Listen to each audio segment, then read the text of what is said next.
Recorded Books and One Click Digital present Chopping Spree by Diane Mott Davidson. Narrated by Barbara Rosenblatt. Getting and spending, we lay waste our powers. Little we see in nature that is ours. We have given our hearts away, a sordid boon. From The World is Too Much with Us, by William Wordsworth. Princess Without the Price Tag, Jewelry Leasing Extravaganza.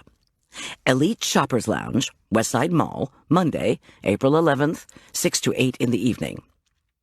Hors d'oeuvre buffet. Crown of cheeses, brie, gorgonzola, gruyere, sharp English cheddar, camembert. Herb brioche crostini, homemade crackers and corn chips. Tiaras of strawberries, raspberries, blueberries, and star fruit with creamy fruit dressing. Empress empanadas with guacamole and sour cream. Sweetheart's Swedish meatballs in burgundy sauce. Golden shrimp rolls with spicy sauce. Diamond Lover's hot crab dip. Shopper's chocolate truffles. Cocktails, premium wines and beers, coffee, tea, chai, and espresso drinks. Chapter 1. Success can kill you. So my best friend had been telling me anyway. Too much success is like arsenic in chocolate cake. Eat a slice a day, Marla announced with a sweep of her plump, bejeweled fingers, and you'll get cancer. Gobble the whole cake, you'll keel over and die on the spot. These observations, made over the course of a snowy March, had not cheered me. Besides, I'd have thought that Marla, with her inherited wealth and passion for shopping, would applaud the upward leap of my catering business, but she said she was worried about me. Frankly, I was worried about me, too. In mid-March, I'd invited Marla over to taste cookies. Despite a sudden but typical Colorado blizzard, she'd roared over to our small house off Aspen Meadows Main Street in her shiny new BMW four-wheel drive. Sitting in our commercial kitchen, she'd munched on ginger snaps and spice cookies and harped on the fact that the newly frantic pace of my work had coincided with my 14-year-old son Arch's increasingly rotten behavior. I knew Marla doted on Arch, but in this, too, she was right. Arch's foray into athletics, begun that winter with snowboarding and a stint on his school's fencing team, had ended with a trophy, a sprained ankle, and an unprecedented burst of physical self-confidence. He'd been eager to plunge into spring sports. When he'd decided on lacrosse, I'd been happy for him. That changed when I attended the first game. Watching my son forcefully shove an opponent aside and steal the ball, I'd felt queasy. With Arch's father, a rich doctor who'd had many violent episodes himself, now serving time for parole violation, all that slashing and hitting was more than I could take. But even more worrisome than the sport itself, Marla and I agreed, were Arch's new teammates, an unrepentant gang of spoiled, acquisitive brats. Unfortunately, Arch thought the lacrosse guys were beyond cool. He spent hours with them, claiming that he forgot to tell us where he was going after practice. We could have sent him an email telling him to call, Arch protested. If he only had what all his pals had, to wit, internet access watches.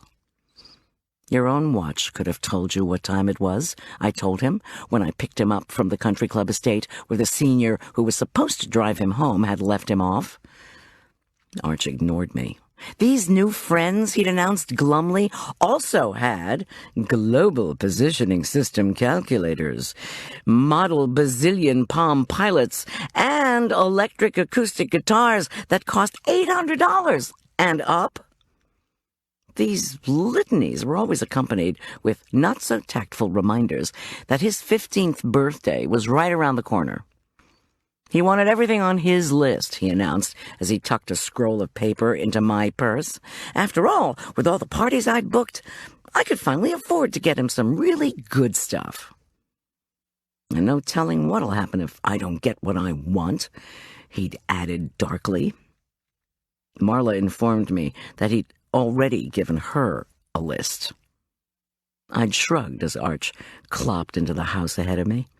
I'd started stuffing sautéed chicken breasts with wild rice and spinach. The next day, Tom had picked up Arch at another friend's house. When my son waltzed into the kitchen, I almost didn't recognize him. His head was shaved. "They bicked me," he declared, tossing a lime into the air and catching it in the net of his lacrosse stick. "They bicked you?" I exclaimed incredulously. "Bick, Mom, like the razor?" He rubbed his bare scalp, then flipped the lime again. "And I would have been home on time if you'd bought me the palm to remind me to tell the guy shaving my head that I had to go." I snagged the lime in midair. "Go start on your homework, Buster. You got a C on the last anatomy test, and from now on, either Tom or I pick you up right from practice." On his way out of the kitchen, he whacked his lacrosse stick on the floor. I called after him, please not to do that. I got no reply. The next day, much to Arch's sulking chagrin, Tom had picked him up directly from practice. "If being athletic is what success at school looks like," Tom told me, "then maybe Arch should take up painting." I kept mum. The next day I was ashamed to admit I'd pulled out Arch's birthday list and bought him the Palm Pilot. Call it working mom's guilt, I'd thought, as I stuffed tiny cream puffs with shrimp salad. Still, I was not sorry. I was making more money than ever before. I did not regret that Goldilocks Catering, where everything is just right, had gone from booked to overbooked. Finally, I was giving those caterers in Denver 40 miles to the east a run for their shrimp rolls. This is what I'd always wanted, right? Take my best upcoming week, I'd explained to Marla as she moved on to test my cheesecake bars and raspberry brownies. The second week of April, I would make close to $10,000, a record. I'd booked an upscale cocktail party at Westside Mall, a wedding reception, and 2 big luncheons. Once I survived all that, Friday, April the 15th, was Arch's birthday. By then, I'd finally have the cash to buy him something, as Arch himself had said, really good. "Goldy, don't do that," Marla warned as she downed one of my new Spice of Life cookies. The buttery cookies featured large amounts of ginger, cinnamon, and freshly grated nutmeg, and were as comforting as anything from Grandma's kitchen. "You'll be too exhausted even to make a birthday cake. Listen to me now. You need to decrease your bookings, hire some help, be stricter with Arch, and take care of yourself for a change. If you don't, you're going to die." Marla was always one for the insightful observation. I didn't listen. At least, not soon enough. The time leading up to that lucrative week in April became even busier and more frenetic. Arch occasionally slipped away from practice before Tom, coming up from his investigative work at the sheriff's department, could snag him. I was unable to remember the last time I'd had a decent night's sleep. So I suppose it was inevitable that at 10:20 in the morning of April 11th, I had what's known in the shrink business as a crisis. At least that's what they'd called it years ago, during my pursuit of a singularly unhelpful degree in psychology. I was inside our walk-in refrigerator when I blacked out. Just before hitting the walk-in's cold floor, I grabbed a metal shelf. Plastic bags of tomatoes, scallions, celery, shallots, and ginger root spewed in every direction, and my bottom thumped the floor. I thought, I don't have time for this. I struggled to get up, and belatedly realized this meltdown wasn't that hard to figure out. I'd been up since 5 a.m. With one of the luncheon preps done, I was focusing on the mall cocktail party that evening. Or at least, I had been focusing on it before my eyes, legs, and back gave out. I groaned and quickly gathered the plastic bags. My back ached. My mind threw out the realization that I still did not know where Arch had been for 3 hours the previous afternoon, when lacrosse practice had been canceled.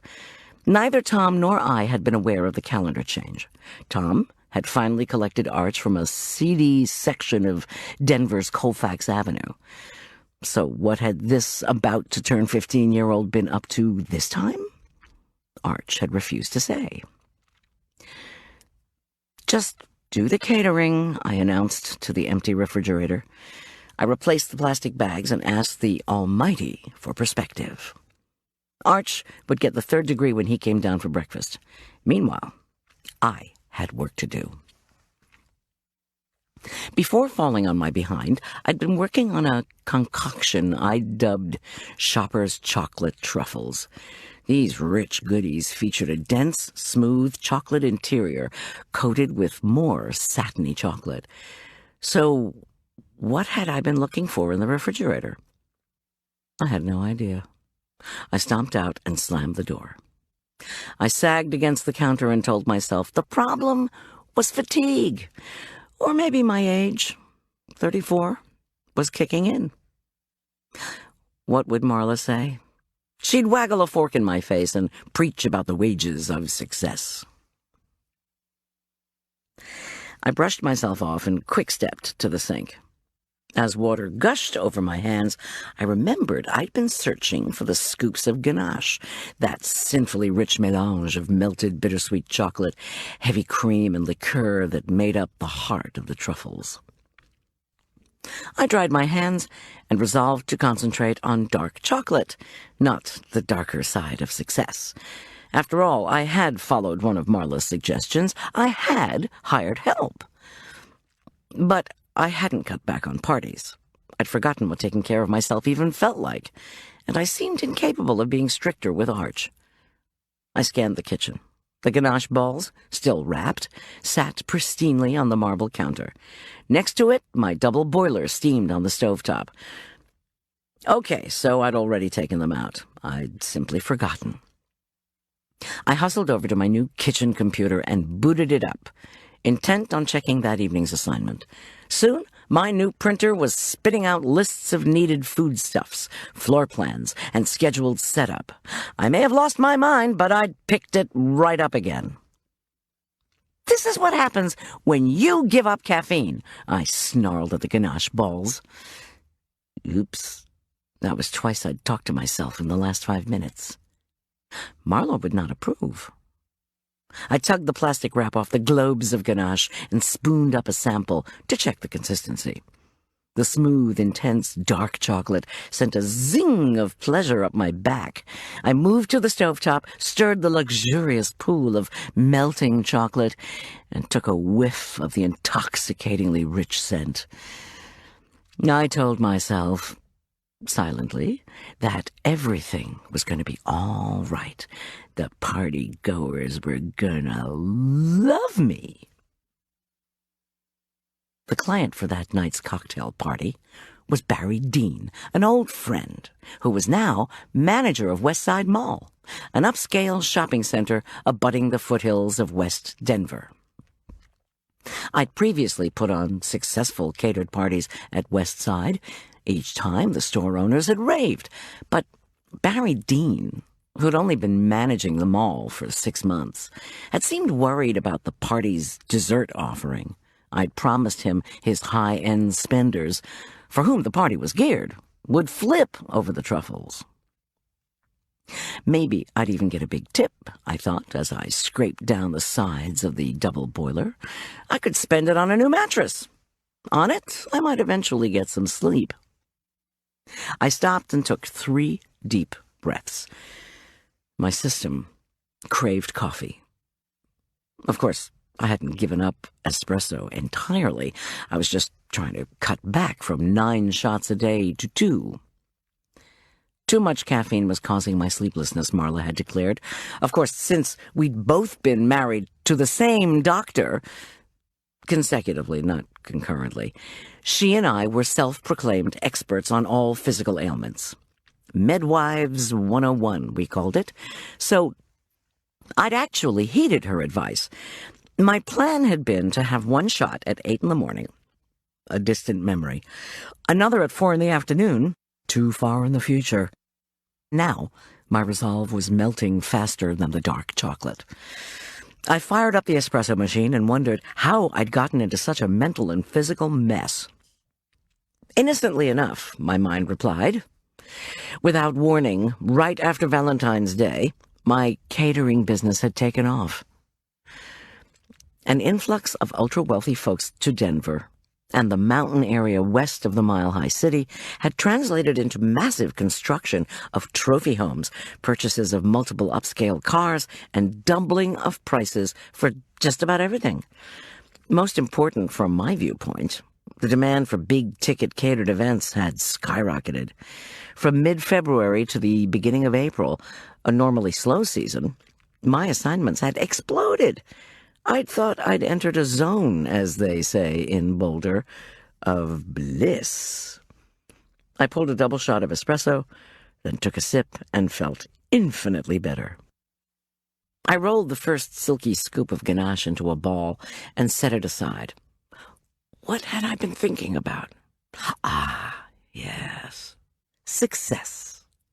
I downed more coffee and set aside the porcelain bought-on-clearance cup, a remnant of my financial dark days. Those days had lasted a long time, a fact that Arch seemed to block out. When I began divorce proceedings against the ultra-cute, ultra-vicious Dr. John Richard Corman, I'd been so determined that he would support our son well that I'd become an official nosy person. Files, tax returns, credit card receipts, check stubs, bank deposits. I'd found and studied them all. My zealous curiosity had metamorphosed into a decent settlement. Wasn't it Benjamin Franklin who'd said, "God helps those who help themselves"? Old Ben had been right. I bathed the first dark ganache globe in the chocolate. Okay, I'd replaced marital bitterness with bitter-sweet chocolate and bitter orange marmalade, right? And my life had turned around. 2 years ago, I'd married Tom Schulz. As unreal as my newly minted financial success might seem, I did not doubt the miracle of my relationship with Tom, whose work as a police investigator had actually brought us together in the first place. Tom was big-hearted and open-armed toward both Arch and me. So far, Tom and I had passed the tests that had been flung our way and emerged still together. In this day and age, I thought, such commitment was commendable. And yet, I reflected as I placed the sumptuous truffle on a rack to dry, one of the reasons I'd been so happy about my sudden financial success was that I'd vowed never to depend on Tom's income.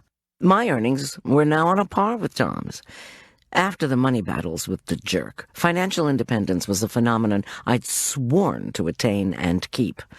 Unfortunately, before marrying Tom, my profits had stayed in a zone between can feed Arch and keep gas in van to going down fast, write for law school catalogs. I rolled ganache balls, bathed them in chocolate, and set them aside to dry.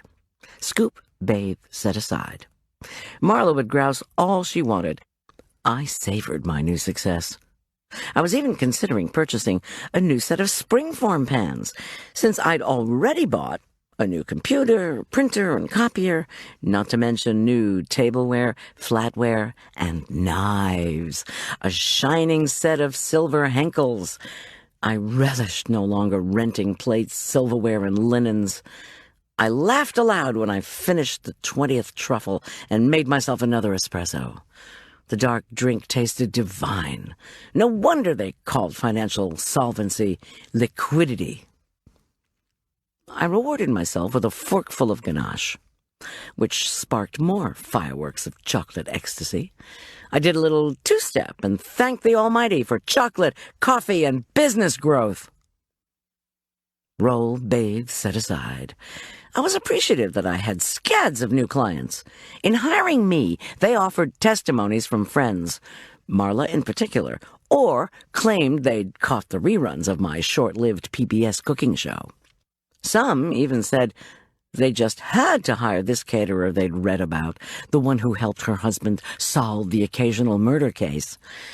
Well, why they hired me didn't matter. New clients were new clients, and glitzy parties paid the bills. It had been stupendous. For a while. Now I looked and felt like Zabalion, frothy after being beaten too hard, and I was unsure of what was going on with my son. I rolled, bathed, and set aside more truffles, all the while avoiding my reflection in the kitchen window. I knew what I'd see there. A haggard face with licorice black bags under bloodshot eyes, not to mention a fretwork of worried wrinkles. My freshly shampooed, too busy to get a cut blonde hair, which people had always likened to Shirley Temple's corkscrew curls, now gave me the look of a soaked poodle.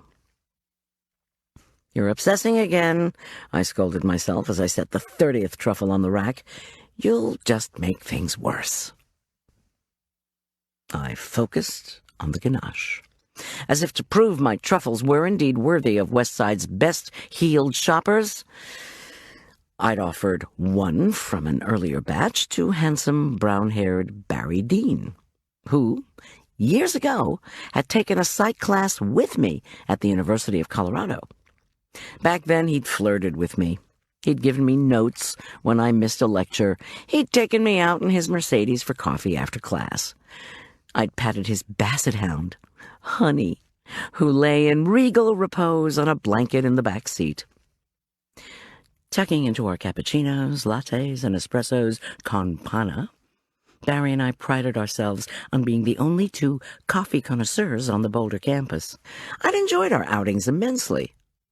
The previous week, I'd given him the chocolate during our second meeting in Westside's new Shoppers' Lounge.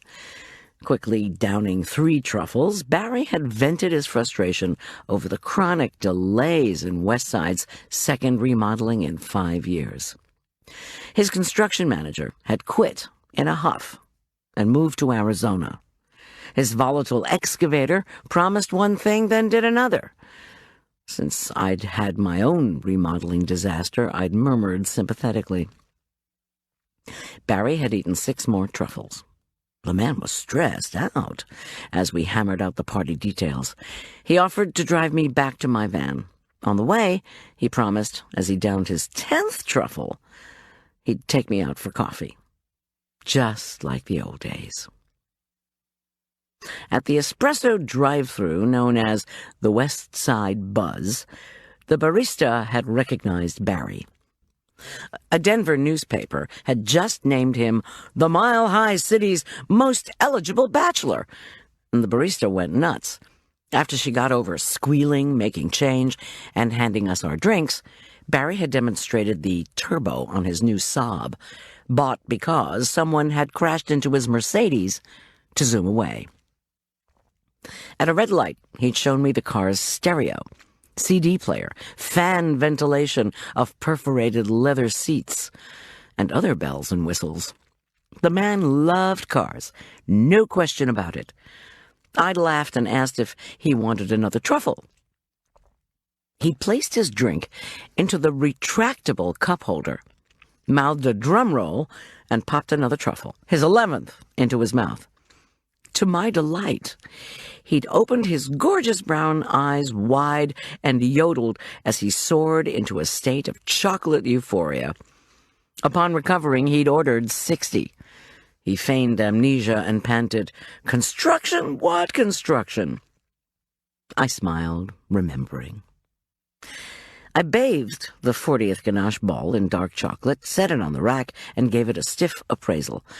I had to admit, it had amnesia potential. I took a deep breath and ordered myself not to indulge in another taste until all 60 of the chocolates were made. Instead, I had to start planning Arch's birthday.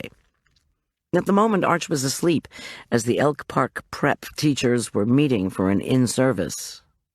School that day didn't start till noon, my son had announced the previous night, and could we spend the morning shopping? I'd said, no, I had to work. And besides, where had he been the previous day? He'd sighed. Then he pushed his glasses up his nose so he could give me the full benefit of his pleading eyes, which seemed huge against the background of his shaved head. Had I started purchasing any items on his birthday list? He asked. I swallowed. I'd only bought the palm. I hadn't had time for anything else. Arch had hoisted his book bag and stalked out of the kitchen. I yelled after him that no matter how much money you had, it was never enough. He'd called back something unintelligible. I rolled another ball of ganache and longed to stuff it into my mouth. Instead, I dipped it into the dark chocolate. Marla's warnings haunted me. What exactly was enough? On our day of planning, Barry Dean had told me about the jewelry event come cocktail party guests, members of the Westside's elite shoppers club.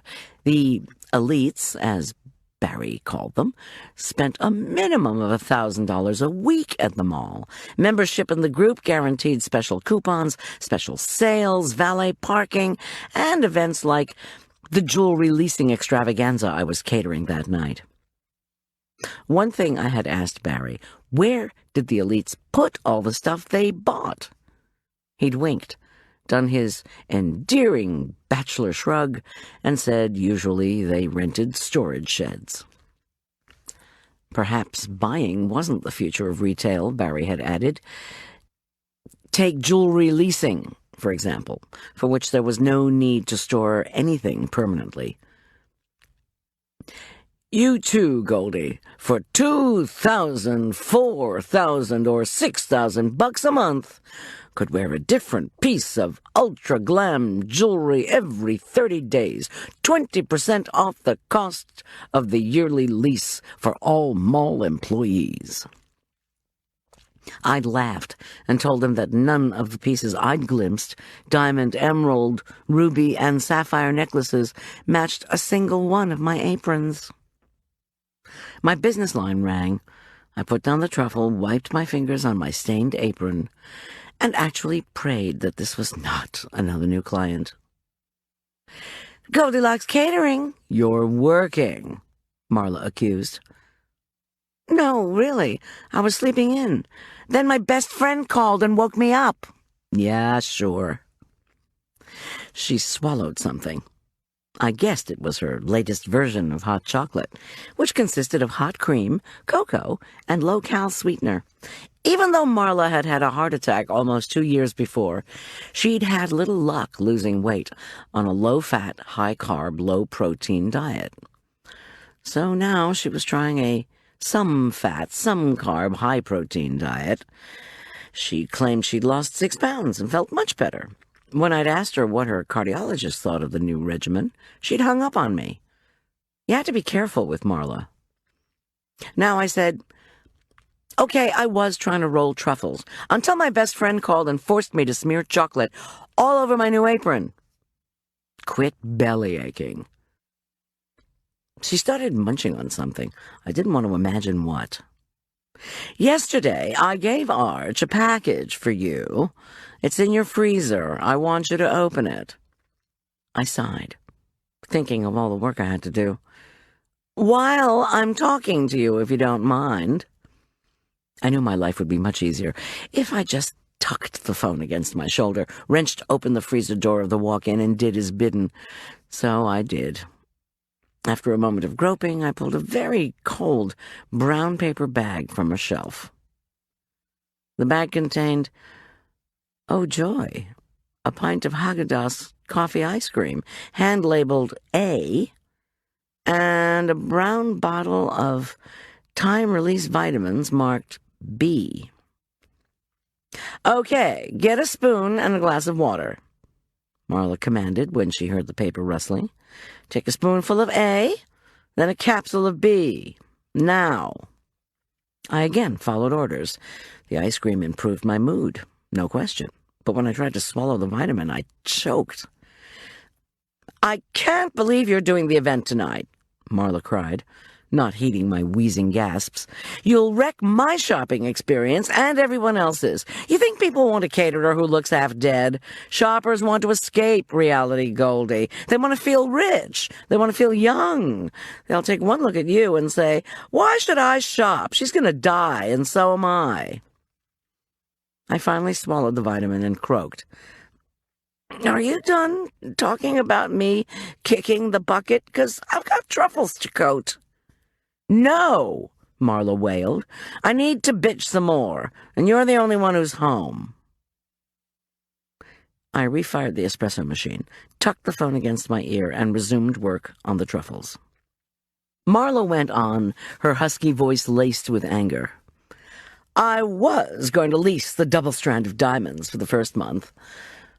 They're perfect for the March of Dimes luncheon, but 6 thou a month? What'll I have left to give the March of Dimes?"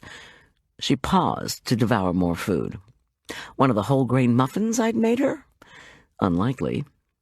Then I heard that Paige Stockham, also an elite shopper, wanted the same necklace. So now I'm trying to decide between a ruby chain and an emerald set in 3 rows of diamonds, in case Paige gets it first.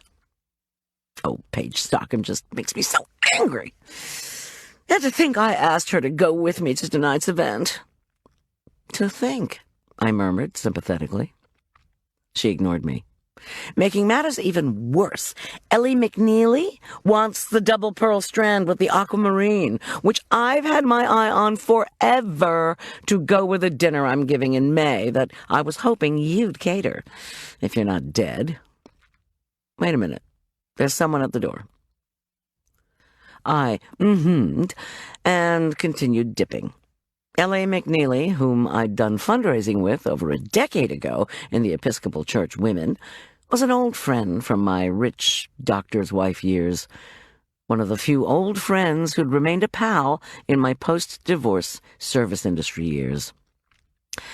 Paige Stockham was the wife of Shane Stockham, Arch's lacrosse coach, and I knew her not at all. But the key fact from a caterer's perspective was that Paige, Ellie, and Marla all had money to burn. Waiting for Marla to return to the phone, I kept on with the truffles. 6 to go. Row, bathe, set aside. What had I been thinking about? Oh, yes, money to burn. I wasn't resentful, though, because moneyed folks were my best clients. And anyway, who was I to judge anyone else's shopping? My eyes traveled to the carved wooden cupboard hanging over our kitchen table. I truly did not want to look down on folks who engaged in retail therapy.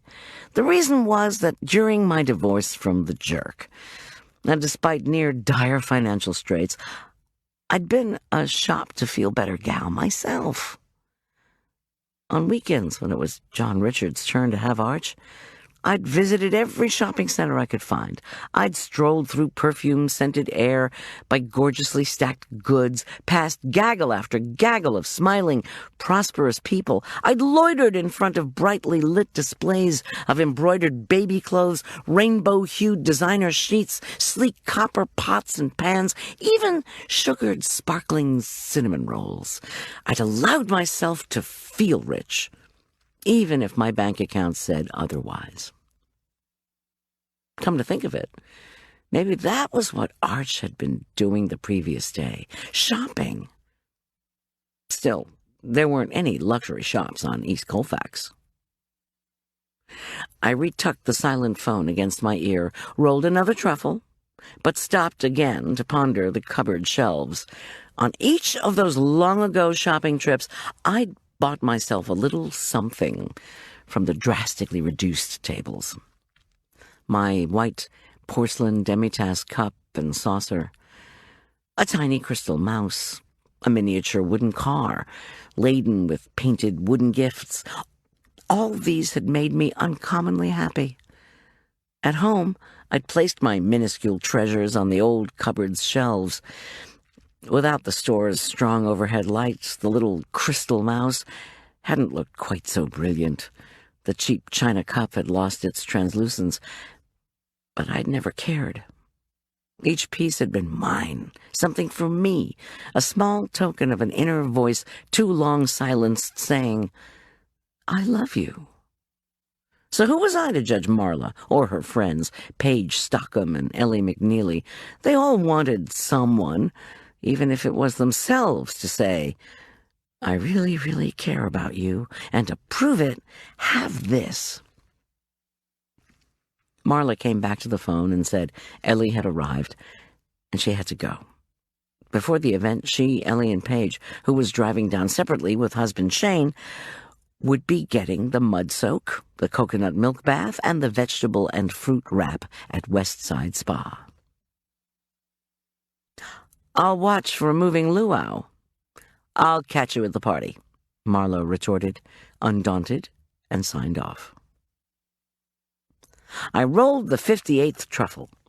Then, lowering the scoop of ganache into the melted chocolate and setting it aside to dry, I made another espresso. To the far west, just visible out our back windows, a bright mist cloaked the mountains of the Aspen Meadow Wildlife Preserve. On the nearer hills, white-barked aspens nestled between dark expanses of fir, spruce, and pine. I peered at our thermometer. The red line was stubbornly stuck at 29 degrees. "So, this is springtime in the Rockies?" newcomers always asked. "This is it," I invariably replied. "In June, you can take off your snow tires." I slugged down what I vowed would be my last coffee. Once again, worry surfaced. Where had Arch been yesterday? The rumor was that the rookies on the lacrosse team had been told their initiation would not be complete until they shoplifted something worth more than $50. Thinking about that possibility, my heart plummeted. I disciplined myself to roll the next to last truffle. It broke into 2 pieces when I dunked it in the dark chocolate. Oh, darn. Guess I'll have to eat it. Maybe with a 5th espresso.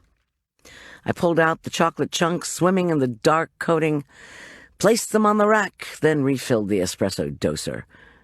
I rinsed the old porcelain demitasse cup and closed my eyes. Worry for Arch nagged at me. I balanced on one foot. I was so tired. And then my much-loved cup slipped from my fingers. It shattered on the floor with a heartbreaking crash. Shards raced across the wood. Bits of china smashed into the molding and sent reverberating tinkles throughout the kitchen. My best shopping treasure was gone. Later, I tried not to think of it as an omen. Chapter 2. I swept up the mess and went back to work. I was cloaking the final ganache globe with chocolate when Tom and Arch banged into the kitchen. Arch was clutching his usual 65 pounds of books, electronic gadgets, and athletic equipment. Lots and lots of athletic equipment. At the second lacrosse game, I'd watched in horror as a forward had come barreling down the field, bearing down on Arch. My formerly passive son set himself into a tough gladiator defensive stance. When Arch pushed his weight into the forward's chest, the kid went flying. The team wildly applauded my son. I thought I was going to be ill.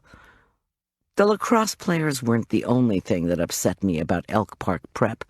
The majority of EPP students were rich, undisciplined, and self-centered. A minority wreaked true havoc.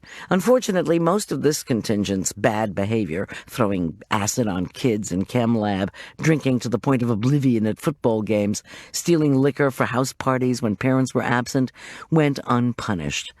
I'd longed to call our local rag, the Mountain Journal, to report these incidents after hearing about them at parties I'd catered, but Arch had made me swear not to. I often wondered about where all the misbehavior would lead.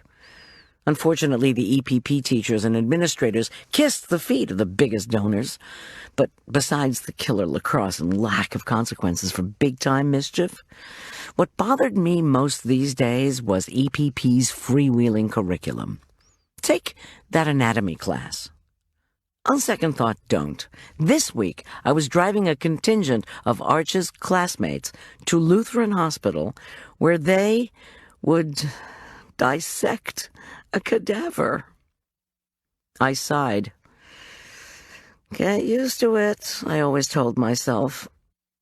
With the Furman County Public Schools student-teacher ratio at 50-1, and with Elk Park's hefty tuition coming out of the jerk's hoard of cash, getting used to it was exactly what I needed to do. I set the last truffle aside to dry and glanced at Tom. He looked dashing in a white shirt, gray pants, and my favorite wool sweater, a crewneck pullover the color of oatmeal. His brown hair was combed up at a jaunty angle, and his spicy aftershave wafted my way. I hurried over and kissed him on the cheek. He smooched my forehead and asked if I'd like more coffee. Dear Tom. He'd known my attempt to cut back on caffeine would be short-lived. I said yes, then patted Arch on the shoulder, which was all the maternal affection he'd allow these days. My son, now surpassing me in height, not hard since I'm 5 feet 2 inches, slid away hastily and adjusted his new John Lennon-style wire-rimmed glasses. The previous month, I'd offered to buy him contacts. He'd replied that what he really wanted was laser surgery. He'd need $8,000, though, to get the great surgeon the Elk Park kids used. I'd bought him new glasses. Checking his reflection in the window, Arch ducked his chin to assess the new tobacco-brown fuzz on his scalp. He then checked his choker of shell bits, smoothed the oversized khakis and rumpled plaid shirt that were the school's unofficial uniform, and frowned. Something was bothering him. Arch, I ventured rashly, where were you yesterday afternoon? What's it to you? Is that polite? I asked. Is it polite to be nosy? I gave up. Tom offered me a cream-laced espresso. It was my 6th of the morning. Amazing how these things add up. I slurped the fragrant drink, blissfully similar to hot coffee ice cream, and faced my next task. Breakfast for Arch. Lacrosse players, I was always telling him, needed a large morning meal so they could build the strength to pound on each other. I retrieved English muffins, eggs, butter, and jam, and tried to ignore the fact that Arch was guzzling an energy drink. When I'd said I was giving up caffeine, he'd advised me to switch to the bottled concoction known as Virtuous Vigor. I'd tried one swig and choked.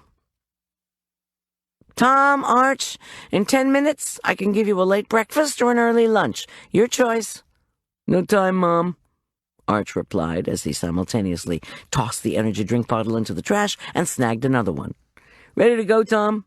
When Tom replied that he was, Arch said, Oops, I need to get my spare long stick. The long stick, I'd learned, is what the lacrosse defenseman uses to scoop up the ball after he sends it forward into the air or onto the ground. As Arch galloped back up the stairs, I banged the eggs back onto the fridge shelf and slammed the door closed. He'll be fine, Tom murmured as he hugged me. After I pick him up at practice, we'll make your favorite beef stew, ready when you get home from the mall. Arch gets plenty of good nutrition. Frankly, in the health department, it's you I worry about, Miss G. I'm fine. No, my husband countered. You're not. You need to cut back, Goldie. You're exhausted. Would you like something to eat? He kissed me again, then stepped back. When I get down to the sheriff's department, they'll have donuts waiting. He smiled. Just kidding. Listen, after I leave Arch off, why don't you let me pick up some sandwiches for you and Liz? Liz Fury was the assistant I'd hired at Marla's behest. Liz had been a godsend. Tom concluded, "I can be back in an hour. Interested?" I shook my head as unexpected tears pricked my eyes. When you endure 7 years of being belted around by a jerk, kindness comes as a shock. Guess I was more tired than I thought. "Thanks, but no," I said, hastily. "If Liz and I can get all our work done, we'll grab a bite at the mall. Then—" Arch banged back into the room. He was now toting the long stick in one hand, the second energy drink in the other. "Westside Mall?" he interrupted. I nodded. His eyes brightened. "Westside Music just put the $1,500 Epiphone on sale for $700. It's the exact guitar I need, Mom, and they only have one. And the gadget guy is having a mega sale, so everything is 50%. Stop!" I said, too loudly. At least I didn't scream. $700! Westside Music has one guitar on sale, Mom. By tonight it'll be gone. I swore I'd check it out, then gave each of them a wrapped truffle for a mid-afternoon snack. With an air of being put upon, Arch tucked the truffle into his book bag, pawed through his athletic carrier, and announced he was missing his Palm Pilot and cell phone. And did I know where they were? I did not. Arch banged back up the stairs, and I gave Tom a look. My son has become a materialist. It's the age, Goldy. But where was he yesterday? What if he ends up shoplifting like those other Elk Park prep kids? Goldy, come on. Only one of those kids we caught was from Elk Park Prep, and he was carrying goods from a pen store, a leather boutique, and Victoria's Secret. Tom slipped into his jacket. Plus, your pal, Barry Dean, whose stores buy more advertising than God, has installed a new state-of-the-art security system at Westside. He's even threatened to bar certain kids from the mall. I shook my head. I thought of my broken cup shards in the trash, and shuddered. Tom jangled his keys. With shaking hands, I picked up the foodstuffs list to begin my check-off. Finally, Arch slammed back into the kitchen. He slipped a handful of electronic accoutrements into his backpack, then yanked up the bag in a practiced motion. In so doing, his untucked shirt revealed the skin of his back. I gasped. The bottom fourth of Arch's back was inked with a tattoo of a lacrosse stick. "Mother of God!" I exclaimed. "What's the matter?" Tom demanded, startled. I croaked. "So that's where you were yesterday? At a tattoo?" I couldn't finish. "Back off, Mom!" Arch yelled. May I say it, Arch?" Tom interposed quietly. Eyeing me furiously, Arch faced me and lifted his shirt so Tom could inspect his back. "Well, well," said Tom. "A tattoo. Had any bleeding or swelling?" "No." Arch flipped down his shirt, tucked it in, and announced he'd forgotten one more thing upstairs, his anatomy class assignment. I sank into a chair. "I'm losing my grip," I moaned. "Hate to tell you, Miss G, but that's what you're supposed to do with an almost 15-year-old. He stroked my cheek and kissed me again. "Just concentrate on the cooking. Julian's helping you today?" he asked. "Along with Liz?" I took 2 deep yoga-style breaths.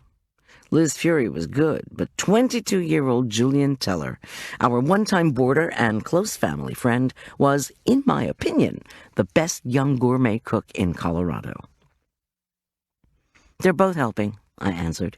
Plus, I added mentally, Julian was close to Arch, and might have some ideas about dealing with adolescence. Maybe Julian had tattoos, too. "You're sure you're going to be all right, Miss G?" I opened my eyes wide. I wasn't sure of anything. "Tom will be fine. Julian's leaving Boulder at 1, meeting us at the mall at 2. "Okay, listen," Arch interjected as he traipsed back into the kitchen and deftly nabbed a third energy drink. "Could you tell Julian I need a chocolate cake with vanilla frosting for my birthday? You'll probably be too busy to do anything, and Julian always makes me a terrific cake," he added. "Arch! 1 Epiphone on sale, Mom. 1. Tom winked at me and waved. The back door banged behind them. A moment later, Tom's engine growled in the driveway. My heart ached. Was I a failure as a mother? If I bought the expensive guitar, would I be succumbing to acquisitiveness? If I didn't buy it, would Arch get more tattoos? Before I could answer these questions, however, there was a frenzied knocking at the front door. My peephole revealed Liz Fury. "Where's your husband going this time of day? Is everything okay?" Liz demanded. I stepped out onto the porch. "He's just taking Arch to school. Late start." "Oh." Liz, an early 40s single mom, was gifted with food and efficient at catering. With her tall, slender figure, attractive face set off by sapphire eyes, and chopped silver blonde hair. She even looked the part, or at least she looked the way most people visualize an upscale caterer. She didn't look chic just at that moment, though. In the cold April wind, her hair had all blown to one side. Her cheeks and nose were red, and she looked less like a hip caterer than a silver-haired doll with a punk haircut. Tom and Arch zoomed away. Liz, clutching a bag, hastened past me toward the kitchen. Under her coat, it looked as if she was wearing dressier-than-usual clothes. I'd seen Liz talking earnestly with Barry Dean while we did the lounge measurements. Maybe she was trying to impress the most eligible bachelor. And maybe I was becoming too obsessed with other folks' issues. I marched into the kitchen. "What are we doing first?" Liz asked as her eyes swept the room. "Why were Tom and Arch in such a hurry?" I don't know. I truly did not know what Tom was doing today, but I'd finally learned a thing or two as a cop's wife, among them, regarding police work. Keep your mouth shut. And anyway, I'd forgotten to ask what Tom's plans were. I'd been sidetracked by Arch's tattoo. "I got that expensive burgundy. You're right, though, it will make a difference." Liz banged bottles onto the counter, then hung up her coat and washed her hands. I complimented her on her outfit: shimmery white silk shirt, spotless black silk sweater, and wrinkled silk gray pants, undoubtedly remnants of her high-flying days as a party planner and caterer for a high-flying corporation that had gone under. When her employer had declared bankruptcy, she'd tried to find work with other big-spending companies, but the new big guns in town had brought their own party planners. With no savings, Liz had ended up begging for food stamps. If I were in her position, I'd shut up single guys, too. Without thinking, I said, "Going somewhere after we finish tonight?" "Well," she replied, with a smile, as she tied her apron over her beautiful clothes. "Maybe." She lowered velvety lashes over her dark blue eyes. "Not that I'd ever tell my boss about my social life." "Sorry," I mumbled. A grin flitted across Liz's heart-shaped mouth as she retrieved a wide frying pan and containers of reserved beef drippings and clarified butter. I packed up the first container of truffles, while she whisked flour into the melted fat, set the heat to low, and pulled out the beef stock. As I covered layer after layer of chocolate, Liz slowly stirred the stock into the roux until it thickened. Leaving it to heat, she went back to the refrigerator and perused the contents. "Goldy, what else do we have left to do?" "Shrimp rolls. You can check the crab dip. I've got 2 pages of printout over there. Could you, bring me the grilled shrimp?" Liz brought out the vat of shrimp, then perused the printout. A moment later, she dove back into the depths of the refrigerator.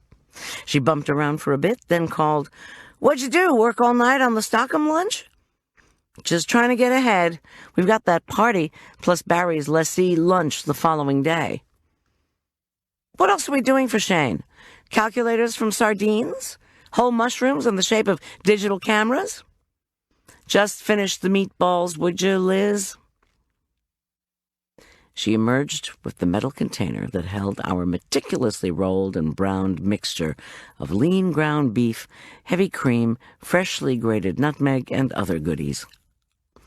While she stirred the high-priced burgundy into the meatball sauce, I arranged fat shrimp, thin noodles, fragrant chopped cilantro, and shredded carrot, broccolini, and black mushrooms into the shrimp rolls. Before we started on our last dishes, the crab dip and cheese trays, we treated ourselves to 8 leftover shrimp and the last 4 leftover truffles. It wasn't a meal Elk Park Prep would highlight in their nutrition class, but so what? We were caterers. An hour later, we entered the last stage of prep, cleaning our pots, pans, and tools, going over our checklists, and packing up our vehicles. When Liz still had her corporate job, her last financial gasp had been to buy, on credit, a silver Toyota van. It was a great car, and roomy, and Liz and I were halfway through packing it when a battered green Subaru screeched to a halt outside the house. "What the?" I exclaimed. "Oh, darn it," muttered Liz. She shot me a baleful glance. "It's my kids." A boy of perhaps 17, dark-haired and gangly, jumped out of the passenger side, while a smartly dressed, beautifully bobbed young woman of about 20 extracted herself from the driver's side and slammed her door shut. "Mom!" shrieked the girl, whom I took to be Kim, Liz's super-bright daughter, an honor student at CU. "I have to have the van to get back to Boulder, or the Subaru. You can't let Teddy take a car to school today. Come on, Mom." "Kim," Liz began, "I thought you were getting a ride." Kim's dark hair bounced pertly as she strode up the driveway. "Mom," she cried again, "you know perfectly well I can't get all my stuff into a friend's car. Why do you always side with Teddy? He's a terrible driver anyway, and he's in trouble. You said so yourself. He shouldn't be going shopping after school when I need to get back." "Kim," Liz tried again, her voice low, "please stop shouting in front of Goldie's neighbors." "Mom," Teddy pleaded. His shoulders slumped, his face screwed into a look of anxiety. Teddy, I knew, was something of a screw-up, although I was not aware of the details.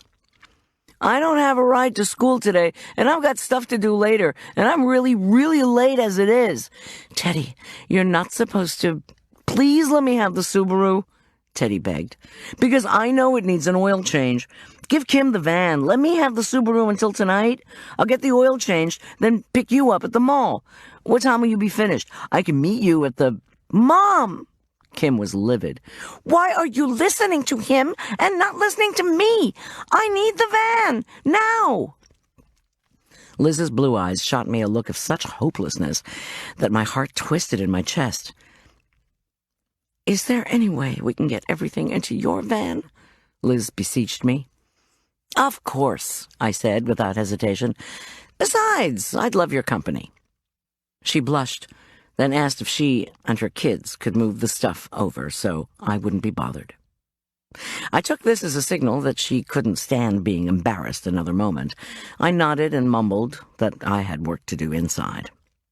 Poor Liz, I thought, as I packed up the last boxes in the kitchen. She'd had her kids early, then been deserted by her husband. After the corporate job crashed and burned, she'd been left without resources. "I'd kill to get this job with you," she'd told me 2 weeks ago, as her long, slender hands had offered me a foil cup of her signature Grand Marnier creme brulee. I'd taken only one bite and informed her that she was hired. She'd managed to balance her schedule, money, and offspring problems until today. But we worked things out. Kim took the van. Teddy roared away triumphantly in the Subaru. An hour later, crisis over, Liz and I were on our way. My van zipped up Aspen Meadows Main Street and around the curve of the lake where ruffled dark water skirted a membrane of ice. April in the high country brings freezing temperatures, lots of snow, and only an occasional glimpse of the warmth to come. Chugging toward the interstate, we passed snowy meadows pocked with dun-colored grass. Stands of white-barked aspen looked as if they were wrapped in green mist, the first sign of emerging lime-colored leaves. Driving by Flicker Ridge, I was forced to slow by the entries to 2 new upscale housing developments. Trucks, tractors, and front-end loaders rumbled across denuded meadows, where a sign now screamed that there were only 3 sites left, next to a hand-painted offer, topsoil, $70 per load, which lay beside a large, beautifully lettered sign announcing the presence of Ace Custom Construction. Trucks labeled Ace and We Got Dirt hauled loads of soil in and out of a fenced-off area. Melting snow still chilled the air, but the building of the new crop of trophy homes, each set on a mere quarter of an acre, was clearly well underway. I turned up the van's heat. As we descended to the mile-high city, the air turned soft and warm. At my request, Liz cracked a window. Our winter in Aspen Meadow began in October and ended in May. 2 months longer than Denver and environs. By the time we arrived at the turnoff for Westside Mall, 40 miles east of home, we had emerged into a gentle spring. Not that arriving at the shopping center gave you a prospect of flowered shrubs or leafy trees. If anything, the mall's grand new stone entrance, flanked with sloping hillocks of dirt, gave the place the look of a military outpost. Barry had told me the mall landscaping had been postponed because of the construction delays. As I slowed to make the turn onto Donut Drive, the road that encircled the mall, I remembered something else Barry had told me. We're giving shoppers entertainment and discounts these days to make up for the mess. Tonight's red tag shoe sale at Prince and Grogan was the discount magnet.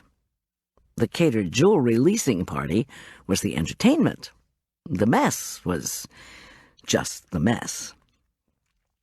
I slowed the van and glanced in the direction of the construction, where a line of workers were putting in a winding sidewalk that would soon be dotted with inviting benches, restaurants, boutiques, and coffee kiosks. All this, Barry had told me, was more entertainment. Shoppers want picturesque spots to sit, watch the folks go by, and eat food samples, he'd said. Shoppers don't live in a storybook village, but they want to pretend they do. And, he'd added, they were under severe pressure from the mall owner, Pennybaker International, to get the new village done. Malls are getting mauled, was the message from industry insiders. Suburban folks with money in their pockets were tired of concrete parking lots leading to blank walls enclosing identical sets of stores. They wanted to see and be seen as they strolled past trees, bushes, and sculptures. They wanted to go to the bank, the dry cleaner, and the bookstore, and then have lunch at an Italian restaurant overlooking a fountain. This was exactly what all the mall owners and execs, including Barry, were trying to offer. And at some point, all those shoppers would also need to purchase dresses, cosmetics, pots, pans, and shoes, which they could do inside the mall itself, a mere 50 steps away. The best way to promote Westside, Barry had told me, was to tack a fairy tale village onto its back end.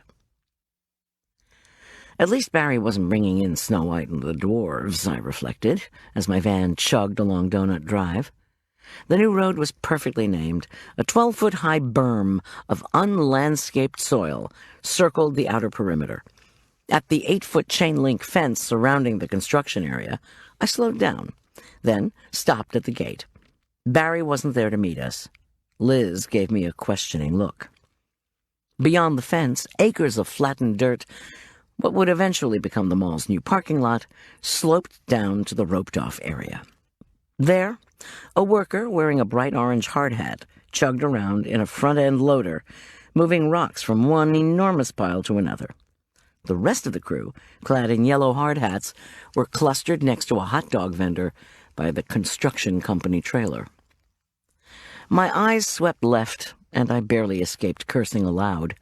The restyled back entrance to the mall, the one that led up to the elite shopper's lounge, was surrounded by a lake of muddy drainage water.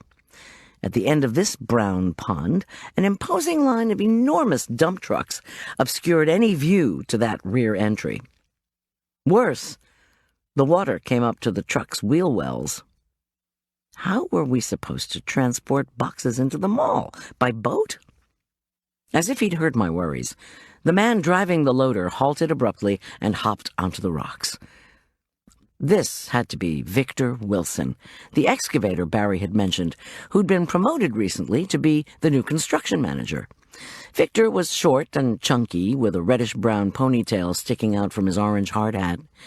He shouted in the direction of the crew, who responded by tossing their trash and slowly moving back to the equipment on the sidewalk. I was impressed. After all the delays, it looked as if Victor was really cracking the whip. "How are we going to unpack?" Liz asked me. "Where's Barry? Where's Julian?" I scanned the drainage lake and spied a narrow wooden walkway spanning the water, curving around the row of trucks. Maybe we wouldn't have to don hip boots after all. I pointed. "See that plankway in front of the trucks? If you can open the gate to the construction area, I'll drive us as close as possible. With any luck, Julian will see the van." "Why did Barry even say he'd meet us at the gate?" Liz asked. "That's not normal, is it? For a mall manager to help the catering team?" "He's an old friend." I thought again of the flirtatious way she and Barry had seemed to be acting when we'd done our measuring. Then again, I'd learned in college that Barry was a seductive kind of guy. "Anyway, Liz," I added mischievously, "maybe Barry wanted to see you." "Did Barry—" Flustered, she ran her fingers through her silver-blonde hair. "Did he mention my name? The fact that I was helping you?" "Liz, stop worrying. Everything will be fine. Just get the gate, okay?" She hopped out, swung open the construction gate, and waved me through. Once the gate was shut and she was back inside, we bumped over deep ruts to get as close as possible to the big puddle. We ended up parking 50 yards from the wooden walkway. I still couldn't get a good view of the mall's rear entrance. Were the trucks parked flush against the shopping center wall? Hopefully, some kind of dike had been erected behind them, providing walking space that led to the mall's entrance. If Julian and Barry didn't show up to help, and Liz and I had to skirt the truck and water mess to get to the lounge, we were going to have a devil of a time. I mentally calculated an hour and a half to haul everything in, another 90 minutes to set up and decorate the tables, another 45 to do the last-minute prep on the food and set out the platters. Since my watch now said 2 o'clock, that schedule would put us right up against 6 o'clock. Party time. Liz and I heaved up the first boxes. We decided to trek down around the ruts to a foot-wide dirt path that seemed to run along the edge of the lake. The crow may fly as he may, but a smooth, longer way to the wooden plankway had to be better than negotiating hard waves of dirt. As we trod carefully on the springy plank boards, I spotted a foot-high wooden wall behind the trucks. So there was a seawall, thank goodness. Beyond it, a cement sidewalk looked dry enough for us to make it to the just-completed glass doors of the entrance. Despite the fact that I was lugging 2 boxes, I felt relief. Then Liz let out a little gasp. Barry Dean had pushed through the glass doors and was striding along the sidewalk. Liz and I stepped off the end of the plankway spanning the drainage lake and started up the sidewalk toward him. Clad in a bright green sport shirt, khaki pants, and loafers, Barry acknowledged us with a hearty wave. Tripping along behind him was a young woman wearing a black halter top, white short shorts, and chartreuse green platform sandals. The woman was slender-hipped and big-busted. About 30 platinum ponytails stuck out from her head. She looked like a blonde plant that had sprouted. The young woman laid her hand on Barry's arm to slow him. When he turned to face her, she did a little wiggle, showing off her outfit, demonstrating how all the ponytails could jiggle at once. I groaned. shifted my load, and turned to check on Liz. She had stopped dead in her tracks. Luckily, she recovered quickly enough to grab her boxes before they fell. Plenty of fish in the sea, I wanted to tell her. Honestly, Liz murmured. She rebalanced her cargo, moved forward, and made her tone light. That man would hit on my daughter. Enthusiastic hunking kept me from having to reply. From between the trucks, I could see a white Range Rover rocketing over the dirt ruts. Julian. He swung in next to my van, hopped out with a bag in his hands, and hightailed it toward the plankway. Meanwhile, Barry and the blonde bombshell conversed in low tones. "Hiya," Julian said, once he'd caught up to us. He'd put down the bag and expertly pulled off one of the boxes I was carrying. He'd cut his dark hair quite close to the scalp. Not bicked, I wanted to tell Arch. Julian was also clean-shaven and as handsome as ever. Plus, he was compact and muscled, dressed in balloon olive pants and a black T-shirt, and, as usual, had come to work. Seeing Liz and her load, he immediately rejuggled my box so he could take one of hers. The kid was great, mature, big-hearted, talented, and kind. I thought of Arch with a pang. Julian swung the two boxes to one side as if they were nothing. "Hey, Goldy, I brought you one of those hot lattes made with cream from the Westside Buzz. You know, that drive-through place? I figured you'd be pretty tired by now, and since you gave up coffee, well..." He blushed and turned to Liz. "Sorry, we just met that once. I'm Julian Teller. Actually, I brought 2 lattes. One is for you, Liz." "Thanks, Julian, but no," Liz told him. "You have it, and it's good to see you again, too." "I'm so bad," Julian enthused as he proffered me the bag. "I've already had 2 of those things, and each Buzz latte has 4 shots. I'm pretty wired, I can tell you that." "We can always use your energy," Liz said, warming to him with a smile. Julian had that effect on people. "Is that the Barry guy?" Julian asked. He lifted his chin at Barry and the blonde. "Down there?" Barry Dean tilted his head toward the blonde, roared with laughter, then sauntered toward us. The young woman teetered along behind him. "Hey!" Barry called. His grin flashed as he winked at me and opened his arms in greeting. "Speak of the devil!" "I certainly hope not," Julian muttered. I introduced Julian to Barry, who, in turn, presented us to his dear friend, Pam Disharoon. Pam Disharoon, I thought. Was that a combination of dish and macaroon? I'm a cute dish. My hair's a macaroon. "I'm Liz," my new assistant politely announced to Pam. But Barry Dean could have introduced her, couldn't he? Instead, he squinted at Liz and pressed his lips together. "Hello, catering team." Pam's tone was bright.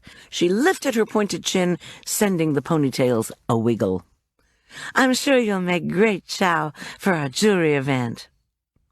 Liz Fury, master of cuttlefish pasta, flourless chocolate cake, and salade composée, turned green around the gills. Chow indeed.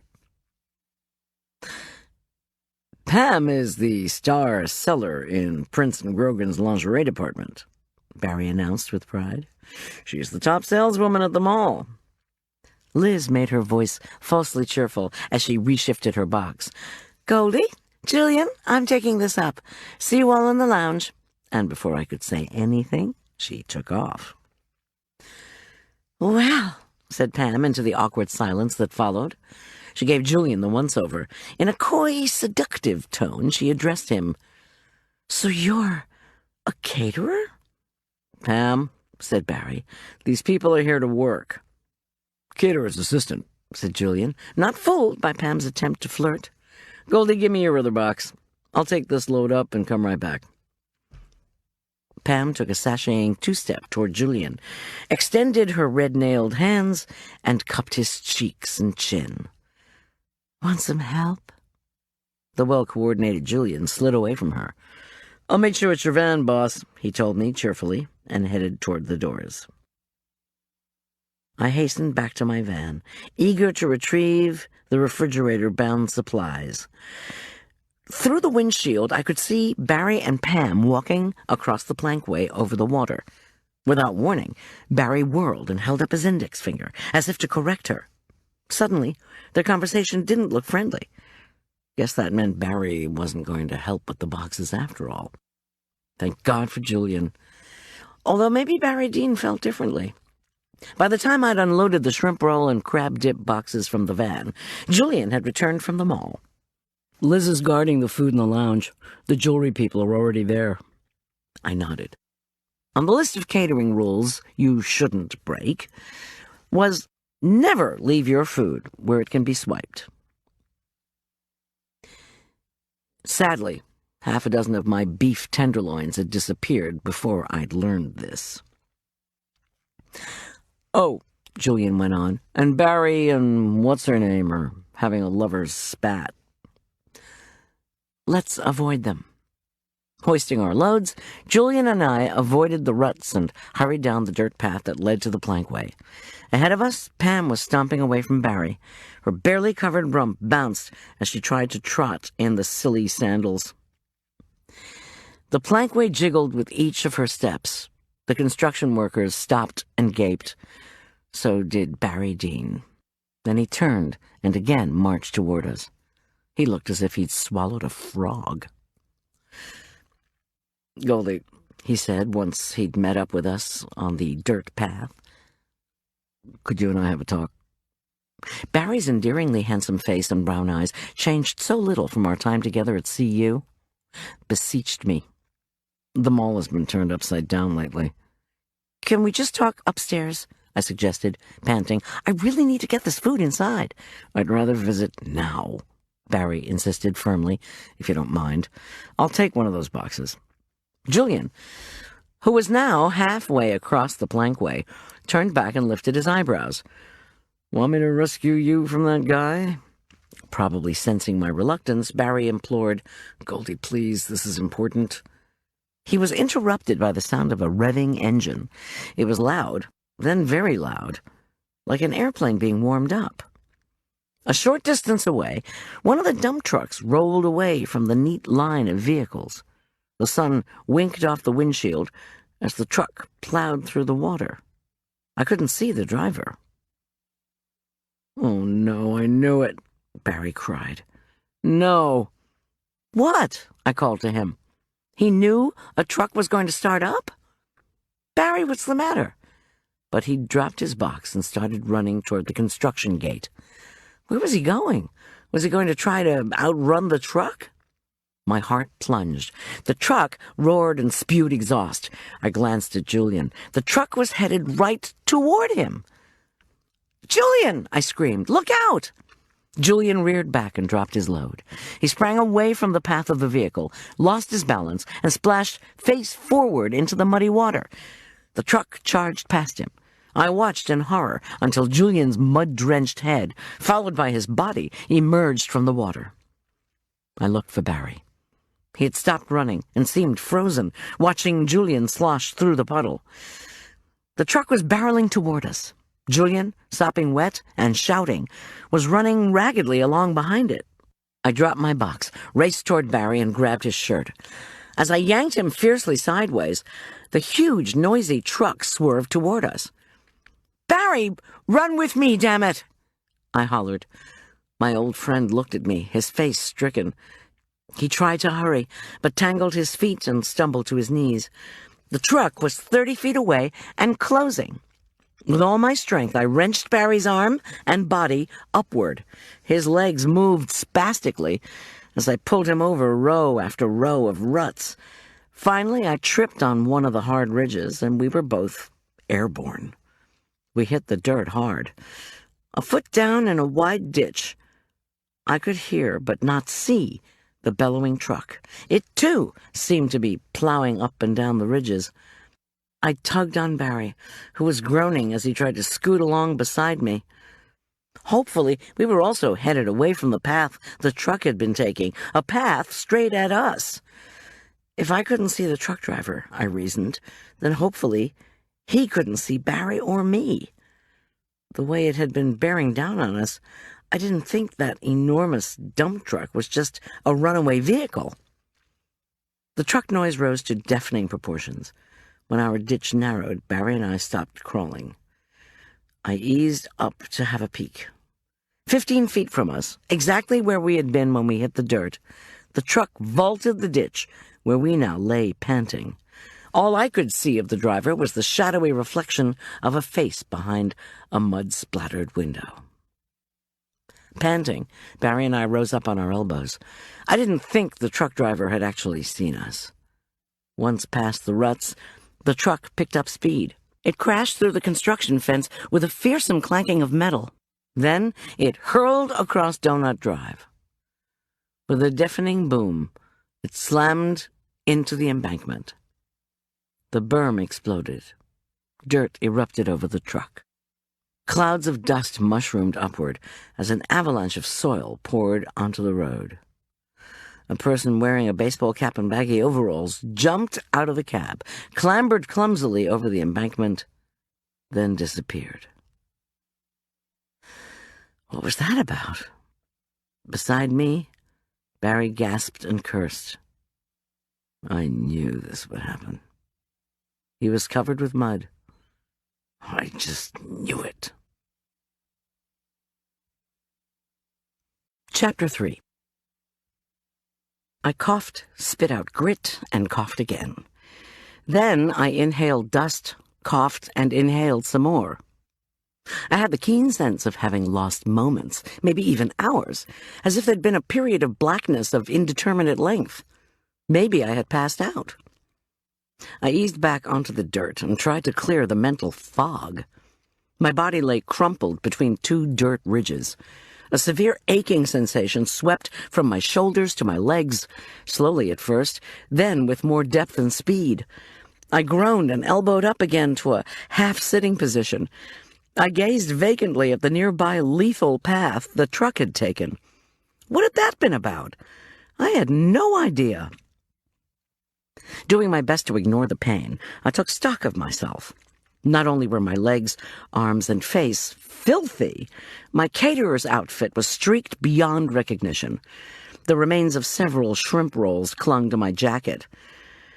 Looking around, I realized that the truck had squashed my box and sent the contents flying. How much food had been lost? Would we be able to do the event? Why had Barry yelled, "I knew it"? I brushed off my formerly white, formerly crisp caterer's jacket.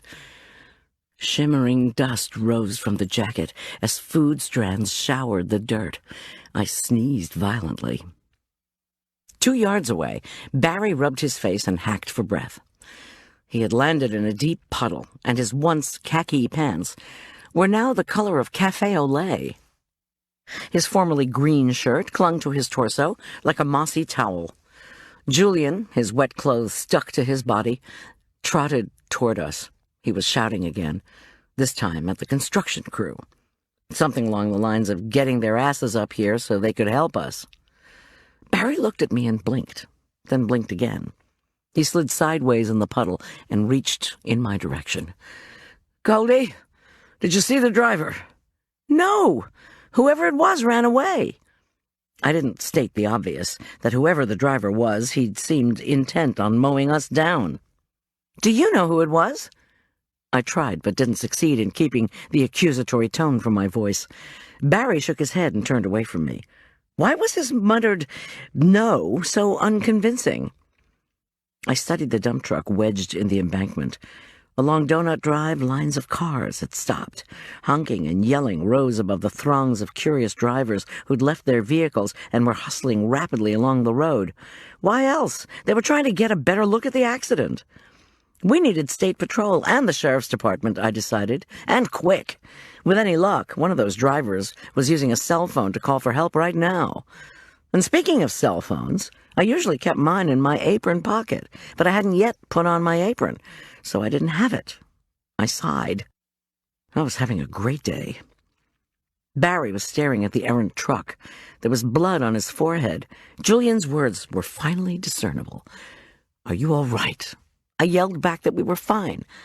"How are you doing?" I wanted to know. Julian hollered that he was fine, then raced down to the construction area and called to more workers. Ooh, to be young and able to run around in wet clothes. I hauled myself to my feet, then offered a hand to Barry, still stuck in the puddle. He groaned and splattered mud as he righted himself. His hands were icy, his face pale. Once free of the ditch water, he shivered, grasped the back of his left thigh, and cried out in pain. Victor Wilson, still wearing his orange hat, raced up the parking lot. 5 workers jogged along behind him. The crew didn't appear to be paying much attention to Victor's bellowed orders, commands that were liberally sprinkled with curses. With his red ponytail flapping, Victor swerved away from Barry and me and toward the truck, but not before I'd squinted at the boldly printed words on his sweatshirt. "We got dirt." No kidding, I thought. Lots and lots of dirt. Barry hobbled up beside me, and we both spoke at once. "What happened? Who could have done such a thing? Are you badly hurt? Do you have a cell phone?" Without waiting for my reply, Barry wiped the trickle of blood from his scraped forehead and gazed at Victor, who was now climbing into the truck. "No, no," I yelled. "You shouldn't be doing that." 10 minutes ago, the crazed driver of that vehicle had tried to kill us. Or at least it sure had seemed that way. Nobody should be touching anything until the cops arrived. Disregarding my protest, Victor tried to start the truck anyway. The engine groaned, clicked, and refused to turn over. With another cascade of curses, he finally got the engine going. The behemoth truck revved and erupted into an insistent beep, beep, beep as it growled back from the embankment and swerved to miss the mountains of displaced berm dirt. The gaggle of spectators standing on Donut Drive moved aside en masse. Julian, still sopping, sprinted over to us. He assessed me, then Barry, and asked if we needed to go to the hospital. We both said, "No, just call the cops," I told him. Julian replied that he was calling the cops and an ambulance to have us looked at. "No!" screamed Barry. "No cops! They'll drive away shoppers." He looked at me and swallowed. "Important saying in our business, Goldy. Nothing clears a mall like a security threat. We simply cannot afford to lose shoppers." "Look, Barry," I raised my voice to match his, "more shoppers would avoid this place if somebody actually had been killed a few moments ago." Barry groaned as he watched the line of cars along Donut Drive grow. The honking and shouting intensified. Julian tersely ordered us to stay put. He was going to the Rover for some supplies.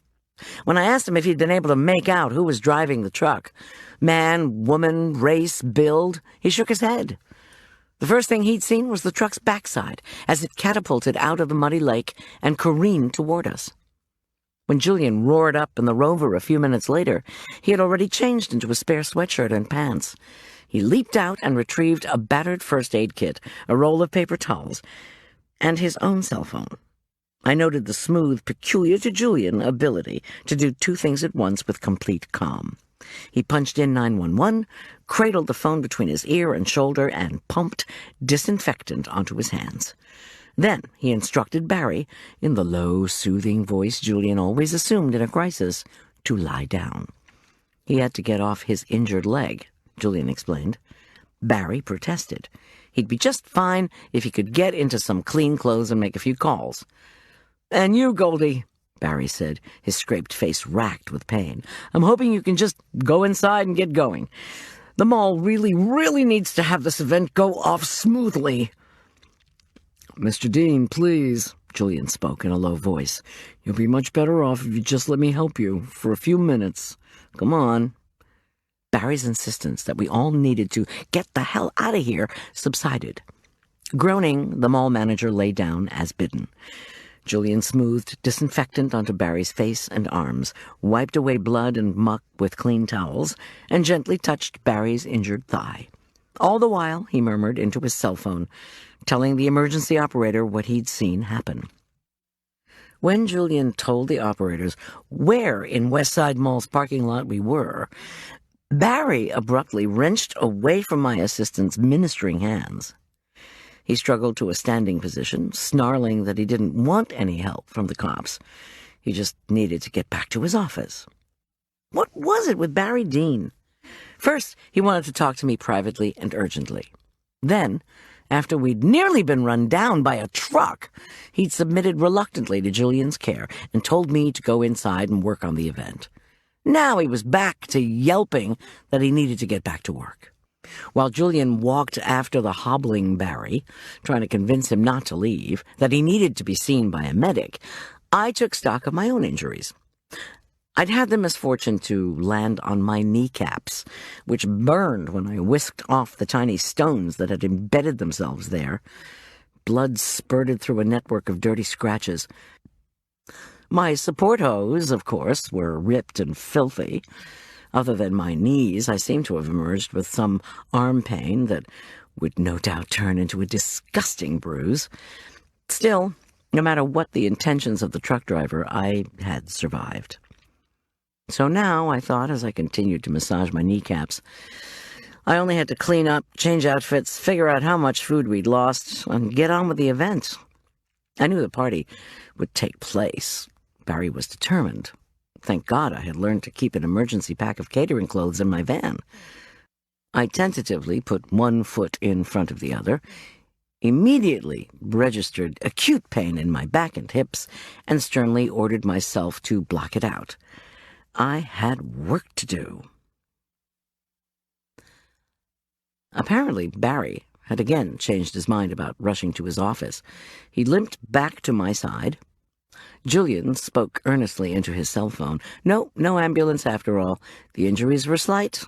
Police? Yes. Yes, he went on, the attack had looked intentional. Please send both State Patrol and the Sheriff's Department. Yes, he would wait for them to arrive. Barry's skin was ashen. He squinted, clearly miserable. I asked, "You still want to talk? You want to tell me how you knew this was going to happen?" Once again, I got the beseeching brown eyes. "I do, Goldy." His voice cracked. "Just not right now." He rummaged in his pocket and held out a small keychain. "I left the lounge kitchen open for you, but you might want to lock it behind you to protect the food while you're setting up the way you said you needed to." I frowned, but took the key. "Could we...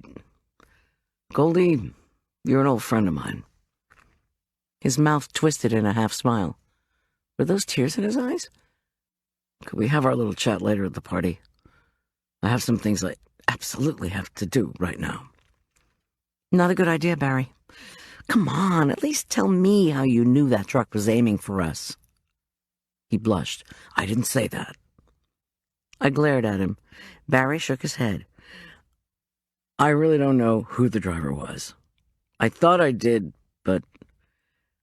Look, I really need to go." He started limping down to the mall. "Barry!" I yelled sternly. "You can't leave before the cops get here." Barry stopped moving. His eyes slid to the offending truck, now moving slowly back toward the construction site. The vehicle's yellow auxiliary lights blinked as it lumbered downward. Back on Donut Drive, the crew waved traffic around the hills of dirt. "Hey, old coffee buddy, I have a job to do." His voice had become testy. "That mess and the traffic jam need to be cleaned up before the elite shoppers arrive. The only thing I have to do is to make sure the shoppers can enter freely. That's how the mall makes money, remember?" I shook my head. He put his hands into his wet pockets and made his tone charming. "I'll talk to the cops. Don't fret.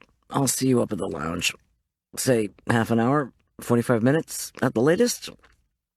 He managed a wink before turning away. Good old Barry. "But, Barry," I protested. He moved forward. determined. After a moment, he yelled over his shoulder, "Mall security will investigate this incident. They'll be my first call." He gave me a backhanded wave. "The Shoppers' Lounge, Goldy. 30 minutes. He staggered away, step, hobble, step, hobble, step, hobble. Captain Ahab managing a mall. I shivered and clasped my arms around my ruined jacket. What was going on? It was clear I wasn't going to find out standing in the parking lot. Would the cops need me, if they already had Julian? Trying to ignore the pain, I walked over to him. Julian was closing his cell phone and shaking his head. "Look, Julian, thanks for your help. I need to get back to work. Barry's expecting the event to go off on time, I'm sorry to say." Julian grinned ruefully. "I'll make your excuses to the cops. Don't worry. But I swore on my mother's Bible that I'd stay here until State Patrol and the Sheriff's Department arrive. One handles traffic accidents, the other... Oh, hey, we got company." Victor Wilson was hustling toward us. He carried another first aid box and a wrapped packet that I recognized as my emergency apparel kit. His wide, dirty face was crinkled with concern. 40 yards behind him was Liz Fury. Had she been setting up in the lounge all this time? I checked my watch.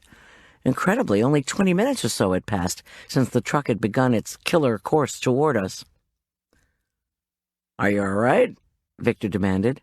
"Your assistant down there gave me this to bring you." He moved his load into one hand and offered me his free arm. It was sunburned, rippling with muscles, and streaked with mud. "Come on, lean on my arm. So you're the caterer. Man, I am just so sorry that happened to you. Is everyone all right?" "Barry Dean isn't," I muttered. "Yeah, well, I figured that." When Victor talked, it came out as a wheeze. "Look, I'm really sorry. I have no idea what happened. Some nut tried to steal a truck, probably. It happens. Let me walk you to the back entrance. There's a ladies' room right inside." Still gripping his arm, I hesitated. Liz was telling Julian that she'd heard the crash and the yelling, so she'd quickly left the lounge. Some women in the mall told her about the truck. What had happened? As Julian filled her in, sirens announced the approach of law enforcement. Victor guided me gently back to my van, where I gave Liz the key to the lounge kitchen, which had been unlocked when she arrived. She would double-time it, she promised me, transporting the rest of our equipment and supplies. She would also figure out how much we'd lost and see how we could fill in with emergency backups of cheese, vegetables, crackers, and breadsticks. Victor insisted on calling 2 of his workers over to help with toting the remaining food boxes. I gingerly took my clothing packet as Victor and his crew accompanied me to the mall entrance. 3 screaming, flashing prowlers, 1 state patrol, 2 sheriff's department roared up Donut Drive. Julian waved. The cop cars careened in his direction.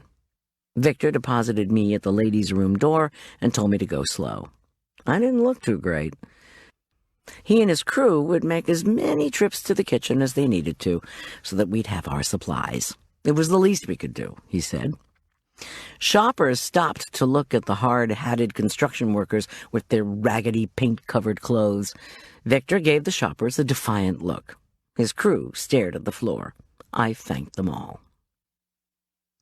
It took me almost 15 minutes to strip off my ruined uniform, splash myself with water and soap, then more water. I wiped down with enough paper towels to fill an entire wastebasket.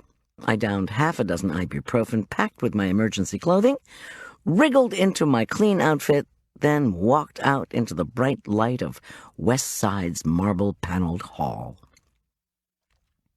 I immediately smacked into Liz, who was coming in from the van. She reeled back, but somehow managed to keep her grip on a wrapped vat of meatballs. "How are we doing?" I asked grimly. "Great. The construction guy and his crew brought up everything but the meatballs. I've hardly had to leave the kitchen at all. This is the last load. The van's locked." "Wonderful. I'll have to bring Victor some cookies, maybe later in the week." As we made our way up the stairs to the lounge, Liz gnawed the inside of her cheek, as if she were pondering something. "How old is Julian?" she asked abruptly. 22. Why?" "Oh, nothing, just wondering," she replied. She was avoiding my eyes. "Actually, I'd just like Julian to talk to Teddy, if that's okay." Was it okay for Julian to talk to her son, Teddy? At this point in time, before an event, and minutes after nearly getting squashed by a 3-ton truck? Who cared? I felt suddenly overwhelmed. Julian could talk to whomever he wanted. So could Liz. So could the cops. So could Barry. As they say, whatever. Truck attack or no truck attack, I had a party to cater. Chapter 4. The high-ceilinged Chopper's Lounge bustled with activity. The walls and ceiling sparkled with decorations. Jewelry salespeople, uniformly dressed in trim navy outfits with keychains dangling from their wrists, hurried to and fro. Portly security guys, straining the buttons of mustard gold suits, paced, asked each other questions, and paced some more. A pair of tuxedo-clad bartenders clanked wine bottles onto a long table. In the far corner, a gaggle of long-haired, black-clad young men set up instruments. Ah, the band. Barry had told me what the first tune would be. Diamonds are a girl's best friend. I remembered that Barry had also informed me he'd spent a small fortune decorating this new lounge, which didn't even count the temporary decorations for the cocktail party. Even though I'd visited the lounge before, I was still impressed. Oriental patterned wall-to-wall carpeting, complemented creamy beige silk wallpaper and brass wall sconces. Floor-to-ceiling, west-facing windows rose at the far end of the room. Those expanses of glass framed a breathtaking view of the mountains. The furniture had all been moved out to make way for the display cases and buffet tables. The cocktail decorations were equally striking. The ceiling and walls glittered with strings of festive lights, the color and shape of Easter eggs, sparkling lilac, brilliant green, bright pink. Lush flower arrangements blossomed out of strategically placed shopping bags. Scent was being pumped in from somewhere. The place had a magical air. When Liz and I had come to do our table measurements, Barry had proudly pointed out that the lounge had been wired for surveillance, at the insistence of Pennybaker International. Placed overhead were innocent-looking mirrored globes, the kind that hide nests of cameras that a fellow in some far-off security room can focus on individual shoppers or suspicious-acting worker bees. A moment of staring, as if at a visual puzzle, helped me make out the second set of cameras, which were wall-mounted. The cameras had been painted a creamy beige to match the wallpaper. Very clever. Barry was nowhere in sight. I put down my box and hustled around the room to check distances between the jewelry cases and buffet tables. As we'd planned, the buffet tables had been set up in a line to bisect the room lengthwise. They were topped with creamy beige satin tablecloths to match the walls. The shiny material billowed to the floor like the skirts of ball gowns. A stage had been set up in front of the picture windows. From there, Barry would give his sales pitch. Next to me, a glass case displayed an intricately constructed model of the finished mall, including the Storybook Village boutiques and bistros. Minuscule shoppers were ranged along the tiny sidewalks. Stretching in front of the other two walls were the display cases, shiny ziggurats bursting with jewels. Just above the cases, yet more strings of tiny, suspended spotlights made the jewelry sparkle like firecrackers. Nobody came rushing up to me, so I assumed that news of the truck debacle had not yet become public. I hightailed it toward the tiny kitchen tucked behind the lounge's south wall. The only box we'd lost was the one with the shrimp rolls, Liz had determined. The rest of the boxes were neatly stacked on the floors and counters. I went through one box until I found the buffet design, then hustled back out to the long table. I debated about calling Tom. Sweetheart, I just avoided being squashed by a dump truck. I punched his office number and reached his voicemail. I left a hasty message about the accident, then told him that State Patrol and the Sheriff's Department were on site, so he didn't need to worry. Time to focus on the task at hand. I studied my layout design, placed the dishes on the buffet, then hurried back to the kitchen. There, I opened the box with all the cheeses, crackers, and breads. But I needed a pop of energy. To heck with my cutback on caffeine resolution. I needed to make some coffee, even if it was instant. In the back of a cabinet, I finally unearthed a jar of instant Folgers. Within moments, I was sipping a cup of the dark stuff. Liz and I finished organizing the food and supplies by placing all the equipment we weren't using in a coat closet outside the kitchenette. Then we hurried back out to the buffet, where we placed the serving pieces at strategic intervals before setting the tableware, plates, napkins, and glasses. When Julian raced in at 4 o'clock, I was dying to ask him how things had gone with the cops. But that would have to wait. From the bottom of one box, we pulled out plain white tablecloths and lofted them over the eating accoutrements set out on the buffet table. The best way to protect the flatware from sticky fingers. We agreed to finish our food prep before taking a dinner break at 4:30. At 5:15, we would reconvene to check the cold dishes, heat up the meatballs and empanadas, and do our final setup. In the kitchen, Julian washed the berries, then brandished my new paring knife to trim the strawberries and slice the starfruit. I worked on the cheese platter while Liz started arranging the crackers and breads. "I'm not taking a dinner break, Goldy," Julian announced, "until I hear how you met this Barry guy." I sliced into a hunk of gorgonzola and gave him a look. Liz giggled. I said, "Okay, nosy crew. It started with a puzzle. Actually, it started with an exam review class, some class notes, and a fight with the jerk." Julian raised a questioning eyebrow. "Go on." I moved on to a slab of fragrant cheddar and thought back. In my college days, there was a single place close to campus where you could get espresso drinks, the Hilltop Cafe. I practically lived there. Clutching a foam cup of cappuccino, I'd quick step down the hill to group psych class. Barry Dean sat next to me in class, but since I had just become engaged to John Richard, I didn't really notice him.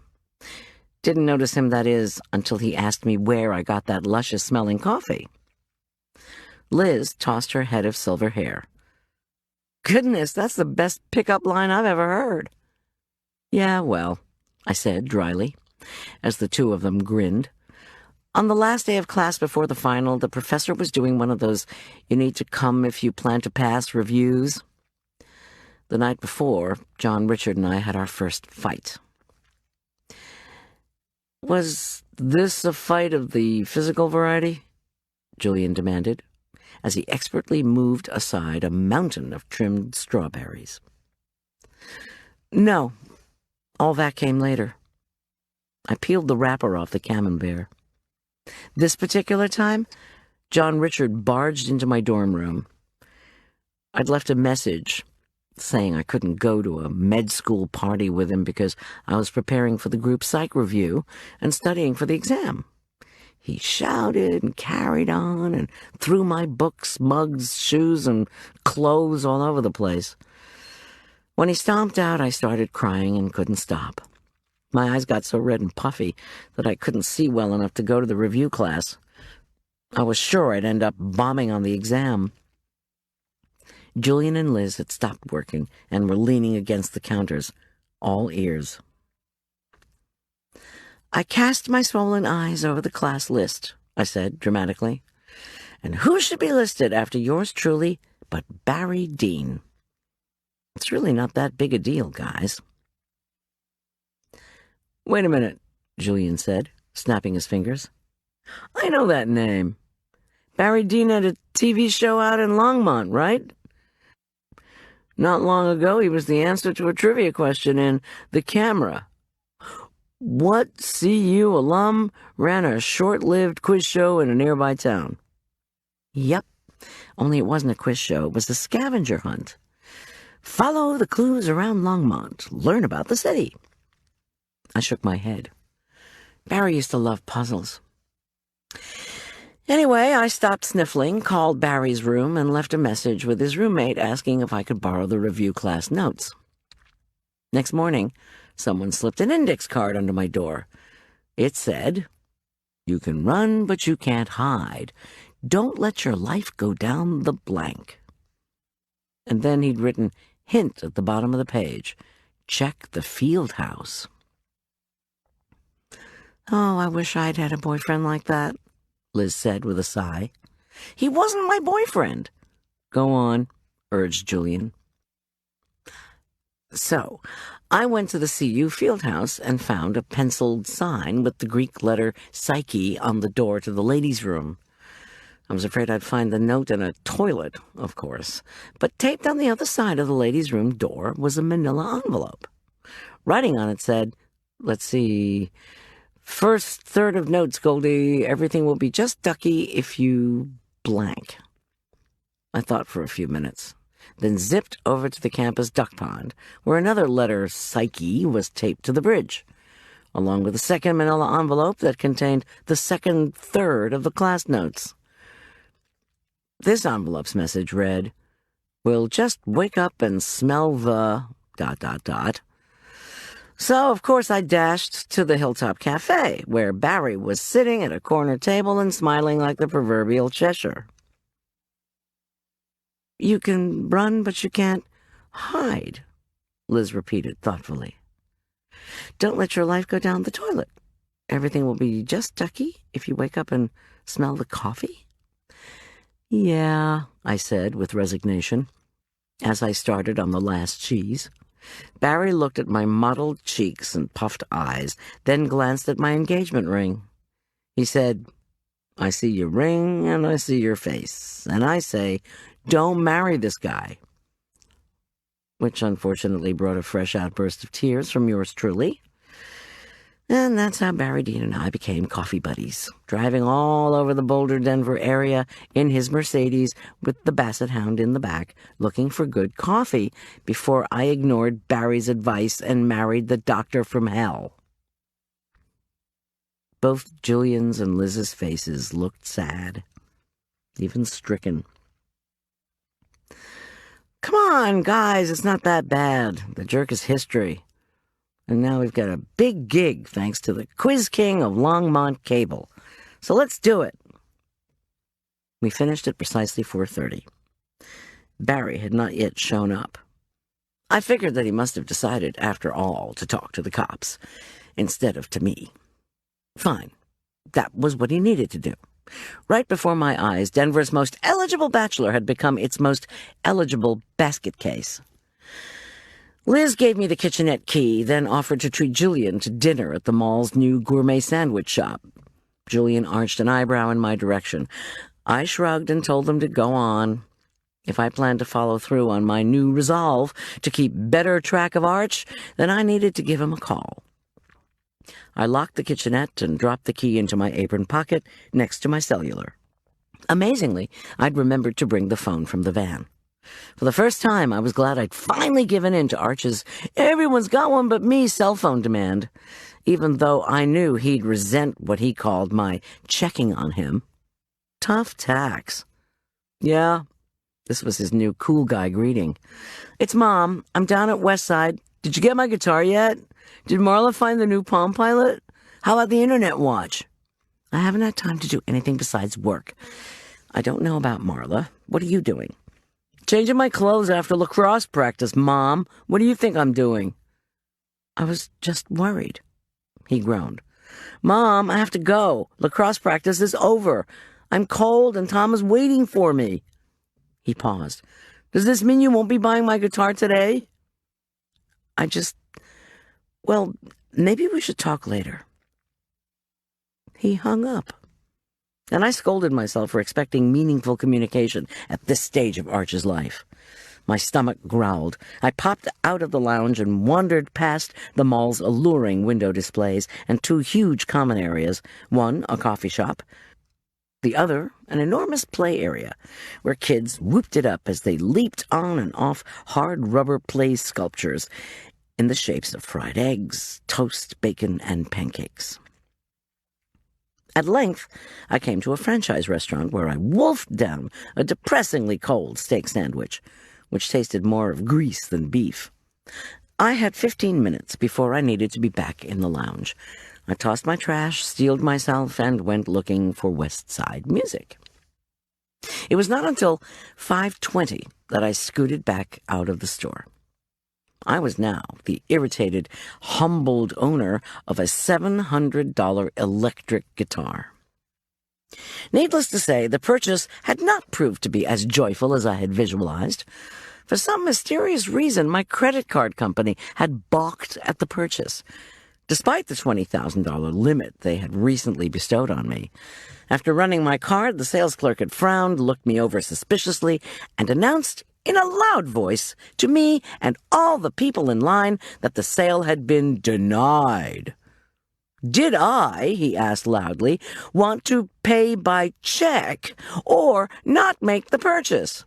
I blushed and meekly wrote out a check. Unfortunately, my card denial had rung alarms at Westside Music. While the people behind me groaned and muttered, I was forced to undergo a check approval process that rivaled entering Pakistan without a passport. Hauling the bulky guitar, I trotted past the breakfast sculptures, still filled with screeching kids, and past window displays that I willed myself to ignore. When I reached the steak place, I realized I had walked the wrong way and was at the opposite end of the mall from the lounge. If I tried to stash the instrument in the van, I wouldn't get back to the lounge until after the jewelry event began.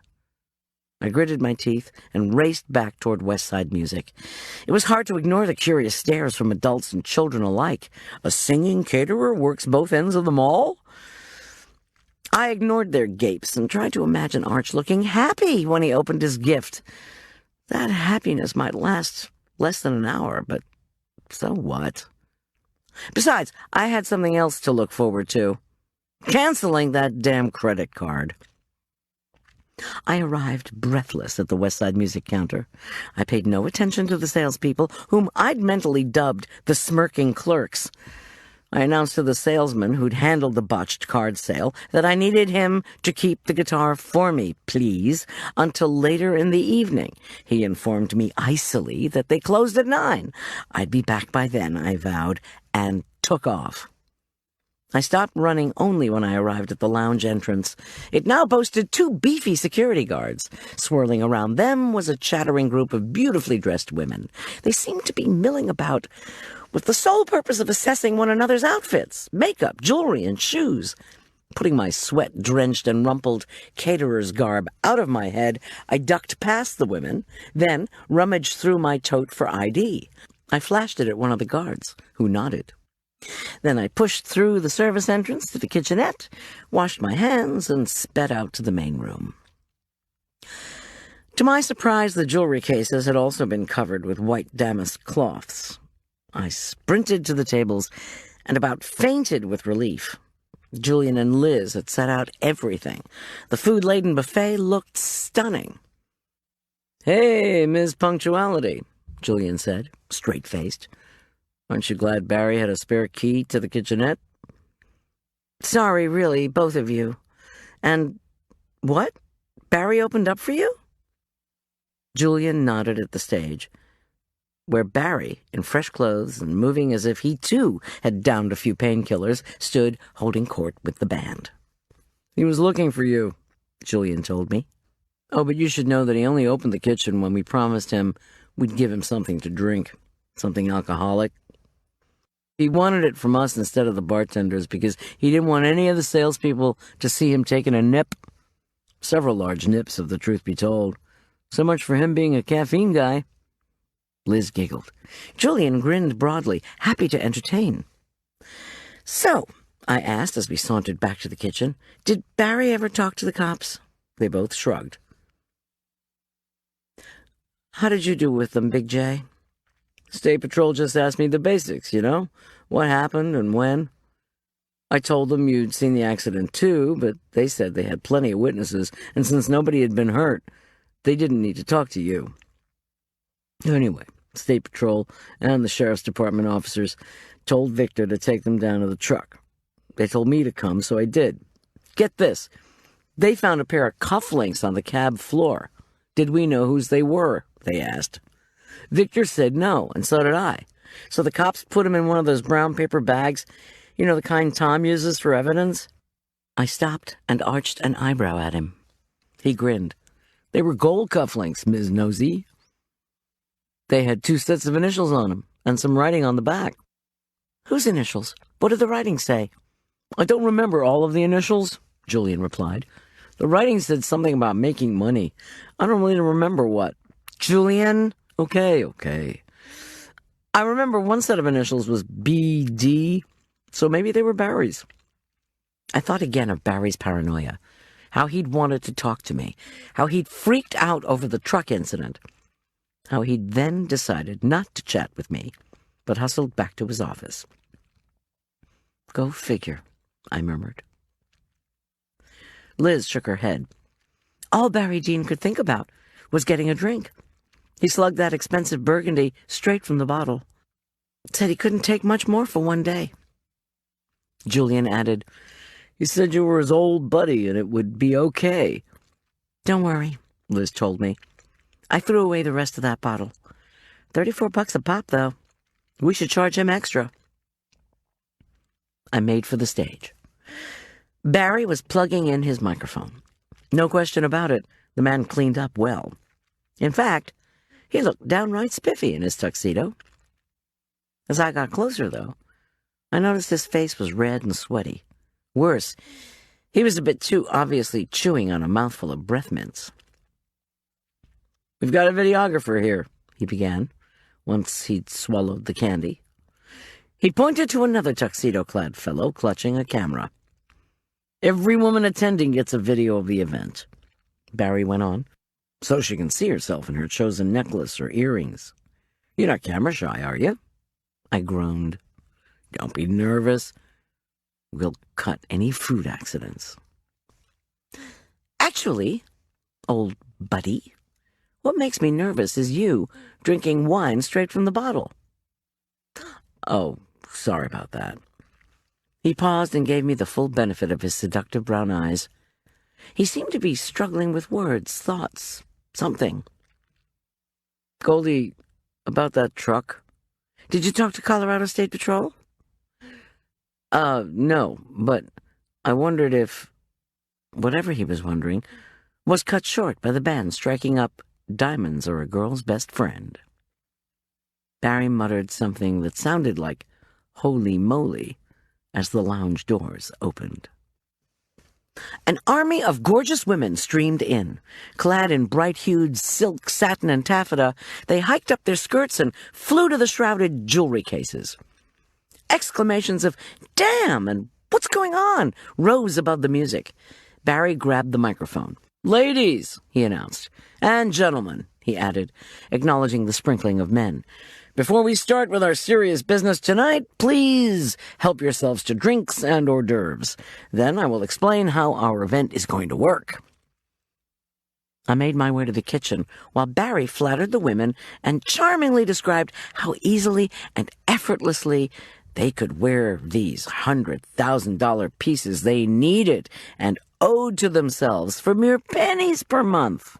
Julian and Liz hauled loaded appetizer trays out to the guests. I snagged a platter of empanadas and sailed after them. For those of you who are still in need of a bargain for that next big party, Barry was announcing fervently, look for the perfect pair of shoes at Prince and Grogan's Red Tag Sale. Tonight, you elite shoppers are entitled to an additional 15% off. Barry Dean is so charming, Marla said, as she sidled up next to me. She winked and dunked an empanada into guacamole. She was wearing a stunning royal blue dress with a matching cape. Without her usual array of glittering jewelry, she looked different. She'd informed me she wanted to come to the event as a clean canvas.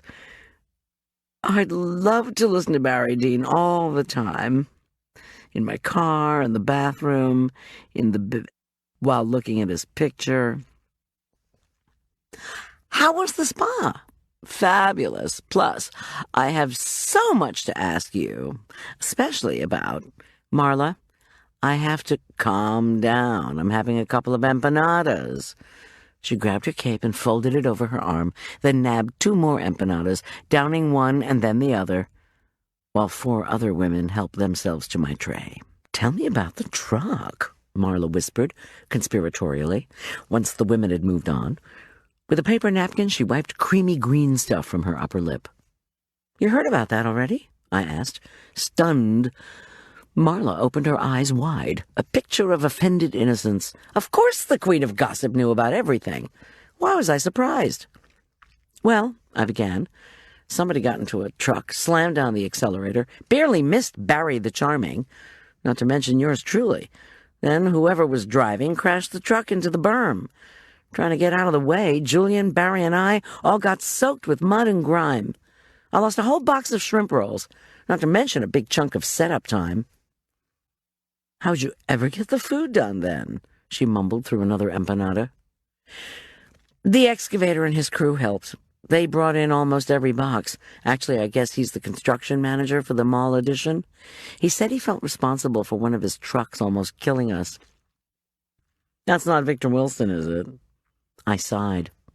And here I thought Marla only knew folks with incomes of $1 million and up.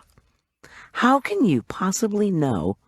Marla looked sideways, taking in the fact that Julian and Liz were bringing out the first plates of truffles. "I don't know him. I went out with his brothers." "Don't give me that look. Consecutively, not simultaneously. First was Bachman. Bachman's a surgeon, a friend of the Jerks. Well, sort of a friend. John Richard couldn't stand that Bachman gave better parties than he did, which is why I never went out with him." She frowned at the empanadas, as if unsure whether to have another one. "Victor's other brother is an attorney. Has a big place in Aspen. Built for him by Victor, he said." "Nice. Now, if you don't mind, Julian told me they found some cufflinks inside the truck." Marla finally decided to tuck into another empanada, her 5th. "Do you have any idea whose they were?" "No. And I suppose you know whose they were." "Not yet, but I will. Here's a juicy tidbit for you, though. Shane Stockham has just lost his lease at the Gadget Guy. He's trying to placate dear wife Paige, who told us at the spa that she heard this morning about his cash dam, which is the opposite of cash flow. Paige wants a bauble from the diamond people, and Shane's stretched thinner than gold plate. Brace yourself, you might see fireworks." I glanced at the Stockhams, whom I was doing lunch for later in the week. Had I received the final payment for their event? I couldn't remember. As I watched, Shane reached for his wife's shoulder. She moved out of his reach. I groaned. After I refilled the platter, I took up a plate of truffles and headed for some hungry-looking ladies who were drooling over the handsome 20-something guys in the band. Barry, who'd just finished a glass of water, or at least I hoped it was water, stepped back up to the microphone. "I truly can't believe how gorgeous you all are. You look as if you were going out for a fancy dinner with your husband's new boss." This was met with squeals of laughter. "But ladies, would you feel completely confident if you weren't wearing some very special jewelry? The kind that indicated how important you really are. What if your husband's new boss happens to be a 28-year-old woman who wears skimpy dresses from Ishkata and diamond necklaces from Tiffany's?" The women glanced uneasily at one another. Clearly, Barry's attempt to make them feel insecure was hitting home. "Wouldn't you want to be certain you looked your best?" Barry crooned. "But you wouldn't want to wear a piece that could bore you in a year, would you?" There was a ripple of edgy laughter. "That's why we're here. we'll get you to elegant at a fraction of the cost. And next month, you could start wearing something completely different. As he launched into an explanation of leasing, I glanced around and saw Julian chatting with Liz and, of all people, her son, Teddy. Dressed in faded jeans and a tattered red sweatshirt, Teddy looked as gangly and insecure as he had that morning. But I had thought Teddy wasn't picking Liz up until later. I certainly couldn't afford for her to leave now. Barry finished his speech to frenzied clapping, squeals of pleasure, and the band's enthusiastic rendition of Ruby Ruby. The empanada and truffle platters were again almost empty. On either side of the room, the jewelry salespeople whipped the damask cloths from the jewelry displays. And then something bizarre seemed to be happening. There was noise, scuffling, muffled epithets, and struggling. People were fighting. I turned in time to see two security guards grabbing Teddy Fury by his elbows. Then the meaty guards picked Teddy up under his arms and began dragging him from the lounge. Liz, up next to the guards' impassive faces, was scolding them, to no avail. Dumbfounded, I scanned the crowd for Julian. Oh, Lord, he abandoned his catering tasks and was standing at the corner of the stage, engaged in a heated, fist-shaking argument with Barry Dean. Barry, his arms crossed, was shaking his head. "This isn't happening," I whispered in horror, to no one in particular. One thing I knew from long food service experience: if there's a fight at a party, everyone will blame the caterer. "Ooh, I just love being waited on," cooed a woman at my elbow as she reached for an appetizer. I whirled. It was Pam Disharoon. The blonde wore a skimpy hot pink dress that showed lots of cleavage and even more leg. "How do you like my outfit?" she demanded, wiggling her hips, the same way I'd already seen her do with Barry. I said, "Fabulous! Is it a nightgown or a dress?" Pam pouted. "Both." She grabbed the last empanada and scampered away. I put down the tray and moved quickly behind the jewelry salespeople to get to the stage. Up there, Liz had joined the Barry-Julian squabble. The guards reached the doors, wrenched them open, and hauled Teddy out. The band kicked up the music a few notches, but the noise of Barry, Liz, and Julian arguing was still clear. I hopped onto the stage and approached the three of them, looking as stern as possible. They formed a tight clutch of hostility.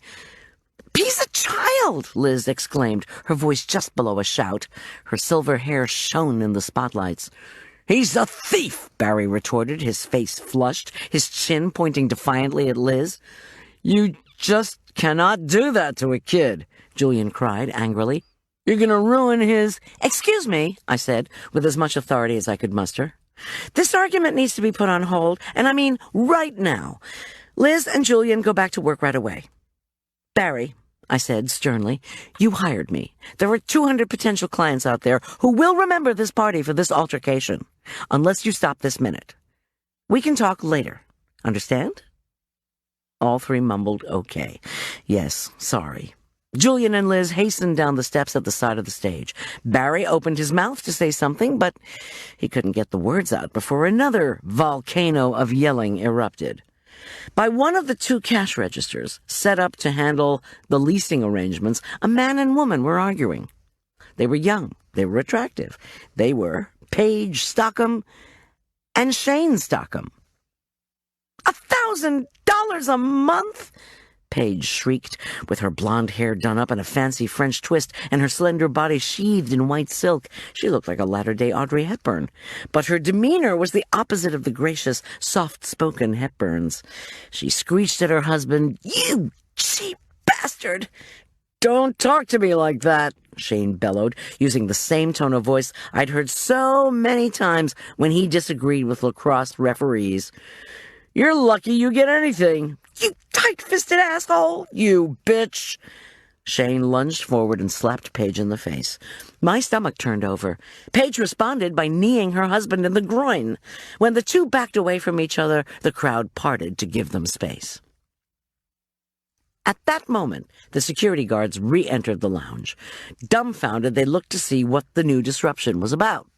I knew what it was about, having had lots of experience in the domestic violence department.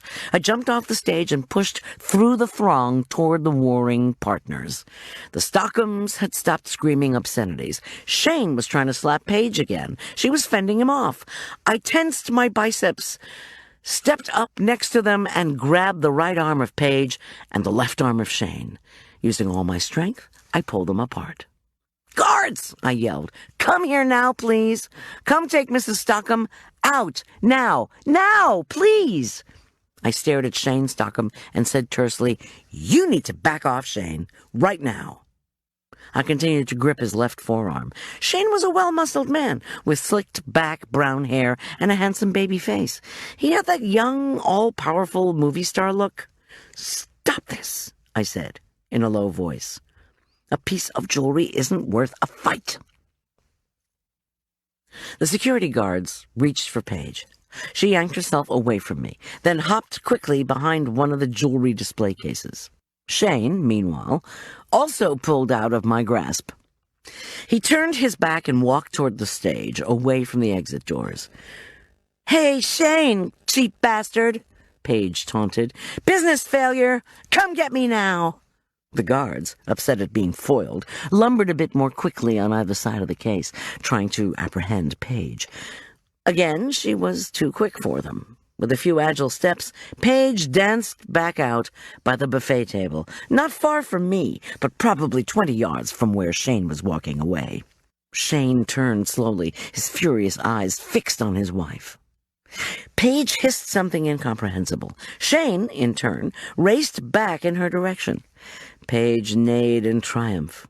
Shane was charging toward his wife. There was just one thing in his way. Me. A warning chill raced down my spine. "Security!" I squealed. Shane kept coming. My mind conjured up Shane as the hot-tempered lacrosse coach, and Arch, my little Arch, who was trying so hard to become a tough athlete. If I just stepped out of Shane's way, he'd hit Paige. Do what Arch does, I thought. Pronto. I'd seen it over and over. Arch set his position against the attack man, then used his body weight to send the attacker in the opposite direction. When Shane was a yard from me, I placed my shoulder at right angles to his chest. Then, just as he was about to slam into me, I jerked up and under his chest and whacked him with such force that he reeled upward. The muscled poundage of Shane Stockham went airborne. I staggered backward. Outstretched hands couldn't prevent me from falling. I thudded to the floor, landing with a jolt of pain on my shoulder. The security guys, who'd called for help, finally forced their way forward. Two of them manhandled a shrieking Paige toward the exit. 3 guards seized Shane and pulled him upright. When they tried to march him out behind his wife, I noticed that he was limping slightly. "You nosy bitch!" Jane yelled at me, his face scarlet with fury. "What do you know about anything?" I rubbed my shoulder. For the second time that day, I wondered if it was broken. Chapter 5. "That was pretty awful," Marla commented, as she escorted me to the kitchen to tend to my shoulder. "Is somebody going to call the cops? The guards shouldn't be the only ones dealing with Shane." "I'll call the cops," Julian assured us. He asked if he could check my shoulder. I said, yes. "It's not broken," he reported, after gently poking the shoulder blade and asking me to move it in a circle. He frowned, pulled out his cell phone, and punched buttons. "I'm going to run down to the parking lot, see if I can snag a cop who might still be there. I'll let the sheriff's department dispatcher know what's what, too." "Where would those guards have taken Shane? The mall security office?" "Probably," I replied weakly. What was going on with Shane Stockham? Did he dare think that I'd still be putting on a lunch for him day after next? At that moment, I couldn't ponder anything that was 2 days away. I did want to know the reason for the fight among Liz, Barry, and Julian. Julian had taken off, which only left one person to ask. "Liz," I began, "I need to know why you and Julian—" "Please," she said in a low voice as she bent over the sink where she was washing platters. She would not meet my eyes. Marla, all interest, leaned in. Liz said stiffly, "I promise to tell you later, Goldy. My son should call me soon. Then I'll know more." She turned the water off and lifted her chin. Tears spilled as she faced me. "Look, I'm sorry I argued with Barry, but he started it. If you could just trust me to help us get through this party, I promise I'll tell you the whole story later." I gnawed my lip. Liz had become invaluable to my catering business. I simply would not force her to explain herself in front of Marla. Teddy had been hauled out. The Stockham crisis had erupted right after that, and Liz had apologized. I murmured that it was fine for us to talk at her convenience. Liz nodded her thanks, then worked silently, drying the platters and assembling new trays.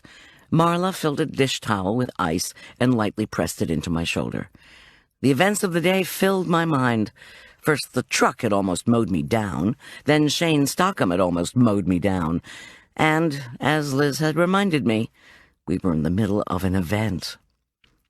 Marla murmured in my ear, "You should have stayed in bed." The band burst into the Emerald Isle. After a few moments, against Marla's stern advice, I tentatively lifted a tray. I ignored stares as I transported it out to the buffet. Marla bustled along beside me, tossing smiles at the gawkers. When the guests realized no new crisis was brewing, they turned their attention back to the jewelry cases and continued trying on glittering necklaces, earrings, and bracelets. The videographer slithered through the crowd, occasionally asking women to pose for him. When Marla insisted he follow her to her jewelry case, I wondered fleetingly if the videographer had caught the Stockham's conflict on tape. A few moments later, Marla magically reappeared at my side. She stepped back for me to admire her newly rented double strand of pearls with diamonds. Brilliant matching earrings and tiny barrettes wreathed her pretty plump face in twinkles. I gave her a thumbs up. She said, "You don't want to know what these cost." "You're right." I straightened platters and stirred the meatballs in the sauce.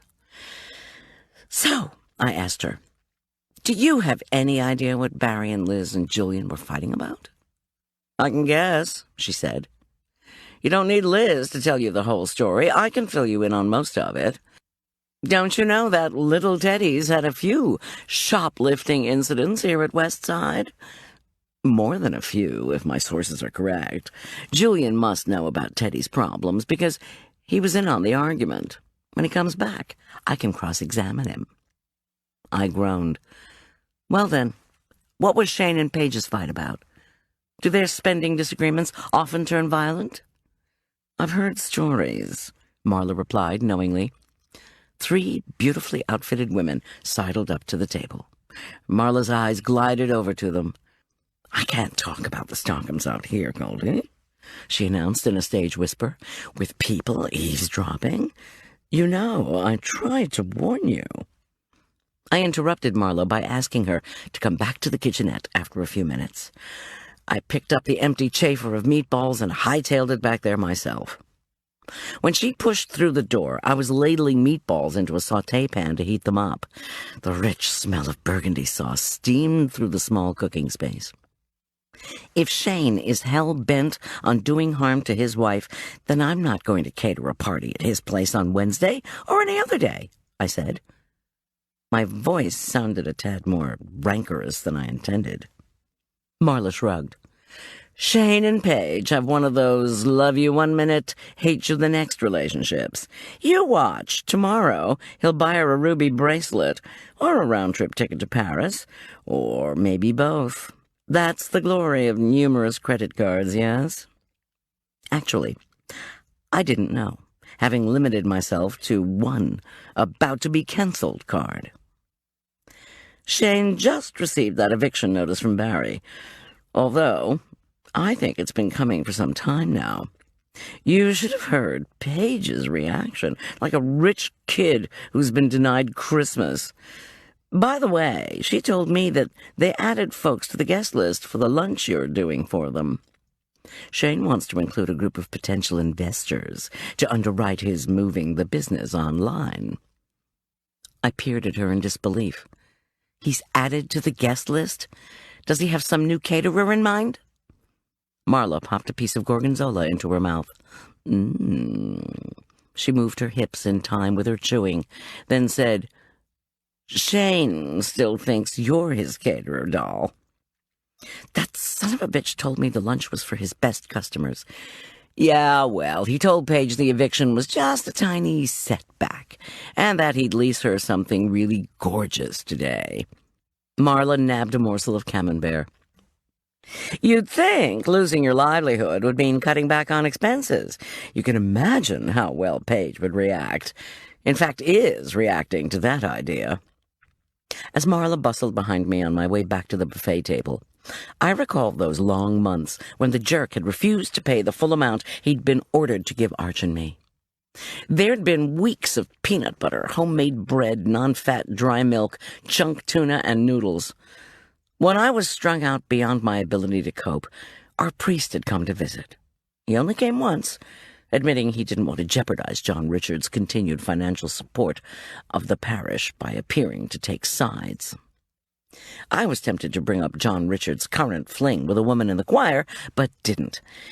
In any event, the priest informed me that the most desperate folks he counseled were ones who went from having money to suddenly not having money. Most of them, he added, lived in denial for at least a year, unable to give up the high life. So they racked up debt that took decades to repay. And he certainly hoped, he concluded as he chomped into his 6th peanut butter cookie, that I had made especially for his visit, that I would not bury myself in debt. I'd sat in silence as he swallowed the last of the cookie, then asked him to leave. Well, mustn't grumble, as the Brits are wont to say. I assessed the buffet table. If Shane and Paige want to live in denial, that was their problem, not mine. At the moment, we needed still more refilled trays. I headed back to the kitchen. Marla made a wide U-turn and followed. Okay, she began, as I pulled a new tray of beautifully arranged succulent fruit from the refrigerator. Here's the scoop on why Barry kicked Shane out of Westside. First, are you aware of how they figure rents in a mall? I frowned at the fruit tray. How mall rents were figured. Wait, I did know this. Yes, Barry told me. It's a base figure plus extra for the... what's it called? CAM? Common Area Management, I added, as I scoured the refrigerator for our creamy fruit dressing. Very good, said Marla. I carefully placed dollops of the dressing, equal parts sour cream and mayonnaise, into a crystal bowl that fit in the center of the tray. That's not quite all. Hold on. I paused before covering the large jar of dressing, long enough for Marla to grab a spoon and help herself to a large mouthful. I instantly prayed for the county health inspector to be 1,000 miles away. Rents, I said, as I stored the jar. Okay, if a store is doing well enough, it's supposed to pay a percentage of its sales to the mall. But the gadget guy shouldn't have had a problem with that. That place is always mobbed. I shouldered the fruit away. Was always mobbed. The gadget guy was a huge success, Marla agreed as she followed me out of the kitchen. The place did so well that they should have been paying extra to the mall owners, but Shane cried poor, so Barry had his accounts audited. And guess what? The gadget guy owed the mall owner. What's their name? Pennybaker International. Owed Pennybaker over $1 million. Pay up in 30 days, Pennybaker said, or you're out of here forever. Shane didn't even have 100,000, much less $1 million. The eviction notice was delivered yesterday afternoon. I set my tray on the buffet, where women dripping with leased jewels dug in for second, third, or was it possible, fourth helpings of truffles. They squealed and wiggled and raved about the rich chocolate. Curse of the cocktail buffet. People eat too much, because it's all right there in front of them. When I'd retrieved a load of glasses and plates, I stopped to scan the lounge. Barry was nowhere in sight. Marla moved away. I unloaded the dirty dishes and glasses, then began a lap around the lounge to retrieve more of them. Liz and Julian, I noted thankfully, were bent on the same task at the room's opposite end. The dregs of the buzzing crowd clustered around the jewelry display cases, doing last-minute deals. Marla waved at friends, pointed to her new necklace, earrings, and barrettes, and then nipped back toward me. She must have gleaned a final tidbit of gossip. "More news," she said eagerly. "Shane's future is looking even dimmer." "Financially?" I replied. "Or legally, after he gets through with the cops for coming at his wife?" "In the money department, Barry's not backing off on demanding the mall's $1 million. Marla's voice was hoarse. "Shane claims he wants more time to bring together the cash.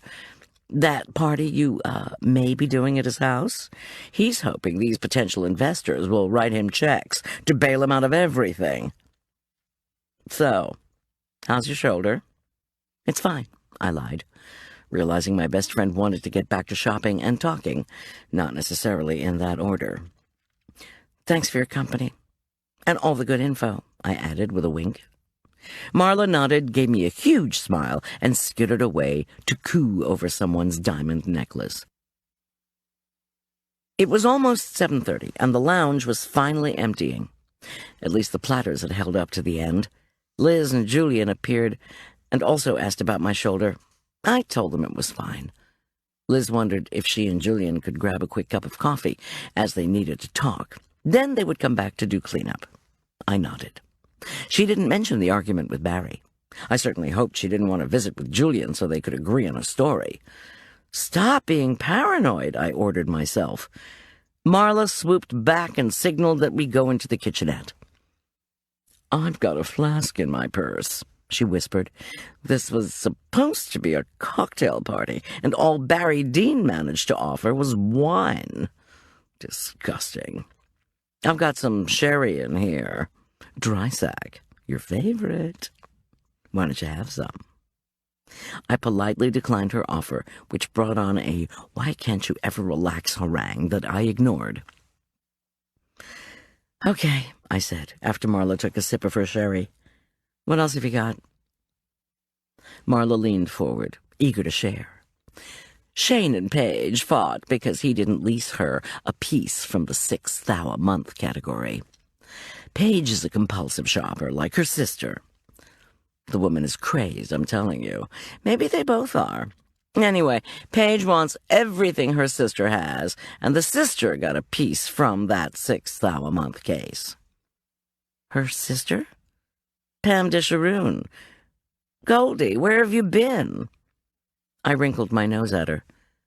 "The blonde lingerie sales lady? She has so much stuff that Paige Stockham is jealous of her?" "Word is that Pam is loaded with goodies, all gifts from boyfriends. She doesn't have to work in sales, but she does it for the thrill of it. Apparently she's a whiz at both selling stuff and getting stuff. Free stuff. She goes to a guy's house. She and the guy have a wild lovemaking session on his oriental rug. All the while, the guy's wife is away, of course. Pam says, 'Oh, if only I had a rug like this. I could think of us on it.' Next thing you know, a Kerman's delivered to Pam's front door. I'm telling you, the woman is infamous. I can't believe you haven't heard about her.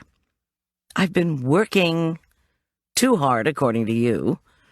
What about Paige?" Marla sniffed. "Paige is insanely jealous of Pam. Paige watches her sister like a hawk to see what she gets.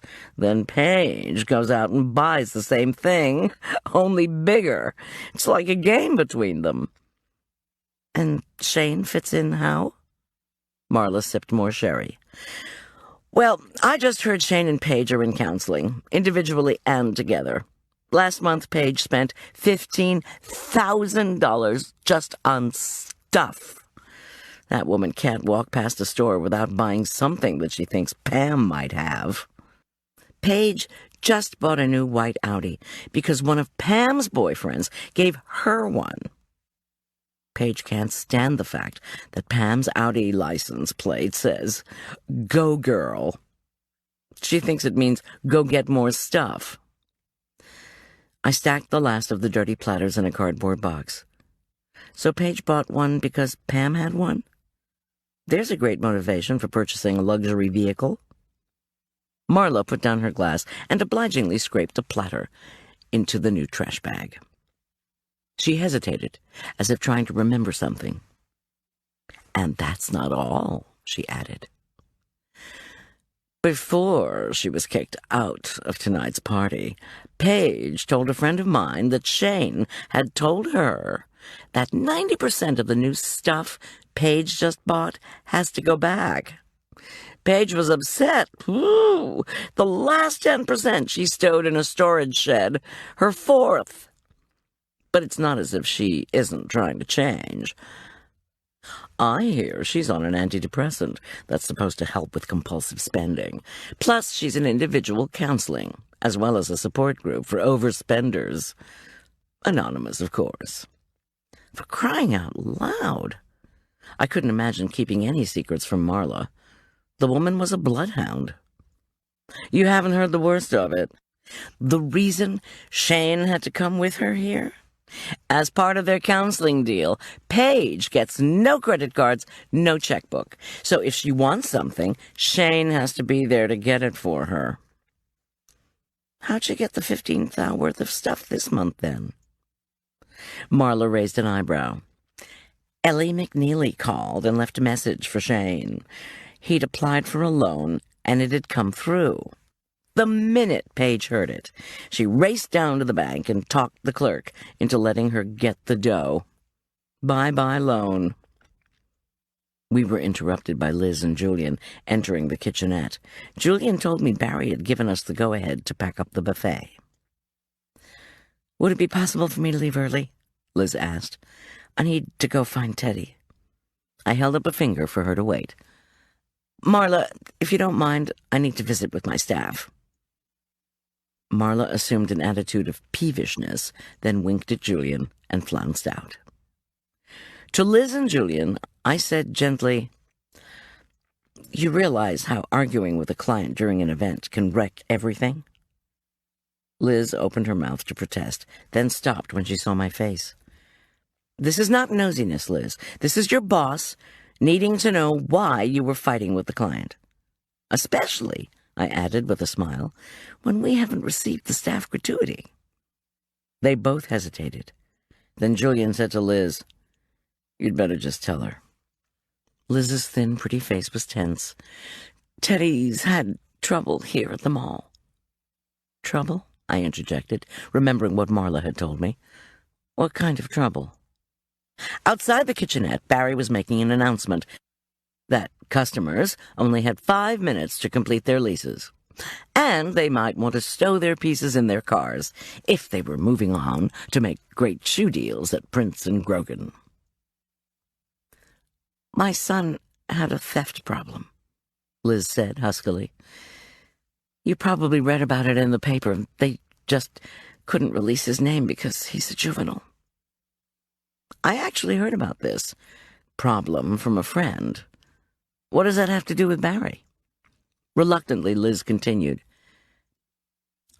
"Teddy used to wait in that eggs and bacon area where parents let their kids play. Sometimes people sit at tables around the edge of the play area to drink coffee or tea. You know it?" I nodded. "Teddy would watch until the parents or the coffee drinkers were distracted. Then he'd walk off with their bags. Their purses, too." She ran her fingers through her short silver hair. "Their wallets. That's why I wanted to talk to Julian. I just keep thinking if Teddy could have a role model." "Liz, the fight with Barry? Why did the security guys haul Teddy out of the lounge?" "Law enforcement has talked and talked to Teddy, and he's doing so much better. But then Barry Dean," Liz began savagely, "barred him from Westside. Technically, it's called being trespassed. He's not allowed into the mall for any reason. If mall security catches him, they automatically call the cops and have him transported away. This sucks, Julian interjected angrily. Here's this 17-year-old kid who's just trying to find his mom so we can give her a ride home, and then that creep gets him dragged off. Sounds like Barry was just trying to do his job, I pointed out gently. Oh, police, Liz scoffed. Barry didn't have to have Teddy humiliated. There were enough guards holding on to him to stop an army, for God's sake. And I'd like to know why my son was immediately hauled away in front of everybody when he didn't even do anything, and Barry stood still while Shane Stockham tried to beat up his wife and whacked into you instead. Hello? Well, I said, but couldn't finish. Liz had a point. Anyway, why am I talking to you? Liz's voice was defiant. I need to go find out where my son is. She tugged off her chef's jacket and tossed it onto the counter. If you don't want to pay me for my work today, that's fine. Goodbye. With this, she stomped away. That went well, Julian commented. Look, I'm sorry, I retorted, but why didn't they just agree to meet outside the mall? If the kid knows he's not supposed to come into the mall, why would he do it? I let out a breath. This was a Goldilocks catering party, and we saw not one but 2 fights. I slumped against the counter, exhausted and in pain. Worse, I felt defeated. Julian's dark eyebrows knit into a straight line. Let me help you with the cleanup and packing. I'll stay as late as you want, and I know a catering staff shouldn't argue with anyone, so you don't have to pay me either. He paused. Teddy just felt so awful when I talked to him tonight. I resisted commenting on how awful the people Teddy stole from undoubtedly felt when their packages and purses disappeared. Instead, I thanked Julian for staying to help. And of course I would pay him and Liz too. Talking about her brought up a fresh worry. She and I had come down from Aspen Meadow together. What if she couldn't find Teddy? How would she get home? Did she have a cell phone? When I voiced this worry to Julian, he said Liz had his cell number. If she got stranded, she'd be sure to call. By the time Julian and I had cleaned the kitchen to make way for more mess and re-entered the lounge, the crowd had vanished. At my suggestion, Julian offered the remains of the buffet platters to the band and the jewelry salespeople. They pounced as if they hadn't eaten for months. I smiled. Free food is always great publicity for my business, and after the evening's crises, I needed all the help I could get. I stacked more empty trays and carried them to the kitchen. As usual, Barry had done another of his disappearing acts. Stockham conflict or no, if Barry thought I was going to leave without my check for the staff gratuity, he was wrong. After 20 minutes of washing platters and shuffling them to the van, we were almost done. Still no Barry. After all my admonitions about staying cool, I was starting to simmer. One of the musicians gave me a note the last time you were out at the van, Julian said, as he brought the last of the platters into the kitchen. I thought it was for me, but it was for you, from Barry Dean. A note or a check? Julian wordlessly handed me a single piece of paper. Hey, Goldy, it read. Great event, despite the problems. I have your check and a tip for you, too. Meet me at the Prince and Grogan shoe sale at 8:30. Your buddy, B. It sure didn't feel as if Barry Dean was my buddy anymore. I glanced at my watch. 8:45. Great. Look, Julian, Barry's being elusive. I've got to find him in Prince and Grogan to get our gratuity, and I need to pick up Arch's guitar, too, before I get there. You bought Arch a guitar? Julian asked, his eyes brightening. Why don't you let me pick it up? It'll save us some time. You don't know Westside music. I'm not even sure they'll let me have it, and I just paid them hundreds of dollars for the damn thing. When we hurried back out to the lounge, the lights were blinking. A bored voice from an unseen loudspeaker announced that the mall was closing in 15 minutes. I looked around in dismay. Julian and I had done quite a bit, but at least 20 more minutes of cleanup awaited us. Look, Julian said, aware of my problems. I'll finish the cleanup extra fast while you nab the guitar and the check. Then I'll meet you back here, say no later than 10 after 9. They won't lock us in, I'm sure.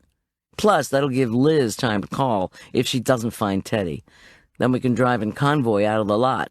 I don't want you all driving out of here on your own, what with killer truckers on the loose. You'd better leave now, though, in case Westside Music closes early. You can always get the staff gratuity check later, you know. In the catering biz, getting the check later was not something you should ever do. Food is perishable. Events get messed up. People decide not to give you your money. But I had no time to remind Julian of all that. I needed to get Arch's guitar. I thanked Julian and dashed out of the lounge. The mall was finally emptying. Rolling metal gates had been drawn halfway down most stores' entrances. Shoppers, weighed down with bags, straggled toward the exits. Strobe lights flashed overhead, and unseen speakers warned customers to shove off. Only one family remained at the bacon and eggs area. Their young son, perhaps 4 years of age, was clinging to an oversized piece of toast.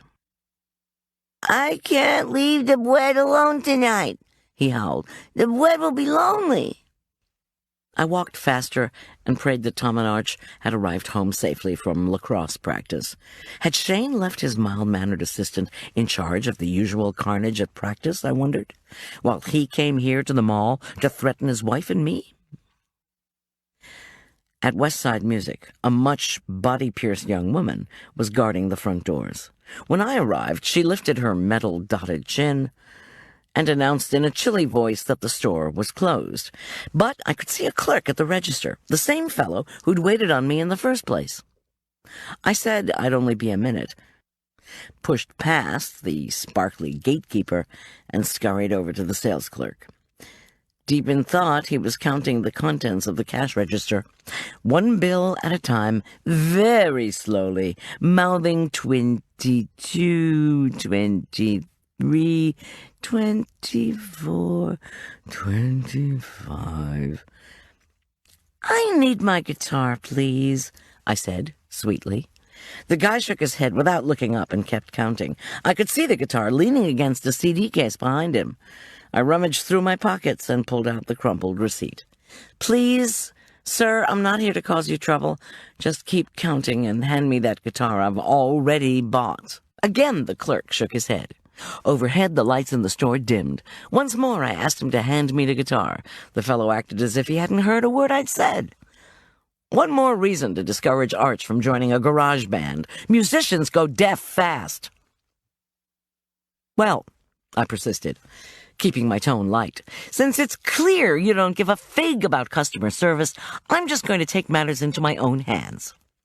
The clerk wrinkled his brow, but didn't cease counting. I moved closer to the cash register. "We're closed," bellowed body-pierced gal from the entrance. Startled, the deaf cash counter glanced up as I sidled in behind him and grabbed Arch's guitar. Tucking it under my arm, I waved the receipt at him. He peered at it, then frowned and nodded. I raced toward the exit. Mission accomplished, I thought. I sprinted past the startled gatekeeper and headed for Prince and Grogan. Barry Dean, and the money Liz and Julian seemed so intent on refusing. At the entrance to Prince and Grogan, I pulled the guitar to my chest and zipped inside. The P&G employees were busying themselves with their tallies. Where had Barry's note said he'd be? Ah, yes, the shoe sale. In the far right corner of the main floor, I spied an enormous banner, "Red Tag Shoe Sale." Clutching the guitar, I sped toward it. Making a straight path to shoes proved a challenge, however. Scented air seduced my nose to the perfume counter. Brightly colored spring outfits on impossibly slender mannequins made me wonder if I'd ever again have a slim figure. Probably not. My cross-store hike was slowed by the dimming of lights and relentless announcements that the store was closing. I skittered around departments and displays until I finally landed at a large area denoted by a fancy script sign. Ladies' shoes. In the plush P&G redo of 2 years ago, the shoe department had been outfitted with thick beige carpet, beige striped love seats, and brown patterned chairs. Artfully placed among the furniture were glass-topped tables that probably had been neatly stacked with shoes before the tornado of shoppers blew through. On either side of the sign, 2 tall, deep cabinets held only a few sandals teetering from the shelves. Unfortunately, the department held no Barry. A couple of salespeople were picking their way through piles and piles of shoes. Their probing gait as they sorted and boxed footwear reminded me of beachcombers. Another salesperson was frowning at the only open cash register. I held the guitar high as I wended my way toward her, dodging picked-over pumps, boots, sandals, slippers, and loafers, all of which lay higgledy-piggledy across the floor. Perhaps Barry had been here and given the saleslady our check. Or, following his usual style, maybe he'd written another note about where to go for payment. If this was going to be like the hunt for the psych class notes, it was going to be a very long night. "Excuse me, but have you seen Barry Dean, the mall manager?" I asked politely. The clerk gently closed the cash register and gave me a sympathetic look. "I sure haven't, sorry." "I was the caterer for the elite shoppers party." I attempted again, still hopeful. "I'm just trying to get our final check. Could he have left a note for me?" She gestured to the beachcombers. "They might know. They've been working here longer than I have." I thanked her and looked around. To avoid the mountains of shoes, I decided to backtrack to the edge of the department, then make a straight shot past the cabinets to the workers. Another overhead announcement reminded customers that the store was closed and that all salespeople needed to check out immediately. So, I hurried. Fearful that I'd miss talking to the sorting salespeople, I lofted the guitar and began to pick my way around the piles of shoes. Ignorant of my presence, the workers called to each other, something about the cleaning crew, and just finishing this last bit. I glanced back to the cash register. The helpful saleslady was already walking toward the escalator. "Crap, crap, crap," I muttered, as I teetered at the edge of a pile of leather pumps with cut-out designs around the toes. When I began to lose my balance, I overcompensated by yanking the guitar sideways. I wobbled over the shoes and staggered like a drunk. When I tried to get a foothold, I reeled forward, let go of the guitar, and fell onto the shoes. My head hit the side of the cabinet, hard. The low doors swung open, and I saw stars. "I can't believe this is happening again," I thought, as I lay on the pile of shoes. "This is the 3rd time I've fallen down today."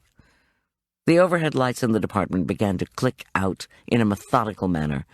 I groaned and turned over. The salespeople had vacated the department. No help was forthcoming. I registered another groan nearby. It wasn't my voice. Fear snaked up my back. I peered around. The open cabinet doors had dislodged a stash of shoes and a mannequin. Could the frenzied shoppers have pulled down a mannequin? I was startled by another groan. It came from the mannequin, which had on black dress shoes and black socks. The shoe with a sock was attached to a leg.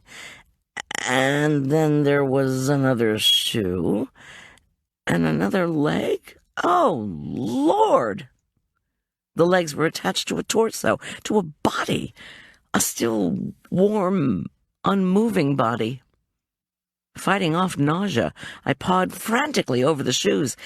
Didn't I recognize those striped tuxedo pants? Those shiny black shoes? "Please, God, no!" I prayed, as I ignored my pain and burrowed through pumps with cut-out toes, sandals, loafers, and platform shoes to pull out this person who was groaning, this person who was clearly not supposed to be here. Finally, I got to the body's face. It was twisted to one side. The body was Barry Dean's. A pulse, I told myself, as I groped. It was faint, weak. With some effort, I managed to turn Barry part way onto his side. He groaned again, but kept his eyes closed. There was a knife in his stomach. Blood poured onto the scattered shoes and beige rug. "Barry!" Was I yelling? It came out as a croak. "Barry! What happened to you?" The air behind me swished. I stiffened and tried to scramble off the shoes. A warning voice echoed inside my head. What was... Swoosh! I grabbed for my pocket, for my cell phone. Crack! Something struck my head. Very hard. Everything faded to darkness. But not before I could ask the question that had haunted me since I reached Westside Mall an eternity ago. What the hell was going on? Chapter 6. From the distant reaches of my cerebral cortex, I heard Marla's voice. "You should have stayed in bed." Then her reproving voice morphed into Julian's, "You need to peel the potatoes." Was he making potato appetizers? Wait, I was lying on the potatoes. Is that what Julian was calling to me about? Why couldn't I move? I tried to wiggle my arms and legs. My head throbbed. Every effort at motion brought stabs of pain. I opened one eye to get a look at the hard, bumpy potatoes on which I appeared to be lying. Not potatoes. Shoes. "Julian," I mouthed. "Help him." "Hey, Goldy," Julian cried, much closer now. What happened to... I can't... He tried to move me off the shoes. Then he cried out. I registered him stumbling toward Barry. A second later, a woman's scream split the air. Suddenly, a rumbly voice, one I didn't recognize, spoke sharply.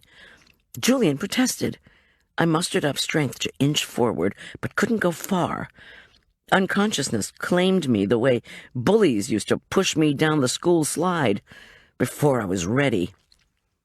A scent assaulted my nose. I jerked upward. My brain seemed to be cracking, splintering like glass. The stink of ammonia again hit my nostrils, and I yelped. Something bad had happened, was happening, was about to happen again. What? Why? "Mrs. Schulz," came the deep, unfamiliar voice, much closer than before. "Wake up. We've called the medics and the police. They're on their way." A large, rough-skinned hand grabbed my wrist. The same powerful hand pressed my wrist veins. For a pulse? When I tried to twist my neck to see who was talking, nausea steamrolled over me. "Julian," I moaned. "Where's Julian?" I opened my eyes. A wide, pasty male face loomed in front of mine. The man was wearing a security guard uniform. "Just don't worry about your guy, Julian," his slanted mouth announced. "We've got him. He's on the other side of..." But I struggled to remember what had brought me to this pile of shoes. A shaft of memory intruded. "Where's Barry?" I struggled upward. I was half sitting, half lying on the bed of shoes. Barry had been right over there. And then I saw him. A silver knife handle protruded from his stomach. His head lay at an impossible angle. His hands were limp. He, too, lay on the pile of shoes. Blood had drenched the leather and pooled on the carpet. He wasn't groaning anymore. I couldn't look at the blade's silver handle or at the blood. Oh, please, no. Tears welled up in my eyes, and all I could think was, "That's one of my new knives." Loud voices, heavy footsteps, and more clammy hands feeling for my pulse signaled the arrival of cops and medics. An eternity had passed since the pasty-faced man had waved an ampule of ammonia under my nose. Now, a second dose of stink smacked my nostrils. Was I seeing two fellows in white uniforms, or was I seeing double? "Mrs. Schulz," said one of the white uniforms, "your husband's here." He reached behind my head and began touching it. When his fingers pressed onto an unexpectedly painful spot, I gasped. "How about if you don't poke me with an ice pick?" I squealed. I was vaguely aware of not being very nice. "Mrs. Schulz," said the other uniform. There were two of them. This second medic's soothing voice was a tad higher than his comrades. "Please cooperate." Now the first medic probed my neck. "Does it feel as if anything is broken?" I tried to shake my head, which was a mistake. When I whispered no, he said, "Your husband will meet you at the sheriff's department. We're taking you to the hospital, okay?" "No, not okay." My voice sounded like razor blades. "I need to go with my husband. Please let me be with Tom." With stubborn resolve, I pulled myself to my knees. The medics grabbed my arms. I stood up, wobbled, and would have fallen if the two of them hadn't tightened their grip. "Thanks, really. I just need to go with my family.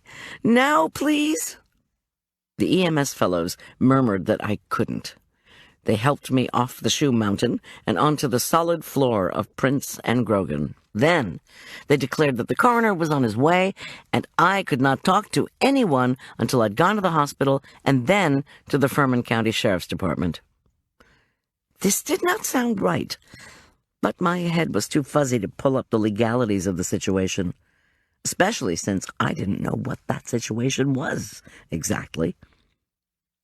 Barry must be dead, I thought, and fought back tears. The department store had an eerie, darkened look. As the medics led me toward an exit, I squinted and tried to make things out. Several salespeople, at least they looked like salespeople, sat in chairs dispersed around the floor. Each one was talking to a uniformed cop who either knelt or sat nearby, notebook in hand. Finally, I spotted Julian. He was slumped in a chair in the men's shoe department. 3 cops clustered around him. All looked grim. Then I saw Tom. A sob convulsed my body. My husband's somber expression spoke of something else I couldn't face. Despair. "Tom!" I cried. "Come with me!" He brought a finger to his lips and shook his head. Black spots clouded my vision as I stumbled up the ambulance steps. One medic got behind the wheel, and the other insisted I lie down, but not before I'd registered a dark, seated presence behind the stretcher. "Please," I said, as I tried to focus on the ambulance ceiling instead of my pain. "What happened to Barry?" There was a silence. Then, "That's what you need to tell us," announced the man behind the stretcher. Overhead, a light came on. A headache gripped my skull. I blinked and clung to the side of the stretcher as the ambulance began to move. I said, "I don't understand. Who are you?" "Did you kill Barry Dean?" asked the voice. More pain stabbed the back of my head as I jerked around. The dark presence was a bulky man in a slate-gray suit. He had salt-and-pepper hair and a ruddy face. His dark eyes locked onto mine. "No, of course I didn't," I protested, astonished. "Barry was my friend. He was an old friend," I added weakly, as black clouds again loomed behind my eyes. "And whatever happened to my Miranda rights?" The cop wrote something in a notebook, then frowned at his pen. Finally, he looked up and introduced himself. He was Detective Sawyer. "How about your assistant, Julian Teller?" Detective Sawyer asked. "Did he kill Dean?" "Look, Detective, Neither of us stabbed Barry Dean. Julian is the kindest, most helpful—" "How's your head feel?" Detective Sawyer interrupted. The ambulance swayed as it pelted forward. Belatedly, I registered the siren. It felt as if it, too, was right behind my eyes. "My head hurts," I replied. "And you're making it worse, Detective Sawyer. But listen, this is important." The ambulance slowed unexpectedly. I turned around and lifted my chin, which sent daggers slicing down my neck, and peered out at blinking sawhorses.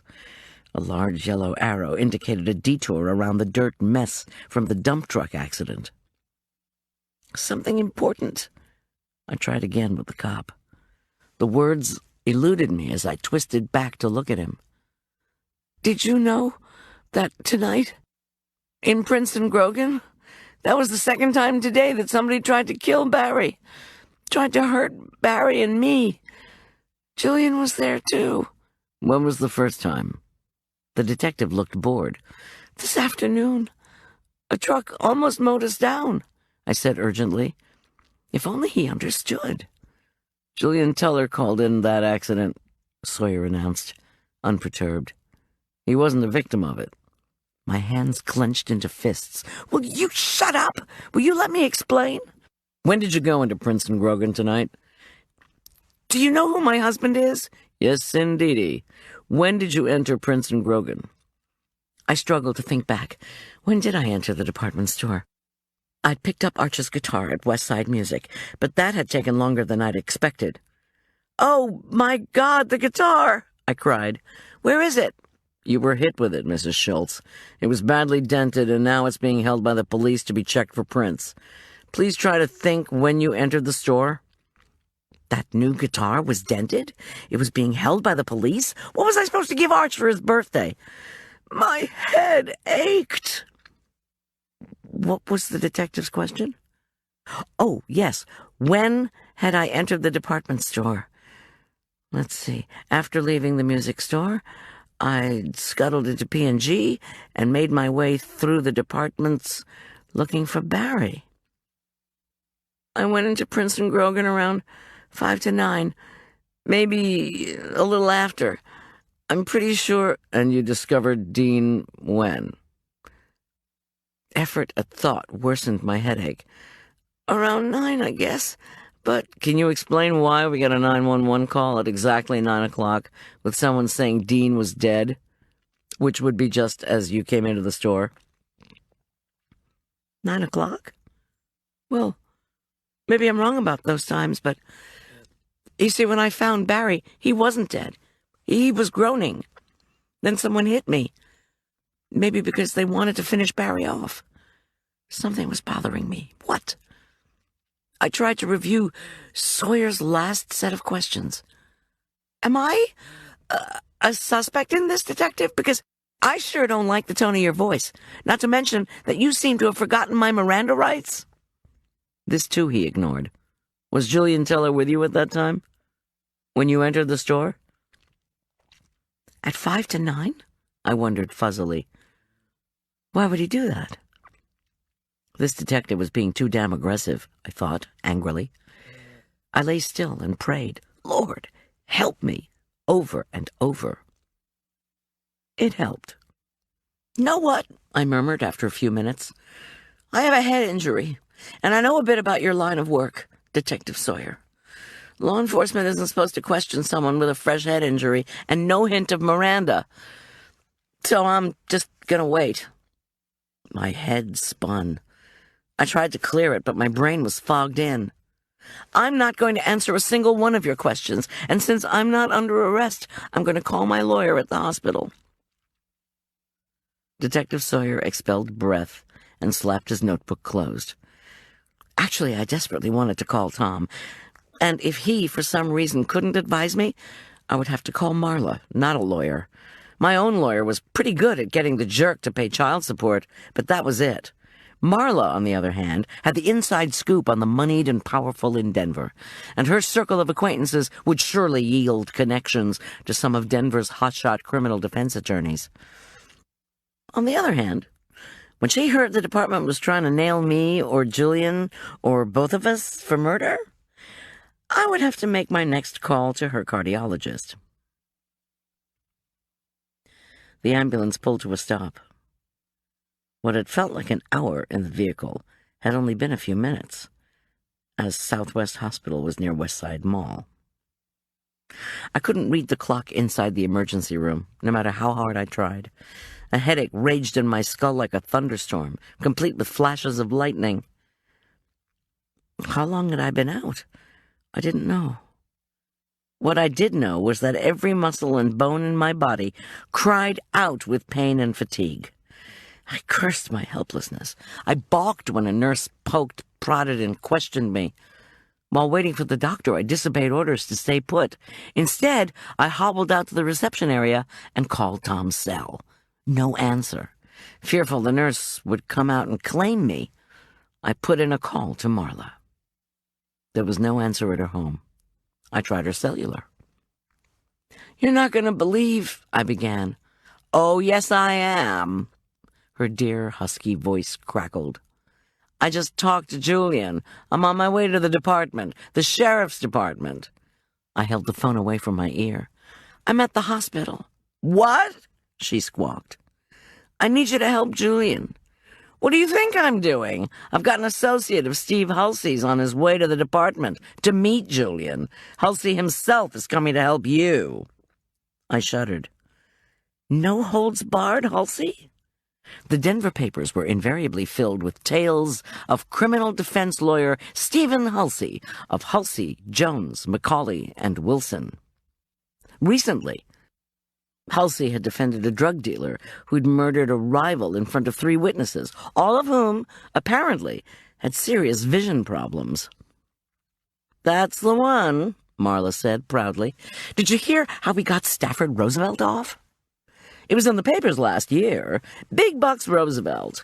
Serial rapist, supposedly, but we'll never know, since Hulsey got him off on a technicality.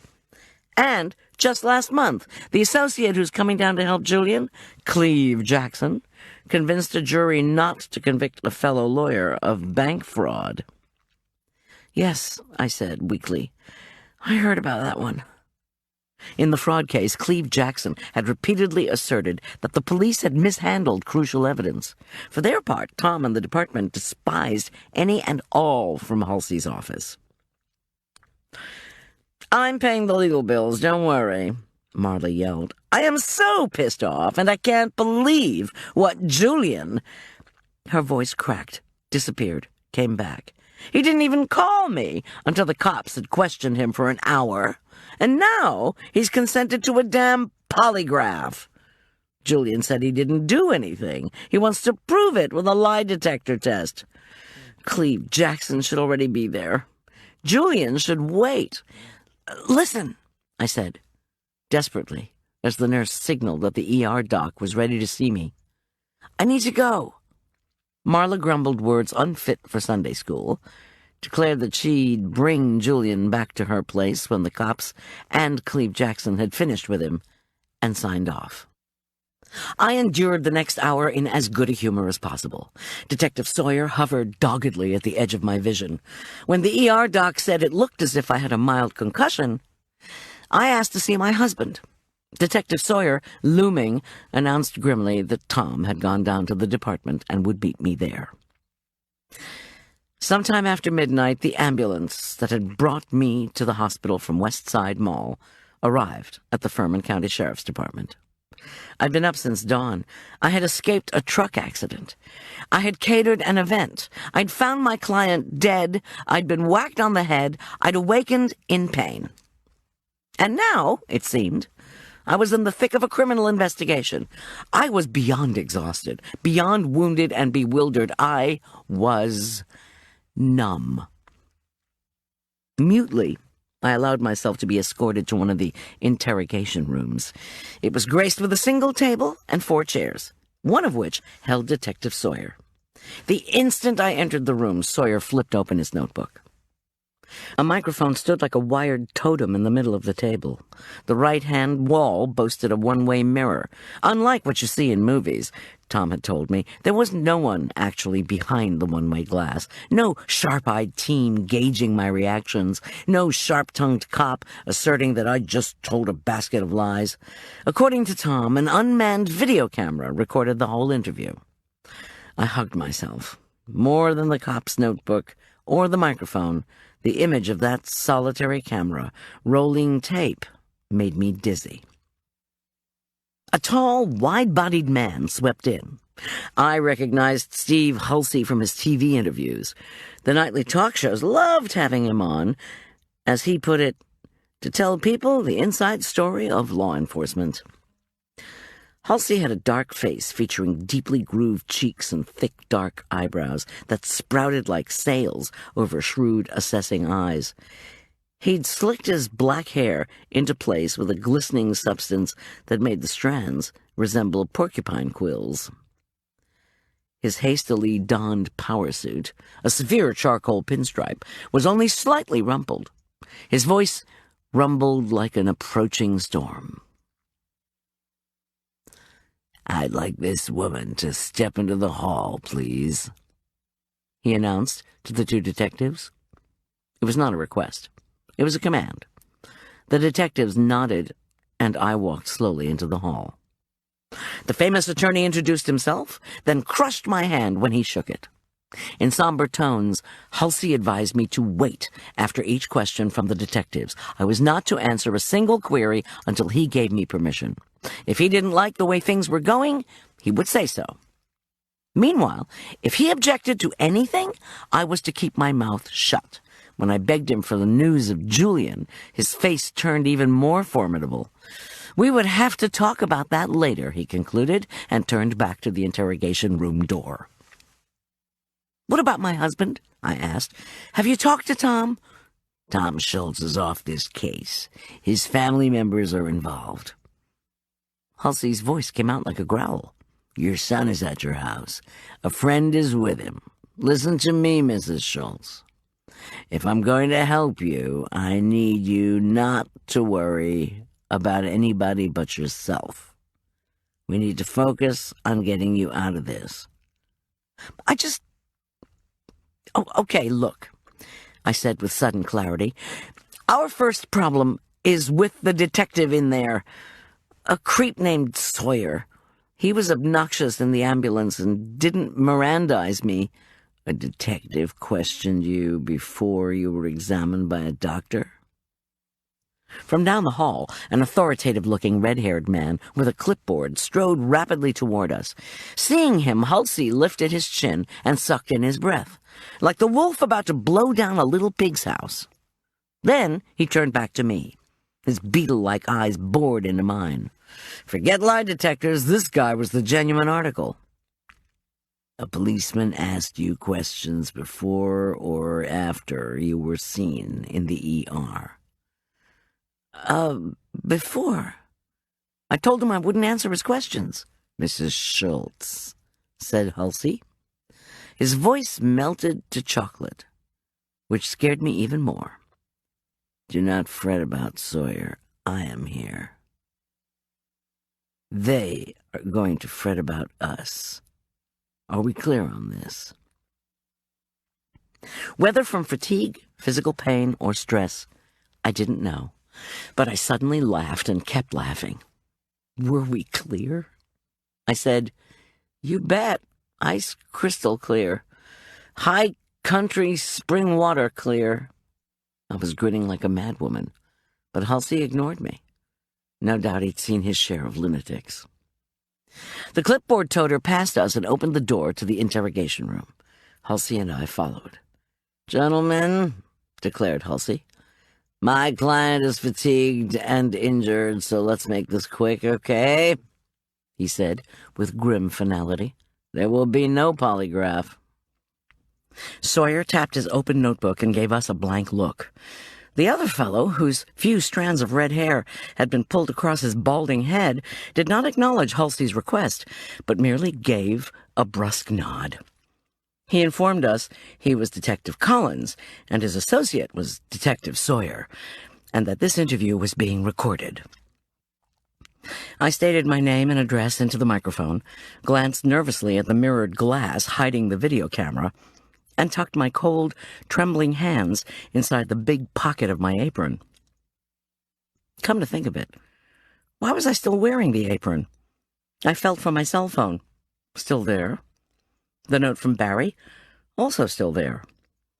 But what in the world was the small plastic jar my right hand suddenly closed over? I swallowed hard and cautiously moved the jar lower into my pocket, as deep as it would go.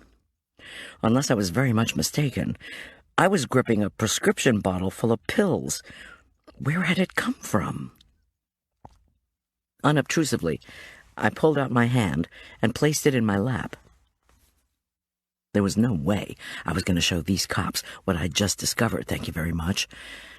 Every now and then it's important to be smart, which is what I wish I had been while hunting for Barry Dean in the Prince and Grogan shoe department, at least to the extent of jumping up and screaming for help when I'd first found Barry in the cabinet.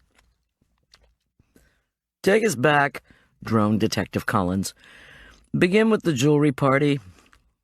That was the last time you saw Mr. Dean alive, yes?" "Yes." Barry'd been quite visible at the party, I told them. There were security tapes as well as a professional videotape of the event. I told them the very last time I'd seen Barry alive had been toward the end of the event. No, I had not actually seen him leave. I told them about Barry's uncharacteristic wine guzzling.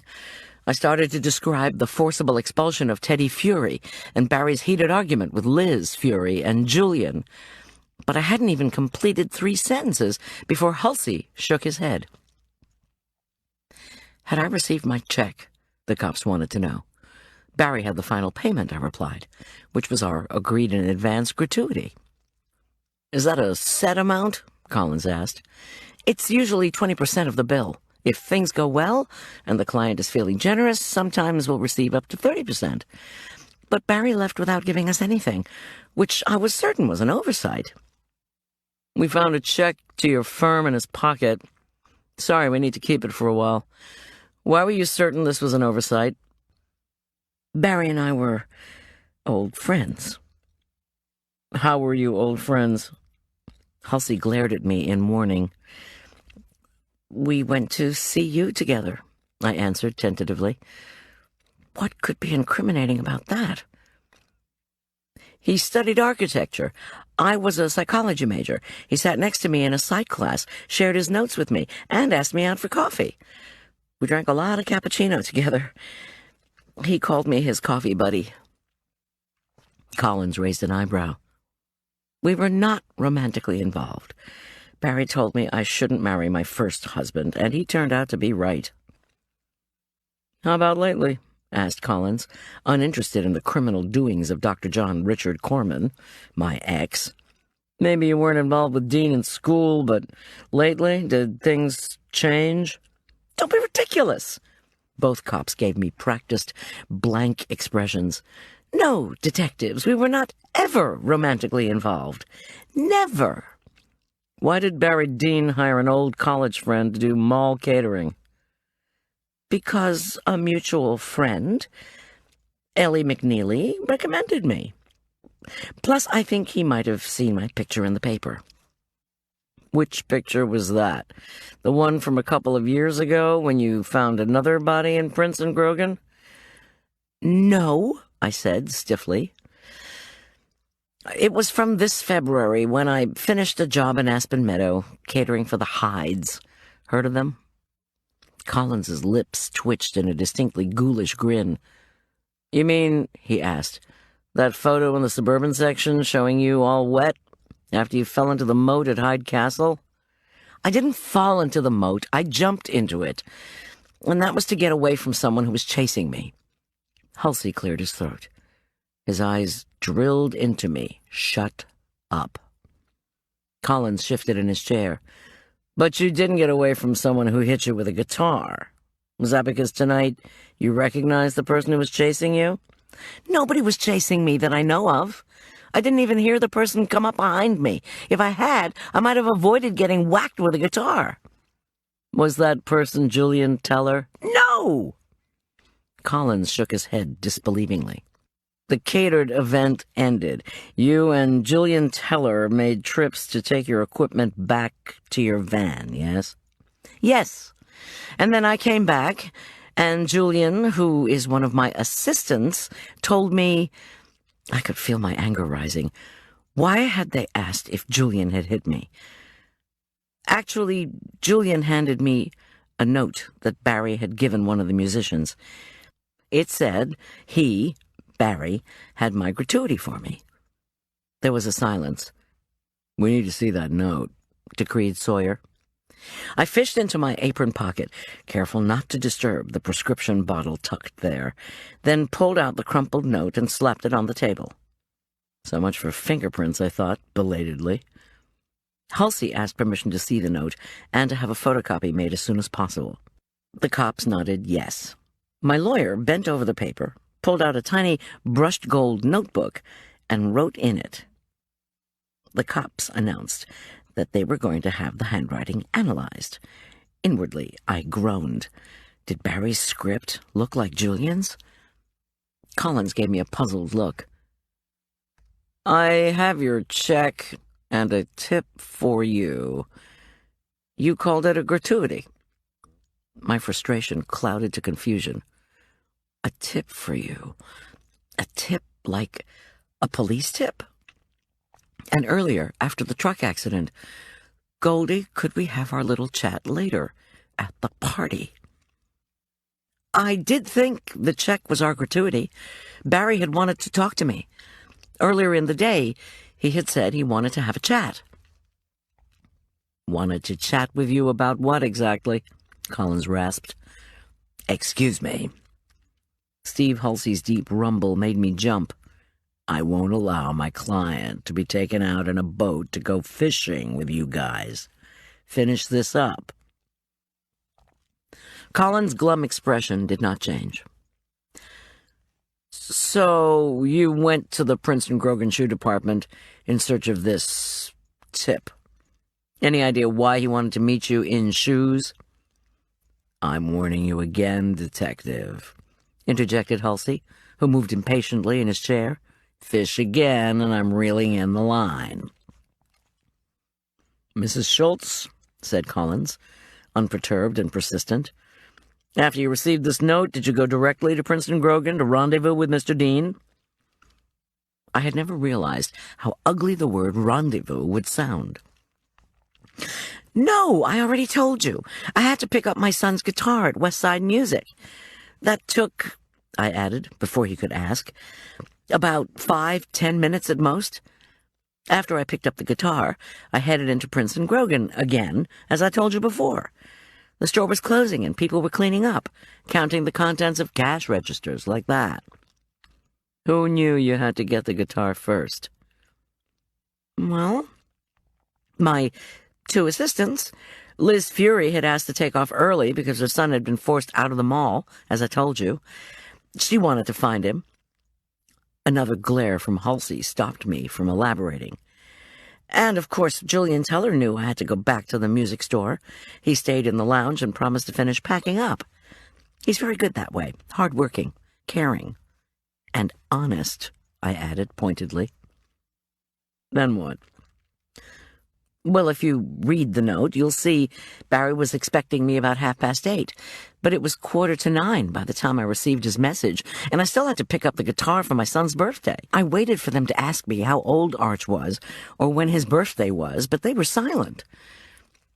So I was running late when I arrived in shoes. Barry wasn't there. I asked the cash register lady if she'd seen him. She hadn't, so I thought I'd try the 2 salespeople who were cleaning up. But I slipped on the shoes." "You slipped on them," commented Sawyer, ever the skeptic. "Yes, I was carrying the guitar, and it was heavy, and the women had dumped the shoes in piles all over the place. Leather is slippery," I said fiercely, giving them a glare of my own. "I stumbled, fell, and hit one of those big cabinets." One of the doors came open, and I saw what I thought was a mannequin in a tuxedo, but it groaned. It was Barry. I tried to pull him out, and he groaned again, and then I saw all the blood. I took his pulse. It was weak, and then I guess I was going to do a compression. You didn't call for help? Sawyer, again. I took a shaky breath. After a moment, I said, "No, I didn't. I should have, in retrospect. But my theory now is that whoever was trying to kill him was right behind the cabinet, waiting to finish the job. As soon as the salespeople left, after I'd pulled Barry out of the cabinet and checked for his pulse, the killer whacked me with the guitar. He or she wanted to get me out of the way and finish the job." Collins held up a hand, then spoke slowly. "Did you see who hit you?" "No, I didn't see a thing. I didn't hear anybody's voice either. 1 minute I had Barry's wrist in my hand. The next, my head was smashed and I saw nothing but black. After a bit, I heard Julian calling me, and someone waved ammonia in my face. And then you guys showed up, and I was carted to the hospital, and now we're here." Collins said, "Did you see the weapon used to kill Barry Dean?" There was a silence. I hadn't told Halsey about this. Now I wondered what in the world to say. The last thing I wanted to do was implicate Julian, Liz, or myself any further. But refusing to answer would look worse. And lying? What would that do? "Yes," I said quietly. "I saw it. It was one of my knives, from a new set I bought recently." Collins opened his mouth to ask another question, but Steve Halsey was too quick for him. "That does it, gentlemen. Thank you." He stood and motioned for me to do the same. I got to my feet too quickly and swayed, suddenly dizzy. I blinked, saw my chair, and grabbed the metal back. "Mrs. Schulz, please don't leave town," intoned Sawyer, as he slapped his notebook closed. My kick-ass lawyer held the door open for me, and I walked through. "I need you to visit my office," Halsey told me. "Will tomorrow morning work?" His office, as it turned out, was half a mile from Westside Mall. What catered event did I have the next day? Or rather, that very day, since it was now well past midnight. My beaten-up, woozy mind drew a blank. "When do you need me there?" I asked Halsey. 10 a.m. sharp, Halsey replied. "And in the meantime, talk to no one." Tom, oh dear God, Tom was waiting for me on a plastic chair in the lobby. He walked toward me swiftly, arms outstretched. Halsey vanished. Enfolded in my husband's arms, my body shook uncontrollably. I swallowed and tried to pull myself together. There was no way I was going to fall apart in the lobby of the sheriff's department. "Let's go," Tom whispered. He gently helped me into his Chrysler and murmured that he'd arranged for my van to be brought back to the house early the next morning. I leaned my head back and inhaled the comforting scent of Tom's car. I wanted so badly to be in bed, to be asleep, but something was gnawing at me. "Where's Marla?" I asked, as Tom started the engine. "Did she and Julian take both of their cars back to her house in Aspen Meadow? Or did he go back to Boulder?" Tom let the engine idle, his hands on the steering wheel. Illuminated by the lot's pink streetlights, his face was luminescent, ominous. "Do you know how many cups of coffee Julian drank today?" "Yesterday, that is, Monday, while he was working with you." "What?" "Miss G, it's a simple question." "I don't understand." "Just think. How many cups?" I took a deep breath. "Okay, he mentioned he'd had 2 4-shot lattes before he arrived. He brought 2 more, one for Liz and one for me." I tried to dive back into the muck of the day's events. Liz didn't want hers, so I think Julian drank it. Then we made coffee in the kitchen, And he had dinner with Liz, so it's probably safe to say he had about, the equivalent of 15 or 16 cups of coffee over the course of the day. Why? Tom pressed his lips into a thin line and shook his head. Then he clasped my hands in his. Julian drank a ton of caffeine. Then he found you in the department store, unconscious. He also found Barry, with your knife in him. Julian's a good kid. He was terrified. He tried to pull the knife out of Barry Dean. Then the one security cop on duty at Prince & Grogan spotted him and yelled at him to back off. Julian freaked out, and when the cops heard he'd had his hands on the knife, they said he had to come in for questioning. When they brought him into the department, he didn't wait for a lawyer. He insisted on submitting to the polygraph to prove his innocence. My own voice felt as brittle as cracking ice. What are you telling me? Too much caffeine can screw up a polygraph, Miss G. Julian was found with his hand on the murder weapon. Just as damning, he had no alibi for the time he was loading your van by himself, which was when you were picking up Arch's guitar. When Julian took the lie detector test, he flunked it. No! Tom squeezed my hands harder. Goldy. Julian's been arrested for murder. Chapter 7. We made it up the interstate in silence. The going was slow, as a light snow was falling. At home, our hall clock donged lightly for 1:30. I checked our pets, Jake the bloodhound and Scout the cat, who were slumbering peacefully in their separate housing area. Then I stumbled upstairs. I creaked open Arch's door. He was snoring. So was his pal, Todd Druckman. Just recently, Arch had outgrown his bunk bed, so Todd was curled inside a sleeping bag on the floor. With a husband in law enforcement and an ex-husband behind bars, our little family had dealt with criminal activity more than most. Still, I was worried about how Arch would deal with the arrest of Julian, our cherished family friend. I also wondered if heart attack-prone Marla would stay calm. Several years ago, in a bizarre discovery of adoption documents, we'd learned that Julian's birth mother had been Marla's dead sister. My old friend had passionately embraced the role of being Julian's aunt. Would she be able to cope with his arrest? Would I? I brushed my teeth, shucked my shoes, and pulled on pajamas. I fell into bed, certain I'd start fretting and never fall asleep. But I did sleep. So soundly that the creep of daylight into the bedroom, the early shriek of crows, the drone of traffic from Aspen Meadows Main Street, not one of these registered. At 9:30, Tom tiptoed in to wake me. He sat on the edge of our bed and asked me how I was feeling. I realized I had a headache, a shoulder ache, and nausea. I assured him I felt fine. I took Arch and Todd to school. Oh, and I canceled you out of that wedding reception this afternoon, he announced matter-of-factly. Liz said she can handle it. She came over for the food and supplies and said she'd contact some of her old staff to help. She feels really bad about Julian, he added. She's going to call you later. Slowly, groggily, I sat up. The room whirled. You didn't need to cancel me out of the reception. You've got a slight concussion and need to take it a bit easy. Also, you have Steve Hulsey to meet with today.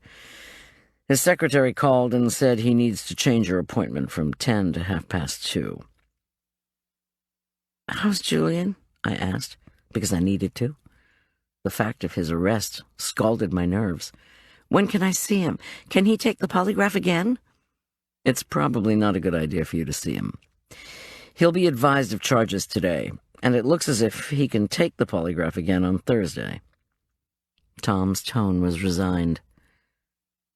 And there's something else. I heard an unconfirmed report that someone witnessed Julian driving the truck that tried to hit you and Barry. Baloney! I cried, indignant. Who would tell such a lie? Miss G, please.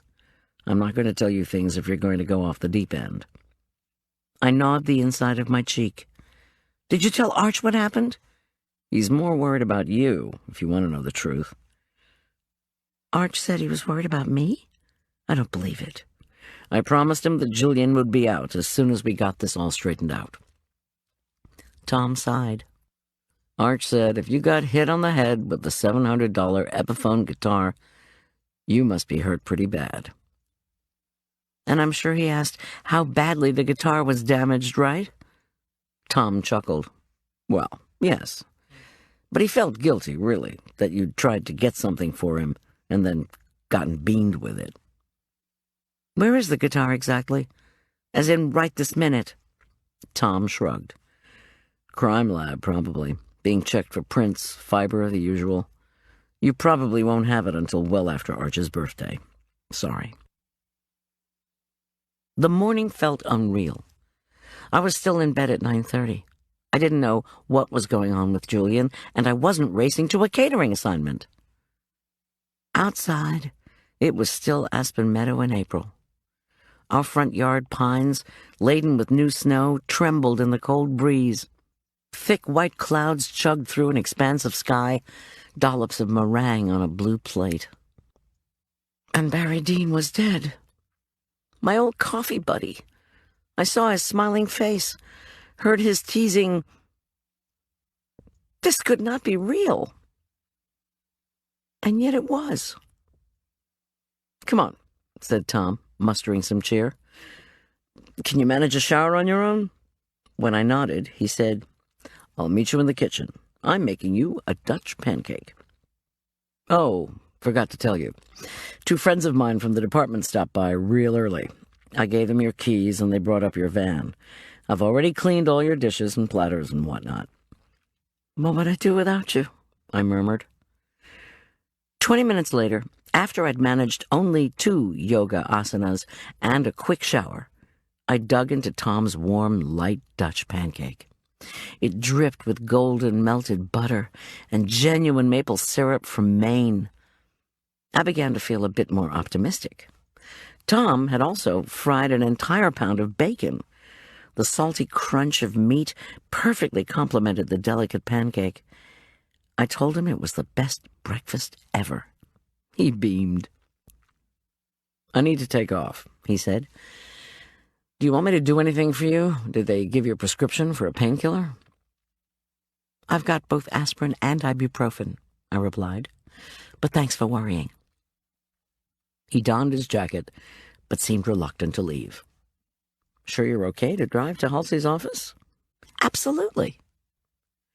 I stood to fire up the espresso machine. "I'm going to putter around here before stopping at Halsey's. I'll be done in time to pick up Arch at lacrosse practice." "Can I bring home dinner?" "Tom, if you don't let me cook, I'll go nuts." He kissed me and took off. As the house fell silent, I booted my computer, popped 2 aspirin, and pulled myself a double shot of rich, dark espresso. Because I needed to take care of myself, didn't everyone say so? I topped the coffee with a mountainous glob of whipped cream. And then I thought of Julian, in jail, with no espresso and a bunch of criminals as his new roommates. Tom was off the case. Would Halsey wait for a new polygraph before he moved forward with his own team of investigators? Probably not. But meanwhile, Julian, with no alibi, was stuck in jail. It would take a few days for the lab work to come back, but trying to pull my knife out of Barry meant, of course, that Julian's fingerprints were on the murder weapon. If I don't help him, who will? I swallowed more espresso, then tapped computer keys to open a new file. Barry Dean. Tom had told me 100 times, you have to figure out what you know before you can concentrate on what you don't know. I typed in everything I knew about Barry. His background at CU, his deep affection for basset hounds, his brief work with the Longmont TV show, business school, marketing, his job managing Westside Mall. His status? Most eligible bachelor. And then I looked down at my espresso cup. He loved coffee, I typed numbly. Both his old classic Mercedes and his rarely used BMW racing car had boasted leather coffee compartment caddies that fit over the hump between the front seats. Dear old Honey the Hound had presided over our outings, her mournful eyes regarding us from the rear seat. When we'd met the previous week, Barry had said that Honey had passed away, but that he still loved Bassett's and had just gotten a new one. He'd been so full of enthusiasm for canines. I'd told him about our own hound, Jake. He'd laughed and wanted to know more. Did he howl? His new dog did. Who was taking care of his new dog now? The cops? The pound? I veered away from that thought and forced myself to concentrate. Love interests. I typed. Let's see. He'd gone out with all kinds of girls at school, but wasn't as enthusiastic about them as he was about dogs, coffee, or cars. I knew he'd been seeing Ellie McNeely, and that she had recommended my catering company to him. Possibly he'd also been seeing Pam DeSharoon. I'd suspected he'd been seeing Liz, but realized now that their familiarity was probably based on Liz's nervousness about catering for a fellow who'd barred her son from the mall. The rest was a blank. Find out what BD was up to with women, I typed. Jealousy there? My head throbbed, and I pulled another espresso. Did I dare to take another couple of aspirin? No, Tom's words came back to me. Did they give you a prescription for painkillers? My apron, I thought. What was in that prescription bottle? I sprinted up the stairs. My head felt as if I were balancing a pine log on top of my cranium. Balancing a large pine log. Balancing a large pine log with a guy teetering on each end. I groped in my apron pocket and pulled out a brown bottle from Westside Pharmacy. March 22, the tidy label read, RX number 2880, Dr. Lewis Maxwell. Barry Dean, take one as needed for headache. Vicodin ES tablet. How on earth had the bottle gotten into my apron pocket? It had to have fallen out of Barry's pocket, I reasoned. When I scooted forward to check his pulse, I must have inadvertently picked it up. Vicodin was a narcotic painkiller. Barry had to have had some monster headaches. Was something worrying Barry to cause him crippling headaches? I typed a new question into the file. What caused BD's headaches? Okay, let's see. There were a few more random facts I knew about Barry. He'd just bought an older house far out Upper Cottonwood Creek. An Austrian chalet-style dwelling with gingerbread trim a la Hansel and Gretel. A detached garage held his cars. I thought he'd told me that at one point he'd had 3 vehicles, the old BMW racing car, a new white Audi, and the classic Mercedes, which had been wrecked, only to be replaced by the new Saab. Behind the garage, there was a large paved area where he kept his pontoon boat. Without kids and a wife to support, Barry could afford expensive toys. I fingered the prescription bottle. Would the cops allow me inside Barry's house? Probably not. I need to help Julian, I thought. I need to find out what Barry was up to. I need to discover what whoever killed Barry was up to. Back in the dark divorce days, I'd become an expert at ferreting out incriminating evidence. It's important to use your talents, right? Speaking of John Richard, for better or worse, he had been temporarily moved to a less crowded jail in Colorado Springs. We made the 2.5-hour trip on a weekly basis so Arch could visit his father, but at least the jerk would not be in the Furman County lockup to hassle or intimidate Julian. Julian. My heart ached. He'd been a part of our family for only a few years, but it felt like forever. He worried incessantly about Arch and me. He helped Arch with homework and visits to museums. He even corrected Arch's drafts of English papers, something I was forbidden upon pain of death to do. Julian brought over his signature chocolate croissants whenever he visited. And he always helped me out at catered events when I needed him. If I told Tom about Barry's pills, he'd make me turn them over to the cops. So I was tampering with evidence, but I wasn't ready to give up Barry's prescription bottle just yet, at least not until I ferreted out the reason for the painkillers. After frowning at the little brown bottle for a minute, I wrapped it in plastic, opened the freezer side of the walk-in, and stashed it in a place I doubted Tom or Arch would ever look: a plastic tub half full of frozen, clarified butter.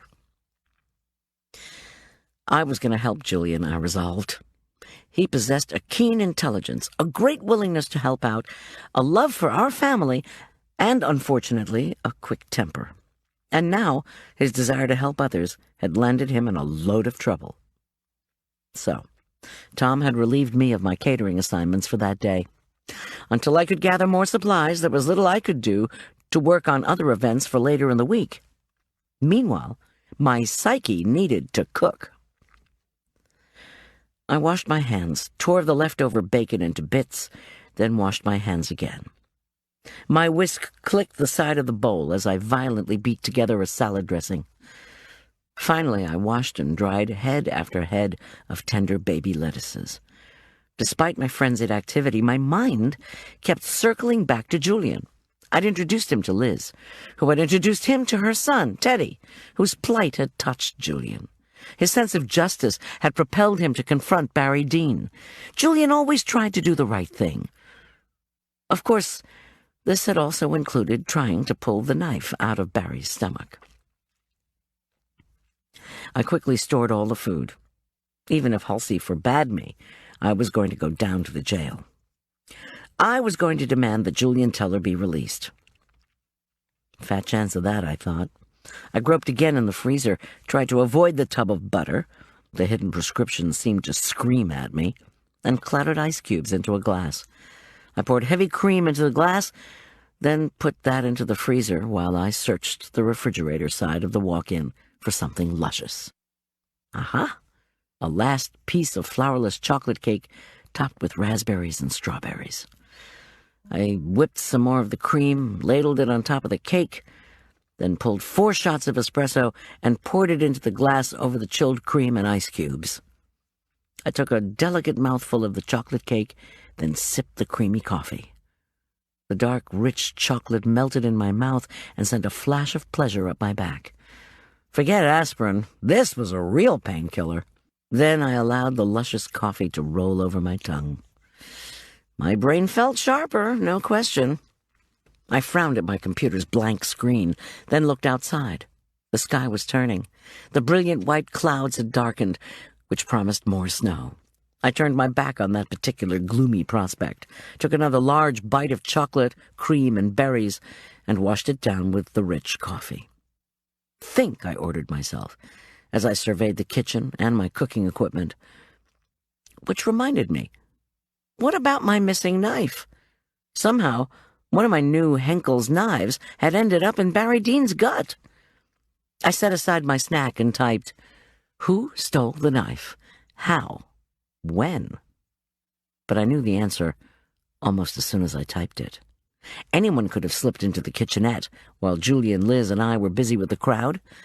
Sneaking in through the service entrance once the main doors were opened shouldn't have been too hard either, because at that point the security guards were inside the lounge. There ought to be some way to determine... Wait, the lounge had boasted a multitude of cameras, all poised on the party. Cameras on the walls, cameras overhead, plus there'd been that videographer. Surely one of those cameras had captured the knife thief sneaking into or out of the kitchen. Or had the knife made it to the buffet, say, on one of the platters, and been snitched from there? When I visited the jail, I'd have to ask Julian if he'd spotted anything suspicious. And getting back to cameras, there should have been some hidden ones focused on the Prince and Grogan shoe department, right? Wouldn't those videos show how Barry had died? I finished the cake and put in a quick call to Tom. Hopefully, he'd sniffed out news of the investigation. Did being off the case mean being excluded from the progress of the investigation? "Tom," I said to his voicemail, "could you see if the cops got hold of the security camera videos from the lounge and from the P&G shoe department? Oh, and if you find out anything else about Julian's case, would you please call?" As soon as I hung up, the phone rang. I pounced on it. It was Marla. "Goldy, what the hell is going on? Julian didn't even know Barry Dean. I say the hell with waiting for another polygraph. I told Halsey to get his investigators on this right away. I'm not pleased that Halsey's not dealing with Julian himself. He should have given you to Jackson. And what is it with you and Julian, guzzling all that caffeine? Don't you know better than to drink so much of it?" "Well, I'll have to remember that," I replied, huffily. "The next time I cater a buffet for 50 on less than 5 hours of sleep, and can peer into one of my crystal balls to see that Julian will face a polygraph for a murder investigation that very day. Oh, and since you didn't ask, I'm feeling just fine after being hit over the head." Marla rattled ice cubes, then gulped something down. It wasn't even noon yet. I hoped whatever she was drinking was non-alcoholic. She took a deep breath. "Sorry I yelled at you. You know how fond I am of Julian. I'm just scared, that's all. Tell me what they've got on him, would you please?" So I told her the little I did know, much of which she probably already had weaseled out of Julian or his lawyer. In addition to failing the polygraph, Julian had no alibi for the time Barry was murdered. He had also been accused, by whom I still did not know, of being behind the wheel of the truck that had very nearly mowed Barry and me down. And worst of all, his fingerprints would no doubt show up on the murder weapon. No alibi? I'll say I was with him. I shook my head. No, I'm sure he was loading supplies and dirty dishes into my van, the way he said he would. And speaking of vehicles, I wondered, where were Barry's Saab and Julian's Range Rover? Had the police impounded both vehicles? "But," Marla protested, "if I say he was with me, will they let him out of jail?" Funny thing about cops, girlfriend. They're interested in the truth. But we ought to be able to do something.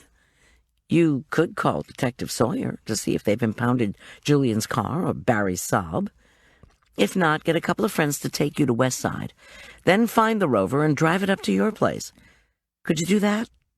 Do you have the keys to the Rover? Absolutely. It was my sister's car, remember? And I never throw anything away.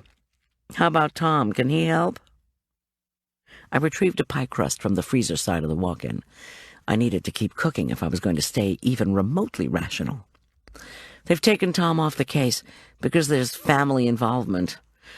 Look, Marla, I'm going to look into this. Well, thank God for something. But you can't tell anyone what I'm doing. You can't spill any details to your pals. If you do, Halsey, the cops, and Tom will all have a fit. Now, tell me everything you know about Barry's social life. Was there a significant other in the picture? She blew out air. Of course. Barry was seeing Ellie McNeely, didn't I tell you? Ellie hooked up with him the second she got that bank job. I heard it had become très serious, but Ellie had this suspicion that Barry was seeing somebody else on the side. According to her, Barry would go places and not tell her where he'd been. He wouldn't show up when he promised. She'd see him at the doctor's when he said he was skiing. She spotted him at the bank when he'd said he had an all-day meeting in Vail, and he skipped a dinner they were supposed to attend, claiming he'd been caught in a traffic jam west of the Eisenhower Tunnel. So I told her to hire a private investigator. You did what?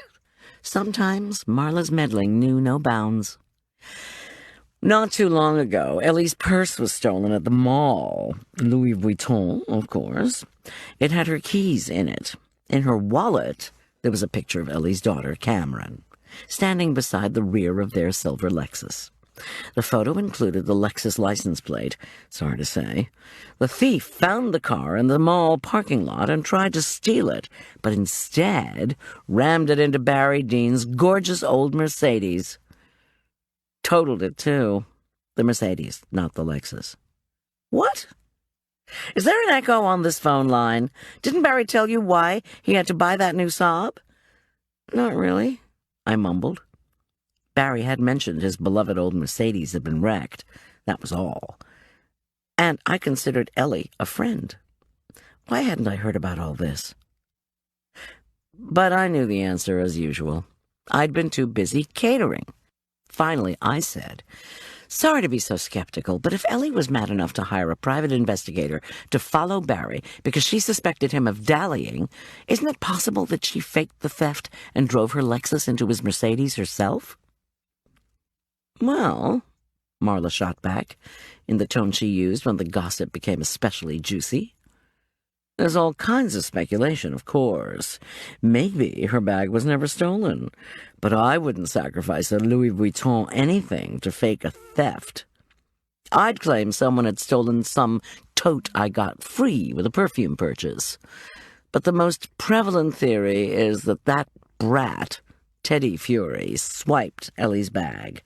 Everyone knows that kid's a klepto. The cops didn't find Ellie's LV purse when they discovered what was left of his stash of stolen goodies, though." "How do you know all these things?" I demanded, exasperated. "Well, unlike you, I'm not spending all my time cooking.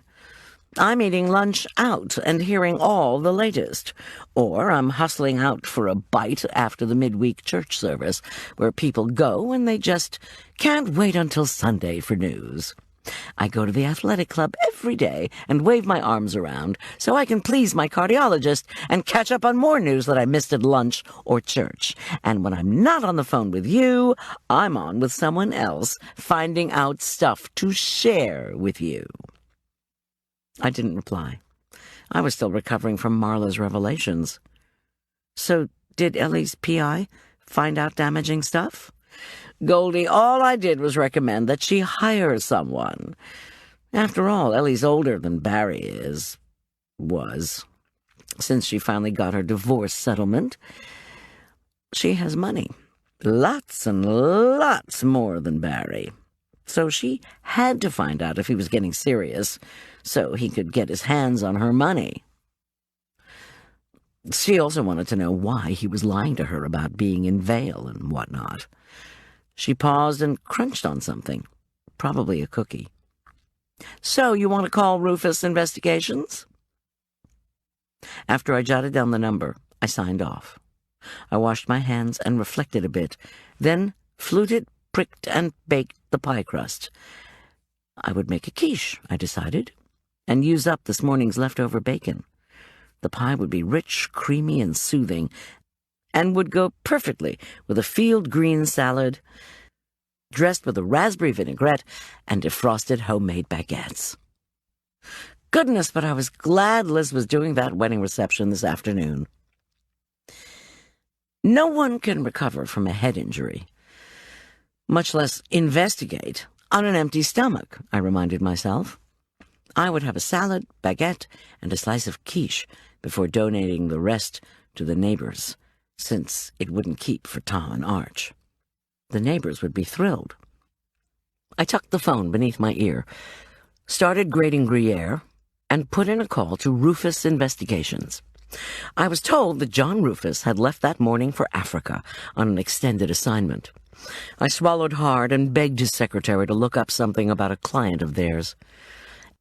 Ellie McNeely had hired Mr. Rufus to have somebody surveilled, and now that person had been murdered. The secretary let out an exasperated breath. "Let me have the name of the victim, then," she said, as if my call were ruining her day, which it probably was. I gave her Barry's name, then testily explained that a young friend of mine had been arrested for the murder, and whatever Mr. Rufus had discovered would help this innocent young man get out of jail. At that point, the secretary interrupted me and brusquely read the tenets of Rufus Investigations' confidentiality policy. When law enforcement contacts us, we will be sharing information with them and them only. I thanked her and said goodbye before slamming the phone down. Then I cracked 3 eggs, whacked on my big mixer, and beat the eggs with almost a cup of whipping cream. Whipping cream, so aptly named. In cooking, you could take out your frustrations by whipping, folding, beating, and smothering. And here, folks thought the home cook was so docile. I piled the chopped bacon and grated Gruyere into the cooled crust, sloshed the eggs and cream all over, then artfully grated nutmeg on top.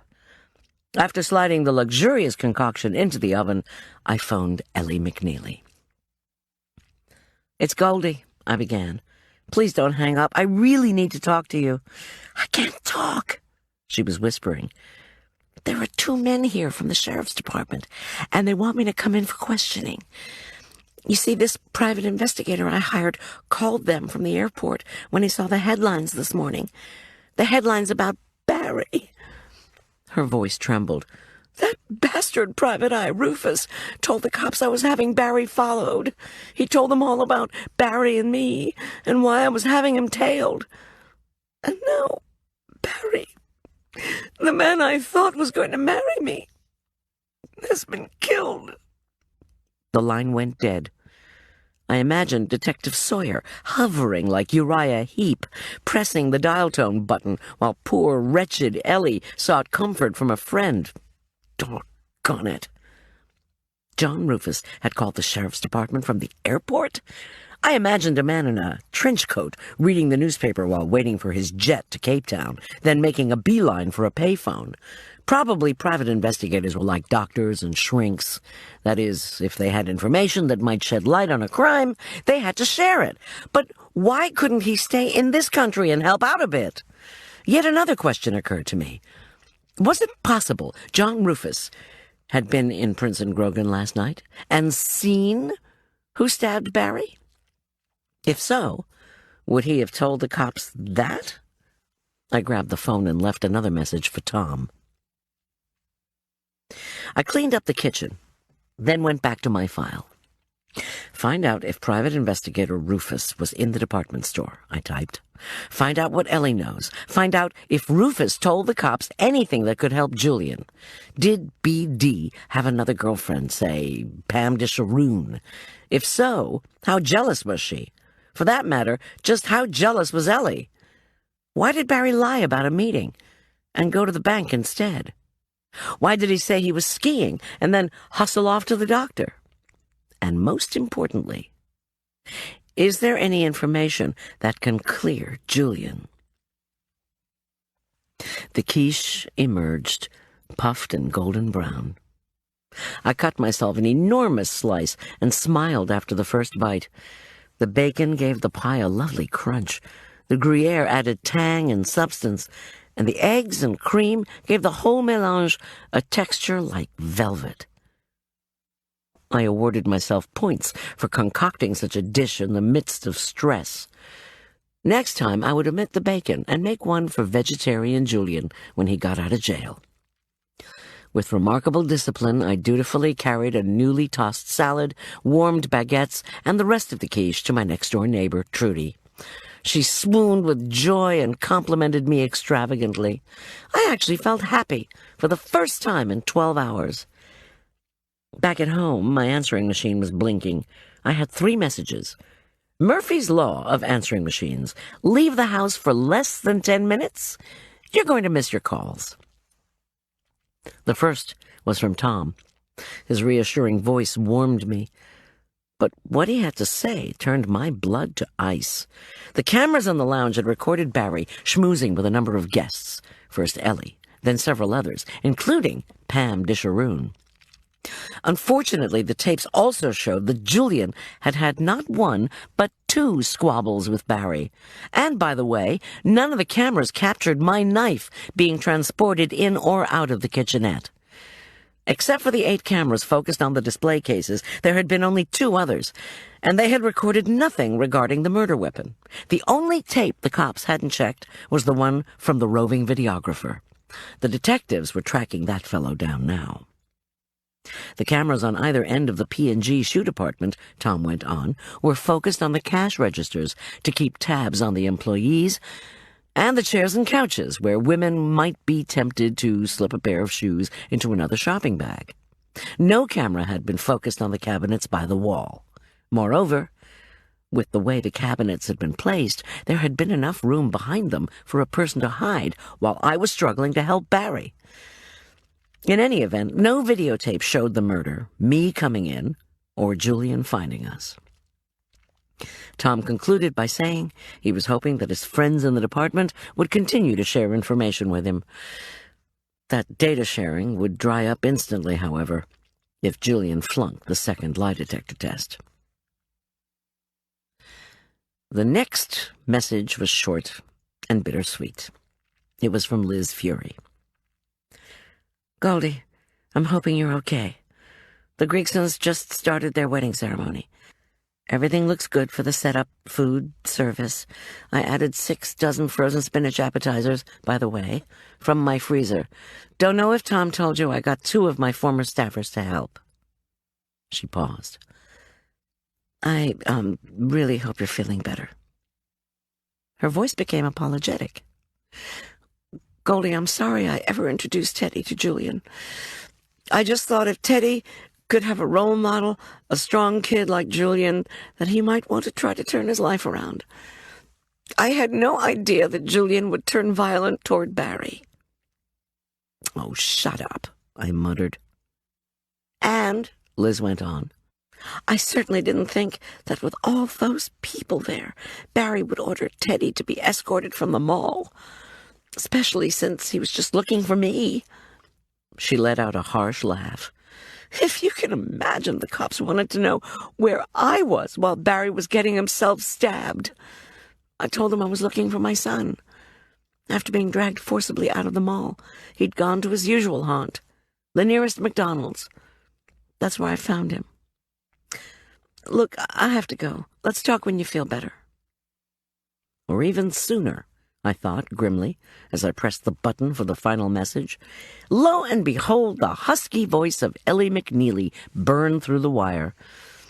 Her tone was of someone trying to get a grip on a situation spiraling out of control and failing. Goldy, I'm at the sheriff's department. Sorry we were interrupted.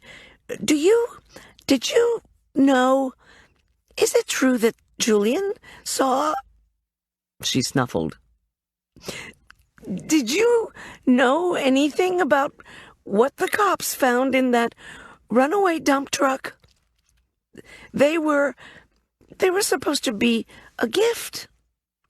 Besides, I was having a facial wrap, and I don't even know how to drive a damn truck. And then the message ended. Had Ellie once again been cut off? Or had she lost her nerve? No matter what, I now knew another data nugget. That Ellie McNeely had knowledge of the cufflinks. So, Ellie and I needed to have an extended chat. It was almost 1 o'clock. I typed the contents of all 3 messages into my new Barry Dean file, reread the entire file, and created a list of places I wanted to visit or call with questions. Rufus Investigations, or somebody who has access to their data. Ellie McNeely. Westside Mall. Barry's office. Barry's co-workers. Would Barry's colleagues be helpful, or as difficult to deal with as everyone else in this case? I knew there was an assistant manager for the mall, but I had no idea what his name was. Find out what Barry was being so secretive about. Why had he wanted to talk to me right away, then changed his mind after the truck incident? And why was he taking painkillers? I imagined Halsey reading this file and becoming apoplectic. I thought of the Vicodin in the freezer and frowned. Not only was I, by keeping something from the crime scene, engaging in evidence tampering, I was also guilty of possession of a controlled substance without a prescription. There seemed to be many things I needed to avoid telling Halsey, as well as Tom. My breaking the law would make them both apoplectic. I wondered if the medical examiner would find narcotics in Barry's bloodstream. I had too many questions and very few answers. I glanced all around the kitchen, as if any of my fancy new paraphernalia, laser printer, copier for menus, plain paper fax, new standing mixer, new multi-bladed food processor could help. My equipment was mute. That's the problem with technology. The ads promise you'll be able to improve your life with complicated new machines. But if improved life looked like figuring something out, you were in trouble. Marketing claims to the contrary. Machines couldn't come up with good ideas. Still, there were possibilities. Our new printer could create logos, spreadsheets, and all kinds of cool stuff. To find out about Barry's health problems, I reasoned, I would have to have a logo, an address, and a fax number. From my files, I dug out my contract for the Westside Mall events. I always keep a photocopy of the initial check, including the client's driver's license number, and, key for my developing investigation, Barry Dean's Social Security number. Although the client for the Westside events was the mall owner, Barry Dean had been their representative. In the remote event of a bounced check, a collection service tracked the check writer through the Social Security number. Sheesh. I'd learned from Tom that there were lots of uses for that good old Social Security number. I switched computer programs and began to play. 10 technology-packed minutes later, I was ready. I didn't want to imagine what Halsey or Tom would think of what I was up to. If I ended up getting caught, the consequences would probably involve prison garb. Once more, I reached for the phone. "This is Dr. Gertrude Shoemaker," I announced firmly and matter-of-factly to the receptionist at Dr. Lewis Maxwell's practice of general medicine.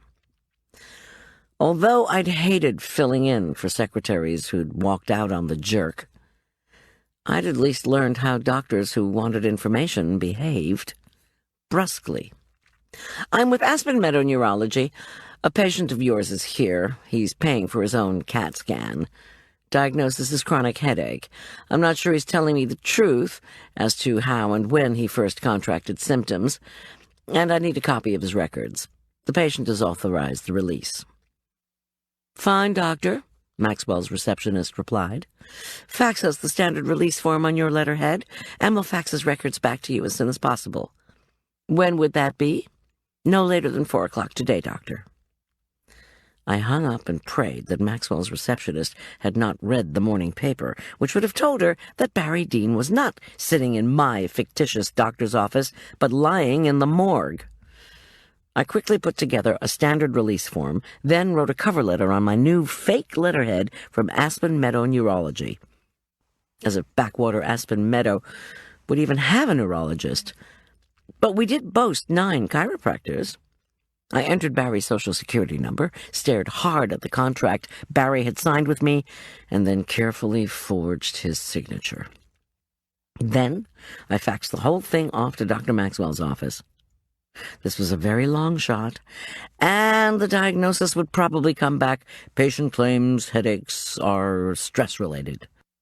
Still, if you were going to let no stone go unturned, you had to start upending every rock and hope there wasn't a rattlesnake under one of them, and hope that all the laws you were breaking didn't come back to bite you. And speaking of laws, it was time for me to visit the jail. After that, I would stop by the office of my own criminal defense attorney. Life's little ironies. I stopped first at our town's drive-through espresso place and ordered and paid for a 4-shot latte. Of course, I wanted to bring Julian one, but I knew from experience that there would be glass between us, and we'd have to speak to each other via phone. Plus, I didn't want him to screw up another polygraph. The attendant handed me the drink, and my skin turned cold. Latte had been one of Barry's favorites. Overhead, fast-moving dark clouds thickened and roiled. An ominous gray nimbus stretched eastward from the Continental Divide. As my window hummed closed, the unmistakable smell of snow drifted into the van. Would I still be catering the next day's luncheon for the Stockhams? There had been no message, no apology from them for their eruption at the mall. I wasn't going anywhere close to their huge house near the Aspen Meadow Wildlife Preserve without working things out. Despite the rising storm, or maybe because of it, the number of tractors moving dirt around in the new section of Flicker Ridge had doubled since I'd noticed the area the previous morning. The trucks and tractors chugging hither and yon looked like a military operation. 2 we got dirt trucks rumbled past the topsoil $70 a load sign, which now stood next to a revised sign. Only 2 home sites left. First come, first served. The price had been crossed out, and a new sign taped over it. Open to bidding. Uh-oh. If they'd written make offer, that would have meant sales were slow. Open to bidding meant folks were scrambling to buy the sites, perhaps because the developer had priced them too low. The trucks growled and swooped over the mounds of dirt. Nothing like avarice to get a job done. Half an hour later, I was gripping a phone and staring at Julian through a scratched plexiglass panel. His handsome face looked haggard and weary, and his unshaven cheeks gave him a grizzled appearance. The too large orange prison suit did not flatter his muscled body. Worst of all, he looked as if he'd neither slept nor showered since the arrest. "This is crap!" he exploded into the phone. "I don't belong here. It's crap. Can't Tom help me? I came looking for you, and the next thing I knew, some cop was slapping handcuffs on me. And now this lawyer says—" "Julian, please," I urged. "I've got a lawyer, too, an associate of the guy who's helping you. My guy will probably tell me not to come talk to you because it would look bad, but I'm here to support you, so please, please don't be angry with me. I know you didn't kill Barry." Julian's shoulders slumped in dejection. "I was trying to help him." "Begin at the beginning and take me through the time after I left the lounge, minute by minute. I especially need to know if you saw anyone, with one of the new Henkel's knives." And so Julian took me through it. It was almost exactly as I'd thought. I was disappointed, but not surprised, that he hadn't seen the knife disappear. After I'd left with Barry Dean's note, the one Barry had handed off to a musician, the note Julian had read, Julian had finished packing up the dirty dishes and equipment. He had been surprised that I hadn't shown up by the time he'd completed the loading and cleanup. The security and jewelry people were gone, and the mall was closing. He'd locked the lounge and come looking for me. I wonder why Barry didn't have one of his security guys lock up the lounge and take the key. Julian rolled his eyes. "I wish I knew, because then I wouldn't have had to say, 'I don't know,' 50 times to the cops. When they asked me about the kitchenette key, I kept telling them that clients often ask us to lock up when we leave, and no one's been robbed or murdered yet. Or at least not until last night." He groaned. "It's okay," I murmured. "People who aren't caterers have a very romantic view of what we do. They think it's all intriguing recipes, chic food, and glam presentation. They have no clue about, and certainly don't want to hear about, the ordering, prepping, dealing with clients, dishwashing, cleaning, locking up, and other drudge jobs associated with food service." "Okay, let's get through this," Julian said wearily.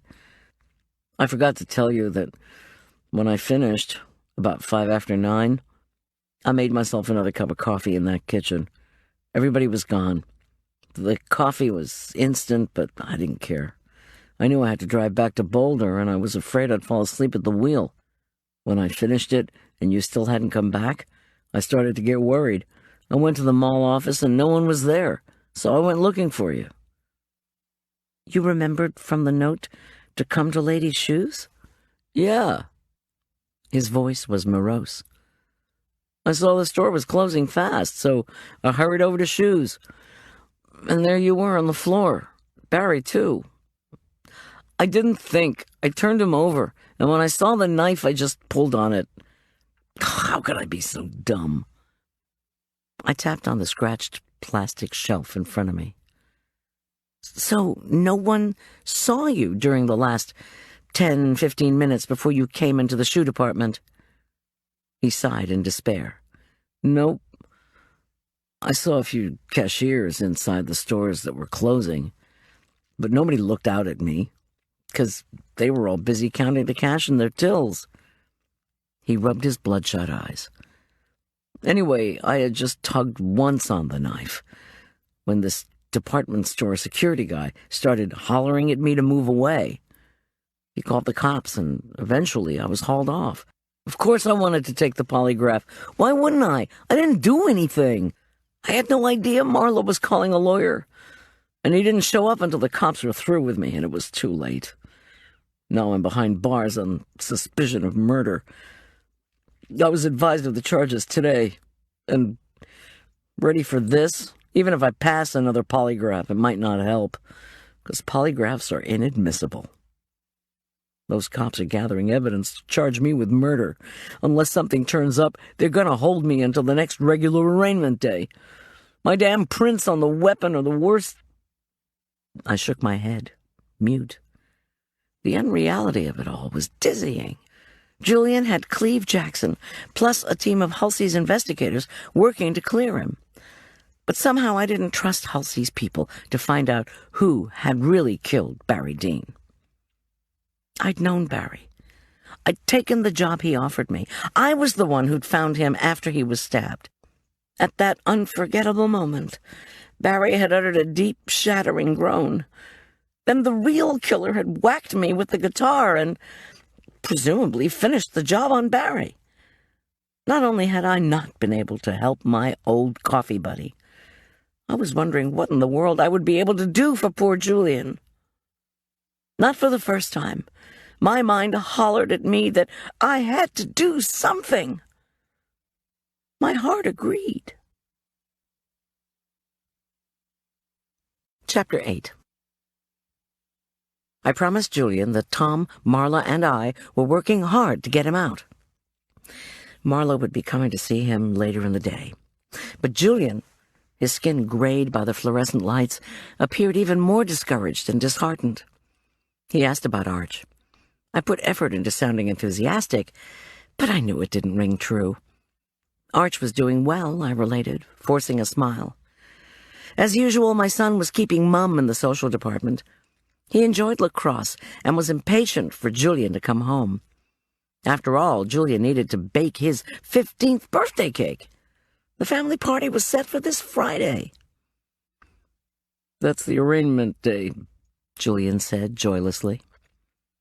I swallowed and reassured him again that this nightmare would be over soon and that everything would turn out fine. Yeah, Julian said, as if he hadn't heard me. Look, please don't call my parents, okay? I looked at him in surprise. Julian adored his adoptive parents and trekked down to Bluff, Utah, a couple of times a year to visit them. Don't you want them to know? No, I don't, he interrupted me. It'll give my dad a heart attack. If it goes to trial and all that, I'll call their neighbors and have them go over and break things to them gently. Well, Julian shrugged, offered a dispirited wave, and got up to leave. I plastered a grin on my face and gave him a thumbs up. On the inside, of course, my frustration was reaching fury level. I left the jail and raced to Halsey's office, frantic for good news. Funny thing about good news, you shouldn't go to a criminal defense attorney looking for any. Steve Halsey's office was decorated in a palette of oxblood leather, ultra-dark mahogany, and cranberry glass and maroon wool. Maybe this was some deranged decorator's vision of a bloodbath. Halsey sat, statue-like, behind the vast mahogany desk, which was the size of a 10-person life raft. And oh boy, I could just imagine desperate clients clinging to it. Halsey would be telling them what he could and couldn't do for his fee, which a former client had informed me was a $20,000 retainer, plus $800 an hour after that. Halsey, the very image of a westernized Buddha, was wearing another silk suit, a shimmery silver-gray pinstripe. I wondered if he also wore silk underpants, a la Al Capone.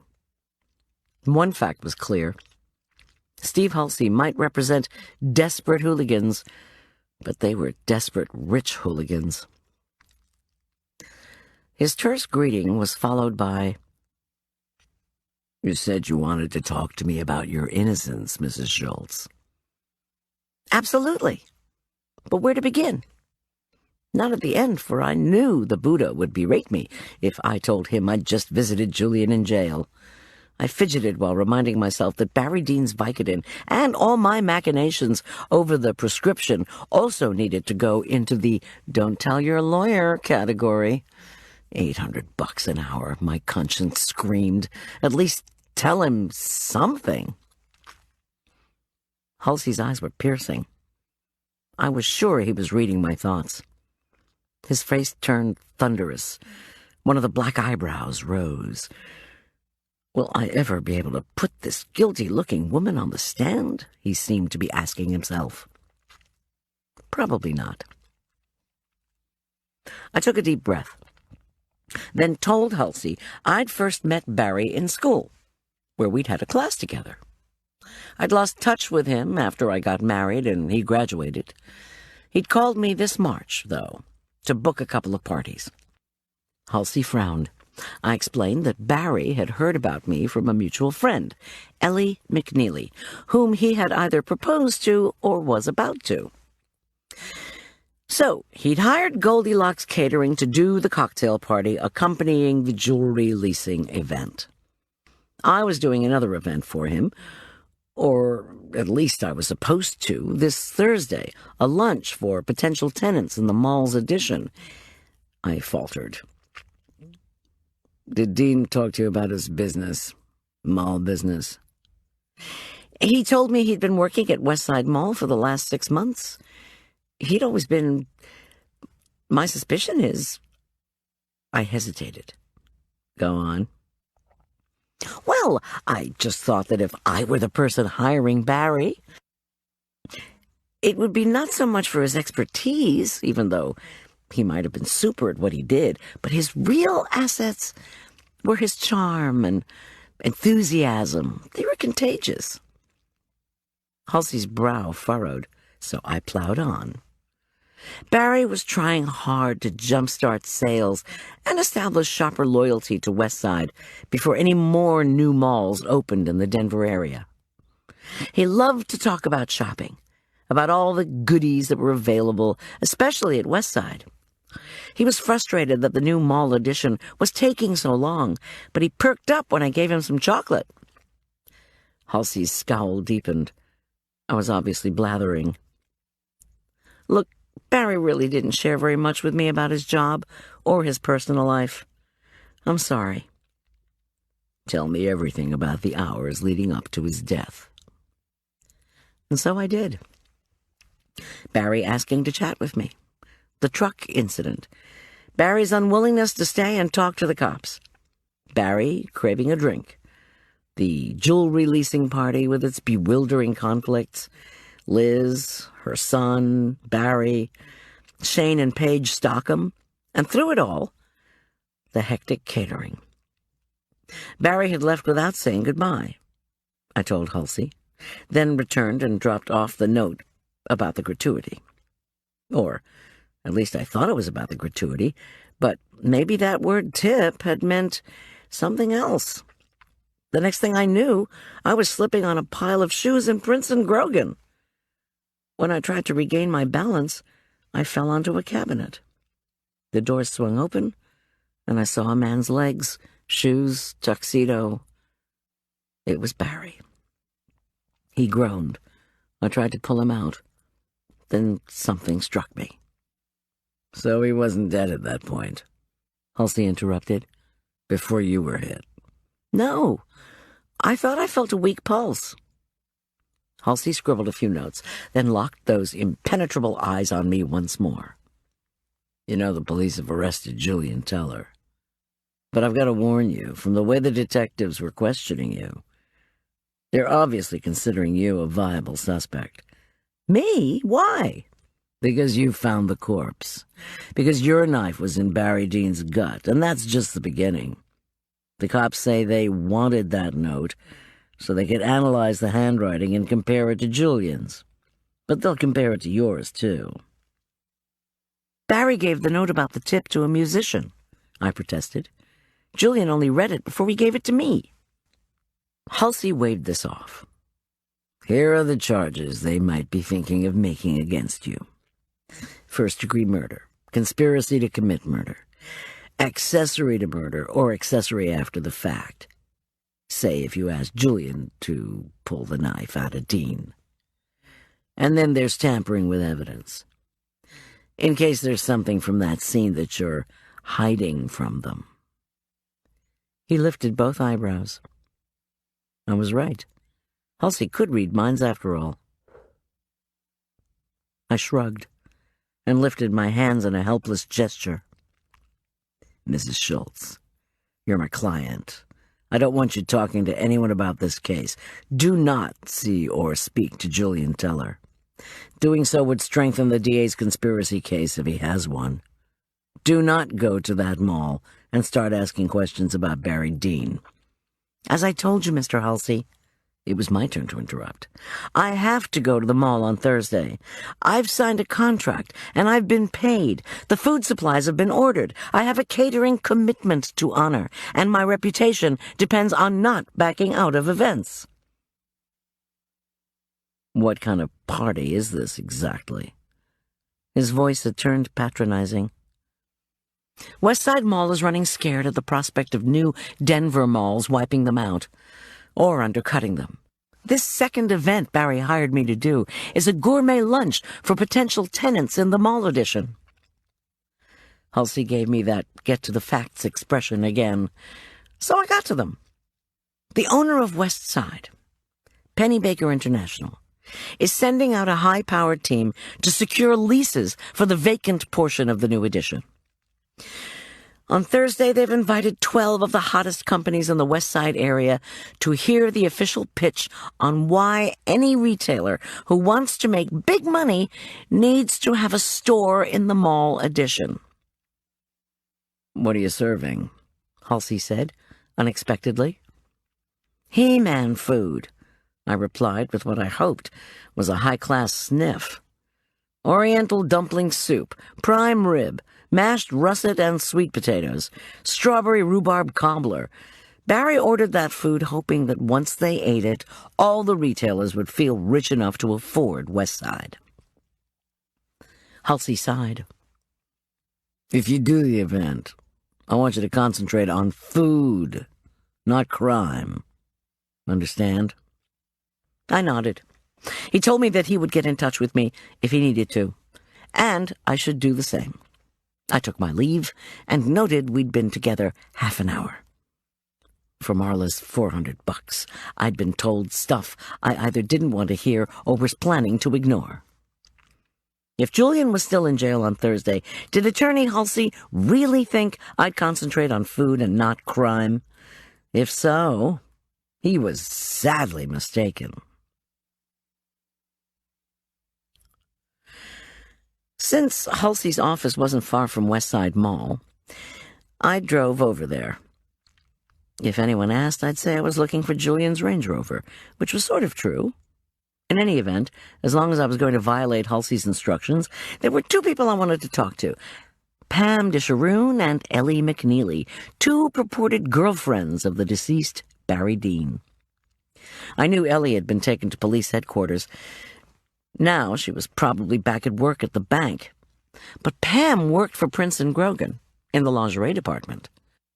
I could always use a new nightie, couldn't I? I followed the route Liz and I had taken just the previous day, which seemed an eternity ago, along Donut Drive. Where yesterday only a handful of workers had been visible, now there was activity everywhere. I passed a crew raking and smoothing the cavernous hole in the berm made by the errant dump truck. Near them, another gang of laborers dug holes in the topsoil. Flats of spruce bushes stood nearby, ready to be planted. Did the crews work alternate days, or had someone lit a fire under them? Had Barry's murder somehow accelerated the slow-as-molasses construction of the new addition? To my further surprise, the construction lot was more than half full of trucks ranging from tractor-trailers to pickups. Workers diligently transported sheets of plywood, spray-painted drywall, or pointed high-powered hoses at freshly laid concrete pavers. Diesel-powered cranes lofted yet more workers onto the roofs of almost finished stores. Those guys scampered up and over the pitched surfaces as if they were playground equipment. A newly painted banner floated overhead. "Boutiques opening soon." Oh, yeah? When? Another surprise. The construction gate was open and unattended. Management must have decided that sparing a worker to be gatekeeper was not possible, especially with the heightened level of construction bustle. Still, in light of the truck incident, you'd think they'd at least be a bit more careful. I ignored the new no trespassing sign and sailed the van into the construction lot. The drainage pond, now with chunks of ice floating in it, was slick with oil. Workers driving caterpillars were digging and smoothing the layer of rutted dirt over which the dump truck had lurched toward us. Which one of those workers had claimed he'd seen Julian piloting that truck? I wondered. I slowed and surveyed Westside Mall's main parking area. Compared to the usual crowd of vehicles, the number of cars was anemic, no more than a third of the previous days. Apparently the newspaper articles on Barry's death had discouraged shoppers. For those who hadn't caught the news and had ventured out, driving past the yellow police ribbons surrounding Prince and Grogan would have sent them packing. What had Barry said? Nothing clears them all like a security threat. Or a murder, apparently. I parked near one of the Skytrack cranes. Victor Wilson, excavator-turned-construction manager, was nowhere in sight. I headed toward a cluster of workers standing near a dumpster. They were leaning over a drop cloth, dense with paint cans. Something must have been wrong with the paint, because the workers were having a heated discussion. I sauntered up and asked them where their boss guy was. The painters exchanged guarded looks. "I've just got a quick question for Victor," I improvised hastily. "About the construction? I'm the caterer for the tenants' lunch later in the week, and they asked me to find out when Victor was going to give the go-ahead to occupy the new stores." Several workers shook their heads and backed away. It was clear they weren't going to help me. I turned to the remaining workmen. "Anybody know when the new stores are going to be ready?" Silence. A short, heavy-set Hispanic man carrying 2 paint cans ambled up. I smiled at him, and he grinned back, more than I could say for any of the other fellows. Before I could repeat my request for info, a long, lanky crew member, perched on one of the ladders by the new Il Fornaio, yelled in a southern accent that Victor wasn't coming in that day. I exhaled and told myself to be patient. I lowered my voice and addressed the remaining workers. Had anybody seen the accident with the truck yesterday? 1 or 2 nodded. That was going to set back the construction schedule for sure, I said, shaking my head. "Ah," I asked, "had anyone seen who was driving that truck?" No, they shook their heads and avoided my eyes. "We didn't see, not a thing, The workers began to disperse around the dumpster. I felt suddenly desperate. "Do any of you know who told the police that my assistant was driving the truck?" The heavy-set fellow grinned.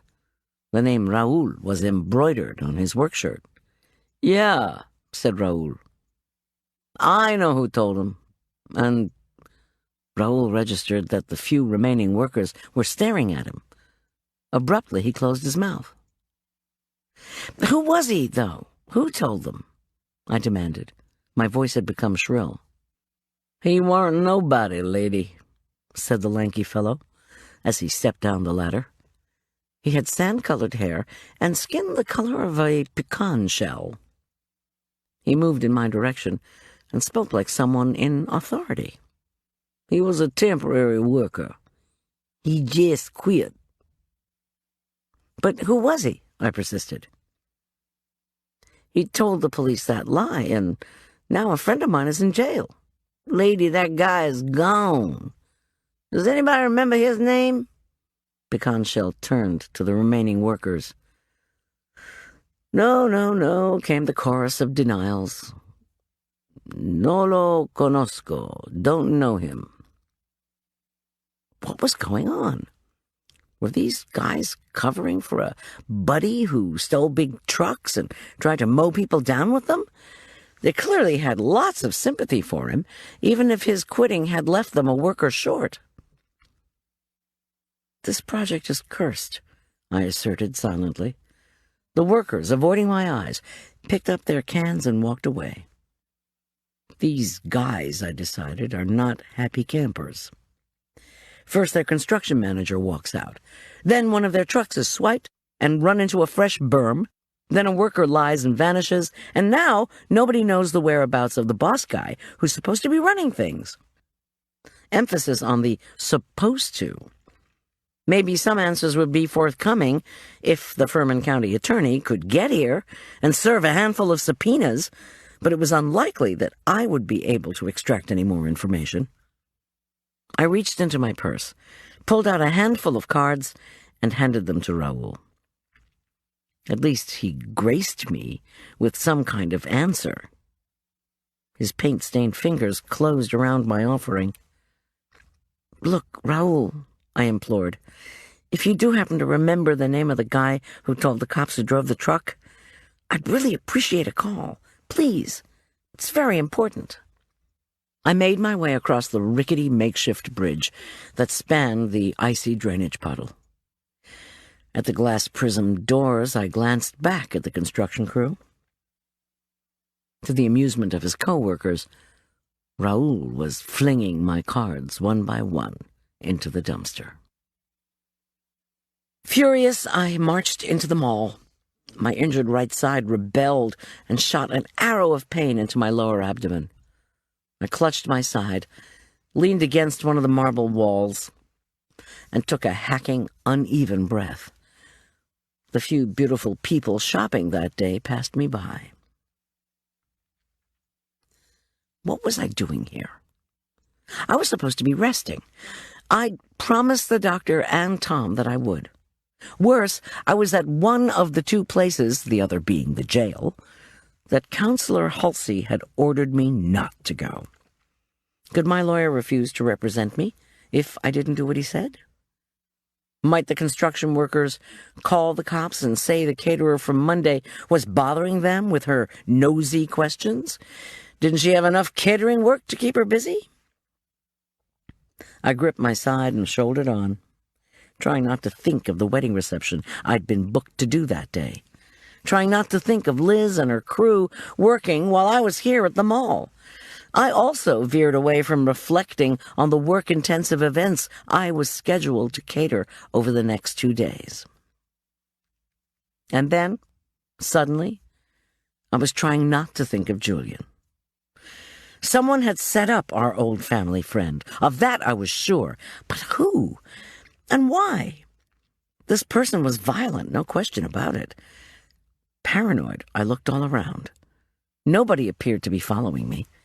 I limped forward and tried to ignore the image of Shane Stockham's enraged face as he'd rushed forward in attack mode. Oh, my God. Shane Stockham. He was Elk Park Prep's lacrosse coach, Arch's lacrosse coach.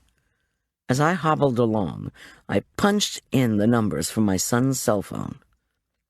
"It's Mom," I said into his voicemail. "Don't go to lacrosse if Shane is there. Call Tom or me instead. This is very important. One of us will come and get you. Call me on the cell. Arch, this is important." I blocked out an image of my son making a disgusted face when he listened to the message. My first stop was the Princeton Grogan lingerie department. No Pam Disharoon was not working that day, a scarlet-haired clerk informed me. Pam's only in on Wednesdays, Thursdays, Fridays, and Saturdays, or I could leave a message. On another one of my business cards, I scribbled a note asking Pam to call. I hoped this card wouldn't get tossed, but with my luck, no, better not reflect on that either. I pushed past an exit sign and headed down the narrow hall that led to the mall manager's office. If I couldn't get any answers there, this trip was going to be a complete bust.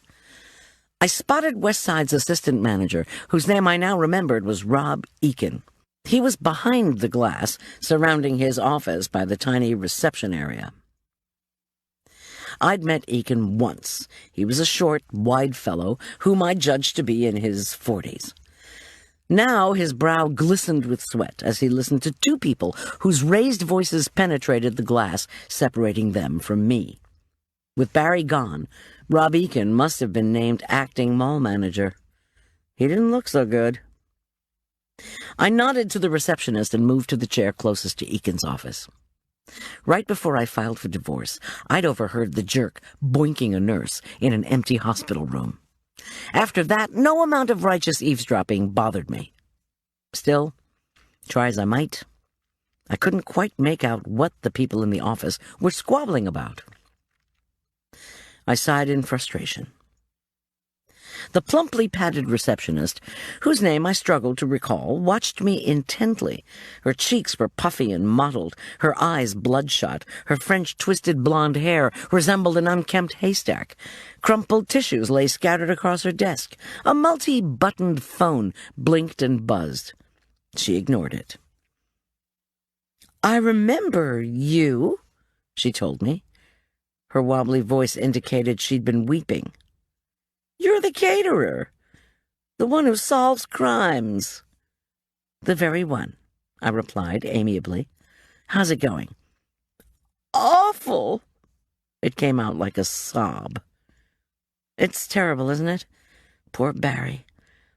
Why didn't you take today off?" She pressed the tissue to her eyes, unable to respond. Two of the blinking phone lines went dark. "Sorry," I said gently, "but I do have a catering question that needs an answer. It's about the lunch event Barry hired me for this Thursday, the one for potential tenants." The receptionist, her name was Heather, I finally remembered, stifled another sob. "I wish you could find out what happened to him." "I do too," I said softly. I miss him. Barry and I used to be friends back in our college days." "Really? Way back then? That's sweet." I bit down on telling her that less than 2 decades, not glacier-forming epochs, separated me from my college days. Instead, I waited while she reached daintily for more tissues. Truth to tell, Barry's and my friendship had lasted only a semester, which was 4 months. Then, after years of silence, he'd hired me to cater at the mall. We had been friends. Then we'd gone our separate ways. So, I thought suddenly, why the great push to be friendly again? Heather blew into one tissue, then dabbed her eyes with another. I realized I was staring at her. Something was bothering me. Heather, how do you happen to know I've been involved in crime investigations? From that article in the paper about Hyde Castle? Did Barry show that to you? He told me my friend Mrs. McNeely had urged him to hire me. How does the article fit in?" "Oh, yeah. Barry told me all about it." She pulled a miniature compact from her bag and patted powder on her nose. "He told me how you dived into this pond to look for a murderer. It was a moat. And how you always were able to find out what a criminal had done and how good you were and stuff like that. He was looking at you and about 4 other caterers. And then he read the article and told me to call you.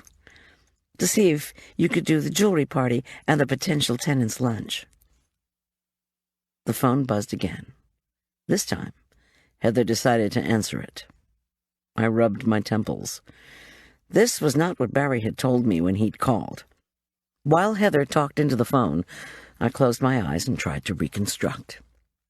In March, Barry had phoned me out of the blue. He'd been brimming with the charisma and gusto that had made him, well, Barry Dean. "We had a friend in common," he exclaimed. His dear friend, Ellie McNeely, who knew me so well from our church work together, had recommended Goldilocks Catering to him. Where had I been all these years? Why hadn't I called him? I'd been astonished to hear from my old coffee buddy. I'd offered a précis of life since college. Barry had listened patiently. Then he'd poured on the charm and informed me that he wanted to hire me, the famous caterer, for his lavish mall parties, because. Heather hung up the phone and snuffled. Then she touched up her lipstick and answered the intercom buzz. I struggled to remember that first call from Barry Dean. "I want to hire you because Ellie recommends you, because you're this famous caterer who gets written up all over the place." Then he'd faltered and laughed again, as if overwhelmed by my renown. "Because of our history," he'd burbled. "Because I always prefer hiring a friend, especially a close personal friend like you, Goldie." His flattery, his flair, his sudden intimacy had so befuddled me that I'd never thought to say, "But I haven't heard from you in more than 15 years. Yes, we like coffee and canines, but when were we ever close personal friends?" Heather took another call. If the truth be told, Barry Dean and I had never been close personal friends. But Barry, a mall manager and effervescent marketer, had heard about me from Ellie, yes. He'd been looking at a handful of caterers until he cut out an article on my involvement in an Aspen Meadow homicide investigation. Then he'd told his secretary to call me so he could book the mall events. I blushed to think of my naivete. Close personal friends indeed. I was willing to wager a side of beef that Barry had hired me because he had a problem. A crime problem, undoubtedly. One he would not or could not share with his bosses at Pennybaker International. A problem that, for whatever reason, was not something he could entrust to his own security people. Maybe he'd been afraid of the publicity, of the sudden truth of his credo. Nothing clears a mall like a security threat. Then again, maybe he couldn't afford to look like a failure. He hadn't done very well with this problem, had he? After the incident with the out-of-control dump truck, Barry, I knew this would happen, Dean, had refused to talk even to me. Instead, he'd rushed back to his office. This office. He'd gone to the jewelry event, which had involved ejecting a shoplifting teen and dealing with a potentially violent conflict between the feuding Stockhams. At some point, he'd scribbled a note about having a tip for me and needing to meet up in the P&G shoe department. But I'd arrived too late. "Heather," I asked, cautiously, when she hung up the receiver, "did Barry leave me anything?" To my horror, a fat tear splashed down her cheek. "You mean," she said, as she again started to sniffle, "like in his will?" "Oh, no, of course not. Just like a letter or note or something." "You mean about the tenant's lunch? Or about one of his little hunts that he liked to send people on?" "Little hunts? Like the one for Mrs. McNeely and her engagement ring?" Yes, like that. I was intrigued. Ellie hadn't mentioned a quest, much less one that involved an engagement ring. Were they engaged? Well, no, said Heather. She hadn't found the ring. The riddle, or whatever it was too hard. The riddle. Had he sent Ellie in a convoluted pursuit of her ring, as he'd sent me searching for those long-ago psych notes? I don't know anything about it. It was some kind of game. Heather frowned. And in terms of him leaving something for you, I haven't found anything. But the filing today is like, forget it. I haven't been in Barry's office since the police went through everything. Of course. Well, I was thinking furiously, Heather, if you should come across anything, even something small and seemingly insignificant, would you call me? When she nodded, I went on. I need to know about tomorrow's lunch. When will Mr. Eakin be available? Heather cut a sideways glance at the glassed-in office.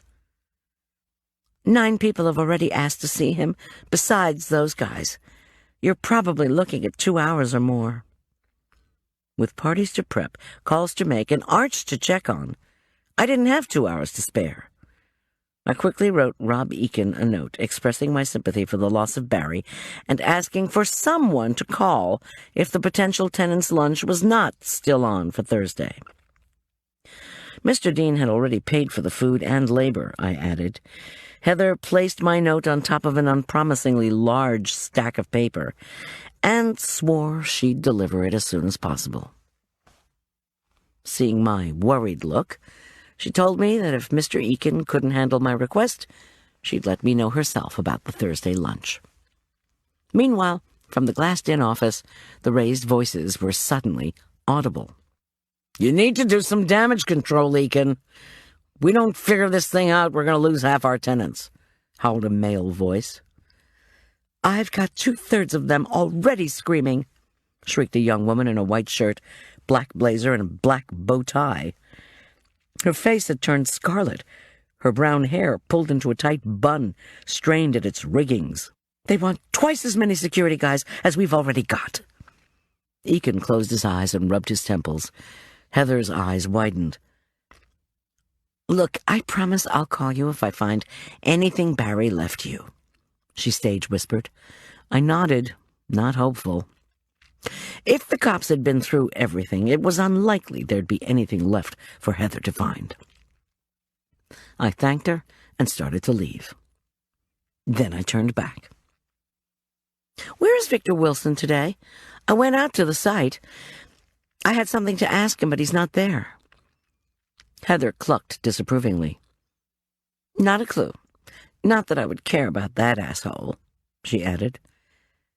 You don't get along with Victor? How come? Once again, we were interrupted by arguing from the inner office. You've got to get the cops out of here, the bunned bow-tie lady squealed. They're driving customers away. They can't leave until they figure out what happened, Rob Eakin yelled back. Heather waved her hand. Victor Wilson orders me around like I'm his secretary, not Barry's. He hires and fires workers whenever he feels like it, which gets us into a real mess with the worker comp people and the unemployment benefits people. And the civil liberties guys claim he treats Hispanic workers badly and pays them less than we do the other workers. For our office, the worst thing is that he keeps everyone dangling about when these stores are going to be finished. Victor's a major league asshole. Did Barry get along with him? Well, Heather said with a sniff. Would you, if you were mall manager? Victor makes 14 tons of paperwork for us. Gives us a bad name in the Hispanic community, and won't tell us when the damn stores are going to be done. Were he and Barry enemies then? Heather snorted a laugh, the first time she'd looked amused all morning. You are bad, girl. Is this how you get crimes solved?" She giggled some more, then slid her eyes over to the contentious meeting. "The cops asked me about each and every person who worked closely with Barry. I looked up everyone's schedule, even the security guys. For Victor, I called Westside Community College. He teaches a class there on building your own house edition every Monday. Last night, Victor was giving a test." She giggled again, unable to control herself. I began to worry about the hysterical tone creeping into her voice. "I tried to take that class and gave up.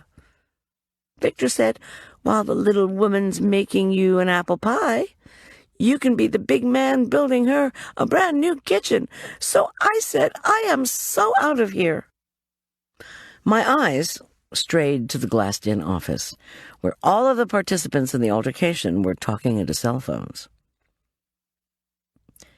"Did, Victor try to order the previous construction manager around?" "Lucas Holden? Noto? He was the last construction manager." "Was that his name?" I asked. "Lucas? Who's Noto?" "That's just what we called old Lucas, no toe, on account of a girder that fell on his big toe once, so he lost it. I'm like, call a tow truck, yo!" But nobody thought that was funny. I sighed. Heather definitely needed some time off.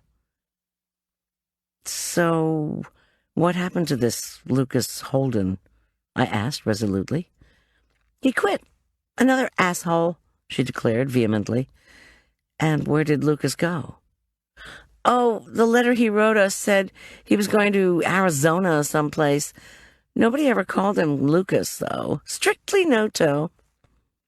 Do you have an address for Holden?" Heather swiveled in her chair toward her files. "I'll look, if you'd like. But you don't want to get mixed up with Noto, trust me. He's the reason we're in the mess we're in, with the new stores not ready, construction loans to pay, a drainage mess to clean up, a shortage of workers, blah, blah, blah. Don't get me started on Noto." I didn't, even though I was increasingly eager to find out if Lucas Holden, a.k.a. No-Toe Holden, had gotten along with Barry and everyone else at the mall.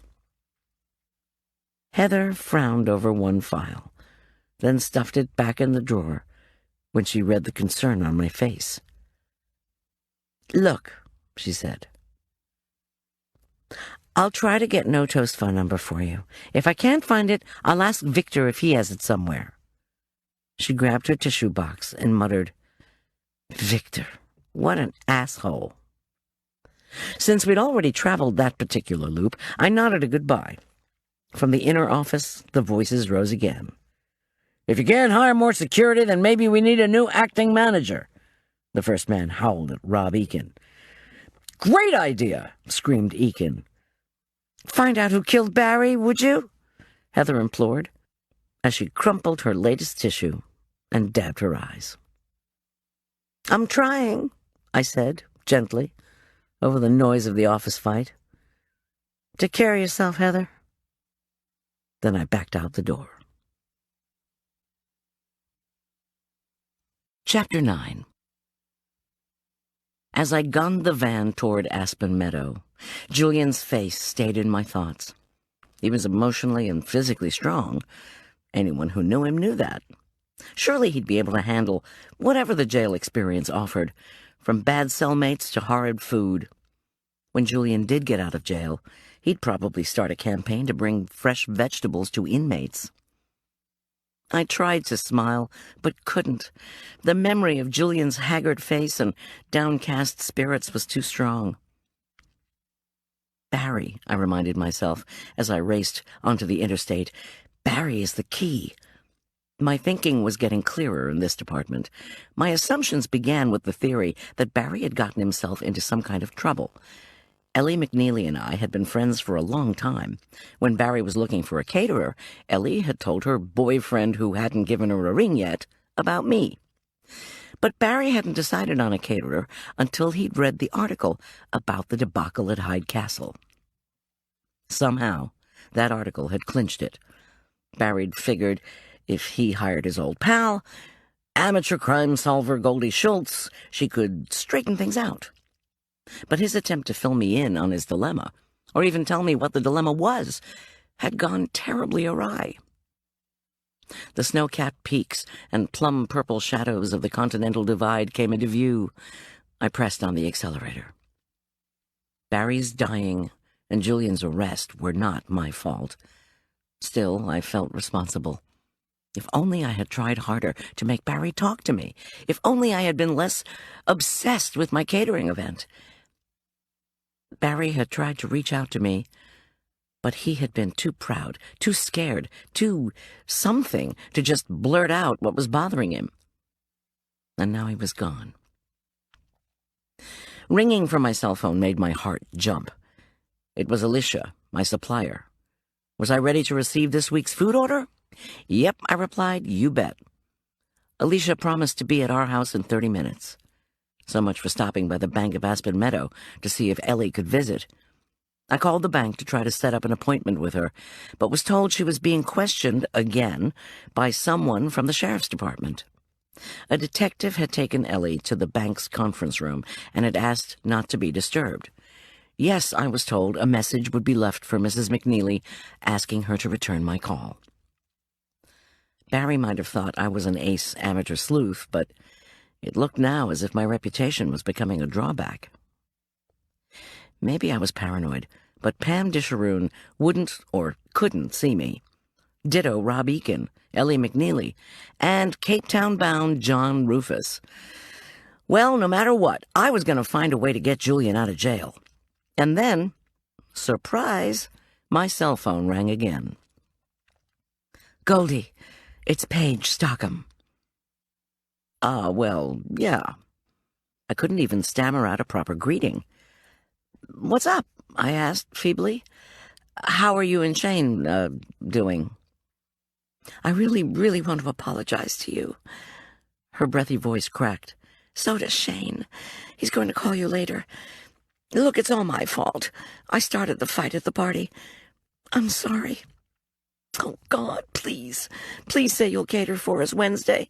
We need this lunch wicked bad. I don't know what to say. Maybe we should think it over, I murmured. Excuse me, but it was Shane who'd started to attack his wife.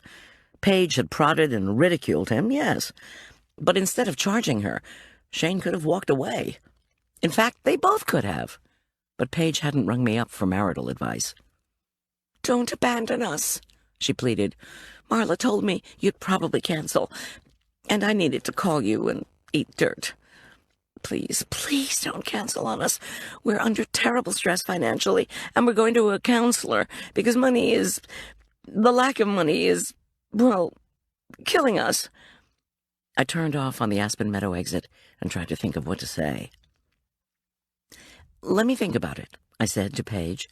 Please, Goldie. I'm really sorry. We both are. We'll talk later, I promised. We signed off. The first thing I did when I slammed into the kitchen at home was check the fax machine. Empty. The voicemail, though, announced that 5 folks had called. The first message was from Tom. He was swamped, so could I pick up Arch today after all? Please call him if I could not, and he'd shuffle things around. I smiled. Of course I would get Arch. By the way, Tom added, Marla called and demanded that he look into Shane Stockham to see if Stockham had any reports of, or arrests for, domestic or any other kind of violence. No, Tom said, Shane was clean. The second message was from Arch, who'd checked his cell phone voicemail between classes, strictly forbidden at Elk Park Prep, and was calling from the boys' bathroom. Flushing sounds punctuated the static as Arch sullenly announced that Mr. Stockham was not coaching lacrosse anymore, and had I gotten him fired. My son went on to say that he would be going to practice no matter what, and Tom wasn't coming to pick him up, so he needed me to be there right at 5 o'clock. And please don't tell him when to go to practice and when not to go. I sighed as his phone slammed shut.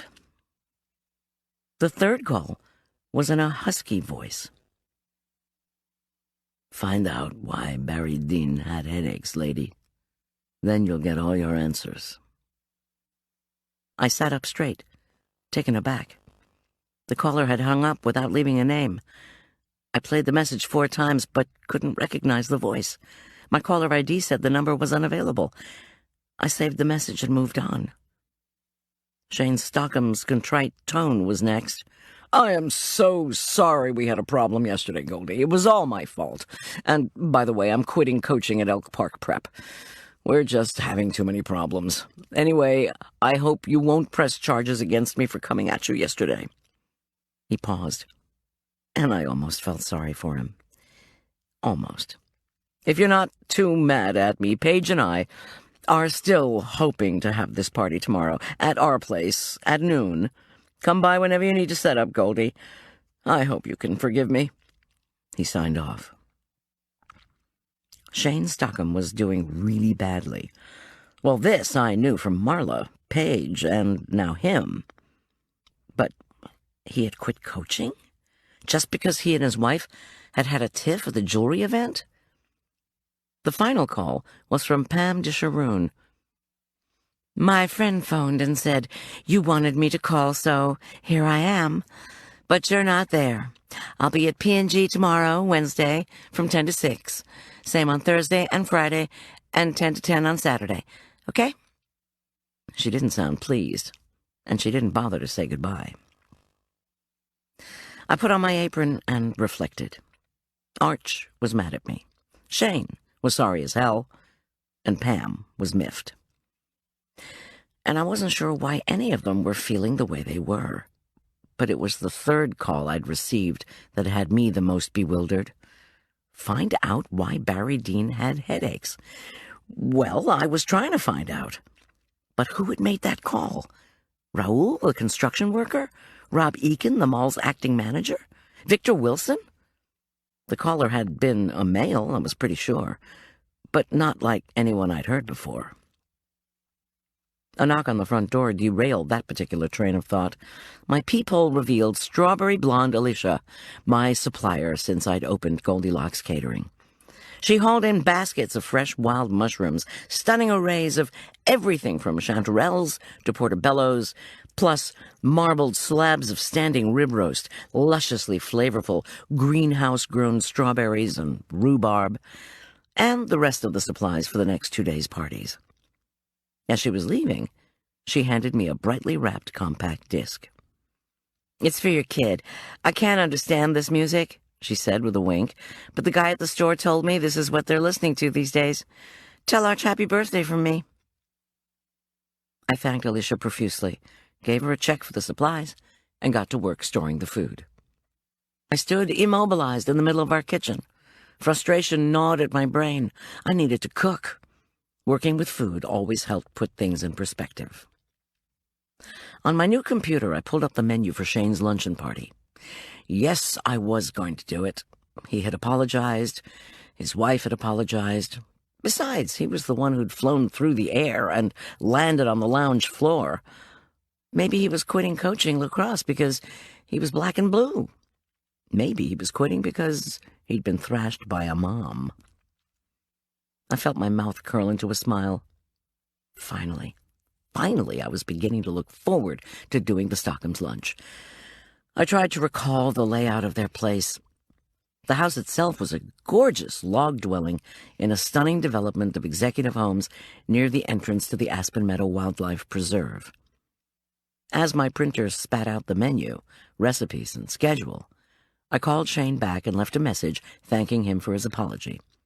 All was forgiven, I said, while making a serious mental note to bring a can of mace to the party, just in case he lost it again.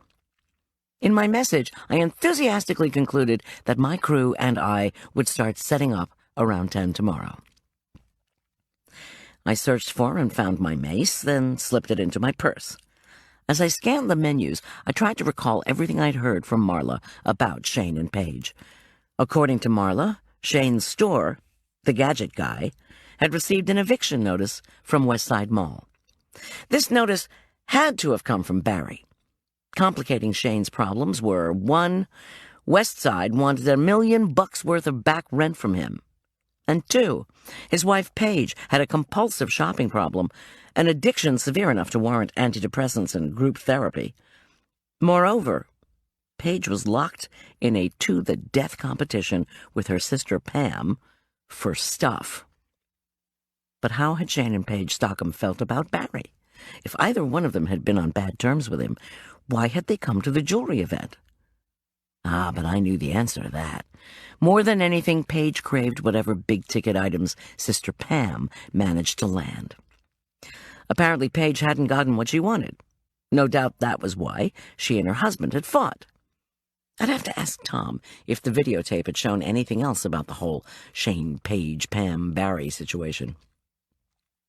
I made myself a perfect cup of espresso to wash down a couple of aspirin and 2 homemade caramel brownies that Alicia had thoughtfully left on the kitchen table. Oh boy, I thought, as warm fuzzies spiraled through my veins. Nothing like chocolate and coffee to kill pain. I switched files and typed all I'd learned that day into the Barry file. Sipping the last of the coffee, I added my new crop of questions and licked my fingers. Then I read over the file. Why did the image of grasping at straws come to mind? I ignored the image, washed my hands, and rinsed the strawberries and rhubarb. My fax rang. Since Arch's short-lived foray into quantum physics had taught me that, indeed, the watched pot never boils, I was sure the same principle applied to fax machines. So I trimmed and halved the juicy strawberries, cut the crunchy emerald and ruby rhubarb into tidy widths, and mixed both of them with a judicious combination of cornstarch and sugar. Yum! I carefully set the bowls of glistening fruit aside, then grabbed the spill of faxed pages. The brief cover letter was followed by a photocopied page from Barry Dean's medical records. Ha! I read the doctor's notes and then, stunned, sat down to read them again. Patient fought with a friend who pushed him down. Patient lost balance, fell into deep ditch, landed on back of head. Headaches ever since. Patient very stressed. Thinks he may have tumor. Pain excruciating. Vicodin script. Follow in 2 weeks. I swallowed hard. Doggone it! If only Barry had told his doctor who this belligerent friend was. Finding out why Barry had headaches might be the key, but it looked as if I'd have to wait for Mr. Anonymous' phone call to elucidate that particular datum. Then again, maybe Barry had told his doctor the identity of the pusher. My girlfriend who set a PI on my tail. My other girlfriend, the lingerie saleswoman, the owner of the gadget guy, after he slapped my face with his eviction notice, the construction manager, before he suddenly quit. And those were only the folks who immediately came to mind. Poor Barry. I nibbled on the brownie crumbs and puzzled over the facts. This fight with a friend tidbit had to get to the cops. Once they knew this, they could question Dr. Lewis Maxwell. So how did I pop this information over to law enforcement without getting myself into big-time hot water? I started working on the Stockham lunch. Shane and I had done the contract at the end of March, when he'd shown me his sumptuously furnished home, including a damask and chintz dining room and glassed-in garden room. Did he know back then that he was about to be evicted from the mall? I didn't have a clue. I stared at the list of dishes. Shane had wanted at least some of the food to be in the shape of electronic equipment, he'd told me. He'd shown me a few gadgets, and I, of course, knew what Arch's collection of electronic marvels looked like. No matter what the thing did, I decided, it either resembled a remote control or a pancake. For this reason, we decided on a first course of Asian dumpling soup, with the dumplings in the shape of portable compact disc players. As I was also set to serve wonderfully flavorful soup at the potential mall tenants' lunch on Thursday, I'd already made and frozen batches of the oddly shaped dumplings during one of my recent fits of insomnia. I would defrost them early tomorrow before floating them in the boiling broth. The broth, however, still needed to be made. From the refrigerator side of the walk-in, I pulled out 3 vats of homemade chicken stock that I'd begun defrosting before starting on the jewelry event. As it heated, I sliced onion and ginger root, packed fragrant Chinese parsley into measuring cups, and carefully added them to the steaming stock.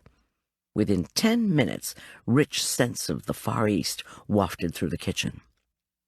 Shane had also requested 3 gourmet salads to be served plated. I groaned. I needed to talk to Liz Fury to make sure she could work the lunch with me. As we worked, we could visit about all that had happened. Since I knew she would still be working the wedding reception, I put in a call to her home. "Please give me a ring about the Stockholm party," I implored. While I was cooking the shrimp for the today-only avocado shrimp boats, Tom unexpectedly showed up. "I thought you were swamped," I exclaimed, with more surprise than I intended. I turned off the whirring food processor and gave him a hug. "It's only 4 o'clock." He chortled. "Afraid I've been fired, Miss G? And that's why I'm home? Actually, I just decided to delegate that work. Anyway, I've been thinking about cutting back to half-time since my wife is making so much dough with her catering business. And this way I can go get Arch, if you want." I smiled in spite of myself, pulled away, and poured the sweet sour dressing for the shrimp into a large jar. I went to see Julian," I confessed. "I know you and Halsey both said not to, but I was too worried." "See what I mean?" Tom replied, with a grim smile. "If you're not in a mess, you make one." "He looks awful," I continued. "Plus, I was wondering if the lounge videotapes showed any conflict between Paige Stockham and her sister, Pam DeSharoon, or between Shane Stockham and Barry Dean." I stopped talking, suddenly suspicious. "Tom, won't you please just tell me why you're home so early?" "Well, since I shoved my work onto others, and since I'm not assigned to the Dean case, I got to worrying about my recently injured wife and wanted to see if she needed help." I turned back to the shrimp, now a tantalizing pink in their lemon and herb bath. "I'm fine." Touchy, touchy. Maybe you don't want to hear this either, but I think that even though I'm home, you should still go pick up Arch today. He's worried about you. "About his new guitar, you mean? Now wrecked and in police custody?" "Look, I called down to Westside Music, and they're going to phone their other stores to see if we can get another one." "Uh-huh." "Miss G, would you come back over here, please?" I drained the first batch of shrimp, put down the sauté pan, and walked into his open arms. He gently held me as he asked again how I was doing. "Not so hot." "Explain." "I feel responsible for Julian." My voice wobbled treacherously. "I feel helpless. And you know how I hate that." "Excuse me, wife, but I've never seen you helpless." "Thanks for the vote of confidence, husband." He glanced over my shoulder at the counter. "How about if I make us enchiladas? Would that make you feel better?" I actually laughed, then pulled away from his embrace. "Sounds wonderful. But, Tom, there's something I need to tell you first." "You mean besides the fact that you visited Julian against orders?" "I don't think I should hear this." I began shelling the shrimp while he washed up and readied the enchilada ingredients. Had I turned over the faxed pages so he wouldn't see them? I couldn't remember. "Well, it's like this. I've sort of been looking into this whole thing." "Yeah, so I gathered. Sounds more like you've been snooping around. Maybe I don't want to hear this." "Somebody called here a while ago, didn't leave a name. Said I needed to look into why Barry Dean had such terrible headaches. I saved the message. Anyway, then I learned that a friend of Barry's pushed him down a while back. After the fall, he had such bad headaches that he had to take prescription painkillers." Tom considered the pan in front of him. The corn oil he'd heated to soften the tortillas sputtered. He lowered the first golden disc into the pan, flipped it, and laid it in a nest of paper towels. Finally, he asked, "And a prescription for painkillers after having fallen during this fight with a friend is significant because—" "Well, I just thought if you cops could find out who called here, or who the friend was that pushed Barry down, you might find out who killed Barry." My ever-observant investigator husband swept his eagle eyes over the kitchen. Then he washed his hands, moved down to my computer, and turned over the pile of faxed pages. "Christ! How in the hell did you get these from a—" He raised a bushy, sandy-colored eyebrow at the letterhead. "From Barry Dean's doctor?" "That's one thing you really don't want to know."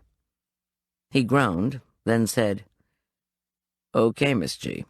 I will pass this on to the guys working the case. Please don't give them those other pages, okay?" I imagined Halsey's furious face as he thrust the faxed report in my face, demanding to know how long I'd fraudulently worked under the alias of Dr. Shoemaker. "Don't worry," Tom reassured me, "but I have to warn you, whoever shoved Barry down probably was not a friend. People lie when they go to the doctor. How many cigarettes do you smoke a day? Oh, Doc, says the pack-a-day smoker. Maybe 2 or 3. Who pushed you down and caused these headaches? A friend. Yeah, right. And especially with our Mr. Dean being as secretive as he was, he'd lie more easily than he'd tell the truth." "Okay," I said, as I peeled fresh Bosque pears for the next salad. "I just thought knowing more about that fight and those headaches might help Julian." Tom listened to the tape with the anonymous message several times. He didn't tell me what he planned to do about it. After that, he and I worked side by side, but mostly in silence for the next half hour. When I finally asked if he had found out any more about the Dean case, he shook his head. He did remind me, however, that because Julian's fingerprints were on the murder weapon, he would face arraignment no matter what. "How can they charge him on so little evidence? Who made that 911 call alerting the police to Barry's murder anyway?" "They've listened to it 100 times. It was from a payphone outside Prince and Grogan. They can't even tell if it was a high-voiced man or a low-voiced woman." He shrugged. "If something comes along to clear Julian, he'll be out." Somehow I don't feel reassured. "Miss G, what we do know is that someone tried to mow Barry, Dean, and you down and didn't succeed in killing him. And then someone knifed him and did succeed in killing him. And that person left evidence of himself or herself somewhere. We just need to find it," he concluded. I was thankful he hadn't added a comment about needles or haystacks. "That's we, meaning the Sheriff's Department, Miss G. Not we as in Goldy, Marla, and Tom. Okay?" "Of course," I replied sweetly. He groaned again. Chapter 10. I finished the pears, dropped them into a simmering, barely sugared syrup, and gave directions to Tom for the poaching and finishing. Then I grabbed my coat and announced I was off to pick up Arch. Tom grinned and swore he'd have dinner ready when we got back. In the gathering twilight, I held my husband's smile in my mind as I zipped toward Elk Park. Maybe he wasn't too mad at Dr. Gertrude Shoemaker, imposter neurologist, after all. I knew it irked him when I tried to insert myself into his cases, but I never did it when I didn't have some kind of personal stake in solving the crime. Someone shoots out our window, poisons a client at any event I'm catering, or kills a fellow and exults when our family friend is arrested for the crime. Yes, I was going to get involved. As they used to say in my native New Jersey. What do you think I'm going to do? Darkness blew in along with charcoal clouds from the west. The high hills covered with pine trees turned to black velvet. A whirl of snow fogged the windshield. I flipped on the wipers. I thought of the scantily clad, hapless lacrosse players. Welcome to springtime in the Rockies. I turned through the massive stone gates and gunned the van up the winding driveway that led to Elk Park Preparatory School. A caravan of four-wheel drive vehicles, their lights on, sped down the driveway in the opposite direction. The kids must have been dismissed early. A lot of parents actually watched the practice, then called the coach later to offer unconstructive criticism. I wondered if that was why Shane had quit. Snow swirled into the parking lot. Half a dozen Lexuses and BMWs, their engines running, clustered by the pathway that came down from the fields. High above the lot, by the portable toilet at the edge of the fields, a few camel's hair-clad parents stamped their feet and clapped with mittened hands. Arch would die of embarrassment if I even showed my face at lacrosse practice, so I stayed put. And that was how I saw Shane Stockham threaten a woman. Again. The two figures first attracted my attention when they whacked open the thick wooden doors of the headmaster's house. They paid no attention to the resultant crash or echoing bang of hinges. Shane Stockham I recognized instantly. His stocky body, rigid stance, and distinctive gait were unmistakable. He wore a 10-gallon hat and a sheepskin jacket, de-rigueur Colorado wear for the upscale wannabe cowboy. Raised voices indicated things weren't going well between him and his companion, a fashionable-looking woman wearing a mid-calf trench coat and leather boots. A twisted Burberry scarf held her blonde, brown hair in place. She walked swiftly and gave off an assured, regal air. At one point, she stopped by an electric lantern to listen to Shane. After a moment, she reached out to touch his shoulder. He slapped her hand away and vigorously told her to shut up. The woman, momentarily thrown off balance, recovered and yelled at Shane to back off. I squinted to see her face in the gloom. It was Ellie McNeely. I groped through my bag for the mace. I clutched it with my right hand and vaulted from the van. Shane might apologize on the phone all he wanted, but if he thought he was going to hurt my pal Ellie, he had, as my mother used to say, another thing coming. As I tore across the snow-dusted lot, I tried to imagine why those two had even been in the headmaster's house. Meetings of all kinds were held in the luxurious residence with its real oriental rugs and antique furnishings, but if they'd been at a meeting, where were the other folks? Ellie's daughter, after recovering from her parents' brutal divorce, was one of a handful of sophomores in the National Honor Society. Shane's airhead twin daughters were freshmen. I couldn't imagine that both parents had been called in by the headmaster because the girls had somehow gotten into an argument. When I was 10 yards away from them, I ducked behind one of the Lexuses. "Trying to tell you that circumstances have changed," Shane ranted, "and you're not listening." "I am," Ellie retorted, "but you know very well that all of the financial commitments of the school are made on the basis of those pledges. We offer teachers positions with fixed salaries." "Oh, Goldy, what on earth are you doing here?" The two of them stopped in their tracks. Both looked at me curiously as I stepped out from the shadow of the Lexus. As the snow drifted down, I tried to think of what to say. The freezing can of mace was making my right hand ache. I said, "I just saw you two." I fumbled about for words and squeezed the mace can.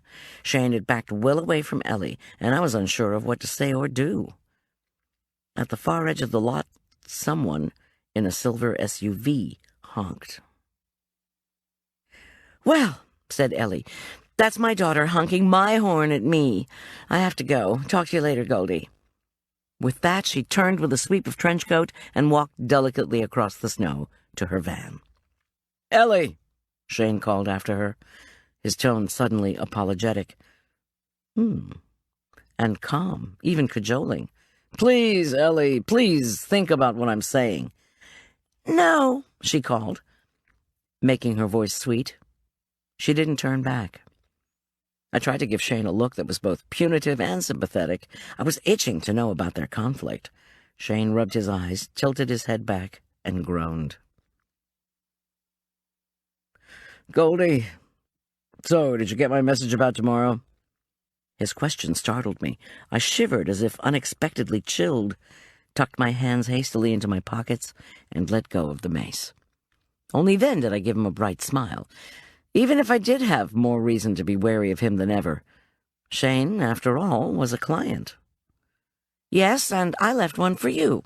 We'll be there at 10. I stopped. My God, I'd forgotten something. In the bustle of last week's events and the commotion of the last 24 hours, I had neglected to obtain Shane's final payment for the lunch. I emphatically had not received the last $600 he owed Goldilocks Catering, which should have been paid 5 days ago, before he'd gone on a jewelry-leasing binge with his wife. This was not the gratuity, which I would be picking up after the event. This was the second payment for the food and service. It was just the sort of detail that I'd feared would slip between the cracks now that I'd become so busy. My heart sank. "But," I continued with another blinding smile, "I'll need the second installment before we can do the party. I've got all the food ready." "Look, Goldie, I am extremely sorry for what happened yesterday. My wife is on medication. Things just sort of fell apart. We're very enthusiastic about this luncheon party, believe me." "I need the check, Shane. There are so many things I need to talk to you about," he countered nervously, cutting his eyes from side to side, as if looking for someone or something more important to do. "So many things that I don't know where to begin." My hand slipped back into my pocket, and I gripped the mace. As Shane rattled on about how successful the luncheon was going to be, I wondered where he was going with this conversation. Make that where Shane was going, period. Tonight, he'd flailed at Ellie. Then he'd asked me whether I'd received his message. Then he'd refused to address the non-payment issue and hop back to yesterday's event. My skin broke out in a chilled sweat. The only other person who jumped from topic to topic like that, to keep you off guard, was the jerk, my ex. And he usually started leaping around verbally before he punched me in the face. "I'm enthusiastic too, Shane," I said as I edged away. The last bunch of lacrosse players was straggling down the steep path from the now deserted field. It was an idyllic scene. Street lamps brightened the parking lot. Slow-drifting snowflakes resembled feathers shaken from a pillow. Behind the gaggle of athletes stumbled Arch. He might be bigger and stronger than he'd been at 11, but he hadn't given up his permanent place at the back of the line. "Gotta go, Shane. Remember the check tomorrow, okay? First thing, before we set up." To my dismay, he bolted toward me. Should I shriek and make a run for it? I tightened my grip on the mace.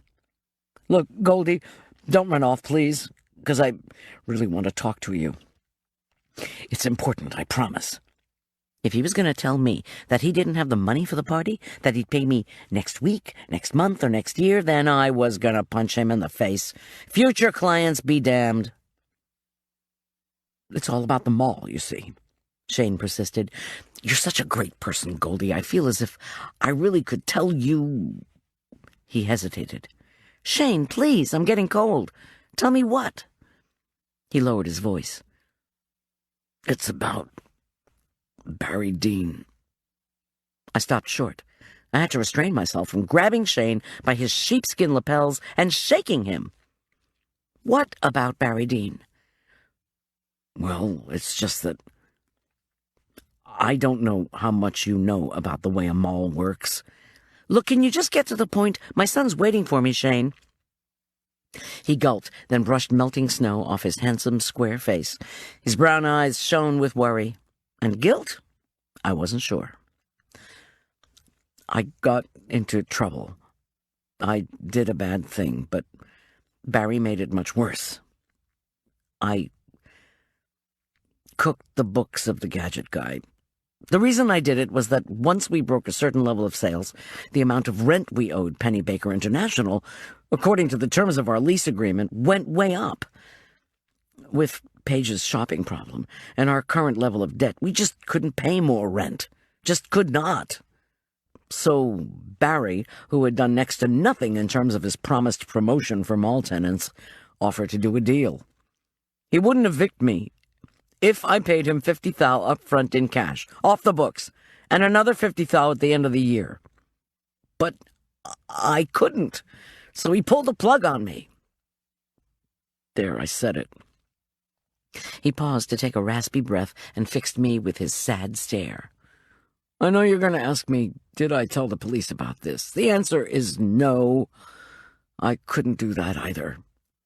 Risk going to jail for cooking my own books?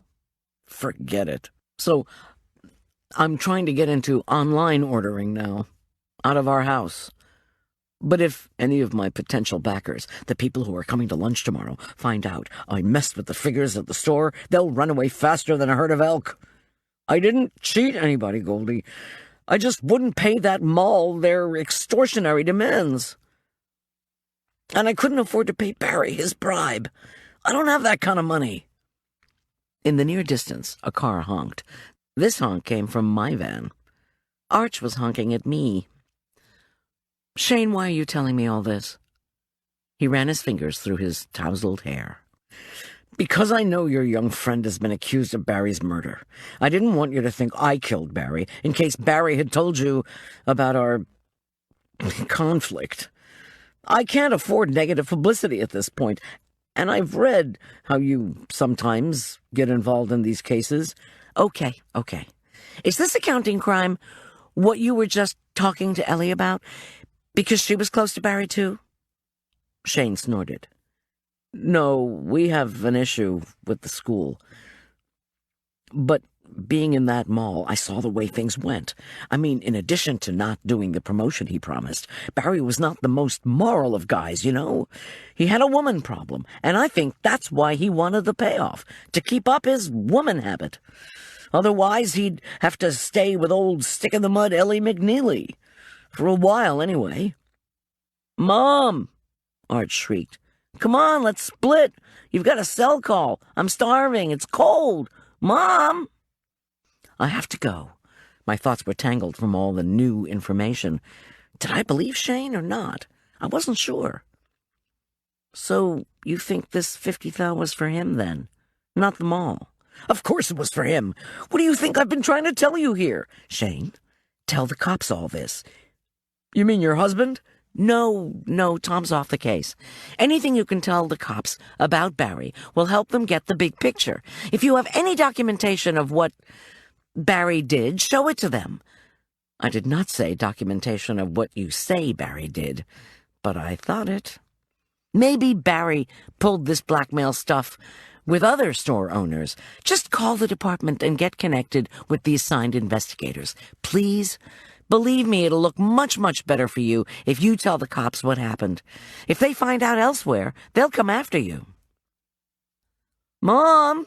Goldy Schulz! Come on! Shane pressed his lips together, then backed away.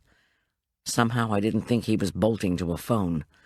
My stiff, chilled fingers wrenched the driver door open, and I was confronted with my son's stiff, chilled face. His fingertips pressed hard on the mouthpiece of the cell phone. I am so mad at you, he hissed furiously. First you get my coach to quit, then you come and pick me up.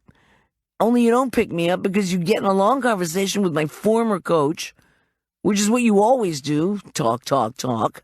So I sit in here, cold, waiting, starving, and now we won't be able to go home because you're going to have to talk to this person. He thrust the phone at me. I gritted my teeth. When Arch acted like this, I didn't know if he was showing the dark side of teenage temperament, which seemed to be all dark, come to think of it, or if he was following a more troublesome path on the way to behavior similar to that of his jerk father. The amazing aspect of this little speech from Arch was how articulate he was when he was enraged. Since this was the opposite of his suave father, who became obscenely incoherent when he was angry, I fastened my seatbelt and put the car into gear. I was not, I decided, going to respond to Arch.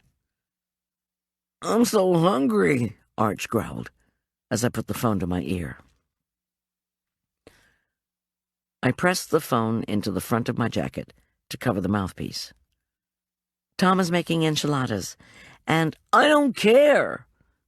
Give up, my inner voice counseled, before I reminded him how much he loved Tom's cooking. So I did. I piloted the van toward the edge of the snow-frosted parking lot. Into the phone I purred sweetly, "This is Goldy Schulz of Goldilocks Catering. May I help you?" You must be making a lot of money to put someone on hold on a cell phone for 7 minutes. I sighed. Just what I needed today. One more crab. Tomorrow night I would make crab dip. "How can I help you?" I suddenly remembered the anonymous call I'd received earlier. This voice was deep, too, but I was fairly sure I was being bawled out by a female. Still, you can't be too careful. "And who are you, if you don't mind my asking?" You can come pick up this puppy, Barry Dean's basset hound. He's late." "He's dead," I countered bluntly. "I'm looking right at him." I paused. Maybe I needed yet more caffeine, even if it was almost dinner time. "Who is calling, please?" "Goldy, for Christ's sakes," growled the husky voice. "It's Darlene Petruchio. You used to come into my store, and that kid who used to live with you used to come in too. Darlene's Antiques and Collectibles. And what do you mean he's dead? He's sitting on my kitchen floor drooling." "Barry Dean is dead," I said, speaking very slowly and distinctly. "Well, I know that," cried an exasperated Darlene Petruchio. "Otherwise, why would I be calling you? Barry called yesterday and said he was leaving you his dog. He's late." Okay. I was driving, one-handed, down the slick, snow-covered curves of the Elk Park Prep driveway. I couldn't stop to talk sense with chain-smoking, raspy-voiced Darlene of Darlene's Antiques and Collectibles, or my son would explode.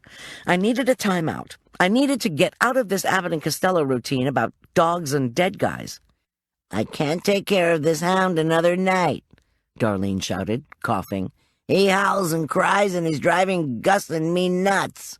Come and get him, will you? He's late." "Who is late?" I tried again, with deliberate loudness, like an American bellowing English at a European. "Jesus H. Christ, Goldy, the puppy is late. That's his name, late. How many times do I have to tell you?" "Thanks, Darlene," I sang into the phone, studiously avoiding the word late, or its cognate later. I said, "I'll be over after dinner, say 7:30. Where do you live?" "Where do you think?" she shrieked, as a dog howled mournfully in the background. "Next door to Barry Dean, for Christ's sakes." To save us further miscommunication, she slammed the phone down and broke the connection. Maybe I could bring Darlene and Gus a box of chamomile tea. She seemed to need it. Regarding the central question now running my life, who murdered Barry Dean, I now had new input. Barry Dean had left me his dog. No question. That would really clarify my thinking on this case. Chapter 11. I met Tom's hearty greeting at our front door by falling into his arms. "I need help," I gargled. The reason I didn't add, "My son's driving me crazy," was that Arch was right behind me. "I've got a glass of sherry waiting for you in the kitchen," Tom replied, without missing a beat. Driving to Elk Park Prep can be awfully demanding. Arch grunted before announcing, "I'm starving," in case I hadn't recalled that crucial information. "Dinner will be ready in less than 5, Tom replied, his voice jovial. Arch hefted up his backpack, lacrosse stick, and bag, and vaulted up the steps 2 at a time. The door to his room slammed resoundingly. "I can't drink sherry," I told Tom as I plodded into the kitchen. "I have to drive somewhere tonight." "Tell me you didn't take on another catering job. Tell me you're going to stay and enjoy these enchiladas." "After dinner, I have to go get a dog. His name is Late." "Wait a second. I'll tell you all about it later, while we eat." Tom smiled, winked, and wisely decided not to ask me how I'd become ensnared in canine rescue. Instead, he peered into the oven, nodded approvingly, then removed a large pan of fat enchiladas. A thick layer of melted cheddar cheese bubbled over the dark, pungent enchilada sauce that in turn smothered the rolled and stuffed tortillas. Tom called upstairs. "Hey, Arch, the enchiladas are done. In fact, they're overdone. Next time, don't let your mother take so long." Arch roared with rage. When Tom turned back to the kitchen, chuckling, I said, "Don't start. He already blames me enough for, everything. And please don't use the word late. It has to do with the dog that I need to go pick up." Tom ignored me, which was a good thing. 2 minutes later, the three of us were digging into sour cream-topped enchiladas, bursting with Tom's melange of spicy beef, beans, onions, garlic, black olives, and picante. I moaned with pleasure. Arch shot me a disapproving look, which said, "Even at home, Mom can embarrass you." My mind returned to the parking lot confrontation between Shane Stockham and Ellie McNeely. Later, when Arch had gone upstairs to do homework, I would tell Tom about it to get his ideas. In any event, I was back to feeling uncomfortable about catering at Shane and Paige's mini mansion the next day. Maybe I'd feel better if I could talk to Ellie and find out why she'd argued with Shane. When my inner mind shrieked, "You're so damn nosy," I forked in another delectable bite. "Anybody talk to Julian today?" Arch demanded. I recounted the high points of my visit to the jail. Tom had also dropped in on Julian, but had left when the defense lawyer showed up. My son then asked when he could go see Julian, and I said probably this weekend. Arch's mood lightened a bit. This made me think that perhaps the cause for his anxiety had not been my usual mom misbehavior, but his worry about Julian, who was like a big brother to him. "I'm wondering," I ventured at length, "does anybody mind if we adopt another dog for a while?" "Uh-oh," Tom groaned. Arch, however, brightened. "Sure, I can help. What kind of dog is it?" "It's a basset hound." "Miss G?" "Okay, it's Barry Dean's basset hound. Barry left it to me." "He left it to you?" Tom echoed. "We're just now getting his lawyer to talk about the will. How could you know about what he left, and to whom?"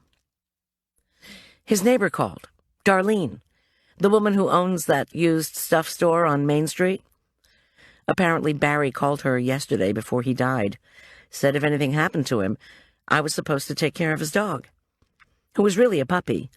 Darlene's going to have a conniption fit if she has to have him another night." Somehow my wonderful husband absorbed and translated this. "Miss G, why do you think Barry would ask you to take care of his dog? Are you saying he had a premonition that he was going to get killed and called his neighbors to make provisions for his puppy?" he asked mildly. Arch, his curiosity piqued now that he'd chowed down 5 enchiladas, raised his eyebrows. He'd wanted a second dog ever since we acquired Jake, a bloodhound who'd been mistreated before we took him in. Now Arch saw his chance coming. I didn't want to ponder what Scout the cat would think of another dog adoption. However, things could get ugly. "I don't know why Barry wanted me to have his puppy," I told my family truthfully, "but I really think I should go get him." Tom mumbled something about letting the cops know what I was doing. Also, the department would need to find out if Barry had said anything else to Darlene. I told him the cops could talk all they wanted to Darlene, to me, and what the heck, to the dog. We finished our meal, thrashing out logistics for the week, who would be where, when, how the driving would work, and so on. Such are the joys of contemporary domestic life. Arch and I thanked Tom for the fabulous dinner. Tom offered to do the dishes, and I accepted with gratitude. "I'll come with you, Mom," Arch piped up unexpectedly as he finished loading the silverware into the dishwasher, a job he had done without being asked. I got most of my homework done in school. While you're driving, I'll take care of the dog." "Why, thanks, Arch. I'd love your help." And so off we went. "You're late," Darlene announced ungraciously as she swung open the door of her log cabin. Short, slender, and about 60, Darlene wore an emerald green turtleneck and a fashionable 10-years-old black velvet skirt and vest. Her salon-dyed light orange hair was meticulously arranged in an Annette Funicello bubble, and her impeccable but heavy makeup glowed in the light from an overhead chandelier made from antlers. She looked like a perfectly preserved dried apricot. "Very late," she added, with the quirk of an arched red-penciled eyebrow. I took a deep breath and reminded myself to be pleasant. I smiled and said, "Let's not use the dog's name, okay? Darlene, you remember my son Arch? He loves dogs and will help me get late home." From inside the cabin, Barry's hound howled so loudly I suspected he'd heard me. "Woo, woo, woo, woo. Get me out of here." "Come on in. He's waiting for you." Darlene closed the door behind us. She added, "He's in the kitchen. I had to pile some stuff by the door to keep him in." A prolonged crash preceded a spill of cardboard boxes out the kitchen door. A streak of black, gold, and white hurtled toward us. "Late!" Darlene shrieked in a voice that would have started an avalanche. Late paid no attention whatsoever. Arch had dropped to his knees as the dog rushed us. The basset bounded up, tongue extended, slathering Arch's face with kisses. My son, overwhelmed, toppled back on his behind. Late howled with exultation. Darlene screeched a torrent of commands that the puppy ignored. "Darlene," I called over the general confusion. "Can you tell me exactly what Barry said? You know, when he called to tell you about his puppy?" Darlene was headed toward the kitchen. I followed and managed to trip over only one box upended by the puppy. "Here's his food dish, water dish, and vitamins," she said, as she dumped mismatched plastic bowls and other canine paraphernalia into a grocery bag. "He was out of puppy chow." She whacked the bag down beside me on the counter. "All Barry said to me was, if I have to go on a business trip all of a sudden, I want Goldy Schulz to have my dog. Then he asked if I knew who you were, the caterer who helps her husband solve crimes, and I said, yeah, and he asked me to go get the puppy right then. I said, so you're going on a business trip then? And he says, maybe, so I went and got the puppy. That was yesterday. I'm telling you, I can't go through another night listening to him howl and whine. I mean, I used to watch Barry's house and the puppy when he had to be out of town for a couple of nights, but it's not like he left me any cash to take care of the hound for the rest of his life. I am sorry Barry died, though. He was a nice neighbor, if a little, well, you know, overdosing on the social life. Out in the hallway, Late's piercing yip was giving me a headache. Arch was egging him on in boy's dog speak. Yeah, boy. Come on, boy. Sit. Yeah. Roll over. Yeah. Okay, I'll rub your tummy. Bet you're hungry, right, boy? Overdosing on the social life? Did Barry have many girlfriends? I ventured. Darlene rolled her eyes, opened her refrigerator, and popped open a beer. She did not offer me one, which was probably just as well. Look, I already talked to that private dick. John Rufus? Darlene slurped foam. Yep, and I told him about the bra sales lady. Pam? Yep. Darlene tried unsuccessfully to suppress a belch. That's what the cops called her when they showed me her picture. Blonde who wears her hair in sort of a pickaninny. The very one. Well, she's been over there, too. Those two, Pam and Ellie. That's all I know about Barry's girlfriends. Except he didn't leave either one of them his dog. Thanks. Darlene put down the beer, picked up the grocery bag, and shoved it at me. Since she couldn't find any puppy food, she added she'd given Late some chili last night. He seemed to like it. Chilly, I repeated, nonplussed. No wonder you were up all night. When Darlene raised that thin eyebrow again, I hustled back to the foyer. Arch had thoughtfully brought along a leash and was clipping it to Late's collar. Late, panting, twisted his stubby, muscled neck to look me over. He was a hefty, short-haired black hound with a wide white chest and magnificent gold streaks along his face. He did resemble Barry's old hound, Honey, especially with his red-rimmed eyelids around large, woeful eyes. "I'm grieving," his countenance seemed to say. "Cheer me up." He's just 3 months old, Darlene explained from behind me. She couldn't hide the joy in her voice at the prospect of ridding herself of the hound. Oh, and he goes to High Country Vet, so you might want to check in over there, see if he needs shots or worming or something. I thanked Darlene and headed out after Arch and the puppy to the van. Late's enthusiasm for Arch did not extend to going in a car, however, and once we were all inside, the little dog started whining inconsolably. I started the engine. The dog wailed even louder. "Let me try to calm him down, Mom, before you pull out. I brought him some smoked pig's ears." "Jake won't be happy you snitched from his store of treats." At this, Arch launched into more dog speak. "Don't worry, buddy. Your new brother's gonna love you. Yeah, buddy. Jake's a big old bloodhound who shares everything," etc., etc. I disconnected from Arch's reassuring chatter and Late's crying and studied Barry's chalet-style house next door. 2 sheriff's department cars were parked in the driveway. The red police tape that I knew was printed with the word evidence had been strung around the house and yard. Barry's house stood out in this neighborhood because he'd taken great care to make it look handsome.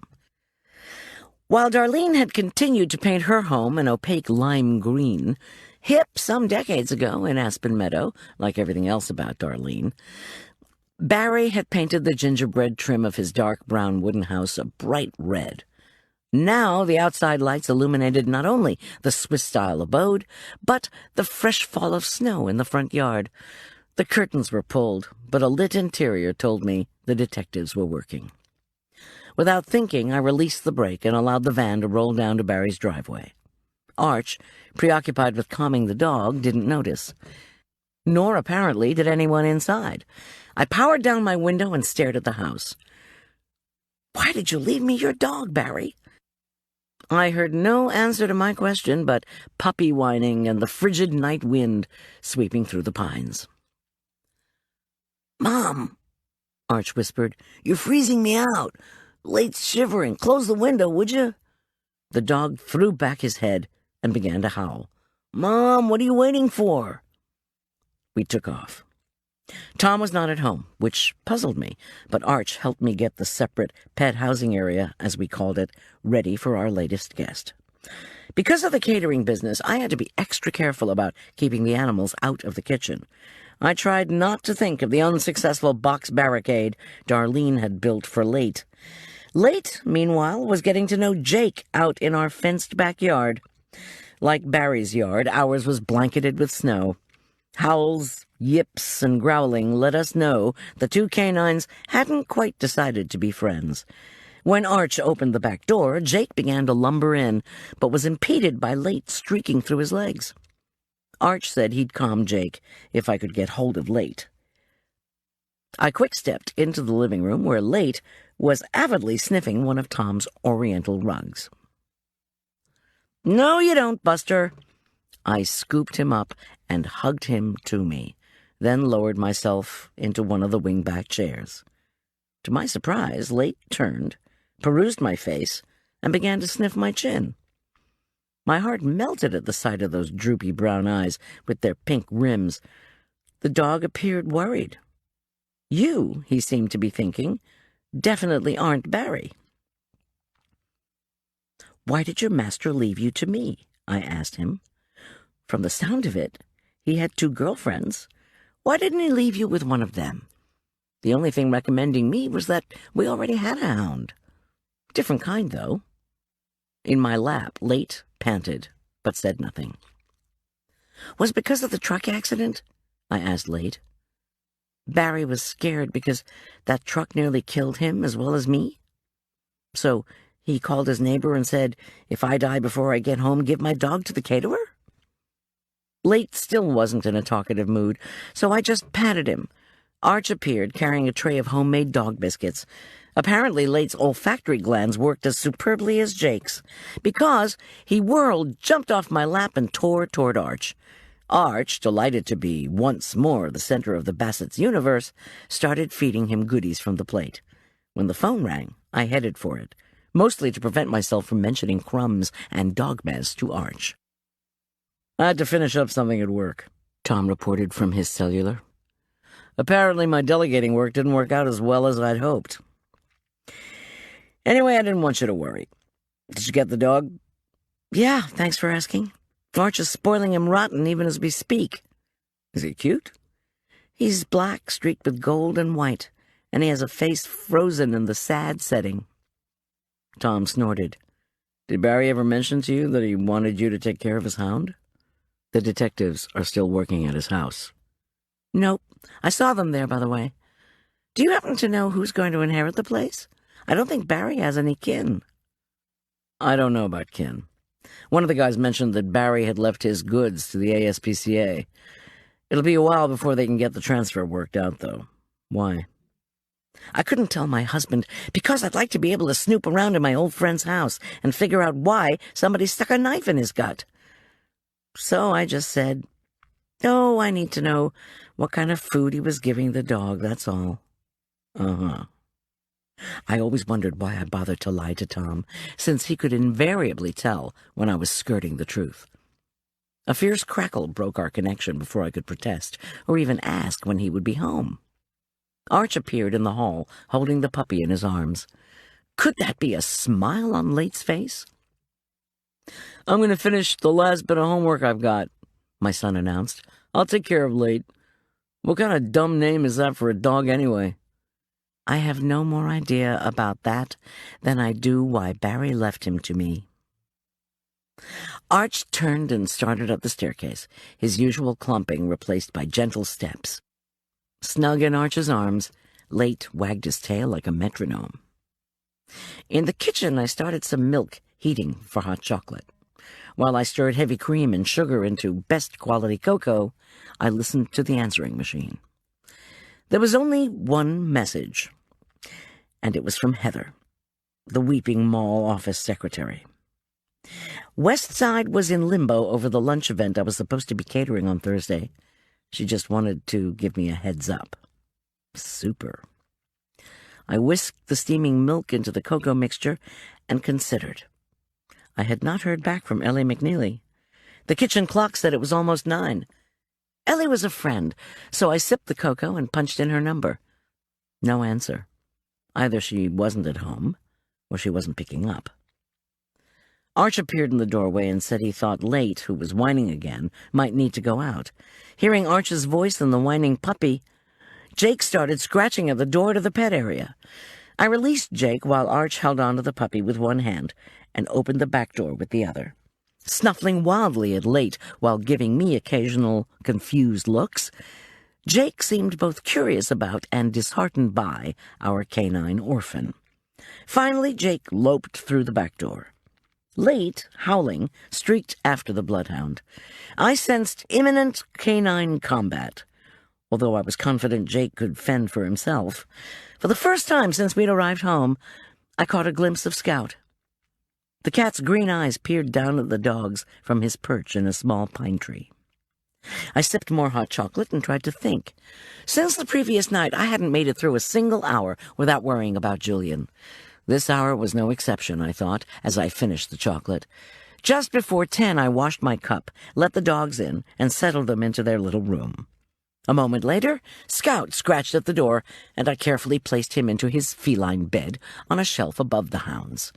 Then I punched in the numbers for the St. Luke's recorded prayer list and added Julian's name.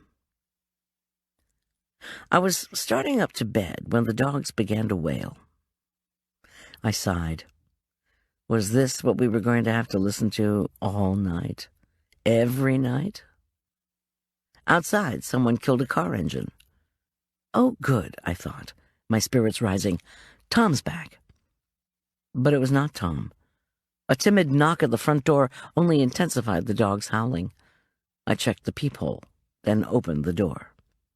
Ellie McNeely, her trim figure still swathed in the trench coat and scarf in which I'd seen her earlier in the evening, gave me an apologetic look.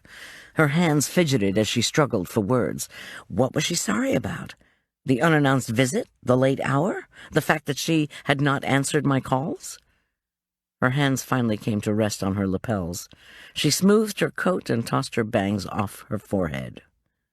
She said, "We need to talk. I've been trying to get hold of you. Please, Goldy, I need you to come with me. I feel awful." A zigzag of emotional pain twisted her lovely face.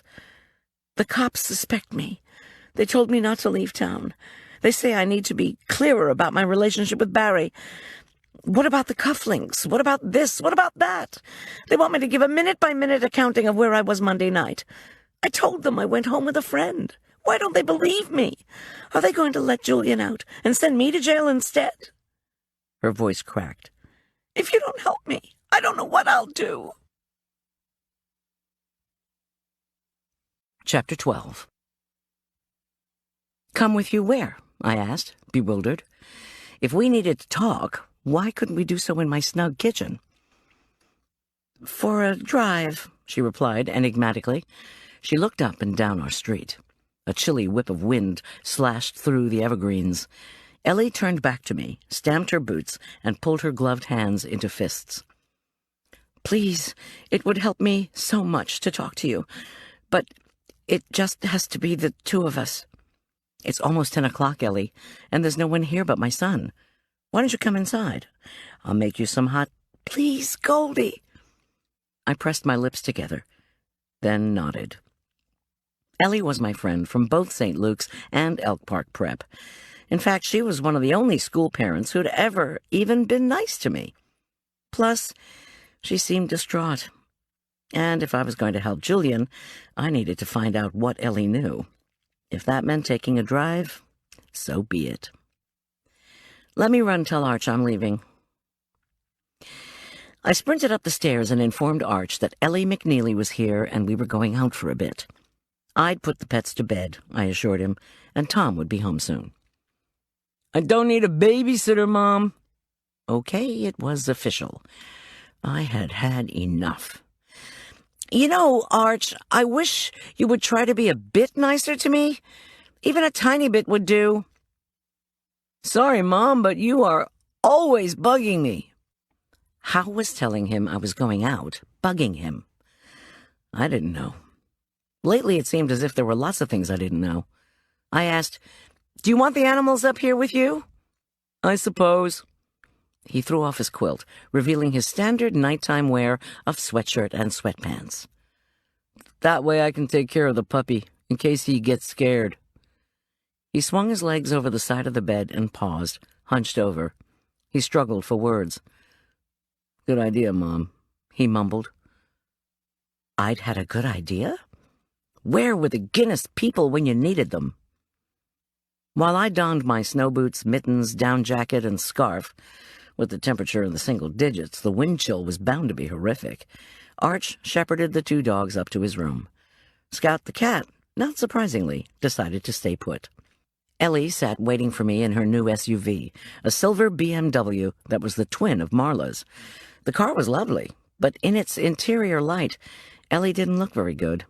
Her expensively colored hair had turned waxy, probably from being repeatedly raked by her manicured nails. Her face, usually flawlessly made up, was puffy and still wrought with worry. The whites of her eyes were dark pink. From crying? "I don't suppose you've heard how somebody or some bodies are trying to smear me?" she demanded, as I slid into the cold leather passenger seat. "I've heard some things. That's why I've been trying to call you." She revved the engine that she'd kept running while I was getting ready. "I suppose you heard the story about my Lexus being stolen and rammed into Barry's car." "Yeah, But that was a while ago, wasn't it? Barry took me out for espresso at the Westside Buzz in his new Saab. He loved having a fancy new car, and didn't seem too upset about losing his old Mercedes. Well, somebody's upset about it. She flipped on the overhead light and handed me a typescript clipped to several photographs. I've got a friend who works on the Mountain Journal. She got her hands on copy they're planning to run tomorrow. As she piloted her tank-like vehicle toward Main Street, I peered at 4 blown-up, grainy photos. The first featured Ellie, clad in a tailor-made suit, which made her look stern and manager-esque. The second and third showed Barry. In one, he was smooching the cheek of a beaming Pam de Charoon, whose pigtails bobbed enthusiastically.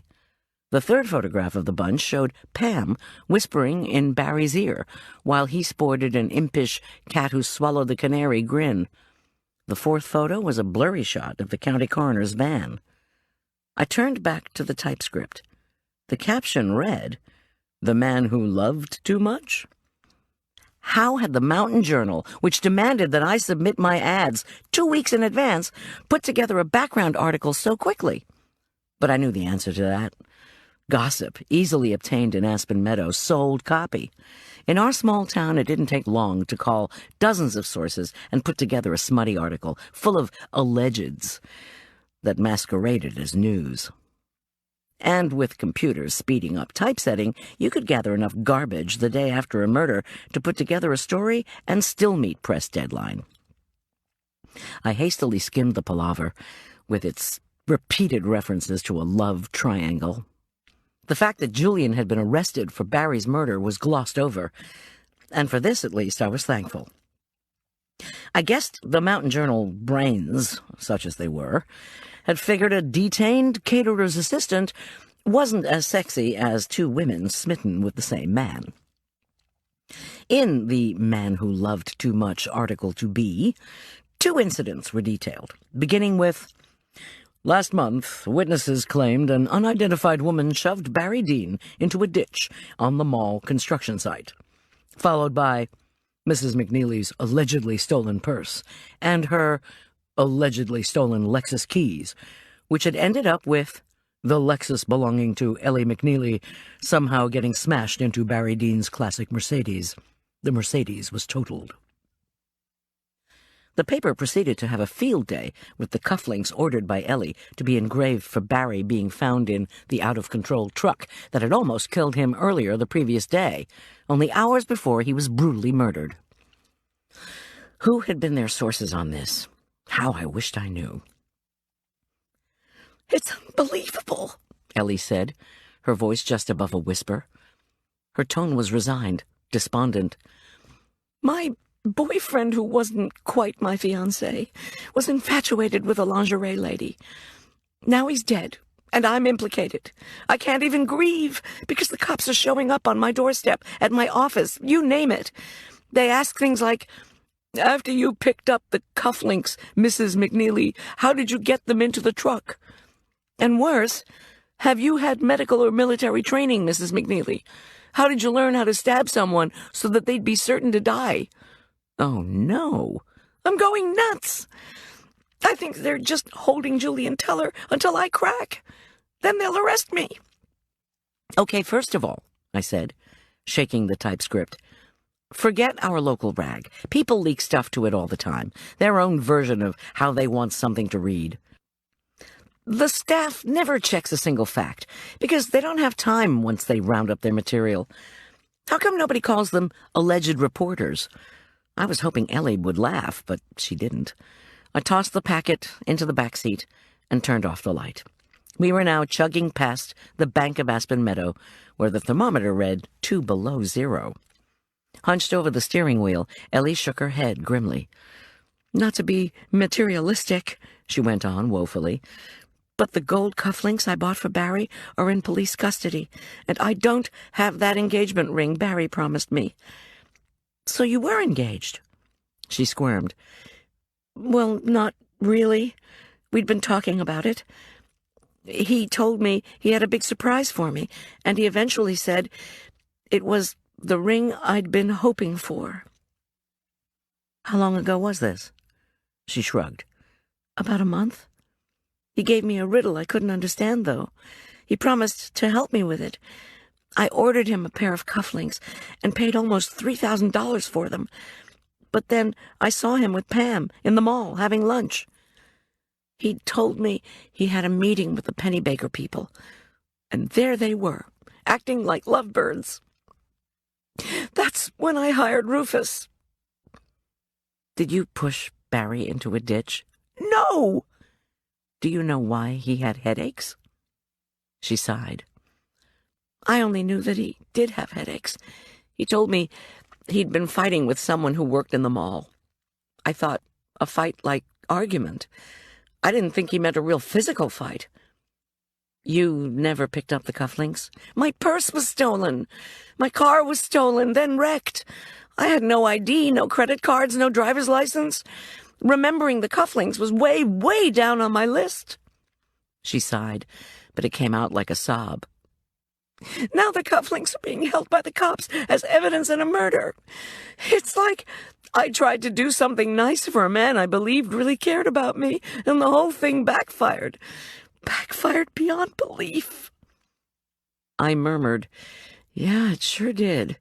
Damn it, Goldy! Ellie's voice turned strident. Say something that's going to make me feel better. Why do you think I came over? I thought Barry Dean loved me. Now my life has gone to hell.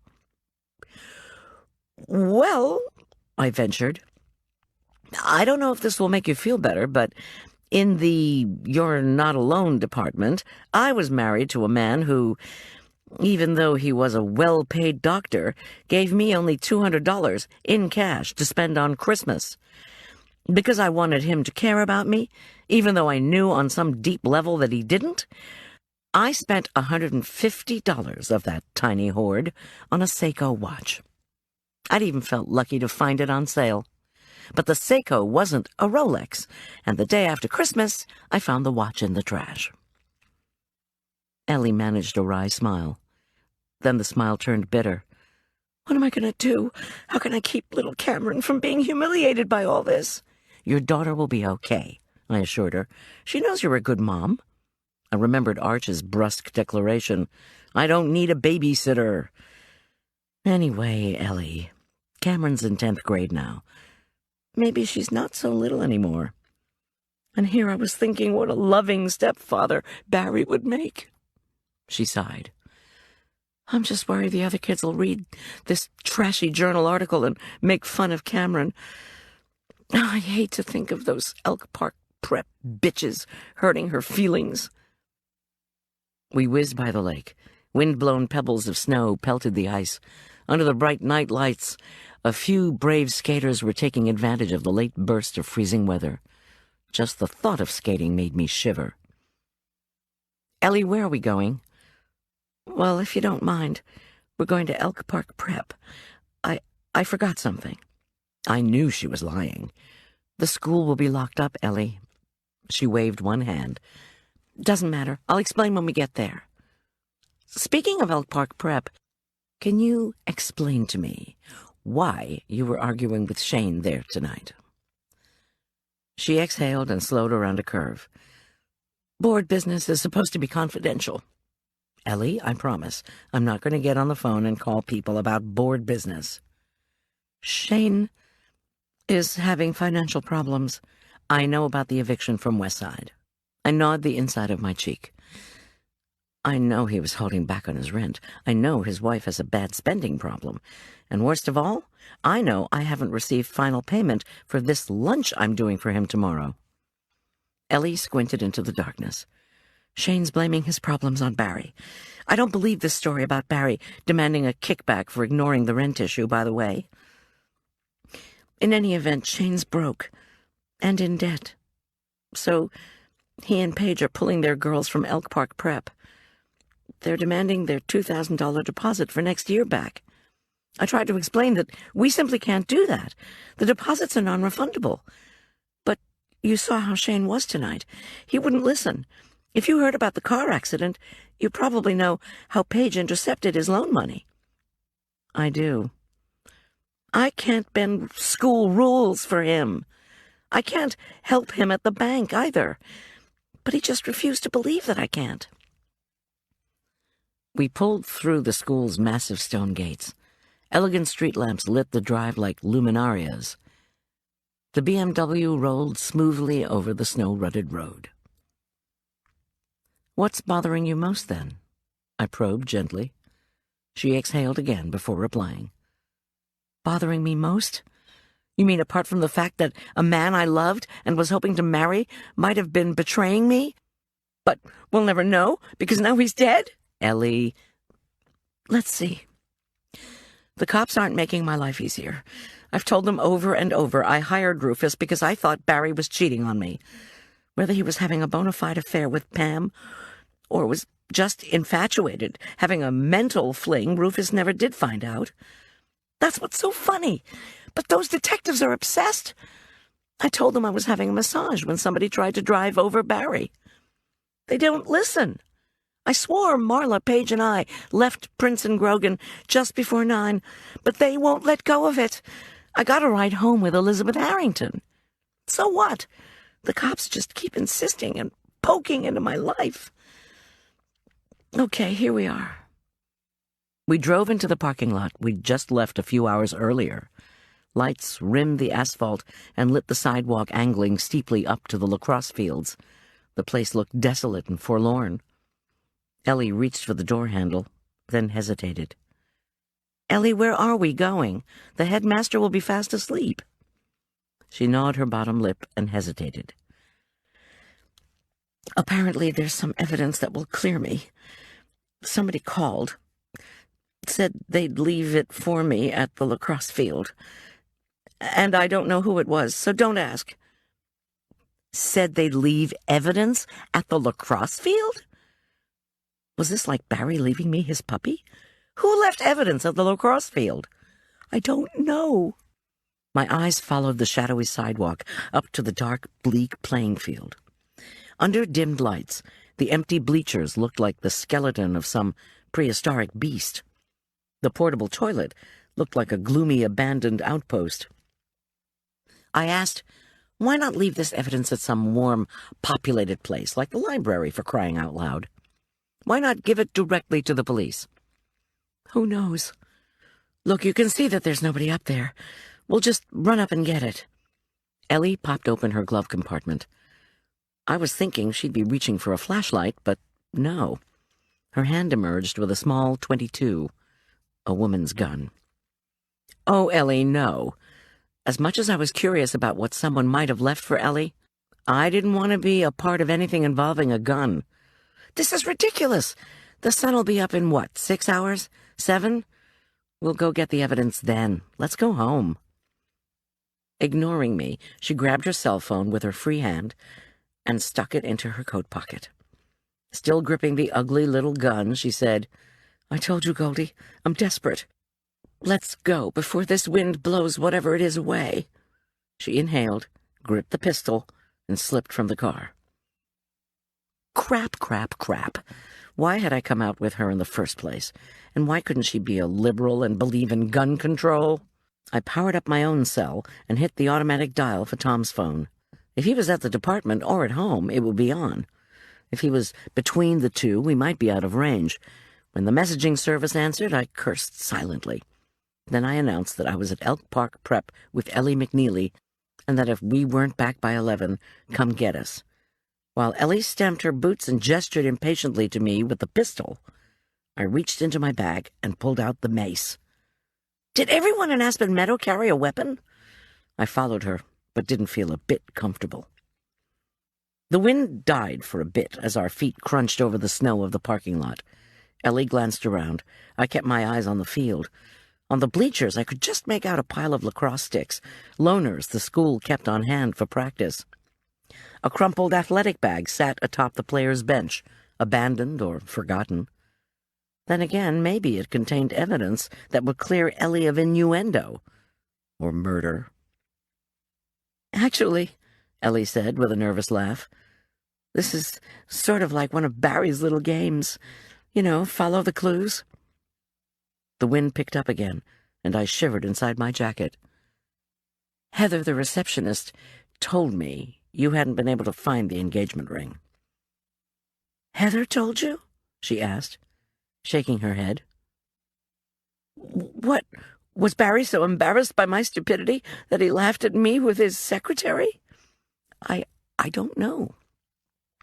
Actually, it did sound sort of smarmy, as if Barry not only had been playing games with Ellie, but looking down on her as well.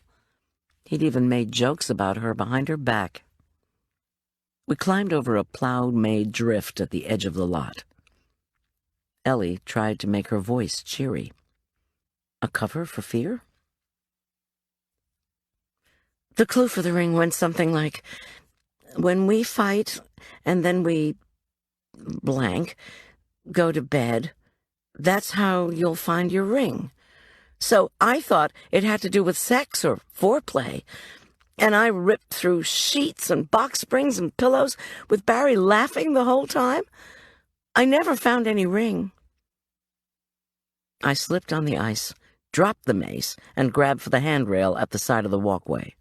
I also cursed Barry Dean, because it looked as if he'd poked almost relentless fun at a woman he supposedly was committed to.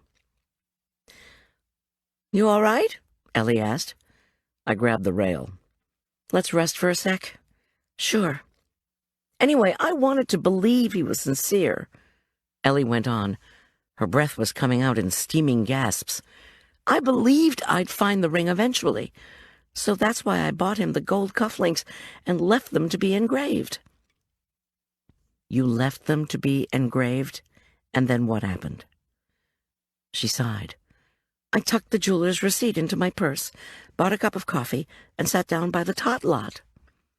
That was when the purse was ripped off. In the mess that followed, I spaced out about the receipt. Not very smart, huh?"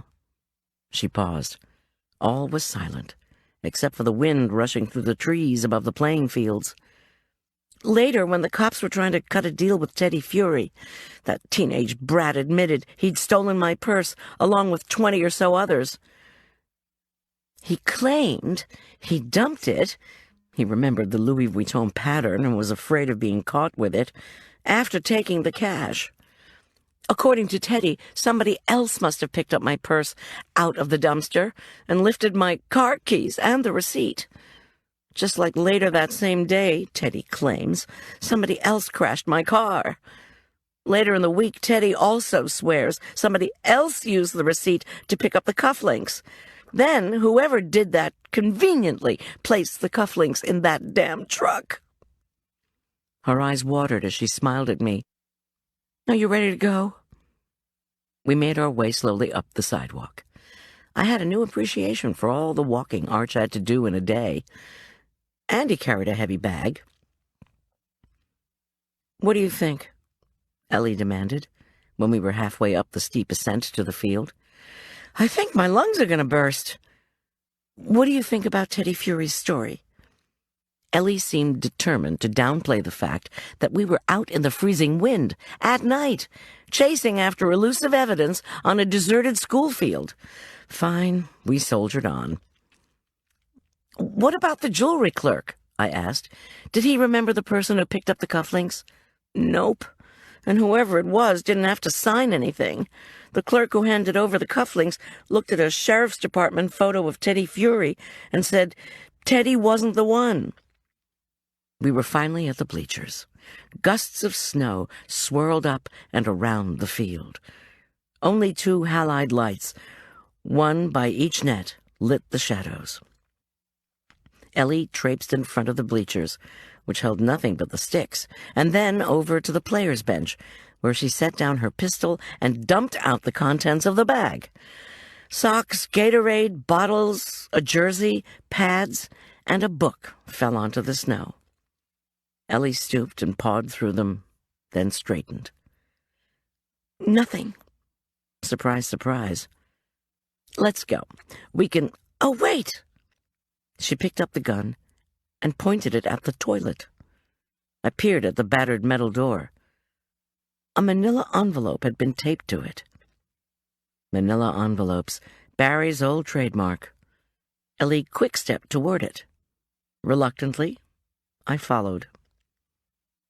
"This says, 'Evidence is inside,'" she cried in dismay as she noisily ripped the packet off the door. Damn it! Wrenching the door open with her free hand, she stuck her head inside. A second later, she stepped closer to get a better look. Then she shouted and disappeared.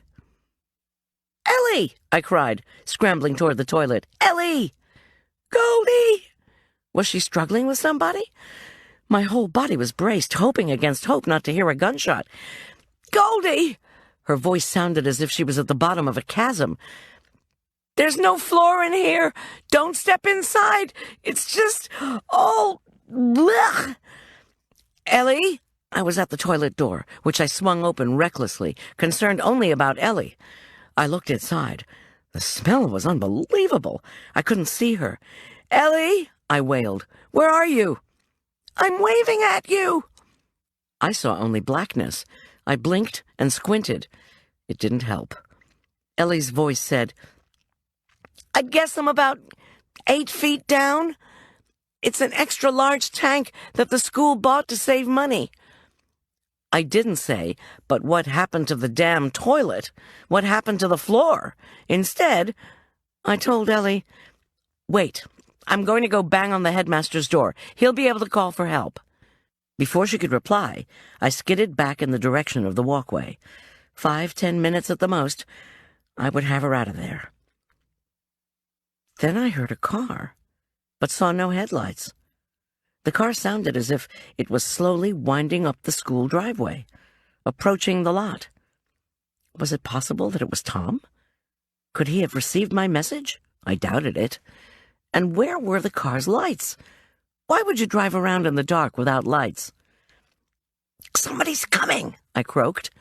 "Oh no, they said to come alone. They don't know you're here." Her voice was getting hysterical. "Goldy!" I watched carefully.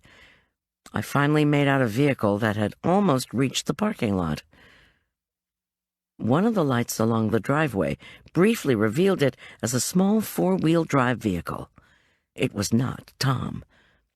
Ellie had been lured here, and she'd stepped into a trap. My instinct told me whoever this was approaching in that dark car wasn't here to help. I skittered back to the portable toilet and pulled the door completely open. "Okay, pay attention," I called into the darkness. "Do you have your cell phone?" "Yeah." Her voice was hoarse. "And the pistol?" "Press a button on your cell phone, so I can at least see a little light. I need to know where you are." A tiny square of green glowed a foot out of reach. In the sickly light, I could just make out Ellie's face. "Hand me the gun," I commanded. Not that that would do much good. The 2 times I'd been with Tom at target practice, I'd completely missed the paper man with the concentric circles around his heart. But I knew how to ease off a safety. And I knew how to make a lot of noise. I lowered myself to my knees, then lay flat, ignoring the stench. I inched forward until my shoulders were over the pit. There were sloshing sounds as Ellie moved below. The car roared into the lot. The stench was horrific, the air frigid. I took shallow breaths while reaching for the pistol, which Ellie pressed into my hand. Once I had it, I eased upright. "Whoever got me to come here isn't expecting you," she warned desperately. Yeah, I said, as I scrambled to my feet. I hid most of my body around the far corner of the portable toilet, and only stuck my head out far enough to see the parking lot. The small 4-wheel drive was slowly circling Ellie's car. "I need for you to yell for help," I commanded Ellie. "Help!" Ellie shrieked obediently. "Help!" Far down in the lot, the vehicle stopped. It idled by Ellie's car. Were any of its windows open? I couldn't tell. "Again!" I whispered. Ellie screamed, "Help! Come and get me! Help!" Moments later, the driver's side door of the new SUV swung open. A figure in a long, hooded coat emerged. Tall, short, fat, thin? Impossible to tell from way up on the field. Whoever it was cast a glance up at the portable toilet and headed across the lot toward the path. "Do a man's voice," I urged, "like you're coming to help." "Okay, Ellie," she bellowed in a surprisingly convincing bass. "I'll be right there." "Me too," I hollered.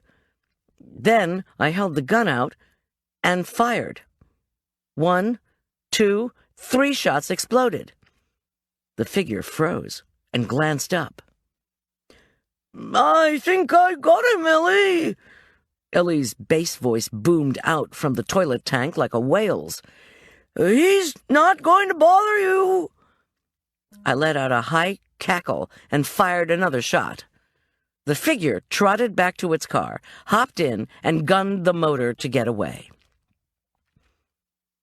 I put the safety back on the pistol and stood stock still, shivering uncontrollably. It wasn't from the cold. After a moment, I called down to Ellie. "Our visitor's gone." Ellie began to cry. "Okay," I said, with a matter-of-factness I wasn't sure I was feeling. "Let's rescue you. How are you doing?" "I don't know whether it's worse to freeze your butt off or be asphyxiated," she sobbed. "Please, please get me out of here." I peered into the darkness and tried to come up with some idea of how to rescue Ellie. The wind had picked up again, and my eyes began to tear. "Okay," I called. "I'm going to get the headmaster." "No," she yelled. "That'll take forever. You know that lacrosse bag? It had a pocket knife in it." I squinted at the upended athletic bag. "Okay, got it." I set the gun down, then moved quickly over the ice and snow. I rummaged through the bag's detritus and finally closed my freezing fingers around a Swiss Army knife. I gasped out steam and moved to one of the lacrosse goals, where I sliced, chopped, and hacked to free the net from its moorings. Once I had an armful of netting, I closed the knife and hustled back to the portable toilet. There, I twisted the white nylon into a makeshift rope and tossed one end down to Ellie. Gripping the jerry-rigged line, she climbed up as I tugged with every iota of strength I possessed. I groaned and strained, but kept pulling until Ellie heaved herself up from the pit. Once out, she gasped for mouthfuls of clean air. We hobbled back down to Ellie's car. Ellie's coat, clothes, and boots smelled terrible. She stripped down to her underwear in the bitter wind and jumped into one of her daughter's spare sweatshirts. Shivering and crying, she revved the engine to drive me home. Chapter 13. On the way back to my house, Ellie calmed down, and we talked in earnest. Yes, someone had deliberately lured her to that field and that hole. Yes, she was in danger. When she left me off at home, she promised to take Cameron out of school and stay someplace safe. Until this whole thing blows over. She would call both Marla and me when she was settled, and give us her number. And yes, she had to let the cops know where she was, too. "Thank you so much for coming tonight," she said. Her voice quavered, and her face was still pale with worry. "Oh, Goldy, I'm so sorry." "It's okay. Take care of yourself, Ellie. And don't forget to let me know where you and Cameron are." Tom was putting on his boots when I stomped through the front door. "Miss G, I just got your message. What happened?" I gave him an abbreviated version of the night's events, then begged to take a shower. He said he would call the sheriff's department to examine the toilet and lacrosse field. It might or might not be attempted murder, he added somberly, but we were definitely looking at criminal mischief. Technically, the lacrosse field was a crime scene. Great, I thought, as I stumbled up to steaming hot water and lots of soap. Now Arch was really going to love me and be more polite. Some time later, I snuggled up next to Tom's warm body. His smooth, pine-scented skin felt heavenly. "The dogs are in with Arch," he whispered. "I know. I told him it was okay. You know how he loves dogs. And at least Late isn't howling. He must feel protected by Arch and Jake. Tom was silent. Why am I talking about a basset hound? I said. I just rescued a friend from a frozen toilet tank, for crying out loud. Tom's laugh shook the bed. He enclosed me in a bear hug, then planted a passionate kiss on my neck. And that was just the beginning. Lovemaking, like food, can be wonderfully healing. Wednesday morning, an even stronger icy wind battered the house and shrieked through the trees. Brilliant pink clouds shone along the eastern horizon. I'd lived in Colorado too long not to know this was a winter storm front announcing itself. I made French toast for Tom and Arch. While Tom was rinsing the dishes, Arch offhandedly lifted his shirt to show me his tattoo. All the lacrosse guys have 'em, he explained. And sometimes they come in handy in identifying corpses, Tom told me. Arch, please. A mom would like to start the day knowing her son is focusing on school, not corpses. Oh, he said, brightening, that reminds me. Todd's gonna pierce my ear so I can wear one gold earring. My stomach turned over. Please, Arch, please don't pierce your ear. I was suddenly desperate for another espresso. Isn't it time for you guys to take off? I asked, trying not to sound exasperated. Yep, Tom said with cheer as he put on his jacket and Arch hoisted his backpack. Don't you want your lacrosse equipment, buddy? I asked. Then I remembered that they'd be missing a goal, the one I'd hacked to pieces. Plus, the snow-covered field was about to be turned into a crime scene. Arch sighed. There's no lacrosse today. You're one of the moms taking us on the field trip to dissect a cadaver at Lutheran Hospital. Don't you remember? I rubbed my forehead, baffled. You were going to pick up Todd and me and a couple of other guys in the parking lot at 4? Are you still going to be able to do it, or should Todd call his mom to take over? His tone said that he suspected I would once again let him down. I will be there, I promised, through clenched teeth. As Tom hustled Arch out the door, I pulled myself a triple shot of espresso and took a long sip. Heavenly. Before starting to cook, though, I turned my attention to the animals. I brought Jake's and Scout's bowls in from the deck, filled them with food and water, and put the dishes back outside. On the deck, I stared down in confusion at 2 of my Minton bone china bowls, now crusted with dog food and ice. Arch had either ignored or forgotten the bag from Darlene, and had poured some of Jake's food into my expensive china bowls to feed the puppy. Shaking my head, I filled the china bowls with soapy water, then reached into the grocery bag from Darlene that held Late's dishes. I pulled out one, then the other. When I felt tape on the dish bottoms, I casually turned each over, then gaped at them in disbelief. When I recovered, I put them down carefully and filled some old bowls of ours with more of Jake's food for Barry's puppy. When all the dishes were outside, I called the animals. Scout was, as usual, no place to be seen, but Jake and Late came bounding over and began gobbling. Back inside, I put in a call to Darlene Petruchio. I kept staring at the 2 dishes she'd given me. They both looked as if she'd hastily applied masking tape to them, then penned in the name. Darlene, I said when she picked up, it's Goldy Schulz. It ain't even 8 in the morning. I don't want to hear what you gotta say. I ain't taking that hound back. Darlene, please, this is very important. Did Barry Dean tell you to write the puppy's name on the bottom of these 2 dishes? What? Let me get some coffee. I waited, then asked her my question again.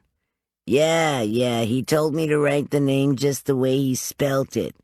He said tape it on the dishes before I gave you the puppy. I said, why don't you do it yourself? He just laughed. He said he couldn't spell. And I said, no kidding. He also said you'd get a kick out of it. Hold on a sec. So, has this always been the puppy's name? No, no, no, Darlene corrected me.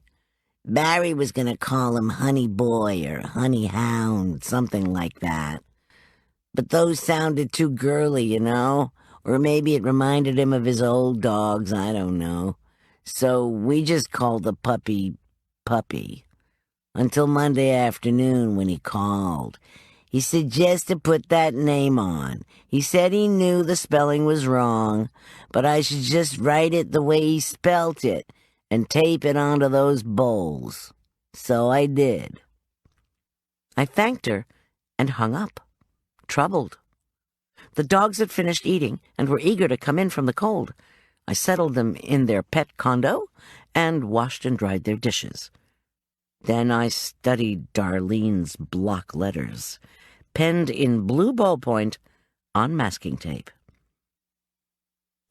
I thought Barry had named the hound Late. But staring up at me from both dishes was the word latte. Latte. Latte. The coffee drink. So, was this a joke? Or was this Barry's little goodbye puzzle to me? What had Barry and I had in common? Psych class? A love of dogs? Coffee. Barry hadn't been a very good boyfriend to either Ellie or Pam, at least not in my opinion. But he'd been a regular old good friend to me once, and we'd drunk a lot of coffee together. So was Barry saying, take care of my dog and you'll love him since he's named after a coffee drink? I supposed so. It wasn't much, and it was sappy to boot, but it made me cry anyway. At 8, the phone rang. To my surprise, it was Rob Eakin, now acting manager of Westside Mall. Sorry to be calling so early, he apologized. He sounded hurried. I'm in early, trying to get a million things straightened out. What can I do for you? I heard him take a deep breath.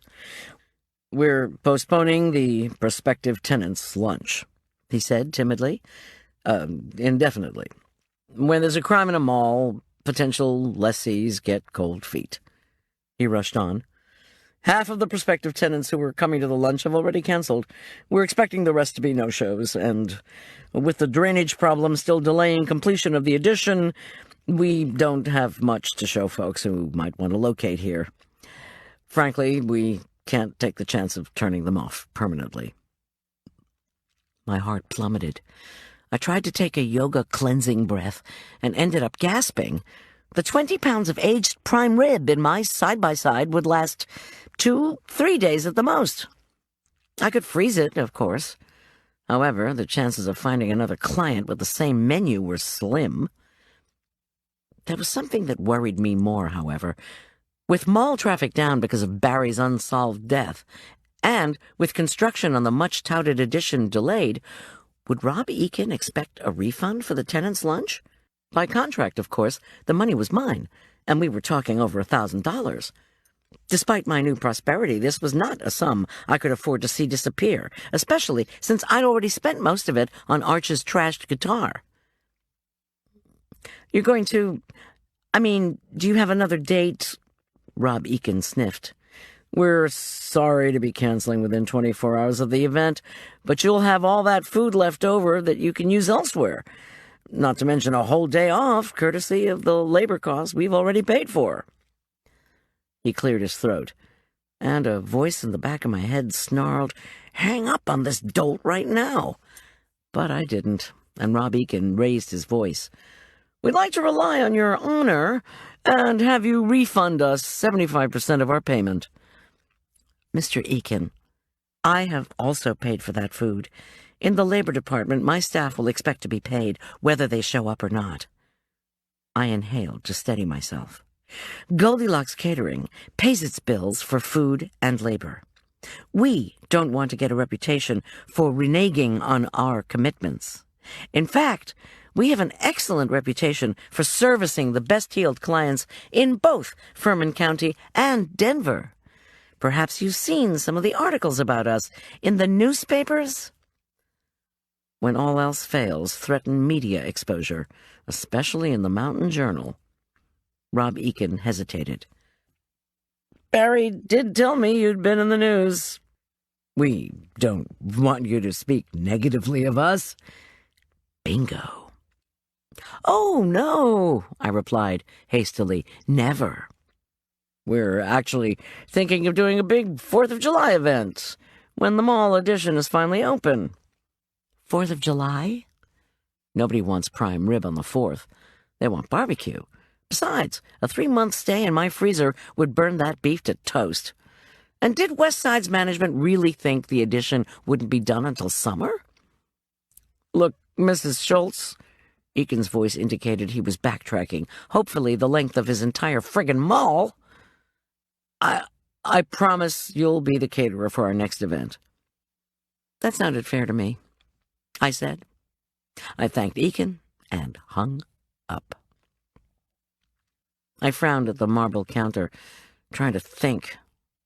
Yes, the full payment from Westside had been deposited, and yes, I had all this food left over, but I didn't like having a big event canceled, even if the cancellation wasn't my fault. I wondered if it was possible that Westside had canceled for a reason other than the one Rob Eakin had given. Maybe the new mall management didn't want to have anything more to do with Goldilocks Catering, what with my assistant jailed on suspicion of murdering their manager. The phone rang again.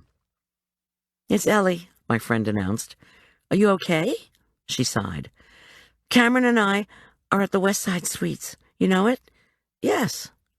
The Westside Suites, not far from Westside Mall, were the closest thing to a luxury hotel that Furman County offered. You called the police, I take it? She snorted. I had to. I'm a suspect in a murder case, remember? Even though they have Julian in jail, somebody in the sheriff's department or county attorney's office thinks the cufflink lady, as they now refer to me, had something to do with Barry's death. In a couple of hours, they're coming over here to ask me some more questions. Better phone a lawyer. That's my next call. Please take care of yourself, Ellie. I'm trying, she hesitated. Thanks for being such a great friend, Goldy. I'm trying to be just that, I told her firmly. After we signed off, the phone rang yet again. I couldn't handle any more bad news, so I ignored it. The phone rang and rang. The sound reverberated dully in my head. Our machine finally picked up. The message was long. I couldn't face it just yet. Time for some coffee and positive thoughts. I reflected resolutely. I pressed the buttons on 2 machines, the espresso and answering ones. Dark, life-giving caffeine swirled into a green Italian demitasse cup Tom had given me, while Liz Fury's voice on my answering machine announced that the wedding reception had gone well. Her daughter Kim had brought her van back, and now she, Liz, had just dropped Kim off with her new Boulder housemates.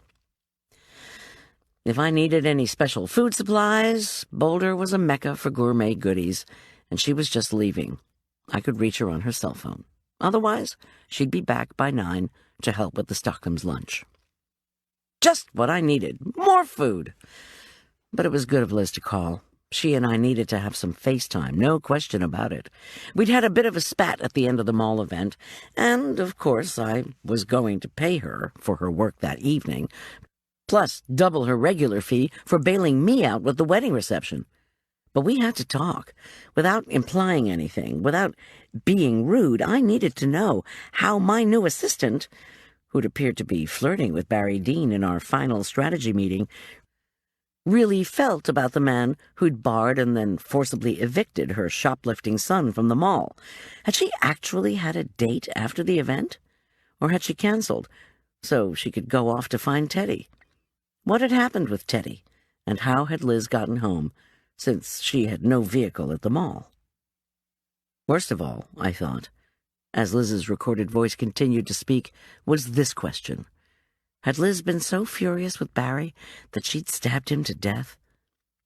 I shook my head. No way. Still, there was lots to find out at a single catering event. I booted up the menu for Shane Stockham's Capital Investors Lunch. Liz's recorded voice kept droning on. It had been snowing in Golden to beat hell. She didn't think that would slow her up. We needed to think about Easter ham dinners to make an advance for big clients. She stopped talking for a moment. The recorded buzz of empty cell phone communication filled my kitchen. "Teddy's disappeared," Liz said sharply. "Oh, Goldie, he took his mittens, but not his damn boots." Sobbing, she hung up. I slammed down some of the espresso, hot, powerful, and just what I needed, then dialed Liz on her cell. She answered before the end of the first ring. "Liz, it's Goldie, and you're going to be fine," I reassured her. "Your son is 17. He'll survive without boots." "Goldie, you don't understand." Her voice cracked. "After I found him Monday night at a fast food place, I called the cops, the way I'd promised back when he was first trespassed from the mall. I said I'd keep track of where he was every minute." "Wait, you mean the security guys didn't call the cops to get him hauled off somewhere?" "I guess they tried, but the sheriff's department told the security guys to release him outside the mall.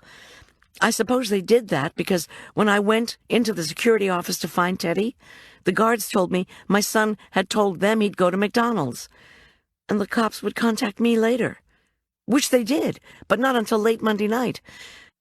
They came to see me about Barry, asked a bunch of questions about where I was when, where Teddy was when, that kind of thing. Before they left, they told me I had to keep track of Teddy all the time." Good Lord. Confused, I guzzled more espresso. "So what did happen after you left us Monday evening?" "I told you." A hint of exasperation wended into her voice. "I went to the security office, then walked to the McDonald's near Westside, and Teddy was there, chowing down. He had my little car, remember, and I drove him home. Yesterday, while I was doing the wedding reception, he snuck out. He didn't even have a car. I thought maybe he was with friends, but then he didn't come home." She stopped and gasped for breath. "Before he left, he put on his ski mittens that he always leaves by the front door. Then he nabbed one of my carving knives. He proceeded to pickaxe his way into a batch of credit cards that I'd frozen in a plastic container of ice at the back of our freezer. Oh, no. He didn't take his boots, so he wasn't going snowboarding. I know where he was going," she continued, her voice bitter. "Shopping. And before you ask, yes, I canceled the cards. A couple of them, anyway. I think there were about 8 in there, and all I could remember were the Visa and Saks Fifth Avenue." "You don't have to work today," I interjected. "I can manage, I promise." This wasn't true, of course.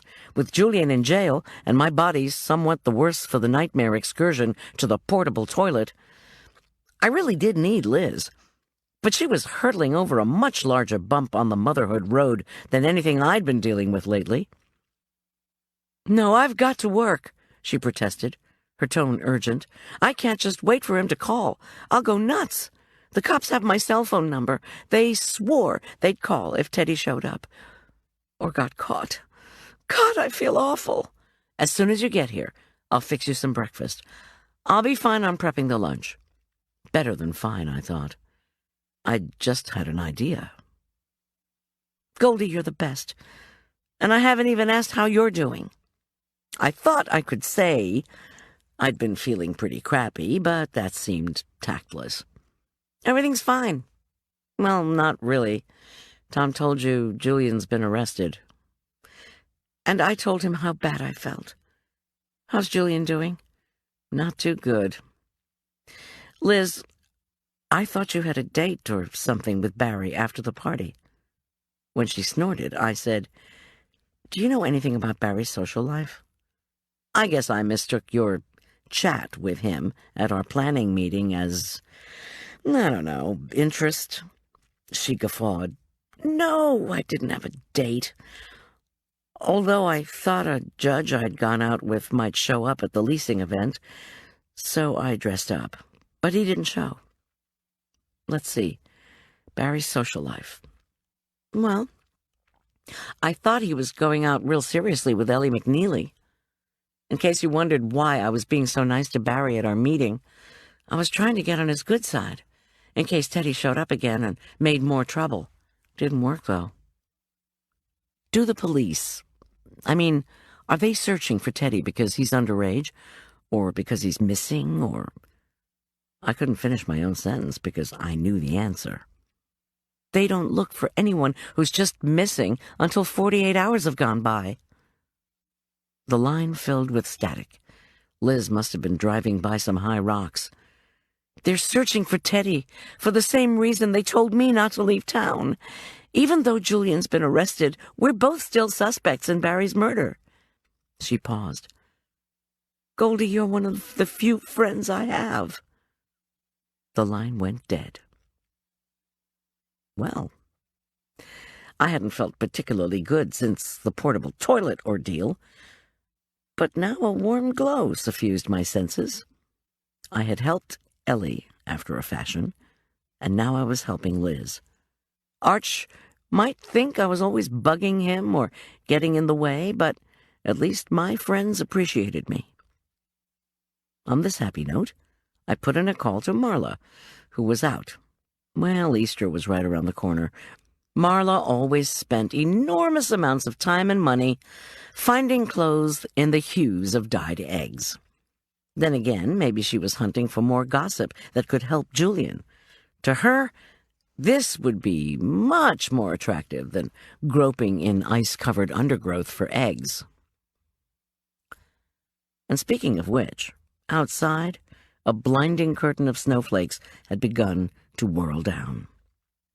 Welcome to spring in Aspen Meadow. One year it had snowed every day in May.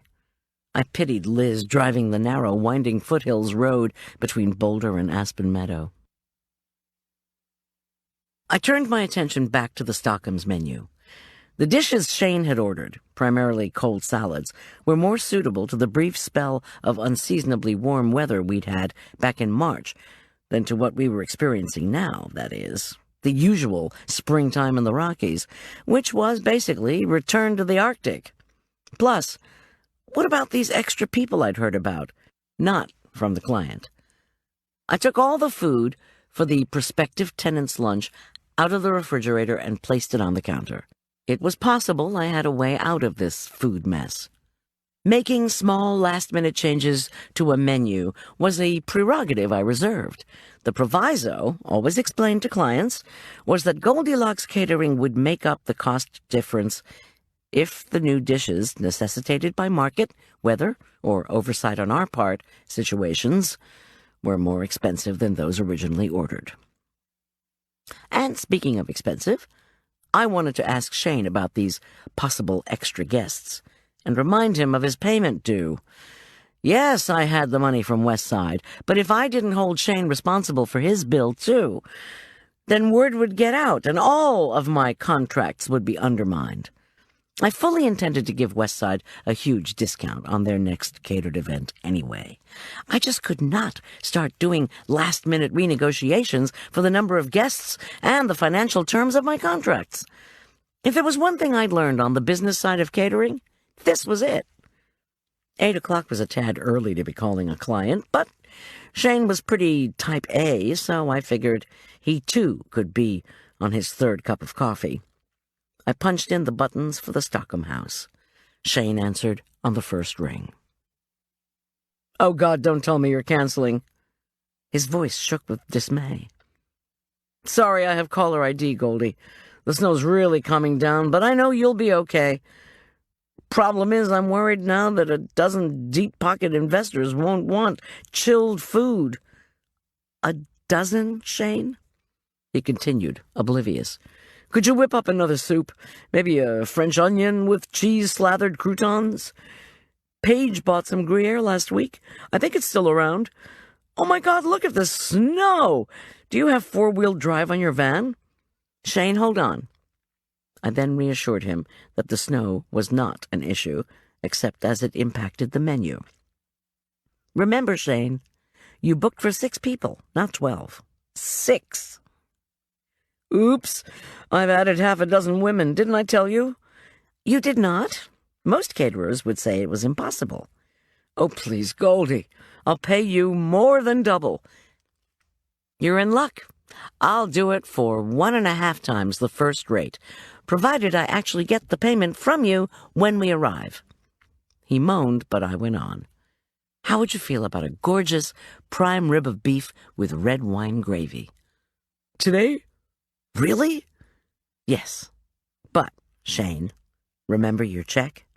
I need it before my assistant and I set up. Can we barter? He whined.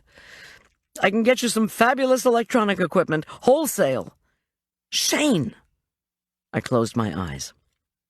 You may eventually want to work with this person again, I reminded myself. I need a check from you for $1,000 before we start. He lowered his voice. I've got a perfectly nice ruby, sapphire, and diamond ring right here in front of me, Goldy, he whispered. Over a ½ carat for each stone, flawless quality, great colors. The stones alone are worth $12,000, and that's not even counting the 14-karat gold setting. If I don't get a check from an investor today, you keep the ring. I sighed. Do you own the ring, or did you lease it? He gulped. It's mostly paid for. We owe about another $1,000 for it on Visa. I promise, Goldy, that's the truth. I swear, if I don't pay up today, it's yours, and the Visa bill is ours. The ring's worth about $15,000. Such a deal. I cast a glance along our counter, taking in the enormous rib roast, the bundles of endive and radicchio, the boxes of wild mushrooms, the bowls of fresh strawberries and rhubarb. I tried to imagine hauling all of it over to the Stockhams, along with a bald guy with a jeweler's loop. Then, if the gems weren't genuine, I could wring Shane's neck. When do I get the ring?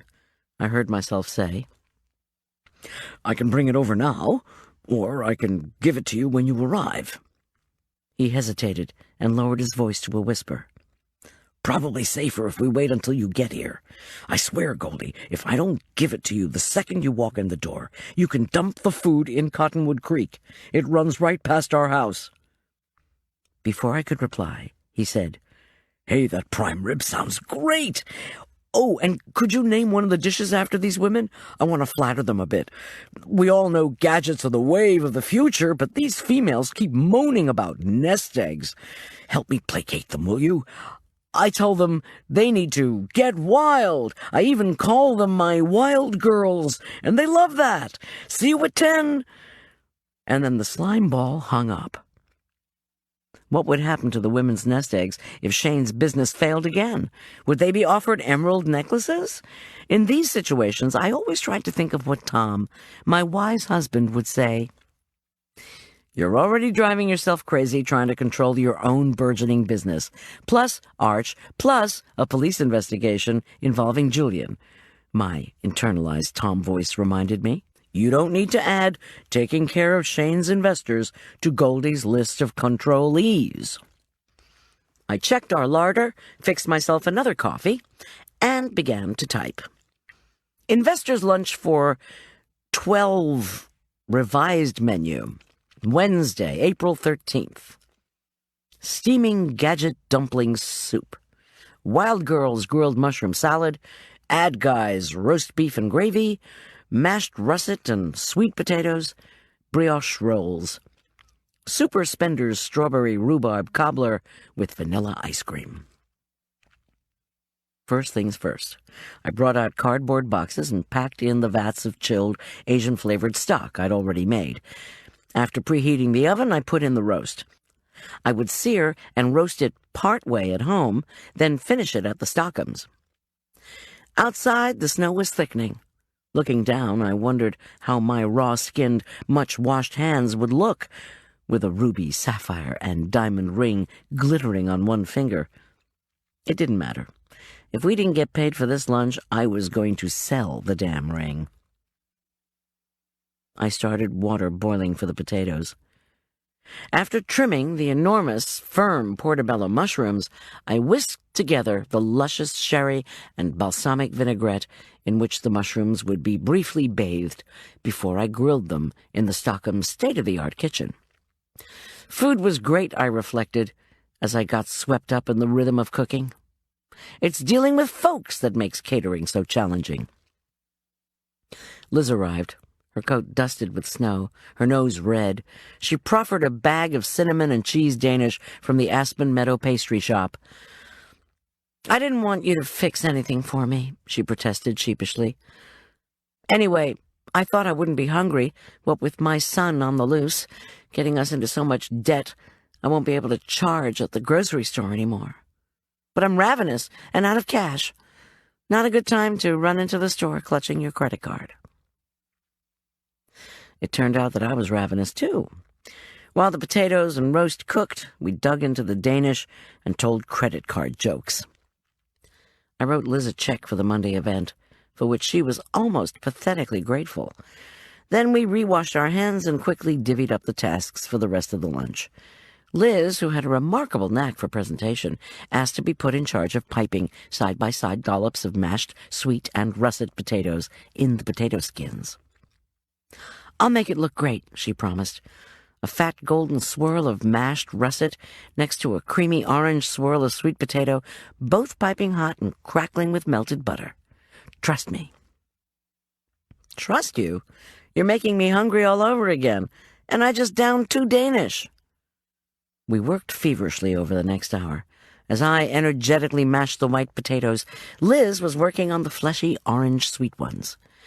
I wondered how to broach the subject of Teddy. Can anyone account for every movement of Teddy's, from the time he left the security office to the time you picked him up at McDonald's? I wanted to ask. How about someone vouching for your own doings? "How's Julian doing?" she asked, as she fitted a piping tip onto my pastry bag. "I saw him yesterday. He was feeling pretty low. Didn't talk much about what was going on there. I do know that the day after an arrest, the sheriff's department does an advertisement by video from the courthouse. Lets you know what you're charged with. The arraignment comes a couple of days later. I'm just hoping that someone else will emerge as a suspect. Someone, say, without an alibi." "Teddy and I are lucky in that department," Liz interjected, without looking at me. Instead, she concentrated on heaping scoops of mashed potatoes into the pastry bag. "I left you around 8:15, then went straight to security. I left them around 8:30, which, thank God, is what the guards told the cops. Somebody was just coming in for his shift at McDee's when I arrived there at 8:40, and watched me talking to Teddy until we left, around 9:30. She finished the first 4 potatoes and gave me a look. Triumphant? Defiant? I couldn't tell. "Well," I said thoughtfully as I brought an oversized bag of field greens out of the walk-in. So, if Teddy's not a suspect, why would he take off? It's just going to make them come down harder on him when they do find him." Liz filled another bag with snowy whipped potatoes. "Teddy took off because he was under stress. When he's under stress, he shops." "Or steals," I added silently, but said nothing. I rinsed the field greens and set them aside to drain. What else could I ask Liz before it was time to take off? Know anybody who might have pushed Barry down, causing him headaches? Liz finished a creamy swirl of whipped white potato and smiled at me. "What are you talking about?" "Nothing," I said. After all, if she or Teddy had had enough physical strength to push Barry Dean down, I was pretty sure that she would have at least blushed when I mentioned it. 2 new inches of heavy, wet snow plastered the sidewalk, trees, and streets by the time Liz and I set out. My new van boasted Not only four-wheel drive, but new snow tires, also taken care of by Tom. Gosh, but it was nice to have a husband who actually cared about me. Liz told me that she too had new tires, but she wasn't nearly as gleeful about it. Teddy had had new radials put on her van right after he got out of jail for his latest shoplifting offense. It was to say he was sorry, Liz explained, as we trudged through the cement-like white stuff with our last boxes. Of course, he'd charged them. I led the way to the Stockham's place. The Aspen Ranch area was situated just at the foot of the Aspen Meadow Wildlife Preserve, a sprawling 100,000-acre wooded refuge for elk, mountain lions, and all other manner of wildlife. Hunters, hikers, fishermen, scouts, and nature lovers shared the preserve and gloried in the Aspen Meadow itself, reputedly one of the largest living organisms on Earth. A stand of aspens is actually one tree that has developed an extensive root system and become many trees. The Aspen Meadow was also the namesake for our town, which benefited from the tourism that the meadow itself brought. 4 years ago, the sale of the 10,000-acre Burdock Ranch abutting the preserve had provoked the usual hysterical conflict between Colorado's pro- and anti-growth folks. After 2 years of vicious wrangling, Aspen Ranch, a luxurious subdivision featuring 5,000 to 10,000 square-foot homes on 10-acre lots, had been approved. The builders swore they were preserving the character of the wildlife preserve. We could put up ticky-tacky condos, they'd threatened the Planning Commission, who eventually denied their application. But the county commissioners, all of whom had received huge campaign donations from the builders, it was later reported, and not just in the Mountain Journal, unanimously reversed the decision of their own planners and approved the project. Wending my way through the wide, snow-blanketed streets of Aspen Ranch, I quickly lost my way. Lots of snow-covered trees and meadows looked like lots of other snow-covered trees and meadows. Plus, for all their money, the builders had messed up pretty dramatically on the street signs. They were long, slender, wood-carved affairs, now completely frosted with ice and snow. Unfortunately, the numbers for the houses were also carved in this same style, and despite their placement at the end of each driveway, were illegible. I wasn't having fun trying to find 32 Aspen Ranch Lane, even though I'd been there before. I finally got a clue from the mailboxes, grand wood and metal boxes, painted with birds, pine branches, stagecoaches, and, thank you, Lord, Dr. and Mrs. Turner McAllister, 18 Aspen Ranch Lane, lettered on the side. I slowly rumbled past Dr. and Mrs. William Knapp, Dr. and Mrs. Bachman Wilson, Dr. and Mrs. Paul Cardero, and wondered why the developers hadn't built a hospital at the entrance to the wildlife preserve. It would surely shorten up everybody's commute. I slowed as we climbed Aspen Ranch Lane. I knew we were only about a mile from the preserve, but the wide expanse of trees didn't look familiar. I'd visited the Stockham place when the ground had been clear and the wooden street signs legible. Finally, I drew up to a long, gently ascending driveway that looked vaguely familiar, not because of the trees and rocks or snow-covered sign, but because a familiar vehicle was blocking the driveway. Marla had told me at the jewelry party about Pam Disharoon's white Audi, with its license plate, Go Girl. I groaned. I hadn't anticipated having to ask a very early guest to move her car, especially not a guest who reportedly had an unstable relationship with her sister, the volatile Paige Stockham, my client. Still, would this give me a chance to question the elusive Pam on her relationship with the hapless Barry Dean? Another question formed in my brain as Liz and I sat in our vans, plumes of exhaust spiraling upward through the cold, moist air. Was Pam here to attend her brother-in-law's cash-raising lunch? Or was she here to disrupt it? Chapter 14. Are the keys in it? Liz demanded, banging on my windshield. When I shrugged, she raked her hair with her gloved hands, traipsed through what must have been 10 inches of snow — it always snowed more west of town, here by the preserve — and peered into the Audi. "Think you should call them on the cell phone?" she cried. I shook my head and jumped out of my van.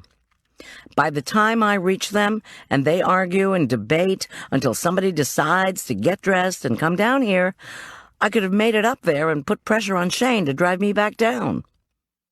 I arrived at her side. Despite the fact that I wore a wool jacket, I shivered in the biting cold. "Okay, while you go up, I'll stay and guard our stuff." I began the long tramp up the driveway. There was only one set of footprints in the snow, undoubtedly Pam's. The uphill walk itself was actually very pretty, like being transported into a set for the Nutcracker. Trees high and low were hung with glittering ribbons of snow. The ground was thickly frosted and was still pristine, crystalline white. Sunbeams slanting through the pine and aspen branches winked off errant flakes. I would have had more inclination to appreciate all this if I hadn't been worrying about how we were going to do the lunch without being able to drive up to the house. We really needed someone to move Pam's damn car. After what must have been a mile of trudging, the large log house came into view. A pretty but oversized 2-story affair that Shane had smugly informed me was in the style of Swedish country. By the time I arrived at the carved front door and rang the bell, I felt as if I'd traipsed across Sweden by way of the North Pole. "Where have you been?" Shane demanded, even before I began shaking off snow in his foyer. "I was expecting you 22 minutes ago." His face was flushed, his tone accusing. I told myself to count to 10. While silently ticking off numbers, I took in his outfit: cream-colored silk shirt, suede western riding jacket, leather cowboy pants and boots, Stetson hat. Shane was apparently going to make his pitch costumed as a high-flying cowboy. Well, I'd seen weirder. "There's an Audi blocking your driveway," I pointed out. "We can't get in, and I need payment before we start." Shane heaved a sigh of exasperation. He mumbled, "The ring's coming, I promise." Then he hooked his thumb in the direction of female voices bubbling from the interior of the house. I tugged off my boots and shuffled past the dining room, which was beautifully done up with a lavish floral centerpiece, gleaming crystal, Imari-patterned china, and linens in rich red, navy, beige, and gold. "Dining room looks good," I mumbled, and forced a smile at Shane. I really didn't want to carry my bad mood into a confrontation with Pam Disharoon. "Oh, I got the flowers and styling done in exchange for a Palm Pilot," Shane replied. "And the china was one of Paige's many, extravagances." The living room offered more Swedish country stuff. This seemed to mean lots of tall white furniture, wood sculptures of forest nymphs, chunky tables, and etched portraits of Nobel Prize winners. A fire blazed and crackled in the moss rock hearth. Still shivering from my trek up the driveway, I longed to warm myself in front of it, but I sensed that wouldn't go over very well. Pam and Paige, both lounging in tall, white corduroy wingback chairs, registered my arrival. Why was I bothering them? Their dismayed looks said. "There's an Audi in our way," I announced to the two women. "We can't get the vans up the driveway." "Oh, it's mine," Pam said offhandedly, reaching into a large Louis Vuitton purse. Was that purse the uniform tote of the yuppie set? And how had she avoided having it snatched by Teddy Fury? I just had to take that nice long walk up the driveway. It was so sensual. Out here in the boondocks, the snow is seductively pretty. Couldn't you just imagine rolling in it with someone you love? She treated Shane and Paige to a dazzling smile. Then she turned and tossed me an LV keyring, which only my best imitation of Arch snagging the lacrosse ball enabled me to catch. Here, you can move it. So much for my hopes of Pam shrieking with embarrassment for causing so much trouble with her car and then scrambling from the room to move it. In my business, pots can boil over. The caterer can't. Not for the first time. I was having a hard time staying cool. I avoided a glance into the gilt-edged mirror over the mantel. If I did, I was sure to see steam whistling out my ears. "I'll drive you back down," Shane interposed hastily. "Need me to preheat the oven or anything?" I swallowed the words. "What I need is for you to give me that damn ring this instant, or call Kentucky Fried Chicken for your lunch." Instead, I nodded. 400 degrees. Done. A few ringless minutes later, we were bumping down Shane's driveway in his old truck. He had put on a navy cashmere coat to cover his invest-in-me outfit, and his nervousness was increasing to the point that he almost made me jittery. "I'm going to get you the ring," he announced preemptively. "I just need to wait until Pam and Paige have settled into one of their little squabbles. Then neither one of them will leave her seat to get wine or whatever, and we can do the deed." "Shane, I don't know why Pam's here," he interrupted me. "Paige told her we were having investors over for lunch, and Pam decided to crash the party. Unless she has a wad of money somewhere that I don't know about, she's just another mouth to feed, at best. At worst, she and Paige will have a fight." Slowing the truck, he shot me a worried look.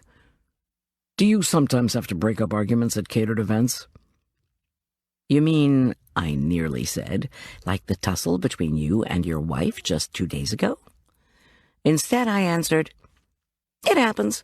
Usually I can find a way to distract everybody's attention, like inviting them to come eat dessert.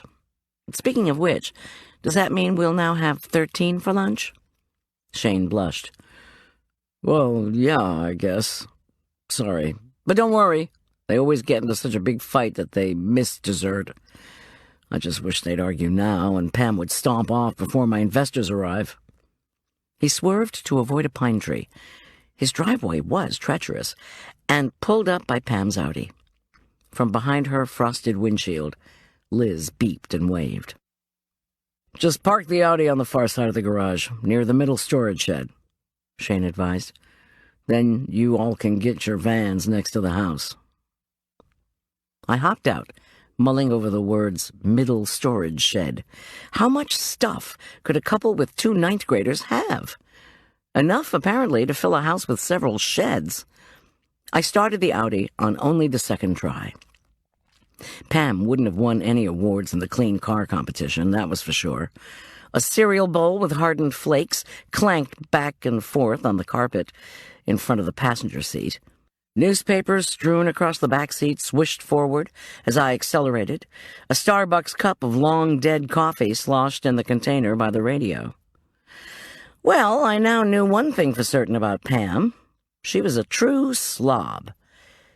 During the few minutes I let the Audi warm up, I pawed through everything within reach. With Julian in jail, I had no scruples left. Unfortunately, I found nothing about Barry's murder or anything else that might bear on the case. I crept up the driveway and pulled Pam's car carefully to the right of the garage, where there were, indeed, 3 lovely log storage sheds. Liz piloted my van behind me. Shane trucked her back to her own van, while I began unloading supplies. After Liz roared up the driveway and parked beside me, Shane used the plow blade on his truck to smooth out a parking area in front of the house. Meanwhile, Liz and I quickly trekked the last of our supplies into the kitchen. One of the gold and white granite countertops held 2 almost empty wine bottles. The sisters, talking and laughing, had ratcheted up several decibels. I began to worry. It was only 10:30 a.m. Forget dessert. How sloshed would Pam and Paige be by lunch? I shoved this concern aside and relieved Liz of her last box. Within 5 minutes, we were working side by side in the kitchen. If this guy can't manage to keep a store going, where did he get the money to buy this place? Liz whispered as we carefully heaved the 20-plus-pound beef roast into the oven. It would be hot and perfect by the time lunch was ready. He inherited it, I think, I whispered back. According to Marla, Shane's gone through a string of bad businesses. Paige married him for his money, but the dough's leaking away. That's the main reason he's seeking investors to take his business online. Have you ever actually catered an event for Paige Stockham? Liz asked. Her tone indicated that she had, and had lived to tell the tale. I thought you didn't know them, I protested, still whispering. I'm only vaguely acquainted with them, through Marla. Liz rolled her eyes. I don't know them, but I had the misfortune of having to cater for her once. She hissed. She is impossible. I pressed the button on the nonstick spray can and lightly coated the Stockham's indoor grill for the mushroom salad. I thought you only catered for your corporation. I did, said Liz, as she organized 13 soup bowls on large saucers. But Paige was chairing a fundraising event that my company was hosting. She drove me nuts, nickel and diming my department to death, trying to get a more expensive menu for the amount contracted. She kept saying she'd talked to this or that catering company, and they could do such and such for so much less. Finally, I told her I didn't care. Go ahead and hire somebody else. Just be sure to have it okayed by the corporation. The corporation told her I was their in-house caterer, and she could not hire anyone else and expect them to pay the bills. Plus, I was in charge of approving the guest list. I never saw it and had a floating number of attendees from her, ranging from 200 to 300. In the end, Paige invited all her friends, even though they didn't give a whit about the charity. She acted as if it was her party, thrown just for her and her pals, to whom she talked loudly while the director of the charity made his pitch. Try some of my caviar, she urged her pals, once we broke for food. She kept telling them to load up on the barbecued prawns and roast suckling pig. They'd been so difficult for her to get. She used that party to pay off all her social debts forever. For crying out loud. The themes of this marriage, of entitlement to money that belonged to others, of treating people who worked for you like slaves, of not paying for what you received, were becoming crystal clear. The Stockhams were arrogant, self-centered rule-breakers who blamed all their problems on others. Had Barry Dean threatened this selfish way of doing things? According to Marla, Barry had discovered the gadget guy's non-payment of rent and had demanded compensation. In the parent guidebooks, they call this consequences. Had Barry's insistence on consequences for the Stockhams cost him his life? I couldn't concentrate on this question because I had to plate up the greens that would form the base for the mushroom salad. Worse, Liz was still regaling me with her tale of Paige Stockham. So at that point, bitch Paige went behind my back and complained to one of the vice presidents that I'd been uncooperative. She even advised him not to pay my food bills. She claimed I was jacking up the price. She is an insufferable bitch. I hope she doesn't recognize me today. Maybe my new haircut will help. She advised him not to pay my bill. Well, here we were setting up in the kitchen, and I still didn't have a ring. I glanced around the kitchen. Liz was bringing the Asian stock up to the simmer and unwrapping the dumplings. I drizzled the glistening marinade over the wild mushrooms and went to look for our host. By golly, I was going to pack everything up and skedaddle if he didn't pay. Shane, his mouth drooping, sat in what I hoped was not a drunken stupor, on a love seat across the living room from Paige and Pam. The sisters' conversation seemed to be reaching the simmer much faster than our dumpling soup. I helped Aunt Linda find the new doctor who did her so much good, Paige was insisting, gesticulating with her wineglass. I fired that cardiologist who'd misdiagnosed her, and I was the one who ordered new tests and hired her a new cook. You couldn't be bothered, Pam, because you were too busy trying on nighties for men 20 years your senior. Excuse me, but at least I have a job, Pam retorted, then slugged down wine. That's unlike some people who live off others' unearned wealth. Oh, so you're a communist now? Furthermore, Pam steamed on, I didn't go rifling through Aunt Linda's cobalt stems until I found the goblet where she hid the diamond pendant. That diamond pendant was stolen. By whom? The cook. Would that be the same cook you hired? I didn't know she was a thief, Paige screamed. Pam took another noisy gulp of Burgundy. Excuse me, but I think you know all about thieves. Exactly what are you insinuating? You've got that pendant, and I want to know where it is. Shane, I said in a low voice, I'll need payment before we can proceed. Shane's face was frozen in pain. While the two sisters screamed, he hauled himself out of the love seat and motioned for me to follow him down the hall. Intent on their argument, Pam and Paige did not register our departure, which was probably for the best. These are the bathrooms, in case clients ask, he told me, pointing to each side of the hallway. I told him this was good to know. I reached in to flip on the lights of a black and silver restroom on one side and a peach-papered and marble-countered one on the opposite wall. I never broke my stride. I didn't want to give Shane the chance to get distracted. Again. Okay, now we need to be quiet and quick, he warned, as he creaked open a door that bore a floral-bordered needlepoint sign. Paige's Place. You're going to take the ring out of your wife's room? I asked, incredulous. I looked around. Paige's Place was as disheveled as Pam's Audi. Clothes spilled out of drawers of white and gold French provincial furniture. Open closet doors revealed a heap of discarded coats next to a heap of shoes. The plush cream and floral carpeting was so paved with discarded stockings and rejected lingerie that it was like a Victoria's Secret obstacle course. Like her sister, Paige was a dedicated slob. Shane put his finger to his lips, then paused to listen. Paige and Pam were now squabbling over who Aunt Linda would have wanted to have the cobalt. I bought the ring for her birthday next month, Shane told me, but she always goes through my stuff, and she found it and took it. His nose wrinkled. See, one time I had to take one of her presents back, and she'd already gone through my stuff to find out what she was getting. When the bills came in, I decided to return one gift, an emerald bracelet. She was furious, and, well, you've seen how Paige is when she's furious. So now, no matter how good I get at hiding stuff, she gets better at finding it, and she takes her presents, so I won't decide I've been too extravagant and return them.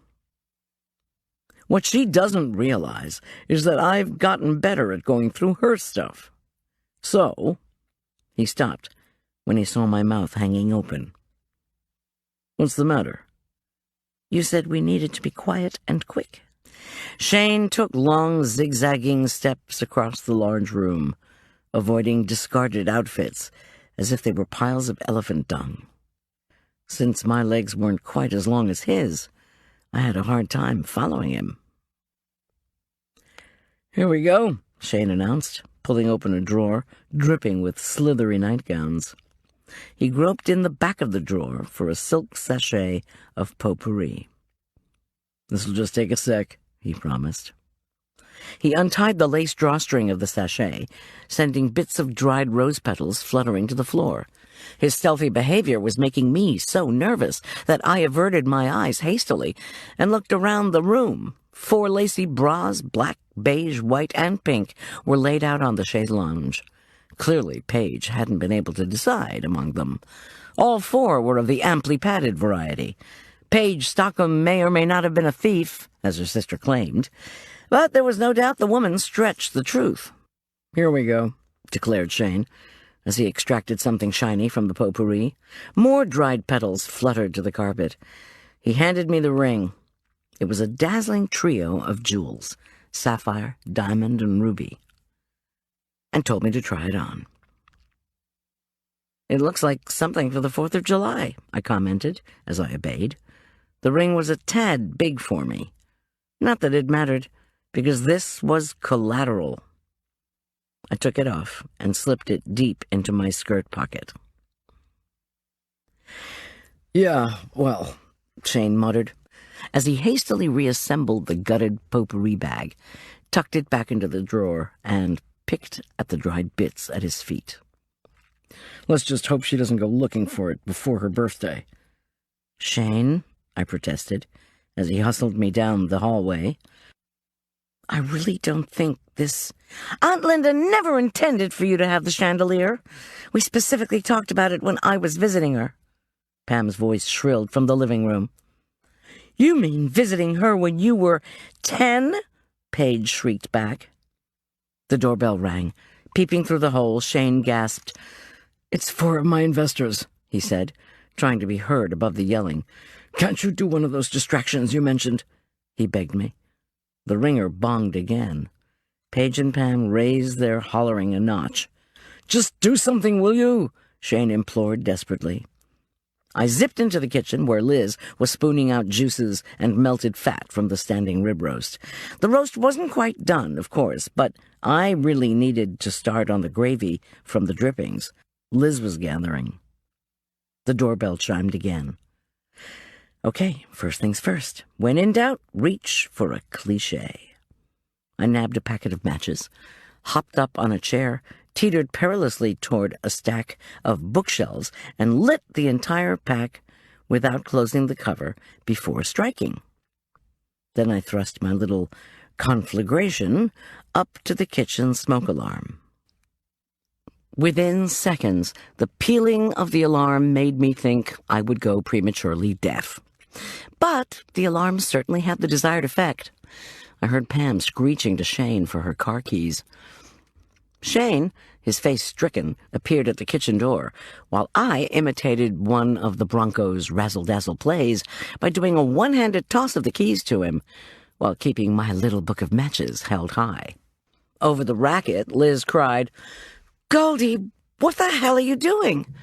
Still, she had the presence of mind to slam the kitchen door shut behind Shane. We heard Pam make a noisy stamping exit out the front door. So much for keeping the investors out of the fracas, while shouting. "I'll be back to talk about this some more. I'm not done." Liz actually giggled. Next, Paige's voice shrieked at the kitchen door, accompanied by her pounding on same. Liz cried, "Please go to a separate part of the house, Mrs. Stockham. We don't want the smoke smell to wreck your, cobalt stuff." "Not to worry, we've got the situation under control." Paige stamped away. I hoped it was not in the direction of Paige's place, where she might want to try on some of her jewelry to calm herself down. But I had no time to worry about that. The chatter from arriving guests was unmistakable. My mind chattered, too, when a volume on an upper bookshelf snagged my attention. Unfortunately, it was then that the fiery matches reached my fingertips. I yelped and flung the ball of flame toward the sink. It hit the roast, landed in the pan, and ignited. Without thinking, Liz grabbed an open bottle of Burgundy and poured it over the flames, and a genuine explosion rocked the kitchen.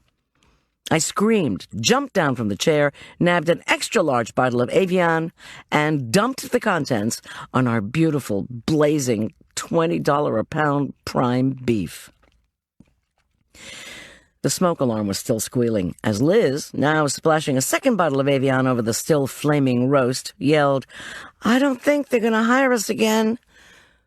In spite of all this, the luncheon came off well. I was disappointed not to have had a chance to talk to Pam about the Barry mess, but wasn't sure I actually would have been able to.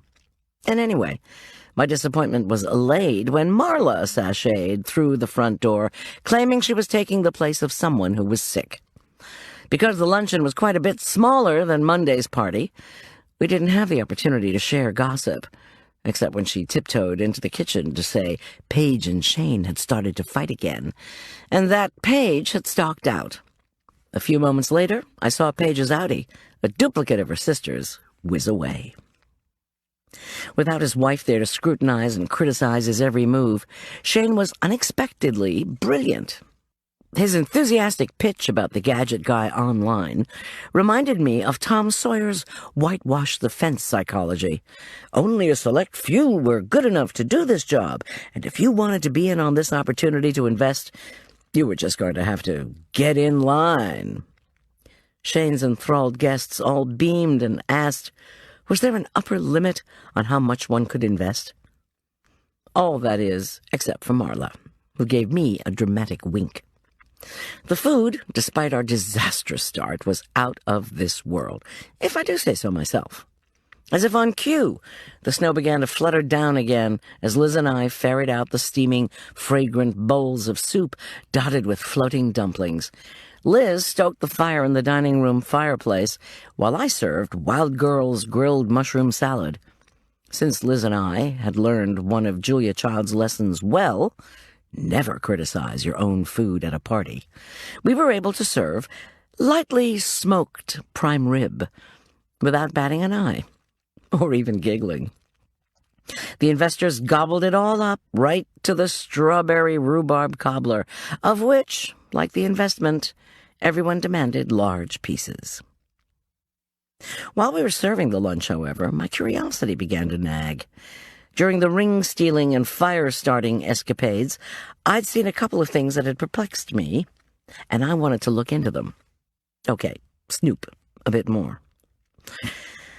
There were a few too many things about the Stockhams that were bothering me. The vicious way they fought, the nasty games they played, their ruthless habit of blaming others for their financial problems. All these, plus their current money mess brought on by the gadget guy's eviction from Westside, were making me wonder if they were more involved in the death of Barry Dean than the cops suspected. Anything to try to help Julian, I said to myself as I scooped globes of ice cream. While Liz handed out seconds of ice cream and cobbler, I climbed back onto the kitchen chair and turned my attention to the bookshelves. The lowest shelf contained the usual assortment of gourmet cookbooks people bought these days but rarely used. All looked brand new.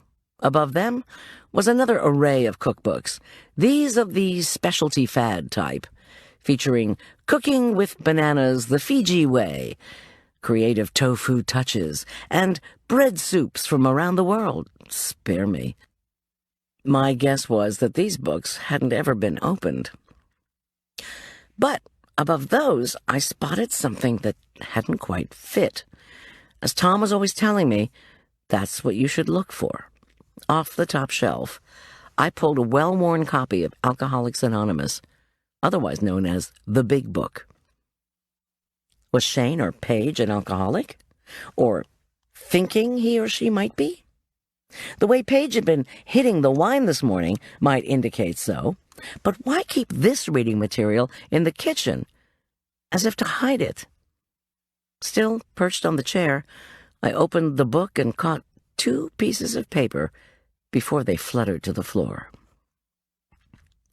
The first was a list of the 12 steps, but something about it was different.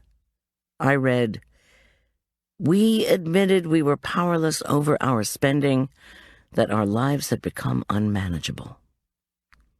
I turned to the second sheet. Shopaholics Anonymous Meeting Times. The heading announced. I'd heard of Debtors Anonymous, but not this. Meetings were held at 2 times on 2 days, 10 o'clock in the morning and 7 in the evening, Mondays and Thursdays in the... I had to read this part twice. Shoppers Lounge at Westside Mall? Hello, would you have an AA meeting in a liquor store? Hearing Liz approach, I shoved the book back into its spot, then scrambled off the chair. 10 more coffees, 2 more teas, she announced, giving me a quizzical glance as I shoved the chair back into place. Want to refill the coffee pot? I already did, and it's percolating, I replied. I'm going to the little girl's room, I added. Liz bustled around, working on the hot drinks. Meanwhile, I sprinted down the hall, turned on the fan in the peach-colored bathroom, and, still standing in the hall, shut the door hard. Then I whipped into Paige Stockham's room, a.k.a. Paige's place. Unless I was very wrong, I'd glimpsed something here, too. Something... No, make that things that I'd seen before, but in a wholly different context. If I was right, these items were of interest not only to me, but maybe to law enforcement.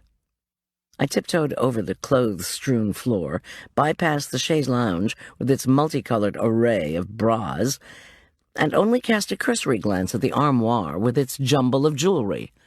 As quietly as possible, I eased the bifold closet door to its fullest open position, then flipped on the light. I had not been wrong. There, on Paige Stockham's closet floor, was a jumbled mountain of shoes and shoeboxes. Red, pink, black, navy, beige, and white pumps spilled from cardboard and tissue. Each and every one was of the same style, featuring a cutout toe. The last time I'd seen this style shoe, hundreds of them had been littered around the body of Barry Dean. Chapter 15. Damn, I thought, as I stared in astonishment down at the footwear. What exactly did this mean? That Paige Stockham was the Imelda Marcos of the Rockies? Logistics. Paige hadn't physically attacked Shane. She'd acted in self-defense. She must have rejoined Marla after being hauled out of the lounge, because I knew that Marla, Ellie, and Paige had been shopping together, even buying shoes at that mammoth sale. But how could Paige Stockham have bought so many of one style and not seen Barry Dean Monday night? Forget seeing. Could she have done something else? Was it possible that Paige had stolen my knife, and in that corner of the shoe department that the cameras couldn't see, killed Barry herself? Maybe she hadn't quite succeeded in eliminating her husband's financial enemy, but had shoved him into the cabinet, still moaning, then come back to finish the job and bop me in the process? I squatted down and stared at the shoes, thinking hard. What had Marla told me? That she, Paige, and Ellie had left the mall together Monday evening, just before 9. I'd found Barry just after 9. In the nightmare that followed, I'd ruled each of the 3 women out as being the person who deserved to be behind bars, instead of Julian. Where had the women gone when they left the mall? Had they been together? I doubted the police had even questioned them, because they hadn't been in the shoe department when Julian found me. I doubted I'd find a receipt with a time of sale in the jumble of footwear. How long had Barry been in that Prince and Grogan shoe cabinet anyway? My cell phone bleated in my apron pocket. I leaped up and almost careened onto Paige's chaise lounge. I grabbed the phone and turned off the power.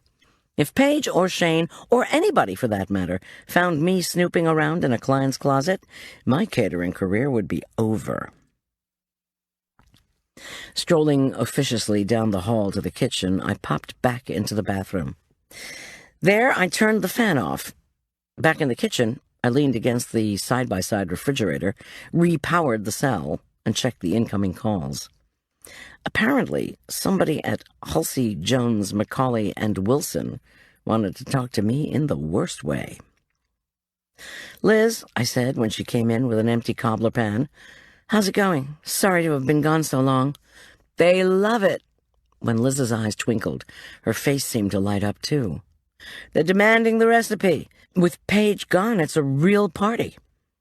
She began filling the sink with soapy water, and I realized how much I appreciated one particular perk of success, being able to delegate to a trustworthy lieutenant. I said impulsively, "Liz, I'm very thankful we're working together." She smiled. "Me too. I haven't received any calls on my cell since we started over here. But Was that your cell phone I heard? She asked, lifting one of her silvery eyebrows. Don't tell me you heard it. It wasn't for me, was it? I mean, just on the off chance? Of course, I knew what was worrying her. No, I replied. It wasn't about Teddy. It was my lawyer. Everything all right? Oh, yeah. If it wasn't, I'd probably be the last to know. I checked my watch. 1:30. While Liz whisked back into the dining room, I began rinsing out and packing up our containers. The window over the sink revealed that the thickening snow was coming down at an acute slant. This was a sure sign of a fast-moving storm. Liz reappeared, her eyes alight with laughter. 2 of those widows are under Shane's spell.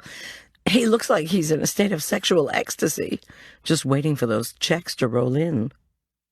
I smiled. Maybe I wouldn't have to hold on to Paige's ring for very long after all. Just don't ask me to contemplate the safety of those infatuated widows' investments. In any event, that was beyond my control. What I really needed to know was what was going on with Steve Halsey, Esquire. Look, Liz, as I said, that message was from my criminal defense lawyer. Can you handle clearing while I give him a call? Of course, she replied cheerfully, as she placed a stack of dirty dishes beside the sink. I wouldn't want to miss the widows writing those checks. 50 thou each.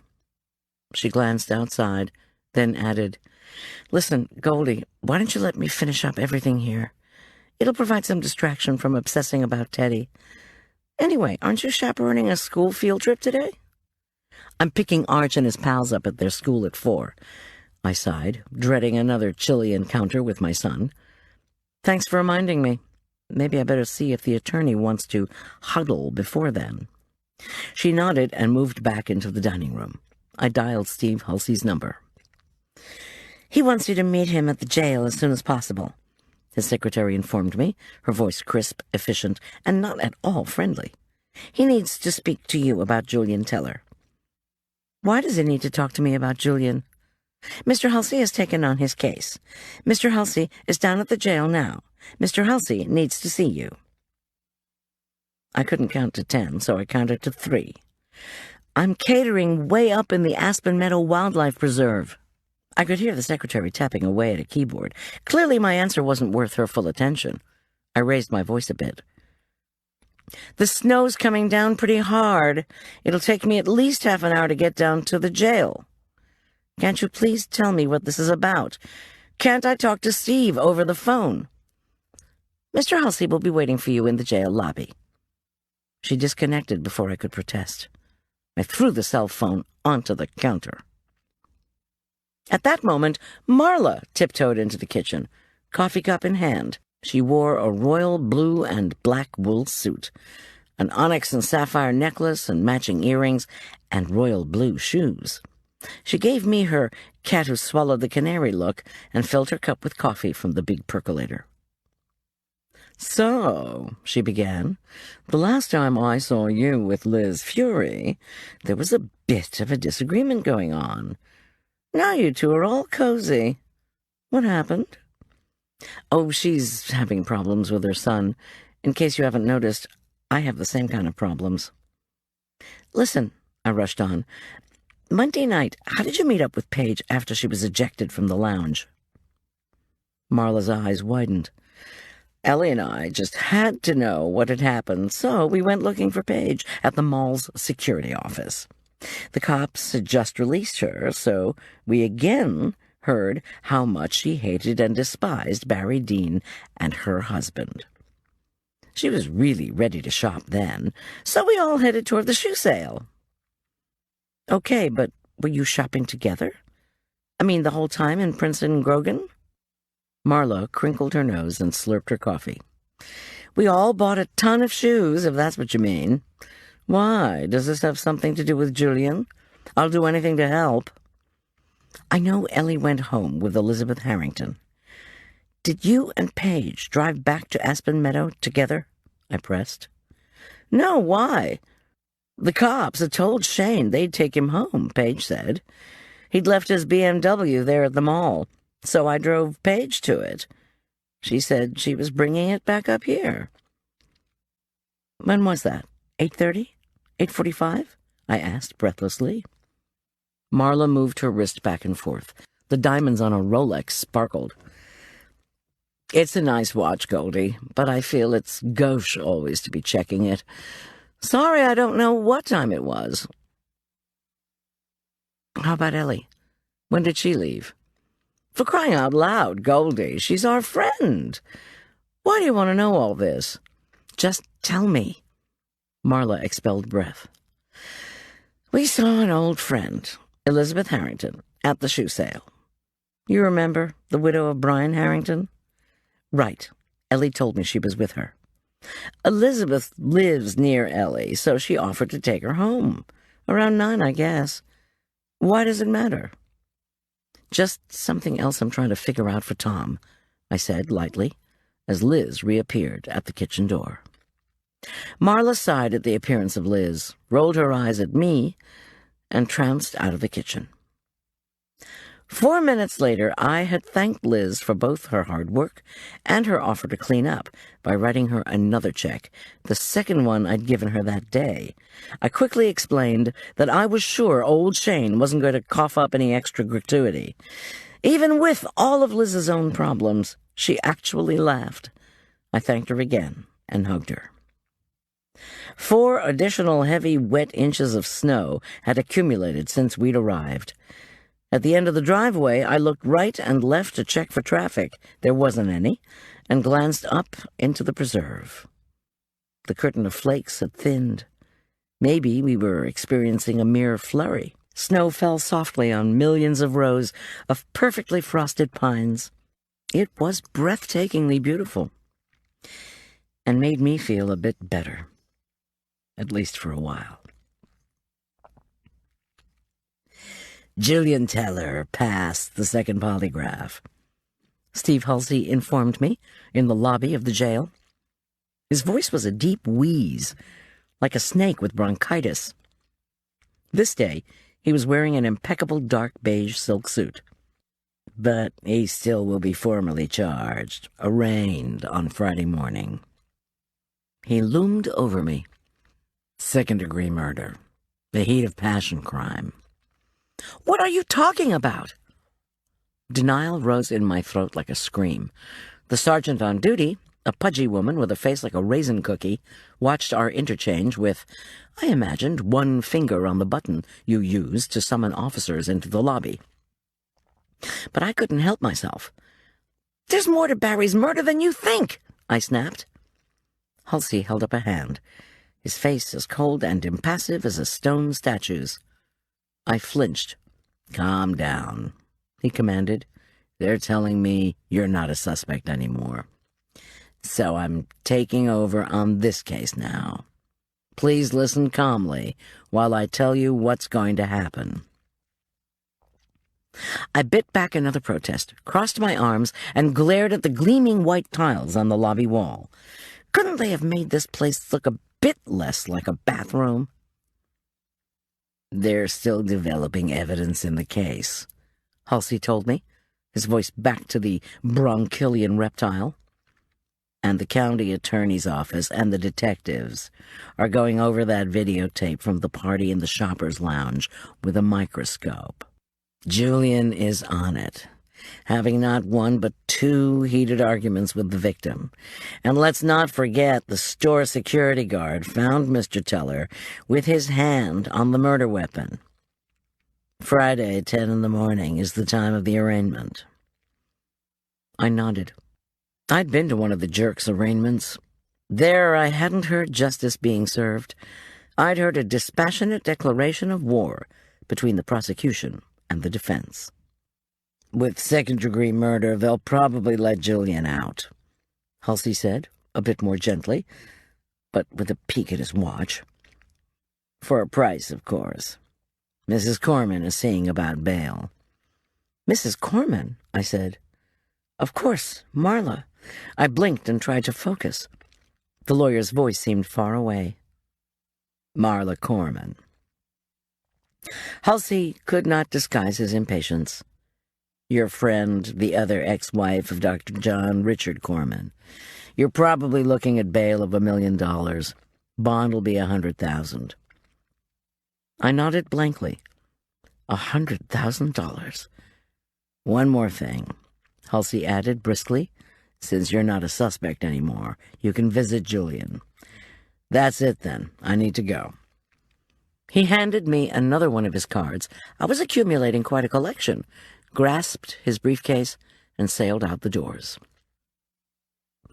I watched Halsey make a determined tramp through the snow to his jag. Okay, Julian was going to be arraigned. I shook my head. Our wonderful friend was suffocating behind bars. No matter what it cost, we had to get him out on bail. I signed in to see Julian and was sent to the same phone-containing cubicle as before. What was I going to say to him that could possibly cheer him up? You could be out on bail pretty soon? Like Halsey, I snuck a peek at my watch. Almost 2:30. Would Julian feel hurt when I said I could only stay for 30 minutes? Tears stung my eyes when he strolled through the door.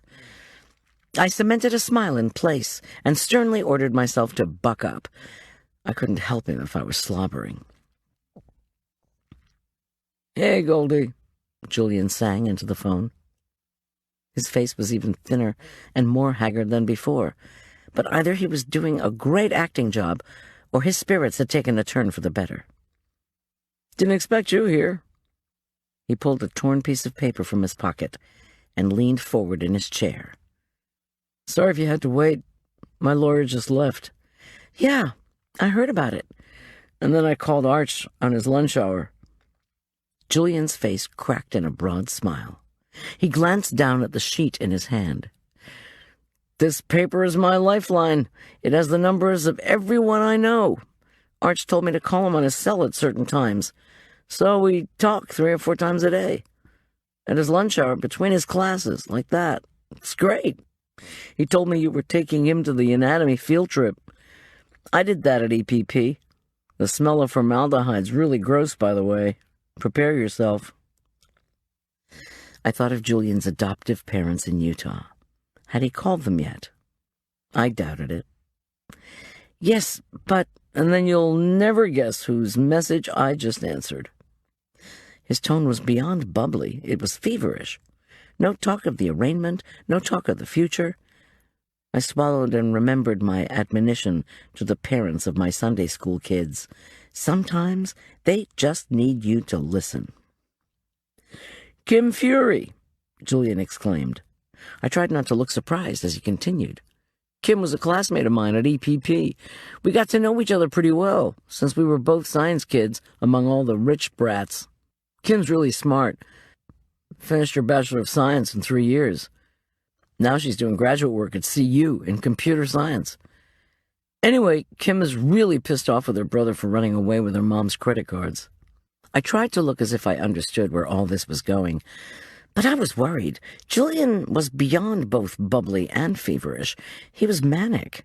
How was I going to have a logical strategy planning session with him? Anyway, Kim's sure her brother Teddy had something to do with this Dean thing, and that's why he skipped. But that's not all. She says her mother will do anything to keep Teddy from facing the consequences of his actions. Like this one time, he swiped a purse that had some car keys in it, and when he tried to start the car, it jumped forward because it was still in gear. Whoa, whoa, whoa, whose car? Ellie McNeely's? I don't know, he rushed on, but I was thinking maybe... It was time to interrupt. Julian, I said, please, just take a deep breath, okay? Immediately, the spark of hope in his eyes went out. I felt a pang of guilt. Sorry, I said hastily, but I need to take notes if I'm going to get all this down. Do you know what kind of car it was? I dug into my purse for an index card and pencil. I don't know that either. His voice was barely audible. Did Kim have anything concrete to share about Teddy and Barry Dean? Something that might help us? No. Well, give me your number, will you? I scribbled the number he recited. Julian looked up at the ceiling. I passed the second lie detector test. Here's what's funny. It didn't matter. I had a wicked headache from caffeine withdrawal, So I've drunk about 8 cups of jail coffee since the test. Stuff tastes like motor oil. We're going to get you out of here. Yeah, I know. Right, sure. He still wouldn't look at me. Sorry to be so jazzed up. Listen, I still don't want my folks to know about this yet. I'll call down to Bluff when I'm ready. I promise. He straightened. The formal charge on Friday will be second-degree murder. You probably heard. It's different somehow from that advisement on Tuesday. It all feels out of control. He shook his head. Again, the sight of his thin face and unkempt hair felt like a blade in my heart. I feel so bad about the bail money, he went on. I feel so bad about everything. Seeing that knife in Mr. Dean was like noticing an electrical wire down on a wet road. You know you're not supposed to touch it, but your only thought is that you want to help, and then as soon as you touch it, you're either dead in the case of the wire or screwed in the case of the knife.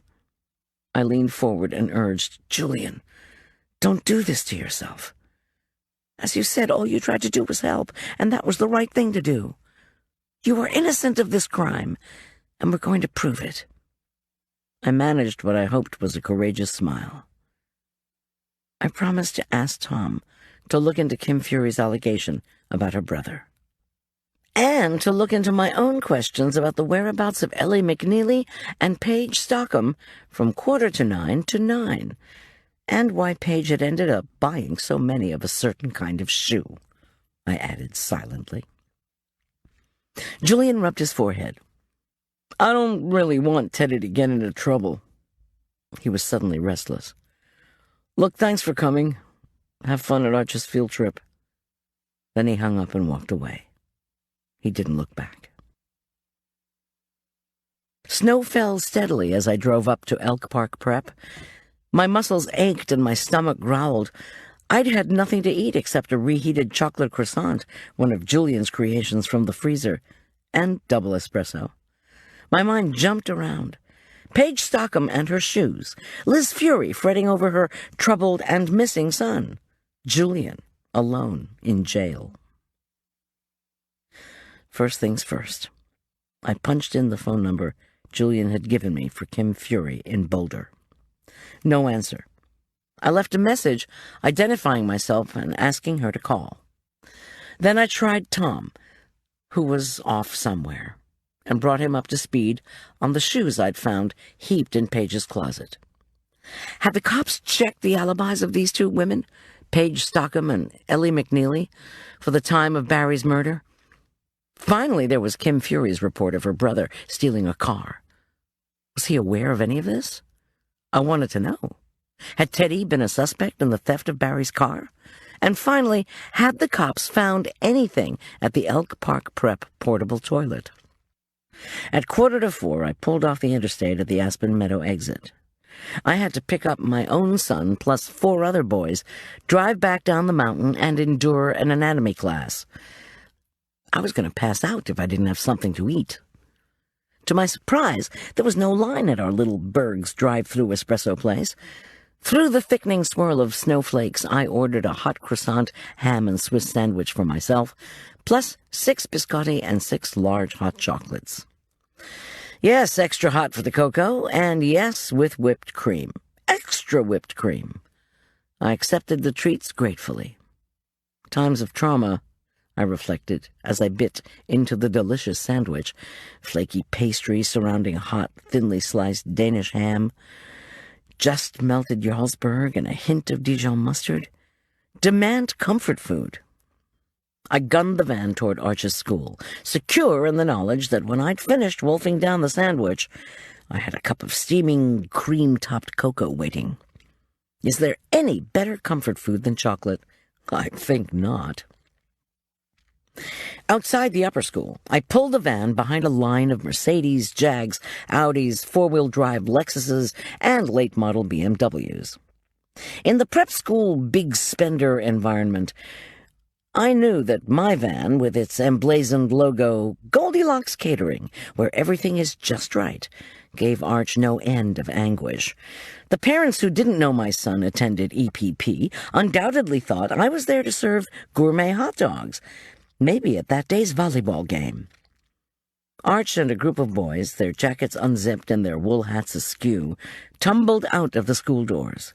Steam issued from their mouths as they hollered and flung quickly scooped snowballs at each other. To avoid enemy missiles, they ran and slid expertly across the snowy ice. Seeing them, free and happy, made me think of Julian, trapped in jail. I shuddered. "Please say you brought us something to eat," Arch exclaimed, as he and his pals heaved their Sherpa-worthy backpacks into the van's rear. "We're starving and freezing." "Hot chocolate and biscotti," I called, and received a deafening but grateful chorus of, "Oh, yeah."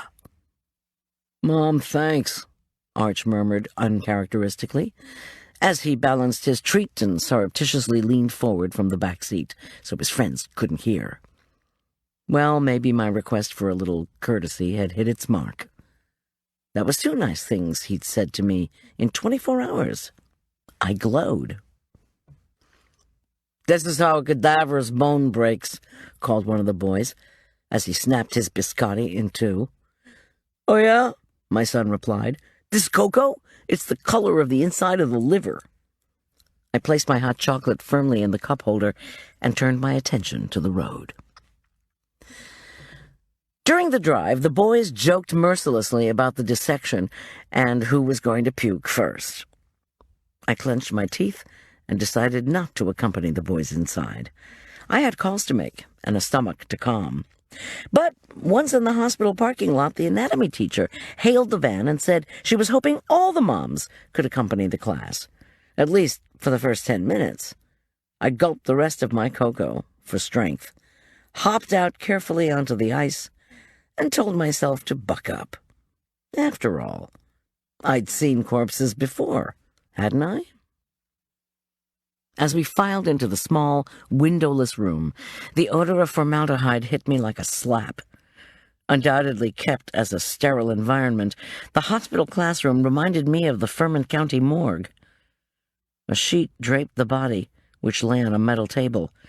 Rows of gleaming medical instruments sat at the ready on a nearby wheeled shelf.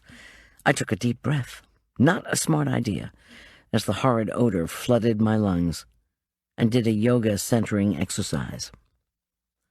No matter how you tell yourself to detach from your feelings, it's impossible not to be apprehensive and sad when faced with a dead body. Once, the chilled flesh under this sheet had been a child, had played and loved and been loved. I shivered. When the teacher pulled back the sheet from the dead man's face, I squeezed my eyes shut and tried the yoga exercise again. When I reopened my eyes, the corpse's gray face and dark head of hair came into view. I slid my eyes around the group of students. Their bravado had evaporated. Instead, looks of fear, horror, and shock registered on the kids' faces. A boy and a girl bolted from the room simultaneously.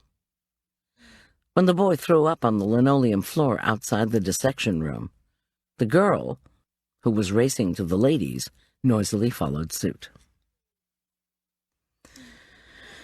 After 10 minutes of cleaning up, settling down, and comforting from the nurses and the teacher, the red-faced pair rejoined the class. Quite uncharacteristically, their classmates made no fun, but patted their peers on the back and murmured that they'd almost blown lunch, too. Once things had calmed down, the teacher explained to the sickly-looking but attentive class that the subject was a middle-aged male, a diabetic with heart disease, who died in his sleep in a small-town motel on the southwestern edge of Colorado. No family had claimed the body. The county coroner had determined the cause and manner of death, that is, that the man had died of a heart attack. There were no signs of a struggle, no foul play was suspected, etc. Since the unclaimed body was of a relatively young man who hadn't been too fat, too thin, or a drug user, the Pueblo County coroner, instead of doing an autopsy, had contacted the state anatomical board to offer the corpse as a donation for study. The board had accepted the specimen. I steeled myself as the teacher gently peeled back the sheet. The kids gripped one another's arms and turned even more pale, but managed to keep their equilibrium. I was proud of them. After a moment, they began to study the specimen, thank God. It took courage to pull out their notebooks, turn academic attention toward the corpse, and start acting as if this really was a lab, and not hell. The dead man had been short and stocky, with a flat abdomen and wide shoulders. Well-developed muscles had strained under skin that was now as gray as the trunk of a dead tree. Long, thin black hair curled over the cadaver's ears. An unremarkable face was distinguished by a nose that looked as if it had been broken more than once. The teacher droned on, explaining that at one point this man, an insulin-dependent diabetic, had suffered from gangrene. The effects of that disease were still visible. The class nodded, took notes, and donned surgical gloves while my eyes traveled the length of the body. And then I gasped. To distract the students from my gaffe, the teacher hastily murmured about how they needed to check their notebooks carefully, that they needed to follow the procedure they had been taught. I pressed my lips together and forced myself to look again at the cadaver's right foot. Yes, this man had once been someone's son, had loved and played. He'd also once worked as a construction manager at Westside Mall. Unless I was very much mistaken, the deceased was Lucas No-Toe Holden. Chapter 16. I made a hand sign to the teacher, mouthing that I'd be right back. The poor woman nodded at me distractedly as I tore out of the classroom, no doubt certain I too was about to be sick. In my distress, I nevertheless remembered that cell phones were prohibited in hospitals. A phone, I thought desperately. I need a payphone. Tom will know what to do. I raced at a clippity-clop down a linoleum-floored hall with echoing pastel-painted walls. The phone booth, however, boasted walls, a floor, and ceiling completely covered with carpet. It was so quiet I felt paranoid as I whispered my frantic discovery to Tom. "Goldy, the sheriff's department can't touch that body," Tom replied calmly when I'd finished. "The only person who can deal with it is the county coroner." "But what about the hospital? Can't they at least confirm this guy's identity?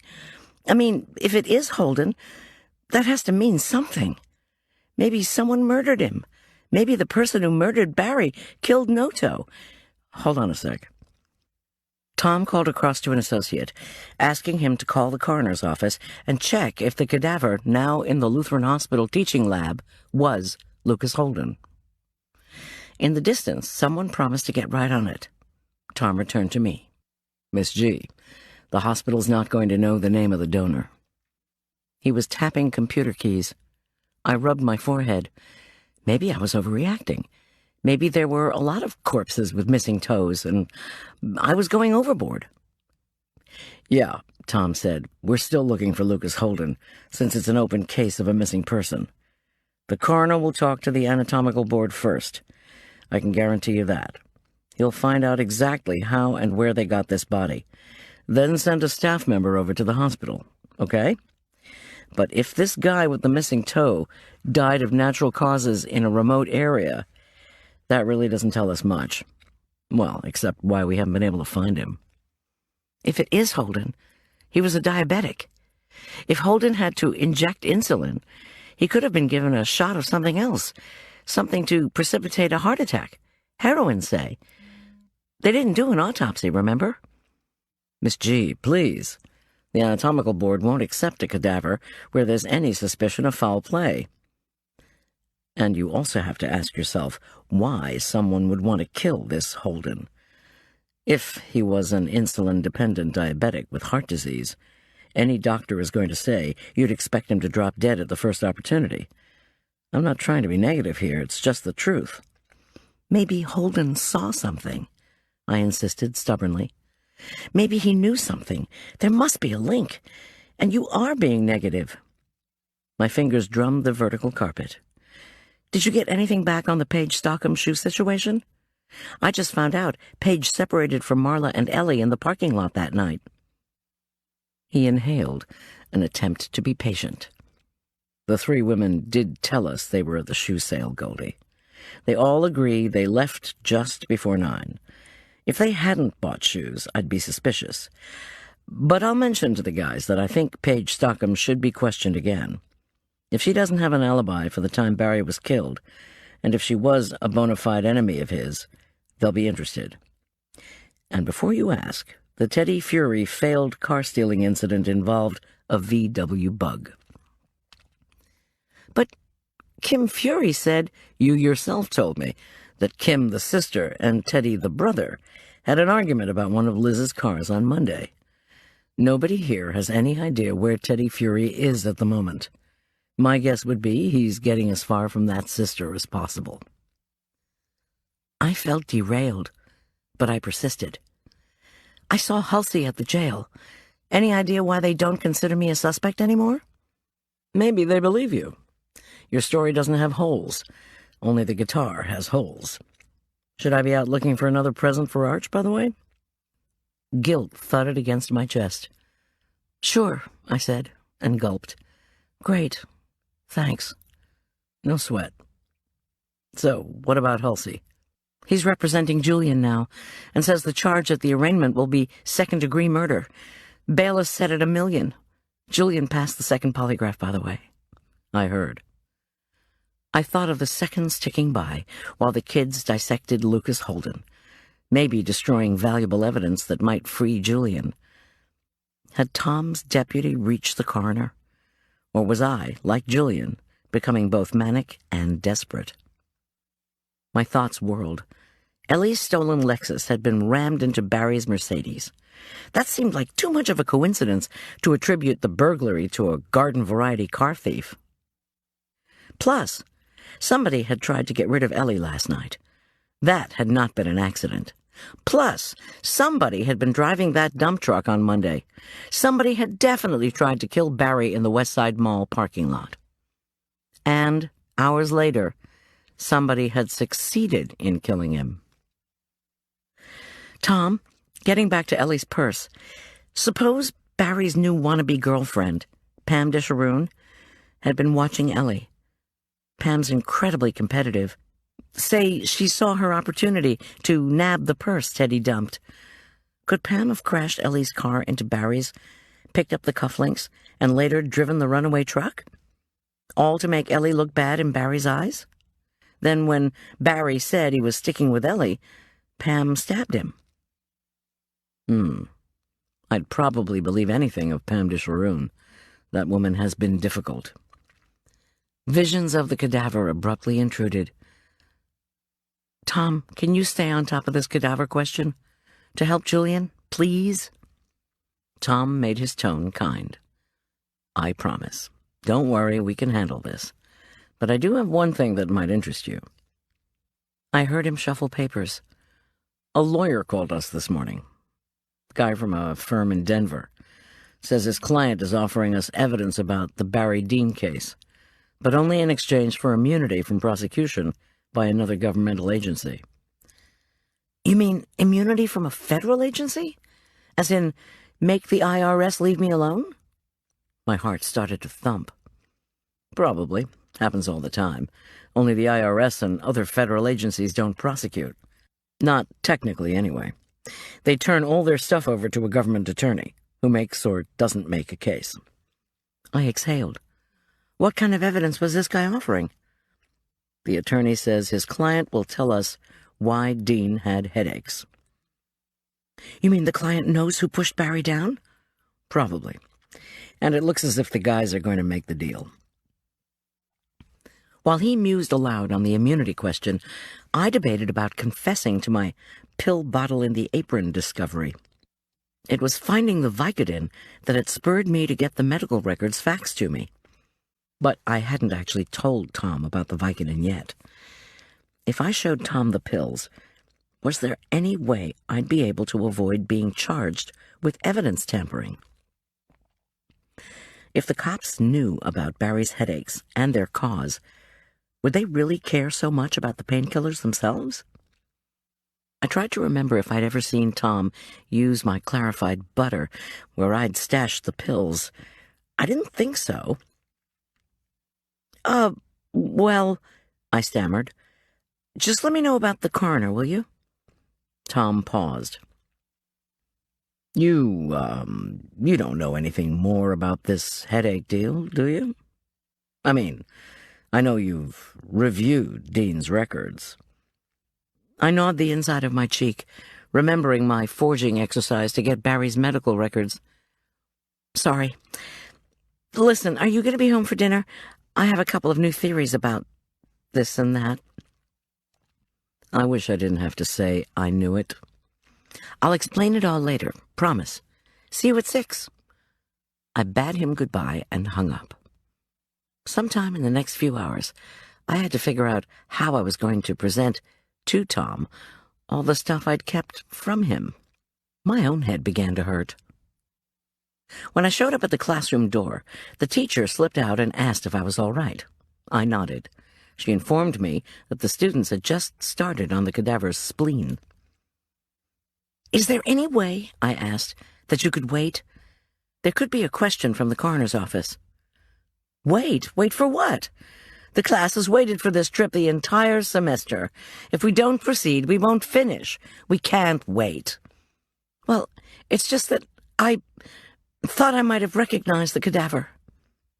The teacher's face turned as ashen as the corpse's. Oh, dear, Mrs. Schulz, please. I really have to get back to my class. What are you going to do? I'll just go to my van, I faltered, and hope for whoever Tom's deputy could muster to put an end to this. Before more evidence was destroyed, I knew I couldn't go back into the lab. Say the coroner did appear and demanded which mom called about this cadaver. Arch would never speak to me again. Instead, I sat in my van and tried to raise Pam Disharoon on the cell. No answer. I gave up when the anatomy class rushed out the hospital doors. The 5 boys I'd brought squeezed into the van in high spirits. All were eager for a gross-out competition. The snow had turned to slush on the interstate, so I concentrated on my driving. It was better than listening to merrily delivered descriptions of each organ and how it was not as bad as the dead bat they'd found on a scouts expedition or the dead elk their dad had scraped off the rover bumper. To my great surprise, Tom was already home when Arch and I got there, putting the finishing touches on a cake with shiny chocolate icing. Comforted by his presence in the kitchen, I gave him a big hug, washed my hands, and got to work myself. While I defrosted stock and sautéed mushrooms, he told me he hadn't heard anything back yet on any of my inquiries. I tried to put the case out of my head as I energetically chopped vegetables for the salad I'd intended to serve at the Stockham's lunch before changing the menu. Because salads of chopped ingredients were all the rage among the shop-till-you-drop set these days, I'd dubbed the creation Chopping Spree Salad. First, I placed some hearts of palm into water to remove the brine, then assembled the rest of the ingredients. Since I was a great fan of limes for tanginess, I'd decided to feature lime in both the grilled chicken and the dressing itself. I sliced several of the bright green citrus globes and juiced them, then pounded fresh chicken breasts between layers of plastic wrap. After I'd whisked together a marinade of lime juice and olive oil, I carefully placed the breasts into it. Then I re-washed my hands and set about slicing and dicing a mountain of crisp romaine lettuce, flavorful vine-grown tomatoes, crunchy, barely sweet jicama, and fat scallions. Yum. While I preheated the indoor grill, I pulverized fresh and ground herbs in my mini food processor and whisked them with more lime juice, a bit of mayonnaise, and a touch of cream. Tasting the spicy mélange, I decided to add a bit more tang by grating in some aged Parmigiano-Reggiano cheese. The result was a rich, sharp, ranch-style dressing that would have sent Escoffier spinning in his grave. So what, I thought smugly, as I toasted pine nuts for a finishing touch. Soon the luscious scent of the grilling chicken brought Tom and Arch clumping back into the kitchen. At 6, Arch, Tom, and I sat down to a meal of steaming cream of mushroom soup, heated cornmeal rolls, and dressing-topped slices of hot grilled chicken over an enormous bed of crisp, fresh, sliced and diced vegetables. Arch and Tom could not have cared less what the dish was named, nor did they give a hoot about it being the fad among mall crawlers. They dug into the salad as if they hadn't eaten for days. Come to think of it, Arch and Tom didn't care much about Escoffier either. Ah, men. Ah, food. After supper and 2 pieces of Tom's melt-in-your-mouth chocolate cake, Arch announced that he had to write up the field trip. "Did anyone come in before you left?" I couldn't help asking. "To claim the body?" He blinked. "Yeah, Mom, some woman crashed through the door, grabbed the cadaver, and screamed, 'Dad, where have you been?'" I shook my head while Arch and Tom exchanged grins. "Someone from the coroner's office, Arch." "Oh." Arch shook his head. "No." He dumped a 3rd piece of cake onto his dish and disappeared upstairs. I busied myself wrapping up the unchopped vegetables. Tom started on the dishes. After I'd stored the leftovers in the walk-in, he asked me to sit down so we could talk. My mind reeled off an uh-oh, and I uneasily took a seat. "You showed me those pages you got from Dean's doctor's office," he began. He was drying the bowl I'd used for the salad. "But the guys working the case didn't find the prescription the doc made that Dean had just filled. A bottle of Vicodin, extra strength." I swallowed. "From what you've told me, they couldn't find a lot of things." "The prescription was only for 20 pills," Tom went on. "If you assume Julian is innocent, then somebody followed Dean to that shoe department to kill him. Our perp saw an opportunity. Customers have left, clerks gone for a moment, big cabinet to hide behind, and took it. Then when the killer was slipping out, maybe he or she saw the clerks coming back to clean up.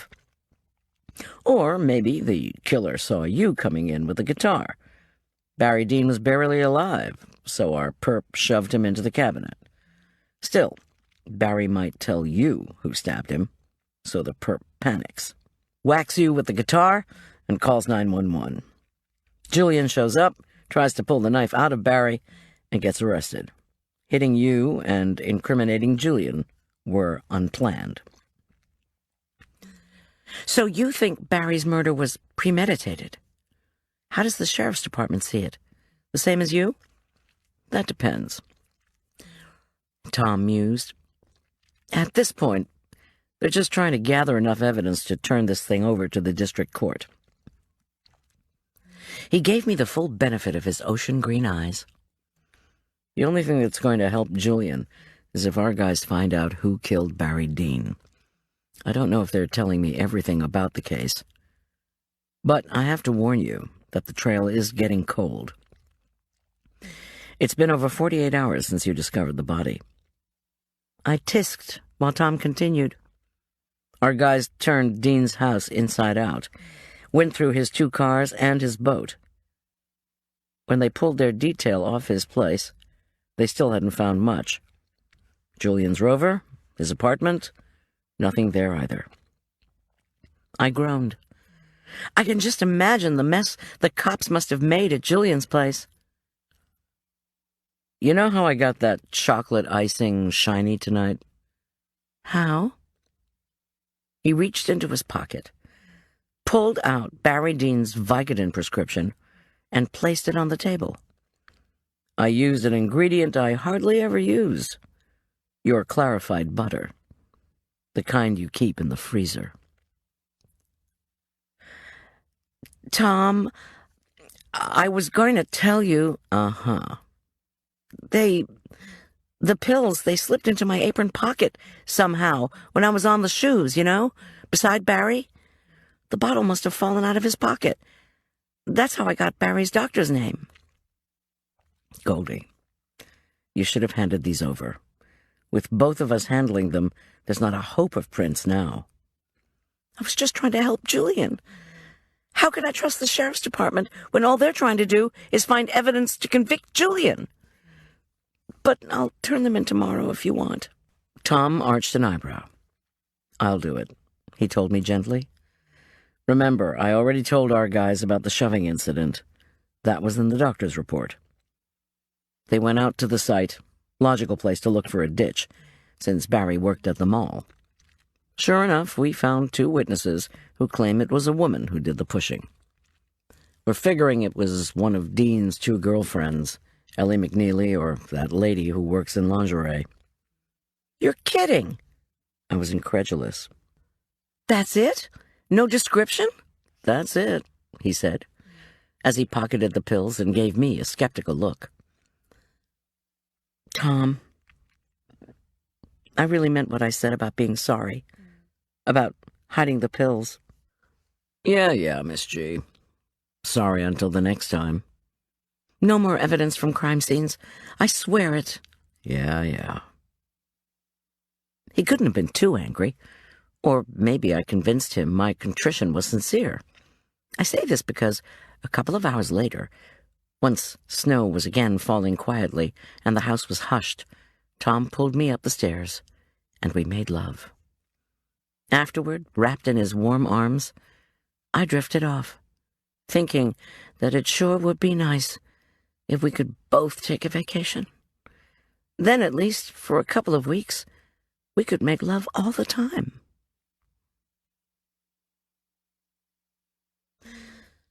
Thursday morning, I awoke feeling groggy. To my astonishment, a new 5-inch blanket of snow had muted not only the traffic noise coming up from Main Street, but Arch's and Tom's getting ready to go shuffling about. My body had apparently demanded and received its long overdue dose of sleep. I went through a slow yoga routine, showered, and dressed. This was the day of the shopaholics meeting at the mall, which I fully intended to attend. Today I also would try to talk to Pam or Victor if they'd see me. But for the meeting, I needed something else. I reached for a brown ski hat that I'd crocheted in a burst of domestic goddess energy, back during one of Goldilocks Catering's slow periods. In the end, the knobbles and swirls I'd crafted into the cap had made it too big and cumbersome for skiing. Now the thing looked like a 20s-era flapper's cap. Or maybe a chocolate-colored wig. But it was perfect to disguise myself for my foray to Shopaholics Anonymous. Tom had left me a note on the kitchen counter. Miss G. The corpse was Lucas Holden, found in a motel near Durango, dead of a heart attack. No sign of struggle or forced entry. Coroner's office is looking into the situation, but it's going to take a while. Sorry to say, our guys didn't find anything up at that portable toilet. Too much new snow. I'll pick up Arch today. He says they're doing lacrosse drills in the gym. See you at 6. T.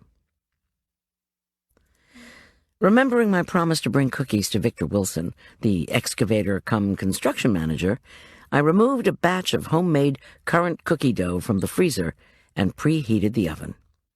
Then I pulled a double espresso, reread Tom's note, and sipped the coffee. Even after the pop of caffeine, a weight seemed to be pressing on my chest and dragging my spirits netherward. I just could not believe that Lucas Holden would have quit his job at the mall in an angry huff, then conveniently died only days later in a motel in southwestern Colorado. Maybe Lucas was the friend who'd pushed Barry Dean down. Then again, he hadn't looked even remotely womanly. I sliced the log of rich currant-specked dough into thin discs and popped them into the oven. I set the timer and wondered about these witnesses who'd said a woman had pushed Barry down so that he fell into a ditch. If this included the guy who'd supposedly seen Julian driving the dump truck, then the first thing everybody at the construction site needed, after they had some cookies, was a trip to the ophthalmologist. Okay, say Lucas saw the person who'd pushed Barry into that ditch, and then someone had what? My mind circled back to the idea of Lucas Holden being followed and injected with something lethal. With no autopsy done on an unsuspicious death that resulted in a donated cadaver, there wouldn't have been a drug or any other kind of screen. The fragrant smell of baking cookies infused the kitchen. When the tantalizing treats were done, I carefully placed them on racks and pulled another espresso. I munched thoughtfully on a buttery, crunchy cookie whose texture was perfectly balanced with the sweet chewiness of the currants. I washed the cookies down with the espresso and peered out the kitchen window at the new fallen snow. My face in the glass reflected doubt about all the speculative roads my mind seemed bent on exploring. Then I thought of Julian waking up in jail for the third morning and phoned Helen Keith, assistant coroner for Furman County. Helen Keith was a 50-ish, unmarried, longtime colleague of Tom's. They were also longtime friends. He admired her professionalism. She appreciated his work ethic. Maybe she'd extend that appreciation to my attempts at amateur sleuthing. Then again, maybe not. Helen answered on the first ring, and I genially reminded her who I was, that we'd visited at Sheriff's Department barbecues 2 summers in a row. And wasn't it great we could touch base? Not fooled, Helen politely said she was waiting for an important call. I took a deep breath and asked if we could have a quick chat. She assented. I gave her an abbreviated version of recognizing Lucas Holden's missing toe cadaver. In an oh-by-the-way fashion, I asked if her office could do a standard drug screen on Holden's body. Goldy, I know you have a friend in jail, but the tests aren't going to be easy, and the results certainly won't be quick, she replied, her voice matter-of-fact. But since this corpse was connected to a crime, we'd be doing a drug screen anyway. Oh, well, thanks. Any chance I could find out if he had any drugs in him? Helen Keith laughed. Goodbye, Goldy. I guess that was a no. On the way to the mall, I tried again to call Pam Disharoon. No luck. Ditto with Kim Fury. Liz Fury, however, answered her cell on the first ring. Understandable for a mother who must be worried sick about her son. I told her this wasn't about catering work. Then I asked about Teddy. They haven't found him yet. Her concern crackled through the cell. There was some activity on the credit cards, but it was all over Denver. All over Denver? How's he getting around? Immediately her tone became suspicious. Why? Look, somebody hinted that Teddy stole Ellie McNeely's car one day at the mall, I blurted out. He did not take Ellie's car. Teddy isn't a very good driver. He hates driving. He wouldn't steal a car. He has friends who drive him most of the time. You're breaking up, Goldy. I have to go. She disconnected before I could ask her if Teddy might like driving big trucks more than he liked driving cars. At Westside Mall, the blanket of snow had not slowed construction. In fact, the building process seemed more frenzied than ever. I pulled the van up by a plastic fence that now prevented folks from parking in the hard hat area and watched the flurry of activity in amazement. Workers using pickaxes broke through frozen slush, the former parking lot drainage lake, to lay pipe. Beyond the newly smoothed sidewalk, 2 loaders belching black smoke chugged around the rim of a huge pit whose snow-filled bottom resembled a bowl of muddied meringue. Victor, wearing his usual day-glow orange hard hat, strode back and forth, pointing and barking orders. When he'd finished hollering at one group of workmen and yelling at a second, he hopped into a bright green golf cart and bumped over ruts to the next problem area. "Excuse me," I hailed him. Once I'd stuffed the bag of cookies into my purse, stepped awkwardly over the plastic fence, and skirted a Porsche with the license plate Dirt Guy. Victor was scowling at the clipboard in his hands. When he turned the stare and the scowl in my direction, however, he smiled. "The caterer." He sounded plugged up, as if he had a bad cold. Laboring in the snow and cold wind probably didn't help. "How are you doing? Bringing us goodies?" "You bet. If I'd known your crew was working in this weather, I would have brought you cocoa, too. Do you have a minute to talk?" He tucked the clipboard under his arm. "Great idea. Let's go into the trailer and have some coffee." People were always very cordial in anticipation of food you'd brought, I reflected, as I followed Victor to the construction trailer. I leaped across an area where 2 workers were putting in pipe, then carefully ascended the wobbly, ice-slick wooden steps to the trailer. Once through the bent aluminum door, I looked around. The trailer resembled the inside of a much battered can. Worse, it was poorly warmed by glowing space heaters.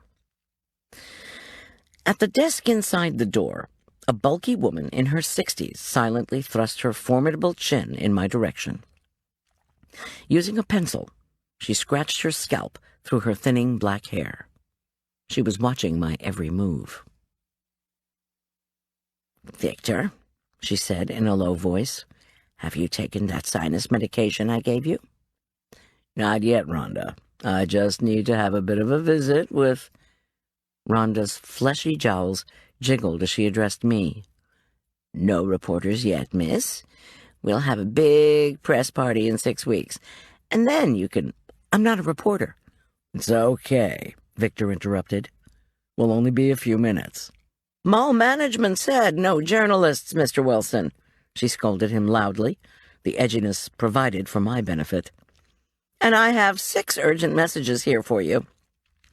She waved a handful of pink slips and sent another glower in my direction. Rhonda's look said, "Every one of these is more important than you, bitch." Victor ignored Rhonda's protectiveness and handed me a foam cup of muddy coffee that he murmured might not be fresh, but was definitely hot. Huddled beside one of the space heaters, I thanked him gratefully. He gestured toward diet sweetener and non-dairy creamer, non-food inventions that I wish could be relegated to kindergarten projects involving glue and construction paper. I declined and grinned in Rhonda's direction, tempted to ask for real cream. Sensing a demand, she narrowed her eyes and jutted out that scary chin. "Let's go into my office," Victor mumbled. I followed him into a walled-off cubicle, where he shut the plywood door, removed his hard hat, and shrugged out of his filthy overcoat. Then he nodded to a metal chair on the near side of his paper-strewn desk. "Thanks," I said. "I really won't be but a few minutes. Here you go," I added, pulling the zipped plastic bag of cookies out of my purse. "My thanks for helping the other day." "No problem," he replied cheerfully as he settled into his own squeaky desk chair. He unzipped the bag, put in a hand so dirty I shuddered, and brought out 6 cookies. Pushing a whole one into his mouth, he nodded, mumbled gratitude, and washed the crumbs down with the coffee. As I watched him, I wondered why I'd ever thought catering was so demanding. Construction had to be much worse, Victor's haggard cheeks glowed with grime, and his bloodshot eyes made me wonder if he was getting any sleep. After he finished a second cookie, he reached for a foil packet, probably Rhonda's sinus meds. Pulling off the foil, he popped the pills into his mouth, then washed them down with more of the dark swill in his cup. He winced and said, "Excuse me. You probably shouldn't be working if you're sick." Would my controlling mom voice never shut up? Victor gave me a half grin. "Fat chance.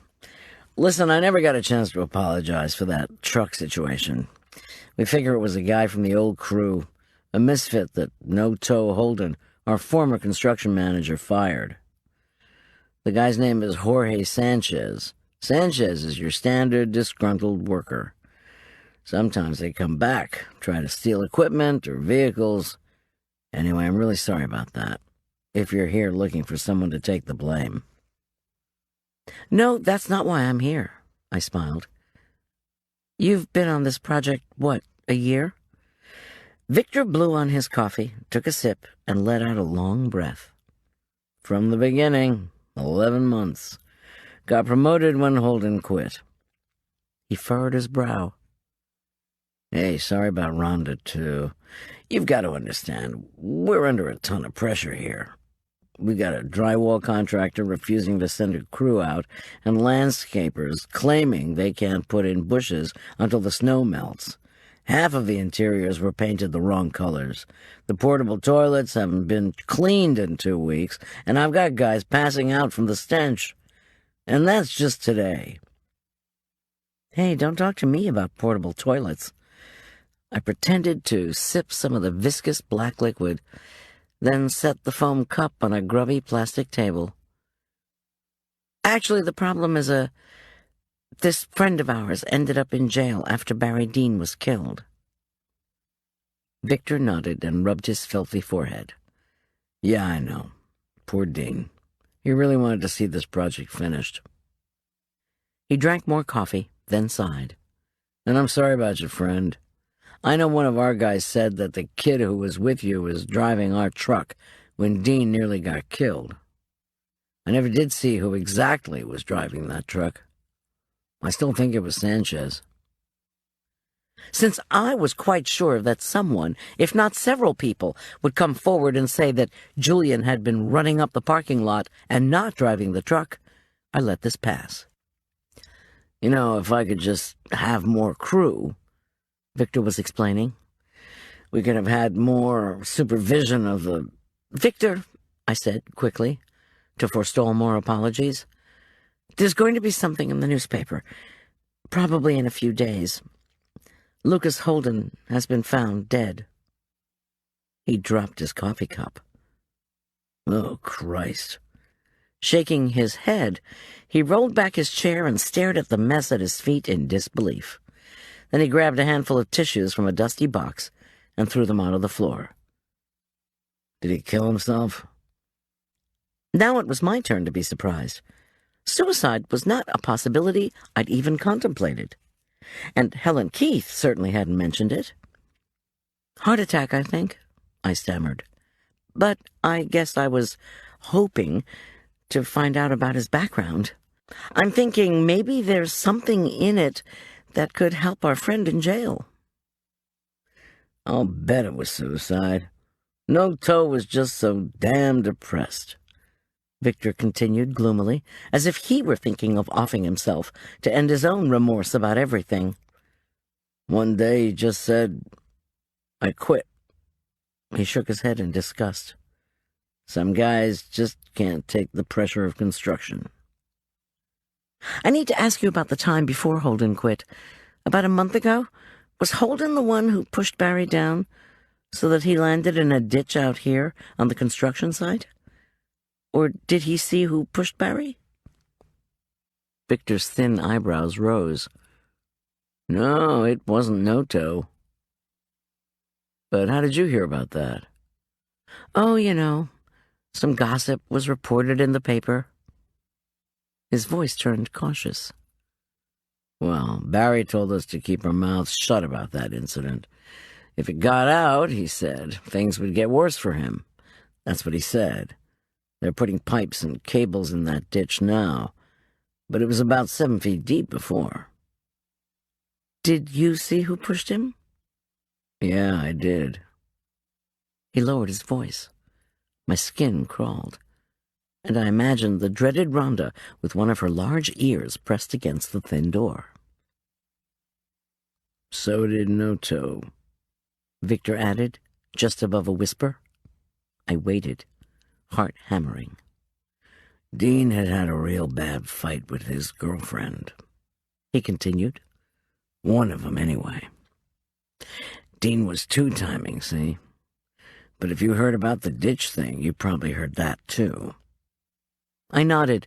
Victor squirmed, then finally whispered, That girlfriend was here the day of the truck thing. Anyway, she didn't push him down so that he fell into a ditch. She pushed him into the ditch. Right then, Dean screamed, "Don't, Ellie, don't!" Victor's bloodshot eyes squinted at me. So, do you know this, Ellie? Chapter 17. At the mention of my friend's name, I made my face blank and, shivering, tugged my coat around me. The office's little space heater suddenly seemed woefully inadequate. I sort of know her, I evaded. I found out her last name when her car got crashed into Dean's Mercedes, Victor told me. It was in the newspaper. McNeely, wealthy woman who swears she wasn't driving. He grinned in mock defeat. The rich never have to pay. You and I work our butts off, and we get what? Hot kitchens, freezing offices, and no appreciation. He stopped to pull out a tissue. Remember notice? While he blew his nose, I cleared my throat and looked around the room again.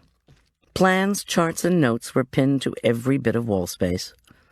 Victor was right about one thing. I'd already decided I wouldn't want to work in this frigid, disorganized environment. I asked, "Did anyone besides you and Holden see Ellie McNeely push Barry into the ditch?" It was early in the morning, Victor replied.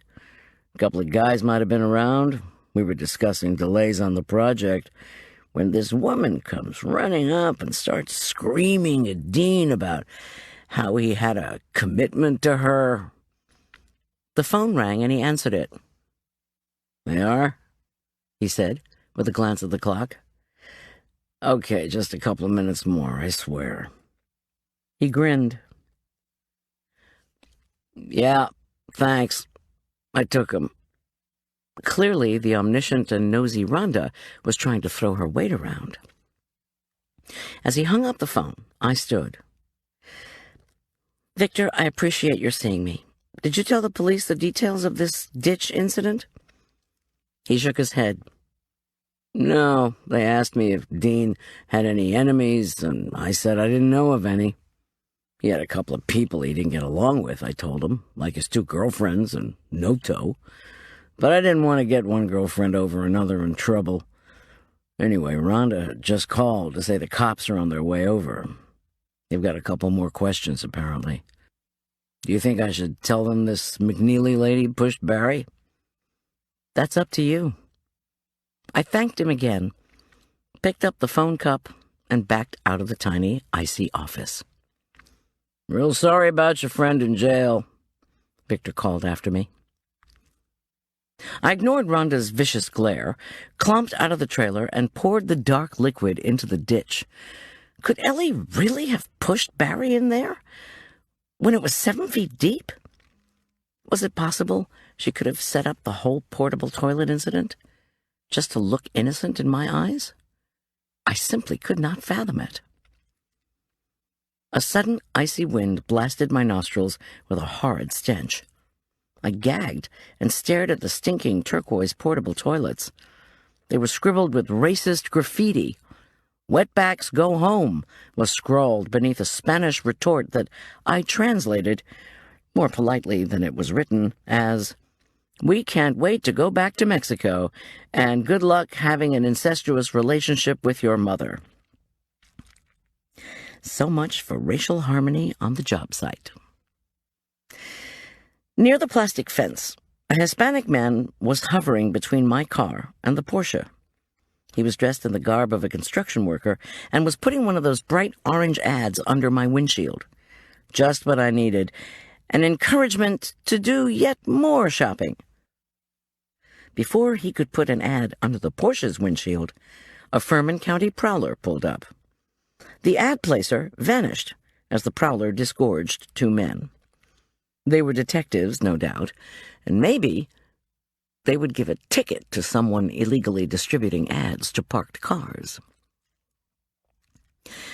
The workman hacking at the ice stopped to stare at the cop car. Bucking the wind, I ignored the detectives and made my way toward the mall. On the way, I tossed my cup into the overflowing dumpster with such fury that it bounced up, was caught by the wind, and sailed away. Tampering with evidence, disobeying my lawyer, and now littering. Pretty soon my charge sheet was going to have more scribbling on it than those toilets. Inside the mall, I ducked into the women's room and examined myself. My lips, nose, and cheeks were crimson from the cold. I reached into my bag and pulled out the crocheted cap, a small compact, and a pair of sunglasses. After doing a bit of damage control on my face, I put on the hat and glasses and emerged into the mall. I didn't know if I was incognito or not, but the sunglasses made everything awfully dark. I headed toward the Shopaholics Anonymous meeting, where I sincerely hoped I'd hear something useful, especially from Paige Stockham, such as, "I'd kill to be able to keep shopping. In fact, that's exactly what I've done." A handwritten sign was taped beside the entrance to the shopper's lounge, "Private meeting in session." By the time I pushed through the lounge's massive doors, the group was reciting a posted list of the 12 steps. As I skirted the furniture, all put back in place since the jewelry leasing party, I focused hard through my sunglasses on the attendees who were clustered on 3 long couches around a pastry-laden coffee table. No Paige, at least not that I could tell. One member started reading aloud what sounded like a preamble. "We are not so much concerned with debt as are our colleagues in Debtors Anonymous, as we are with shopping itself, which we use as a drug to avoid dealing with our feelings of inadequacy." The reader droned on as I looked around the room where the atmosphere was palpably tense. To my surprise, the 9 attendees were comprised of 5 men and 4 women. 5 men?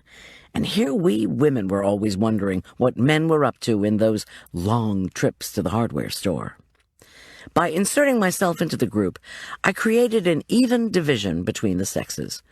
I sat down as unobtrusively as possible and nodded at 2 welcoming smiles. "I'm George, and I'm a compulsive spender," one balding man began as he lofted an eclair.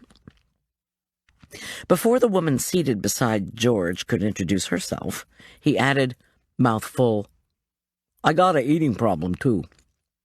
Everyone laughed, and the edgy atmosphere vanished. At my turn, I said I was Gertrude.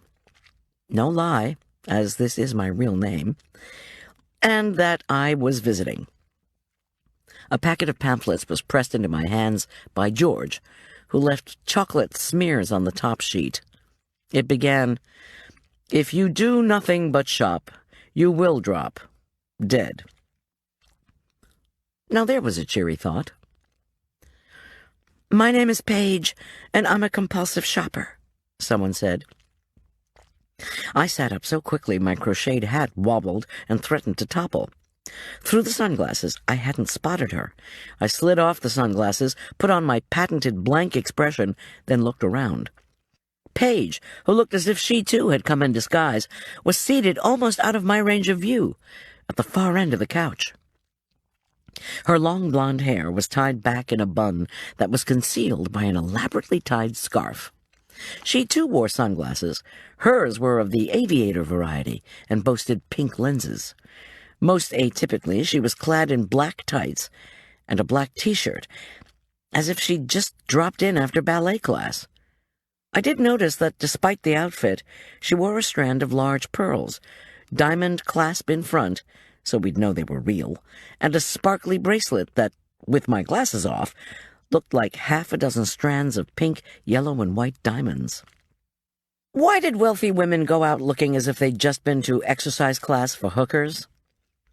Another unanswered question of the universe. Clearly, I was losing my perspective. I reminded myself to focus, then glanced at the tray of pastries. One of the women who'd smiled at me offered me a paper plate and plastic fork. "They're for everybody," she urged. "Food eases the pain." Well, I couldn't disagree with that. And I do love Linzer tort, I thought, as I chewed into a big bite laden with spice, ground nuts, and raspberry preserves. A tiny woman with bobbed brown hair announced in a high voice, "My name is Carol, and I'm a compulsive shopper." Everyone murmured a greeting to Carol. Her fingers nervously pleated her skirt. "My boyfriend left at Easter last year. For a while I didn't feel anything. I was just numb. Then a friend insisted on getting me out of the house. She took me shopping." There was a chorus of groans. "It was weird," Carol went on. "I felt better once I bought a new sweater. It was a cabled pink mohair, and buying it and wearing it made me feel loved again. So my friend insisted on taking me to the mall again the next weekend. With new gray slacks, plus a matching belt and purse, my feelings improved even more. I mean, I felt alive again. Problem was, I had to spend more money each time I went. One new sweater became 2 new sweaters, then 4 new sweaters, then 10, all on one trip." Carol began to sob. The group waited, while one member handed her several tissues, and another put a plate with a cream puff in front of her. "Now," Carol continued between gulps, "I'm $16,000 in debt on 4 credit cards. I have, last week, I finally did a count. 632 sweaters, most of them still with the price tags on them. The worst part is that on some trips, I must have had a memory loss or blackout. Almost a dozen times, I bought the same sweater twice." She stopped to blow her nose. "Okay, but I do have some good news. I didn't buy a single sweater this week." The group made supportive noises. Carol snuffled and managed a shy, red-nosed smile.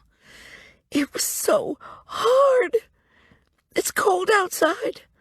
And, oh God, Talbot's just put their winter stuff on sale. I can barely walk by their window." The group burst out laughing. Carol, recognizing the laughter was affectionate, not mocking, dug into her cream puff. Murmurs of, "Oh, Carol," and "You should see the stuff on sale at Saks," accompanied big grins and hands reaching for Baba's rum. I glanced around for some coffee or tea to go with the pastries, but saw only a table lined with bottles of water. Maybe caffeine-stimulated shopping. Blast it. When Paige stood and strode over to snag a water, I quickly turned back to the group.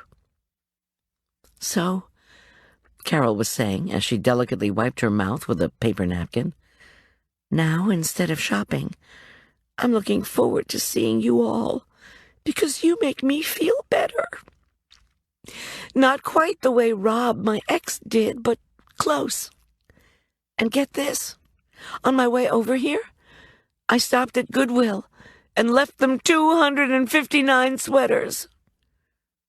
The group clapped wildly. Carol, blushing and triumphant, reached for another cream puff. "I'm Jack, and I'm an image spender," a lanky fellow with gray hair offered. Can't say I'm doing as well as Carol, sorry. Last week my ex-wife wanted to have a lunch meeting with our attorneys. This should have raised a red flag, but it didn't. I suggested we make it easygoing, you know? Something modest, both lawyers and the two of us at Duccio's. This time I gasped along with the group. Minimum tab at Duccio's on the 16th Street Mall in downtown Denver? For one person having lunch without liquor would run about $40. Add a single glass of wine, coffee, dessert, and tip, and you were looking at twice that. I had the feeling that Jack, in his gray pinstriped silk suit, Italian leather shoes, and imported tie, didn't know the concept of a modest lunch. Of course, Jack went on, it turned out to be a terrible meeting, full of wrangling over child support and visitation issues. Oysters and 2 bottles of Chateau Lafite didn't help make things jovial either. He sighed. I'm $22,000 in debt, which Gail knows but pretends not to. He gave the group a rueful grin. Still, when the check came, I grabbed for it. I mean, I had to. It was like an unseen force pushed my hand to reach out for that slip of paper. He paused. Now I'm $22,410 in debt. Yesterday I went to the grocery store and bought a case of peanut butter. On sale. The group sighed. But you all are here. Jack concluded with a wide grin. And at least I can have free pastries on Thursdays. See, that's what bothers me. Paige Stockham burst out savagely as the group murmured encouragement to Jack. There was a collective gasp. People always angling to get free stuff, she added, her tone hostile. An uncomfortable silence ensued, interrupted only by the sounds of pastry eating. My name is George, and Paige, remember that we have a format. My name is Paige, and I have a sister problem. I'm here because my therapist said it might help. The members squirmed. I peeked over at Paige, who tilted up her chin and gazed defiantly down her nose at the group. My sister has always been a taker, Paige told us bitterly. She gets into relationships with people by adoring them. These people are never low-income types, I should add. As soon as they start spending money on her, she adores them even more. Paige examined her manicured fingernails. So rich folks, mostly guys, get addicted to being loved by my sister. Then she starts freeloading. First she gives them some sob story, of course. I just need to borrow your car because mine's not working. 2 weeks later, she's all, your stepson wants this car back? What am I supposed to drive?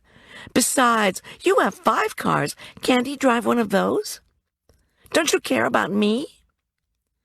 Then she cries and withdraws affection from the rich guy, who feels guilty and finally gives her his damn car. She's a horrible flirt, of course. And a slut, I should say. For the first time in the meeting, no one was reaching for pastries. The members sat without moving, concentrating on appearing neutral, although frowns and pursed lips indicated creeping discomfort.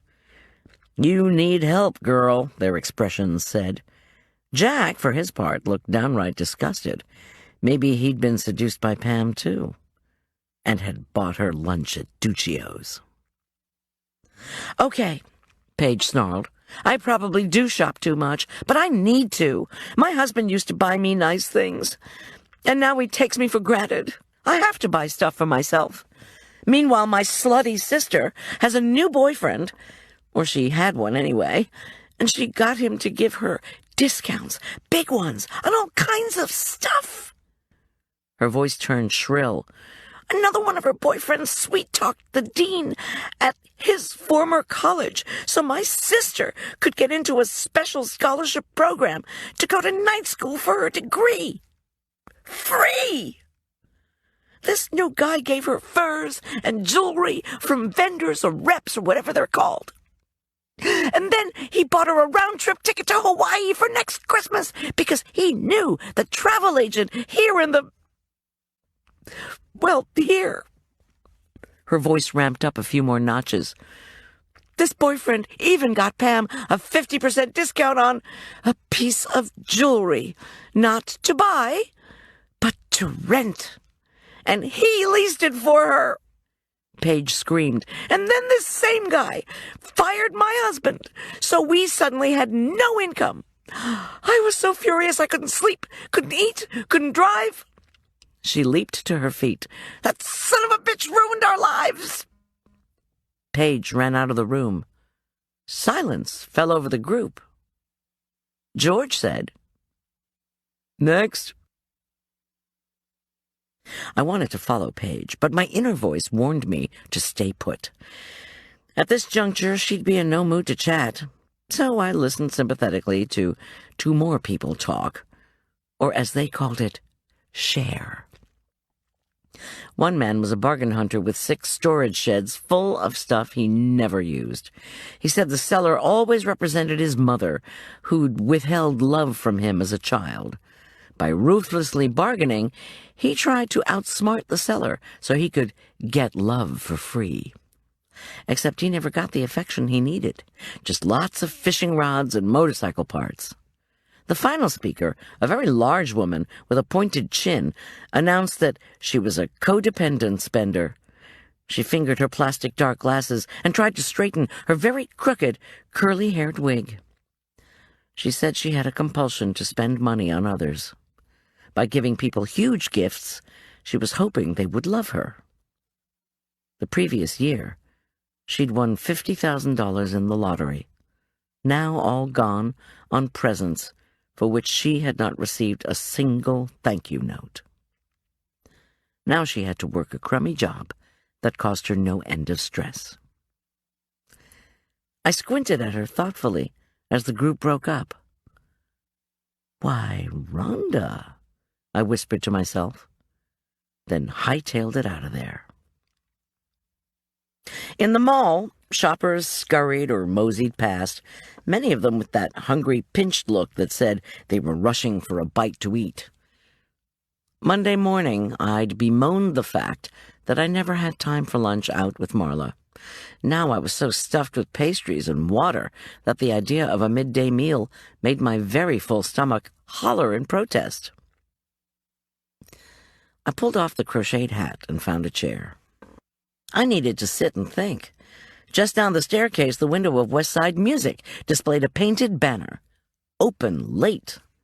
With a start, I recalled that Arch's birthday was tomorrow. Tom had bought him a new lacrosse stick, helmet, and official-size goal, which he planned to put up in our backyard, snow be damned. He'd also promised to look for another guitar, since the much-desired one was dented and not done being inspected by the cops. Still, I knew Arch well enough to be sure of this. The gift he would most cherish would be to have Julian at his party. So it was in the free Julian department that I needed to continue to bend my efforts. I ran my fingers through my hair and reflected on the shopaholics meeting. Paige Stockham had confessed to a sister problem, a problem that appeared to have been very much aggravated by the presence of discount shopping Barry Dean. My mind circled back to one of its many questions. Had Tom spurred the investigators to find out exactly where Paige, and Ellie too for that matter, had been after the two women split from Marla? Would the desires to A, have revenge on the man who evicted her husband's profitable store, and B, deprive a sibling of her ride on the gravy train, be sufficient motive to kill Barry? There was one person I had not been able to talk to, but who, in light of the shopaholics meeting, I now desperately needed to see. I headed toward Prince and Grogan. With Julian facing formal charges the next morning, I might have to buy $100 worth of nighties from Barry Dean's one-time girlfriend. But wait, there was one detail of Paige's story that I needed to check out first. I turned and quickly headed toward the mall management office. Heather, the receptionist, looked quite a bit cheerier than when I'd seen her earlier in the week. She'd had her hair colored with bright pink streaks and cut in a new spiky do. New fluorescent pink nail polish and lipstick matched her hair, She looked like an ad for pink lemonade, which she happened to be drinking from a plastic cup. When I entered the office, she set down the lemonade by her half-eaten personal pizza, which, I shuddered to see, was topped with ham and pineapple. "The caterer!" Heather exclaimed, then clapped her hand over her mouth. "Oops, did I forget to call you?" For a horrid sinking moment, I thought Rob Eakin, the interim mall manager, might have changed his mind about the cancelled prospective tenants' lunch originally scheduled for that day. If so, and Heather Featherbrain had forgotten to notify me, then all my worry about success would be something I'd laugh about as my business went under. You simply do not fail to show up to cater an affair. "First of all," she said, handing me a check, "here's a new payment for your gratuity. Rob Eakin cut another check, since the cops are keeping everything. Plus, I found what you were looking for," Heather continued brightly. She sucked noisily on her straw. "Barry did leave you something." "Oh, Heather," I groaned, thinking of Julian's haggard face behind the jail glass. "Why didn't you call me? For crying out loud, this is about a murder case." "Look, I'm sorry, but we've been busy," she cried. "It's been nuts around here, with the crews working day and night, and Rob trying to stave off the potential tenants. Plus, somebody just called here to ask for a comment about our old construction manager turning up dead. It's like this mess never stops. Just give me whatever it is, would you please? Then I need to ask you something about Barry." "Not again," she protested as she wedged past her desk and nabbed a manila envelope that was cantilevered off a filing cabinet. "I've got a ton of stuff to do." I didn't remark about her seeming to have time for so-called Hawaiian pizza and pink lemonade, or for getting her hair done. Instead, I eyed the envelope that had a scrawled Goldy dog file across it. "Where did you find this?" I asked. "Barry had a file labeled Catering. The cops went through it but didn't take stuff from it, it looks like." She was peering at the envelope in my hand with undisguised curiosity. "Your contracts were in the file, plus that manila envelope. What's a dog file?" "I have no idea, and I doubt I'll find out any time soon." I tucked the envelope under my arm. "Look, I'm sorry to be crabby, but it's all right," she said, suddenly contrite. Maybe all this new cheer of hers was just her way of denying what had happened to her boss. "A friend of ours is in jail. I heard. Your assistant." "My assistant did not kill Barry," I said emphatically, "and I'm trying to find out who did." When she wrinkled her nose, I persisted. "Will you help me?" She took a sip of lemonade. She said, "I'll try," without much enthusiasm. "What I need to know now," I told Heather earnestly, "is about discounts and gifts that Barry received. Say, from stores, reps, vendors, stuff that might, make people jealous." Heather's forehead wrinkled. She didn't seem to be thinking so much as trying to find a way to say something unsavory. When I cleared my throat impatiently, she eased back into her chair. "We're supposed to have a no-gift policy." "Supposed to?" She took a bite of pizza and avoided my eyes. After a moment, she said, "Before Barry took over, the only discount we got was at the mall's fast food places. But when the expansion started, stores were really wild to get in here." Her hand went to her throat, where she fingered a thin gold chain. "Barry, did take gifts.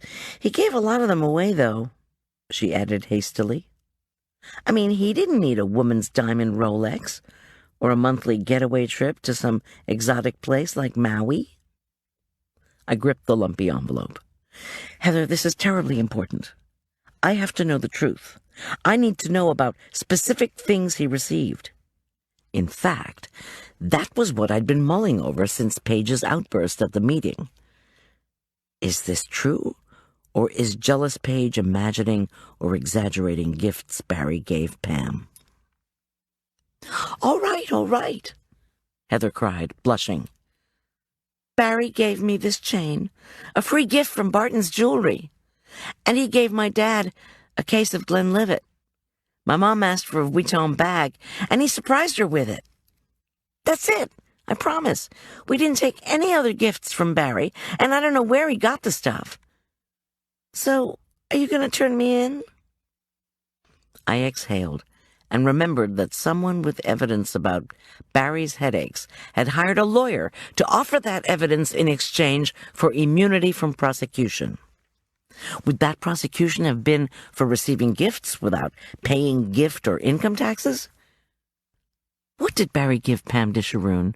Do you know? Heather's eyes widened. Nobody knows that for sure, but lots of people wanted to. Like? That private eye? She replied, with a dramatic wave of one hand. No question, this girl had seen too many TV crime shows. The cops, and some tall blonde woman who said she was from the IRS. But I didn't believe her for a second. She looked a lot like Pam, too. Maybe she was her cousin. Do you know exactly what Barry gave Pam? If it was big, I thought, if it was really, really, really big, then maybe someone had been so angry, jealous, or something, that he or she had felt justified in killing Barry Dean. Heather shrugged and popped a piece of ham into her mouth. Barry showed me some of the jewelry. That diamond Rolex I told you about, a diamond bracelet, some emerald earrings. I asked him if he was giving pieces to Ellie, too. He said, of course, only her taste is so conservative. And anyway, she's already got lots of jewelry. What else did Barry give Pam? He let her have his Audi, I think. His car got wrecked, and the Audi was in the shop, so he ended up with 2 problem vehicles. Plus, he didn't drive his BMW usually. He only wanted 1 new car, the Saab, plus the Beamer racing car. Oh, and he gave Pam tickets for luxury trips. Although I'm not sure they had a chance to have sexual relations anywhere but in that new car of his. Barry thought he was being followed on the weekends. Looking back, I figured it was that investigator, the one Ellie McNeely hired, who was following Barry. Barry and Pam had sex in the new Saab? Was that before or after he drove me out for a latte? Blech. Anyway, I wasn't sure Heather was telling the truth. She was at that age when imagined sexual details made any story more fun. Come to think of it, I suppose that was any age. I'm not kidding, she protested.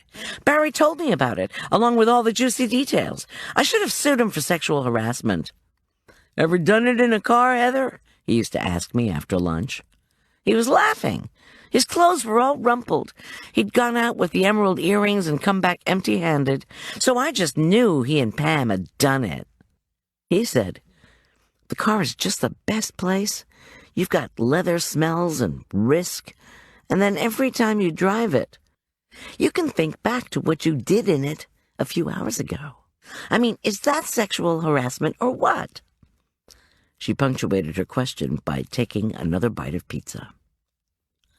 So much for Rufus Investigations being able to tell Ellie definitively what was going on. Whatever had been going on between Pam and Barry, it had not been a mental affair. It had been the genuine article. No wonder he'd missed all those dates with Ellie. I felt a pang of sympathy for my old church friend. Did Barry give Pam anything else? Heather folded up the pizza box and pushed it into her trash can.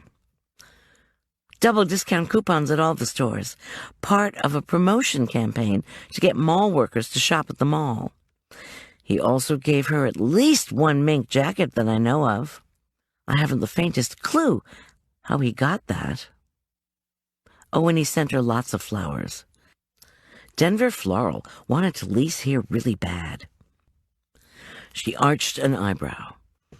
Mrs. McNeely probably got really upset when she found out about what he was doing for Pam, huh? What he was doing to Pam. I mean, that he was doing Pam. Chapter 18. I thanked Heather and left. 2 minutes later, I locked myself into a bathroom stall and opened the envelope. I wasn't tampering with evidence, I reasoned, because Barry had left this for me. Besides, Barry had always been interested in what dishes I'd be serving. Maybe it was just menus. It was not menus. The manila envelope contained 2 newspaper clippings, a business envelope-sized piece of opened mail, and 3 cardboard boxes from the same high-end line of women's cosmetics. First, I studied the slightly tattered envelope. My name was scrawled above a typed address. Lucas Holden, General Delivery, Prescott, Arizona, 86301-9999. The envelope also bore a post office stamped pointy finger.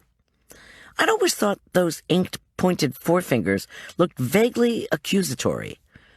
The reason given for the return, addressee unknown / return to sender, included a penned date of rejection from a month before.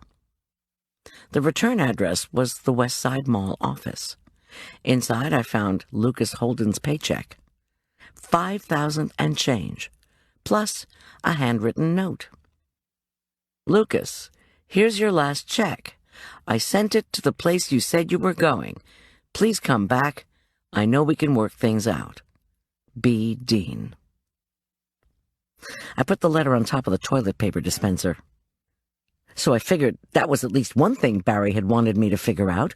What had happened to Lucas? Maybe Barry hadn't been sure. Maybe he thought Lucas was on the road, or just plain sulking. But I had found out what had happened to Lucas, hadn't I?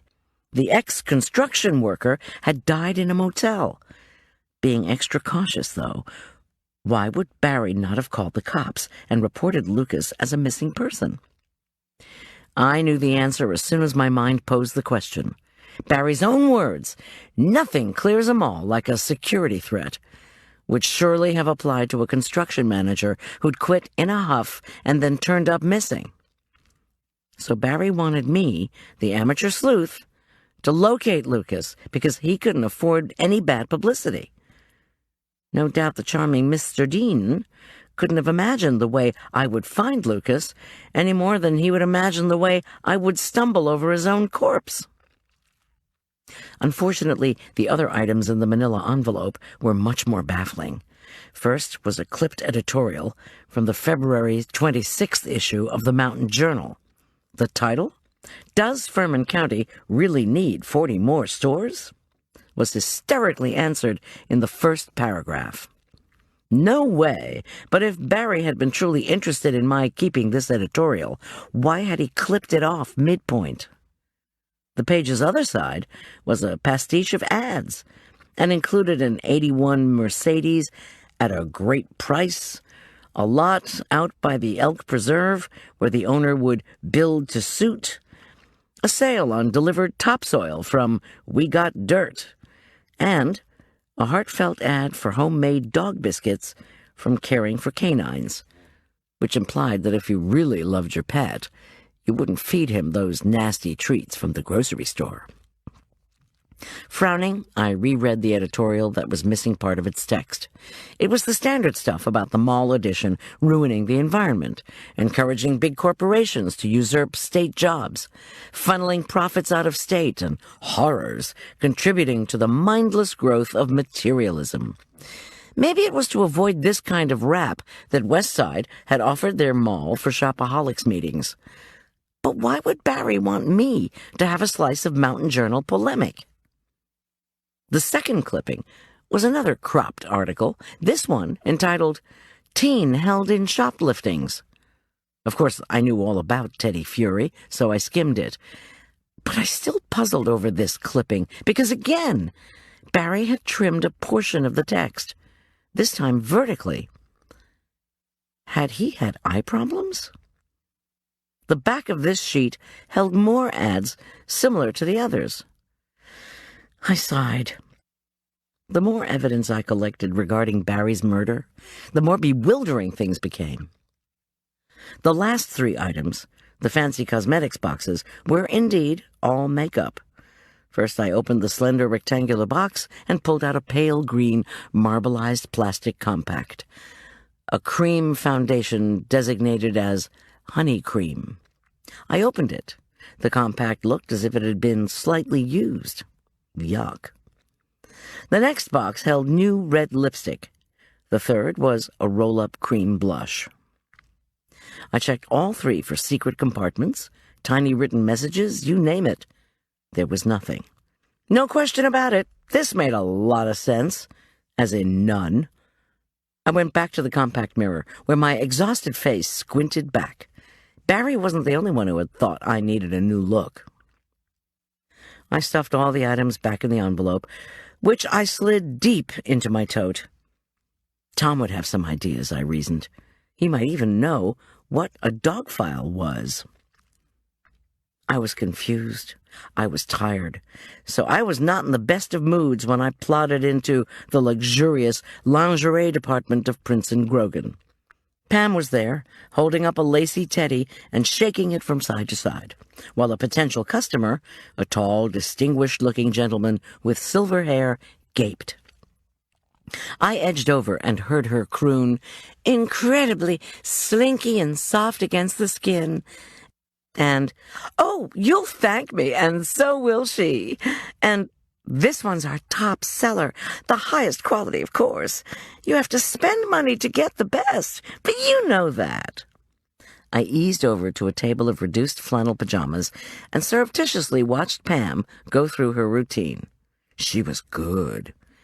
"Don't you want something for that special weekend?" "Oh, she deserves it. You deserve it. We can't keep these in stock." Pam was like a drug dealer for the heroine of shopping. Unlikely she'd ever be a guest speaker at Shopaholics Anonymous. As Silverhair smiled and piled items up by the cash register, black lace teddy, pink transparent nightgown, 2-piece, very small pieces, nightwear, red satin bustier, feathery mules, push-up bra. He seemed to take on a glow. He told Pam jokes. Her little laugh tinkled. He tilted his silver head close to hers. Several times Pam announced, "Then there's one more thing you must buy. She's so lucky to have you." Silverhair beamed some more. This man was in a shopping zone. Since I first spotted him, he looked taller, more powerful, even happier, which I suppose was the whole point, while it lasted. When he finally whipped out his credit card, I held my breath. Pam's demure voice said, $800 and something. Where was that security guard with the smelling salts? The silver-haired man beamed and said that would be fine. "No, it's you," Pam said flatly, when I appeared at the counter after Silverhair had swept away triumphantly with his purchases. "You promised you'd talk to me," I reminded her firmly. Yeah. She glanced around her department, probably to see if there was anyone more important than Goldy, the caterer, which meant anyone who was willing to splurge on lingerie. "Okay, make it fast," she said impatiently. "Thursday is a big noontime shopping period for us, because businessmen usually have lunch with their mistresses on Fridays. Did you know that that's why Fridays are the worst day to get a table at a romantic restaurant? The guys just can't stand the prospect of spending the weekend with their wives, and they want to reassure their girlfriends that they really care. So they buy them a sexy present for that special pre-weekend lunch. And then have sex in the car afterward? Sort of like dessert?" Her glare was withering. I smiled innocently. "Sorry, you just hear all kinds of stuff in the catering business. I serve Friday lunches, you know. I'm always wondering what the big rush is to get out." "Maybe it's your food," she grinned, sending the blonde ponytails trembling. I ignored that. "Pam, I just wanted to talk to you for a few minutes. Can't I take you to lunch?" "I told you I can't go to lunch because it's our busy time." I'll buy something. I gestured at the silken heaps around us. Yeah, right. I saw you pawing through the sale flannels. Sell me a bathrobe, then. Her face brightened. Lace or sheer? Terry cloth. I knew it, she said, her voice scathing. She wiggled over to a rack of sherbet-colored terry robes that I thought looked quite cozy. Then she lifted an assessing eyebrow at my short, pudgy self, moved away from the small-size robes, and pulled out 3 medium-size ones. I put on the first, a pale green with satin edging, and assessed myself in a mirrored column. I looked like a half-eaten lime popsicle. Pam, a friend of mine, has been accused of killing Barry Dean. I don't think he did it. You seem to be Barry's friend. Do you think he had any enemies the cops aren't looking at? Scanning her department unsuccessfully for more sugar daddies, she rolled her eyes. I wish I knew who those enemies were. I'd kill 'em myself. I unwrapped myself from the green robe and put on the blueberry-colored one. Ellie McNeely is my friend. I've heard a lot of stuff lately about how jealous she was of you. Pam sniffed and scowled at the blue robe. You look like you're wearing a sleeping bag. When I reached for a lemon-colored robe, she said, I don't know what Ellie's problem was. Barry preferred me. Maybe he would have married Ellie, but so what? I didn't want to marry Barry. My sister's married, and she's miserable. I just wanted to, do stuff with him. Like have sex in the car, I thought, but did not say. I did want to hear about Pam's sister, but I also needed to dig a bit more on the topic of Ellie. So, I asked noncommittally, did you read in the paper about Barry's steamy love life? Pam's eyes lit up. You bet I did. That article even brought me business. See the sexy other woman, that kind of thing. She shook her head dismissively. Ellie was a bitch, and she only got worse. She was so mad at Barry, it was scary. What's that famous quote? Hell hath no fury like a woman scorned. Did you ever see her argue with Barry? Are you going to buy a robe or not? The pink, I think. I pointed to one I hadn't even tried on. Pam assumed a disgusted expression, tugged it off its hanger, and quickly stepped to the counter. No, I never saw or heard Ellie argue with Barry, she told me as she scanned the robe's tag. I heard plenty about how they didn't get along, but it was all gossip. Oh, speaking of gossip, I said, as I handed over a wad of bills, I heard some about your sister Paige. I lowered my voice. Something about how jealous she was of stuff Barry gave you? How she inventoried each of his gifts to you, then bought things just like them for herself, only in a bigger and more costly version? I heard she couldn't keep up, and that she really hated Barry as a result. How about that? I had undone Pam Disharoon. She stood stock still, her cheeks vermilion, her eyes ablaze, her blonde ponytails quivering. If a dozen sugar daddies had flooded into the lingerie department at that moment, I don't think she would have seen them. She shrilled, She inventoried what Barry gave me? She cleared her throat and handed me the receipt and the bagged bathrobe. Just leave me alone now, okay? I nodded to her and grasped the bag. Pam might have been convinced that Ellie was furious with Barry, but in her heart, I was pretty sure Pam now realized someone else had hated Barry even more. Someone who was family, and she couldn't face it. Back in the van, I turned on the engine and let it idle while I reviewed what I'd learned in the mall. Barry had been a seductive, gift-giving two-timer. Okay, I'd already pretty much figured that one out. Hearing more details hadn't contributed much. I was still very skeptical about the Ellie shoving Barry into a ditch scenario.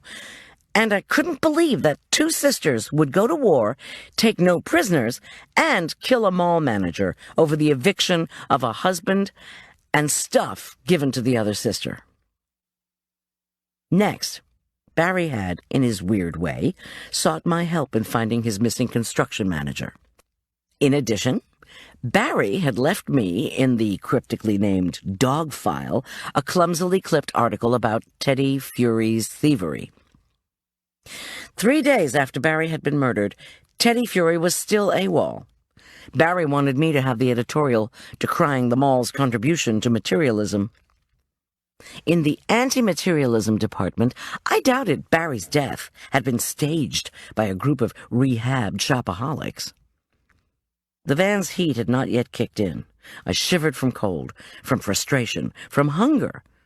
The sugar high of pastries is woefully short-lived. And from the fact that my vow of abstention had utterly collapsed. I hadn't had any caffeine for several hours. I squeezed back sudden hot tears. Try as I might, I couldn't see how any of my recently acquired information was going to help Julian. Scolding myself aloud, I dabbed my eyes and applied some makeup, not from Barry's compact, to my nose and cheeks. There was at least one of my problems that I could solve right away.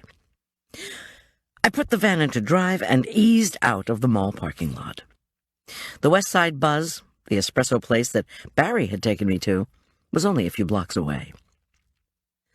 As I was pulling out of the mall parking lot, a brittle, flapping sound caught my attention.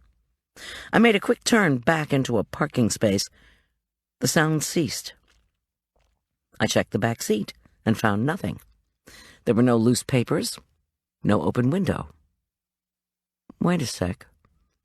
A piece of folded blue paper was wedged into the right rear window. I powered down the window, which made the paper fall out. Sighing, I jumped out, rounded the van, and picked up the fallen sheet. On one side of the turquoise-colored paper was a printed advertisement extolling the virtues of having your oil changed at Westside Lube while you shop. Virtually all the vehicles in the lot, I now noticed, had blue sheets stuck under their wipers. Then why hadn't the ad placer put mine under one of my wipers? The answer lay on the back side of the sheet. Someone using a black felt-tip pen had scrawled an indecipherable message in what looked like Spanish. Whoever had written it had been in a hurry, that was certain, as the tip of the pen had dragged from word to word. I raced back into the driver's side of the car, locked the doors, and stared at the sheet. Of course, I realized glumly, I should be worried about fingerprints and all that. But someone had left me a note, and Julian was being arraigned the next day. I took a pen and an index card out of my purse and tried to copy the note. It was a question, actually. It only took a few minutes of staring at and copying letters before I was pretty sure I had the right words in front of me. ¿Por qué tuvo dolores de cabeza? I plugged in my not brilliantly remembered Spanish vocabulary and eventually honed in on the question as a whole. Not that it made any more sense than when I'd received the anonymous phone call. Why did he have headaches? Oh, man, I was getting tired of this. Why didn't you just tell me? My mind yelled back. He was pushed and fell into a ditch. Aside from that, you're going to have to fill me in. My own head was beginning to ache. I needed caffeine now more than ever, so I gunned the van in reverse. The brakes squealed and sent up a cloud of dust as I raced to the Westside Buzz. On the way over, I left a message for Tom, telling him of all the developments and asking again about the women's alibis and how Arch was doing in the gift department. I also called Marla again. She was not at home. Into her machine, I asked what time she had driven away from Westside on Monday night. Specifically, I went on, for what part of that crucial half hour, from 8:30 to 9 p.m. Had Paige and Ellie been with her? Did she have any idea whether either or both of them had actually left the mall when they said they were leaving? The digital clock on the van dashboard said it was just past 3 o'clock. Good old Marla was probably down visiting Julian.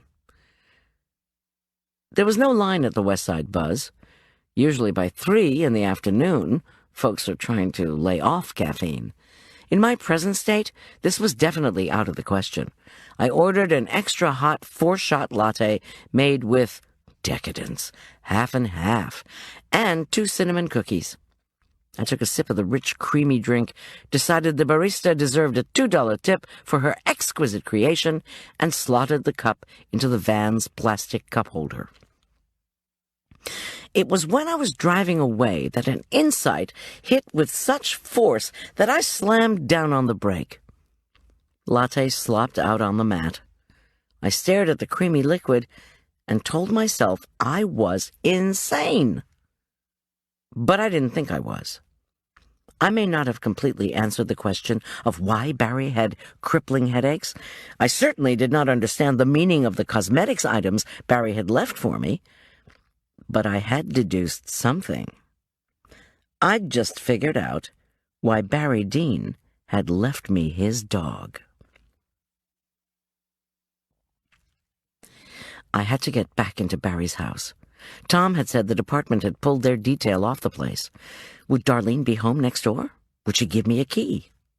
I hit the accelerator again and wove through traffic. There's something else, I promised myself. I know it. If I could find whatever it was before the next morning, Julian could be freed. I felt giddy. He'd be out for Arch's birthday. This thought, combined with greedy chugs of latte, made me speed up even more. 35 minutes later, I pulled up behind Darlene Petruchio's old pink Cadillac.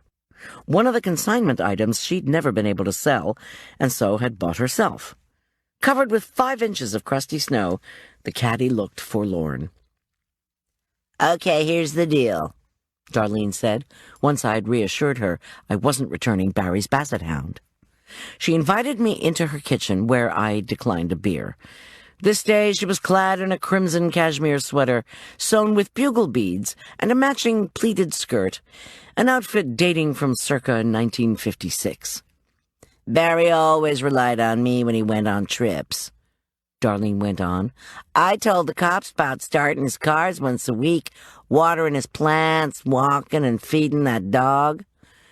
While the lawyers do the will, the cops asked me to watch over Barry's stuff. They said because he has no next of kin, I've got, proprietary interest. Doesn't mean I get anything, she added as she lit a cigarette. It just means the cops can't take care of the stuff. And Barry trusted me with it when he was alive, so why not now? I understand, I said, then launched into a spiel I'd rehearsed mentally all the way up the mountain. It's just that I seem to have left a computer disk full of menus over in his house. I simply have to have it. Barry loved menus, and he asked if he could borrow a bunch of mine. But now my computer's crashed, and all I have is that disk. Damn it. Darlene hesitated, and my heart sank. She pulled noisily on her cig. You sure you don't want a beer? It's almost 5. I shook my head ruefully. She took a long sip of hers, then, to my delight, snagged a key ring from a drawer. I don't mind if you look in his house. Just don't take anything. The cops said they'd finished their processing. Finished their processing? What were they doing, smoking hams in the living room?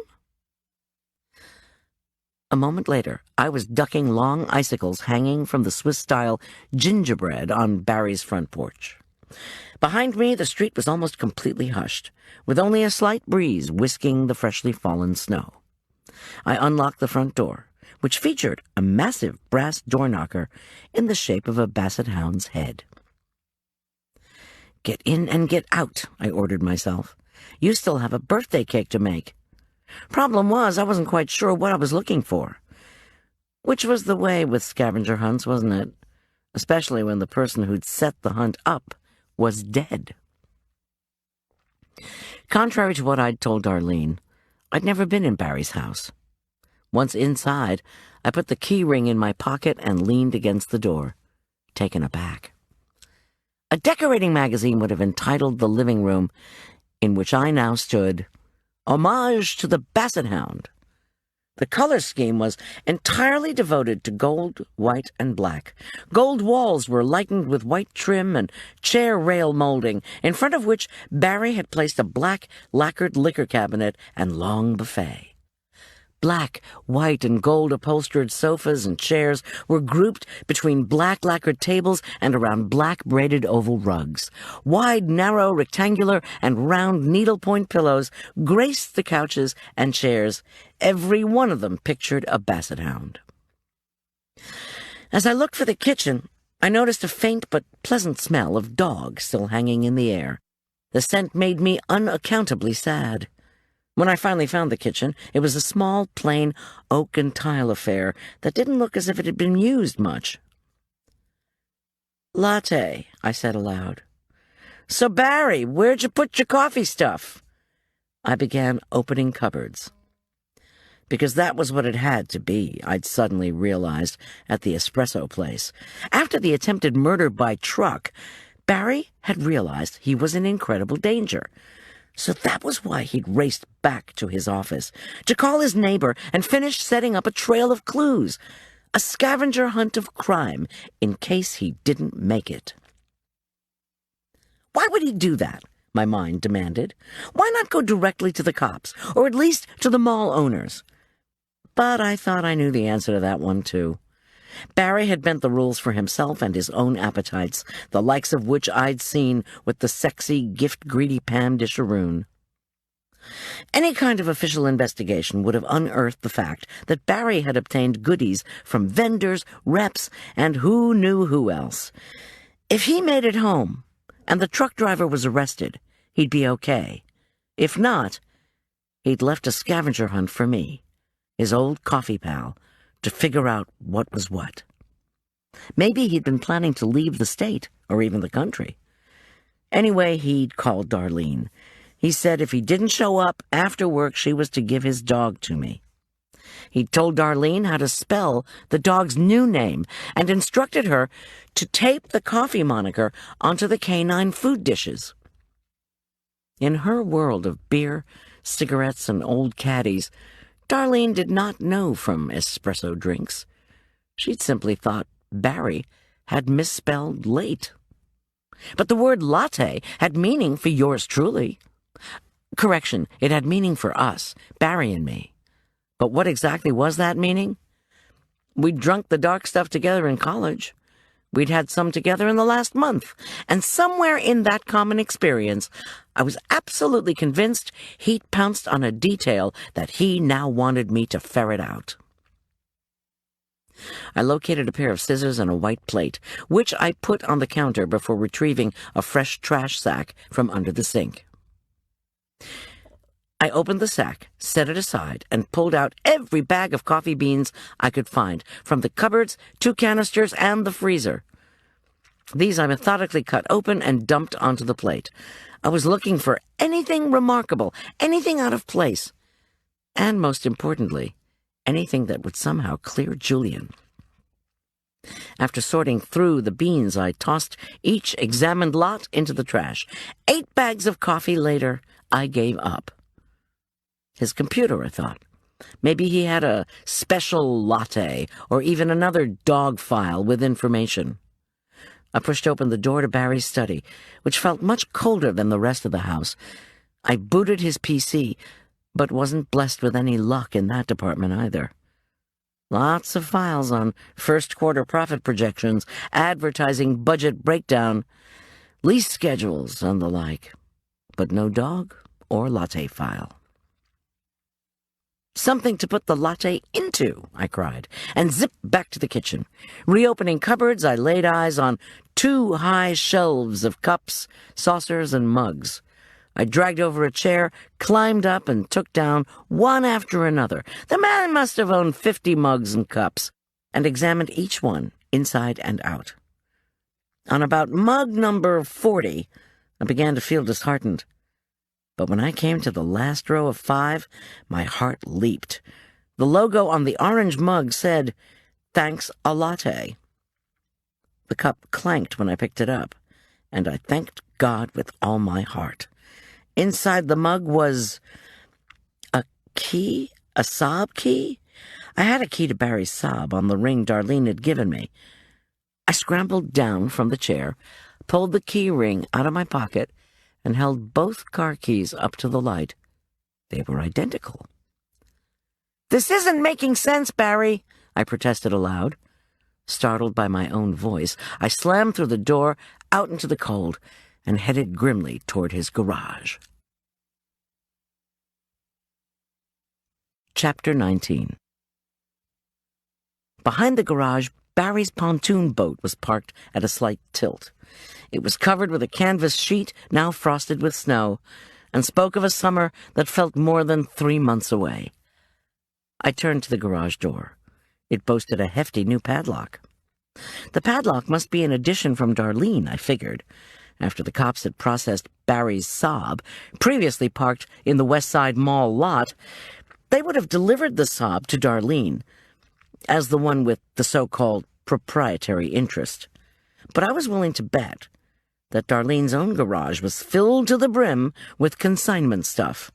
I could imagine her insisting the sob go back into Barry's garage, with her promise that that was where it would stay. As my chilled fingers fumbled for the padlock's keyhole, I wished desperately for my gloves. I thanked all the heavenly angels when the smallest key on the ring Darlene had given me slid into the padlock and turned. The lock gave. I removed it and pushed through the wooden door. Barry's silvery green sob, glazed with ice like the padlock, was parked next to a black M6, his BMW racing car. My footsteps scrunched over garage floor grit as I headed to the sob. I unlocked the driver's side door.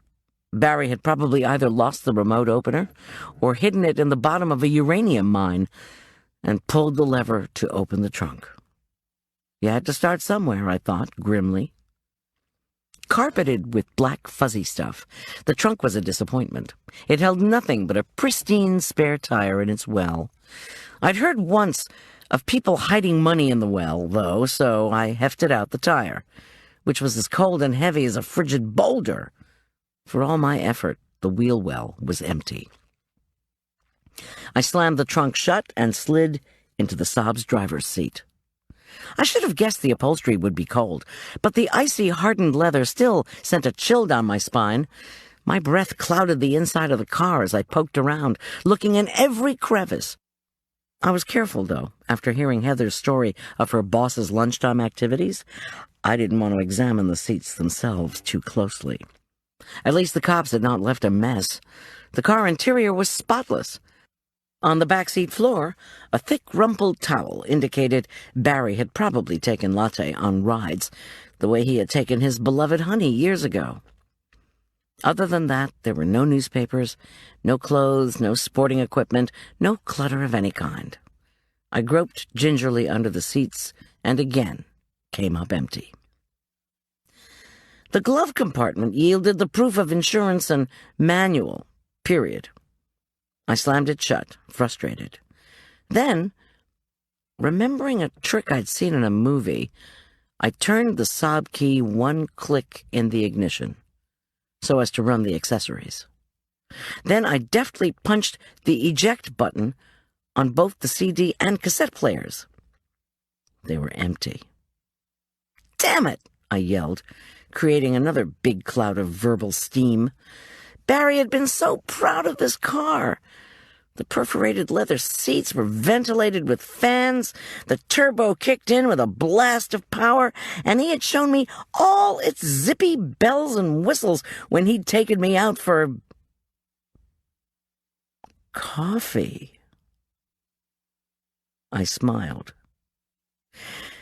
Bells and whistles indeed. Those inventive Swedes had designed a particularly cool gizmo for holding your coffee. Barry himself had pressed the button that brought down a vertical plastic cylinder that automatically turned 90 degrees to hold my latte. Breathing another prayer, I pushed the button. It didn't move. I cursed silently and pressed it again. The vertical panel squeaked out and opened sideways. Inside the empty circle, where my latte had once sat, was a key, stuck under plastic tape. With my frigid fingers barely able to move, I scraped and ripped at the tape until I'd pulled that sucker of a key out of the cup holder. As I stomped back to the house, key ring and new key in hand, I tried to stay calm. "You think this is fun, Barry?" my mind growled. "Did you ever spend time in jail? Have any of your friends been stuck behind bars? Next time, leave typed instructions with your lawyer. It'll be easier on both of us." I ransacked his office looking for a file cabinet that needed a key. Nothing. Every drawer was unlocked. "Dog file," Barry had written beside my name on the manila envelope. Maybe if I again spread out everything that was in that packet, I'd see a common element that would lead me to the dog file. I jammed all the keys into my pocket, slammed out the front door, and traipsed over the ice to my van. It was getting late. I was tired, frustrated, and upset. But it was unlikely Darlene, much less the cops, would ever let me into Barry's house again to look for an imaginary disc. Not only that, but I was running out of time. At my van, I pulled out the manila envelope, then crunched through the packed ice back to Barry's chalet. Packet in hand, I settled onto the scratchy, black braided rug in the living room. At eye level, I was surrounded by the mournful faces of needlepoint, painted and lacquered basset hounds. Yeah, I muttered to them. "How come your master had to make everything so difficult?" On the floor, I laid everything out. The compact, lipstick, and blush, the editorial decrying the mall edition, the article on Teddy, the paycheck to Lucas Holden that had been returned by the post office. Next to them, I placed the manila envelope itself, with its scrawled Goldy and dog file notations written in different colored inks, probably penned at different times. My guess was that the Goldy reminder had come later, once Barry decided, after the truck incident, to send me on a wild goose chase, in case he took a powder. I surveyed the stuff. Some people enjoy creating a tangle for others, so that only the most determined folks will try to figure out the solution. Clearly, Barry was that kind of person. On the day he died, he'd bequeathed his newly named basset hound to me. He'd also assembled some articles and stuffed them in a manila envelope labeled with my name and a reference to an enigmatic dog file. Less than an hour before he'd been murdered, he'd written me a note saying he had a tip for me. Since Barry had mentioned both a check and a tip in his note, I had to assume that that tip was verbal in nature and would have explained everything.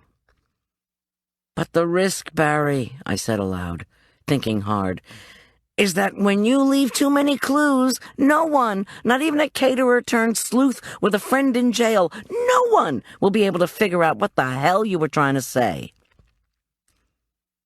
All around the room, the basset hounds looked sadder than ever. I ignored their canine countenances and picked up each item from the floor, examined it again, then set it down. Nothing. My back ached. I eased myself up to a chair, propped my feet up on an ottoman, and again surveyed the pattern of items. Still no ideas popped.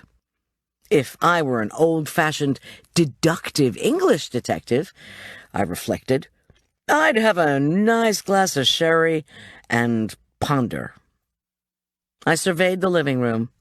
Along one wall, the black lacquered cabinet, complete with a family of basset hounds painted on the front, held a silver tray of crystal sherry glasses and, bless me, a bottle of dry sack. I heaved myself up, crossed the room, uncorked the opened bottle, and poured myself a very small dose. I recorked the bottle and downed a lovely sip.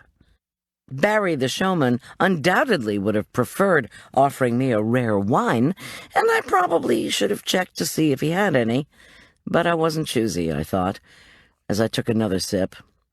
Besides, I thought, as I peered downward, the liquor cabinet was, oh God, locked. I was so startled I turned too fast and sent the sherry bottle flying. I grabbed for it and missed. The bottle didn't break, thank goodness, but rolled across the living room rug. In trying to catch the bottle, though, I did drop my glass, which crashed and shattered.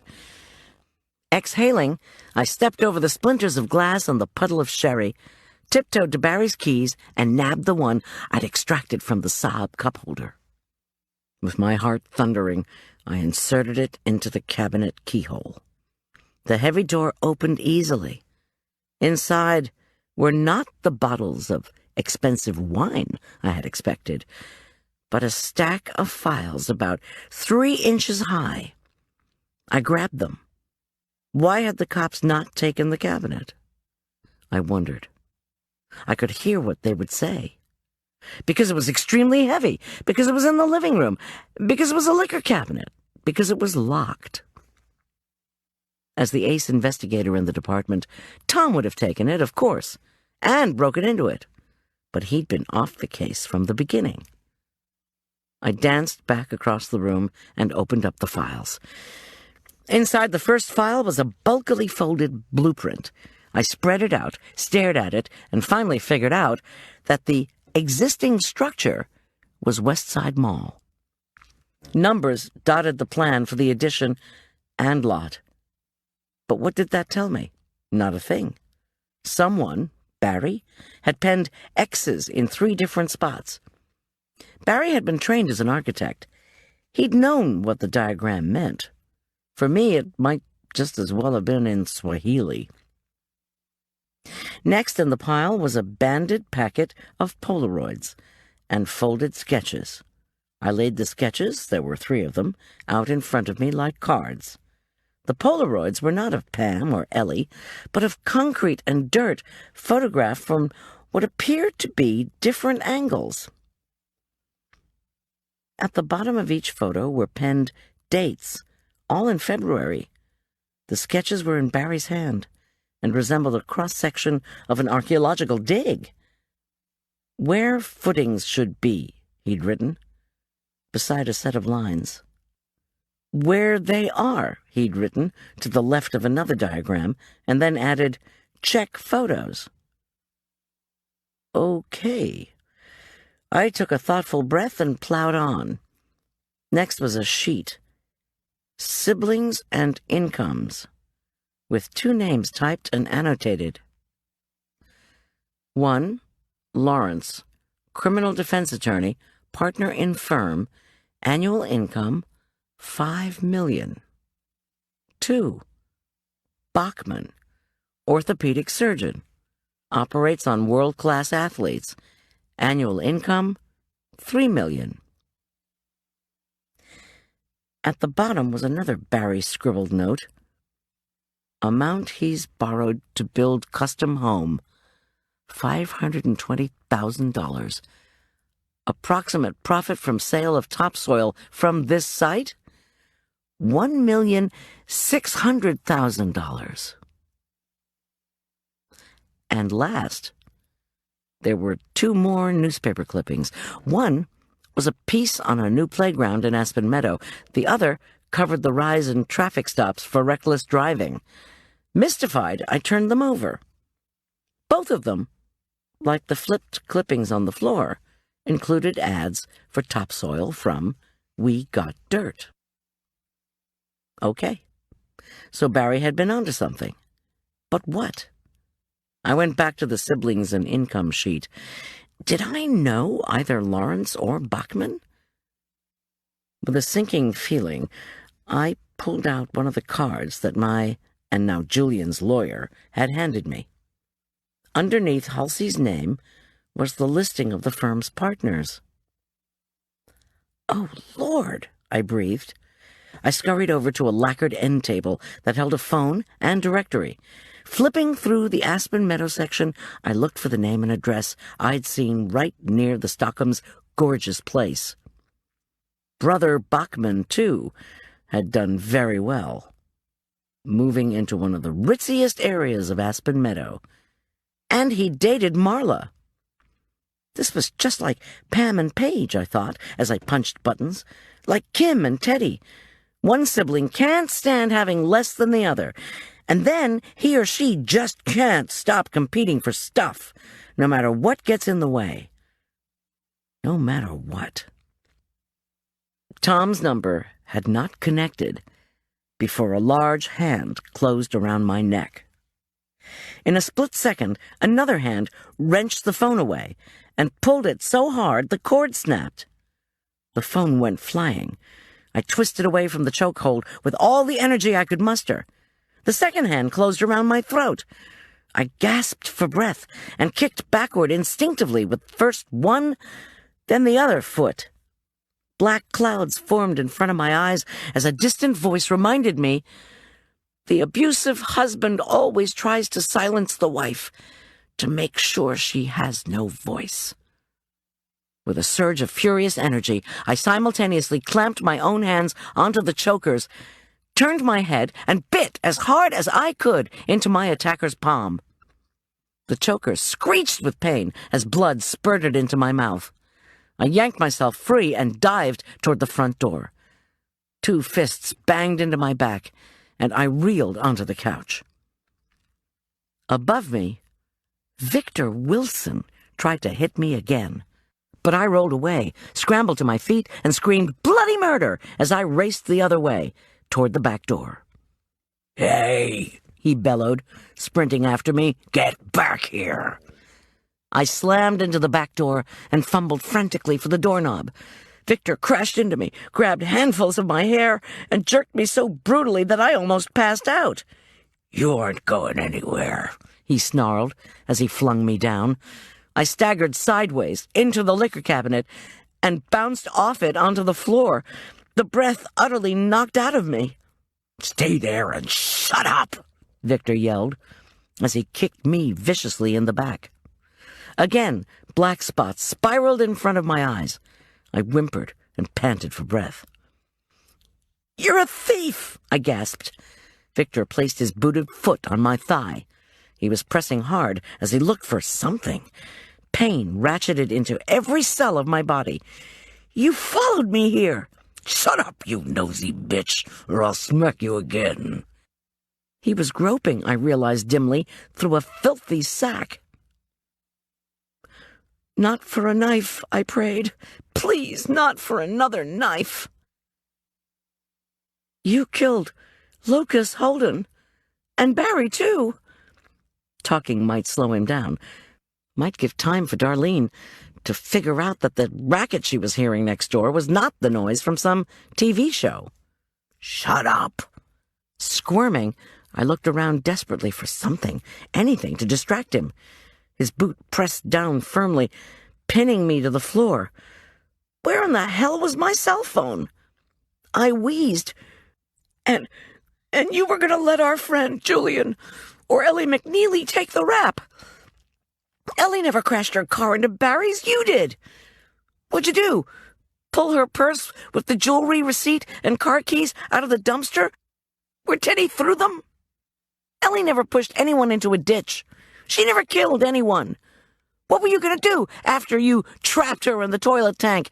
Kill her and dump her body under some cement at your construction site? Victor, still rummaging for something, grunted. "Something like that. Now shut up before I choke you again." He pushed down harder on my thigh. I winced. There was a lot more to say, but I knew now it wouldn't help. They teach you in self-protection classes to talk to criminals if they attack you. You're supposed to call them by name. You're supposed to appeal to their soft side. Crap to that. Talking doesn't change the mind of a greedy, vicious man. Victor finally found what he was looking for in the huge bag. a long coil of thick rope. "What's that for?" I gasped. "I'm going to bury you under the foundation for our last store," he said, matter-of-factly. My adrenaline soared, and I desperately scanned the room. How could I get away from him? Applying more pressure to my leg, he leaned over me. Double crap! "Victor!" I screamed. "I know about your brothers. I know what you're doing. And I brought you cookies, you bastard!" This took him back for a millisecond. And in that millisecond, I kicked away his boot with my free leg and crab-scrambled a yard away. With an angry roar, he vaulted after me. But by that time, I had something in my right hand. When he pounced around the corner of the couch, I hit him square in the face with the dry sack bottle. He squealed and reeled backward, his face a bloody mess of glass shards, liquor, and torn flesh. While he howled, I scooted over to Barry's door and snatched up the doorstop with its needlepoint picture of a basset hound. Under the decoration, thank God, was a heavy brick. While Victor screamed, "You bitch! You bitch!" I slammed it into his stomach with all the strength I possessed. He wheeled forward, bellowing with pain, spun around, and landed hard on top of all the papers Barry had meticulously assembled to prove his excavator's wrongdoing. Then, because I'd learned about this in self-defense, and because I didn't want to risk Victor waking up before I could get the cops here, I hit him once more, very, very hard, with the brick, where it really hurts. Chapter 20. "It's called over-excavating," Tom informed me, as he broke eggs carefully into a bowl late the next morning. "Most of the builders in the Denver area are honest, but there are some crooks, and they love to brag.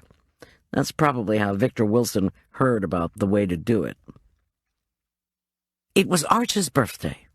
Tom had taken the day off, he said, so he could take care of me and bake Arch's cake. After my violent struggle with Victor Wilson, I was definitely out of cooking for the next couple of days.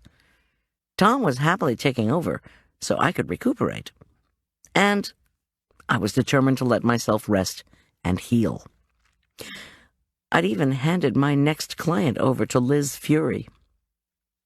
Meanwhile, Arch, otherwise known as the birthday boy, which we, of course, could not call him to his face, was ecstatic that Elk Park had another in-service. My son was sleeping in. "Over-excavating?" I asked Tom, as I chased 4 ibuprofen with a double espresso. Every part of my body ached. I was determined to talk about anything except how I was feeling. Tom measured sugar, then dumped it into the whirling mixer. "Works like this. Guy either is or is not in cahoots with the soil and building inspectors. Sometimes inspectors are just stupid, which is what we had with the Westside Mall edition." "Oh, great." Tom checked the bittersweet chocolate he was melting in the top of our double boiler. "Remember you told me about that lake of drainage water by the back entrance?" he asked. "You mean the one that Victor was so helpful bringing my boxes across?" "The very one." Tom replied with a grin. He lifted the pan with its pool of melted chocolate off the heat. "Okay, so there's a lake of drainage water by the mall's back door. How is that so important?" "Drainage problems, which that project had in the worst way, often come from improper grading. With over-excavation, your crook is going to sell over $1 million of extra dirt. The grading is never going to fix the problem. A lot of rain, a lot of snow. The water's got to go somewhere. It can't drain back into the earth because the impervious surface of a parking lot won't let it. So it just becomes a puddle, a pond, or one of the Great Lakes. How much had Victor over-excavated? About 6 or 8 inches. Over that huge expanse of land, you're talking a lot of dirt. He sold it all through those little "We Got Dirt" ads, and he made about $1.5 million. He had his crew helping him out, too, for cash. So, how do we reconstruct the whole thing? I puzzled. Tom tilted his head and considered. It's complicated. Victor Wilson was not only very greedy, he was a very mean, very smart guy. But he acted nice, my mind automatically supplied. The creep. Tom went on.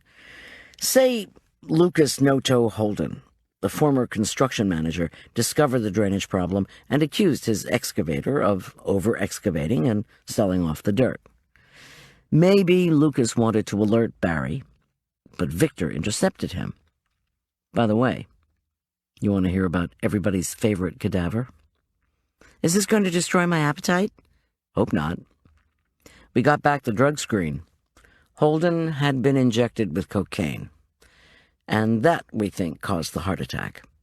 Again, it was probably Victor, but I doubt we'll ever be able to prove that. Our theory is that after Victor Wilson intercepted Lucas Holden and used the hypodermic on him, Victor quickly drove through the night to a motel where he could wear Lucas's sweatshirt and ball cap to check in as Lucas. Then Victor set up a scene so that it looked as if Lucas died of natural causes and left the body. And the coroner out there didn't test for drugs because... Tom stood to make me another espresso. Except for bruise marks around my neck, I was in pretty good shape. I liked being pampered, though. In fact, I loved it. Because Lucas Holden was a diabetic with heart disease, Goldy, Tom explained, as velvety dark coffee spiraled into a new English China espresso cup. Tom had bought it for me and hidden it until an appropriate occasion presented itself. He figured catching Victor Wilson qualified. There was no obvious drug use, he went on, so they didn't run a screen. That kind of case, the medical examiner probably wouldn't get involved. Remember, a coroner can be a nurse whose husband is a rancher, say. Her only job is to determine the cause and manner of death.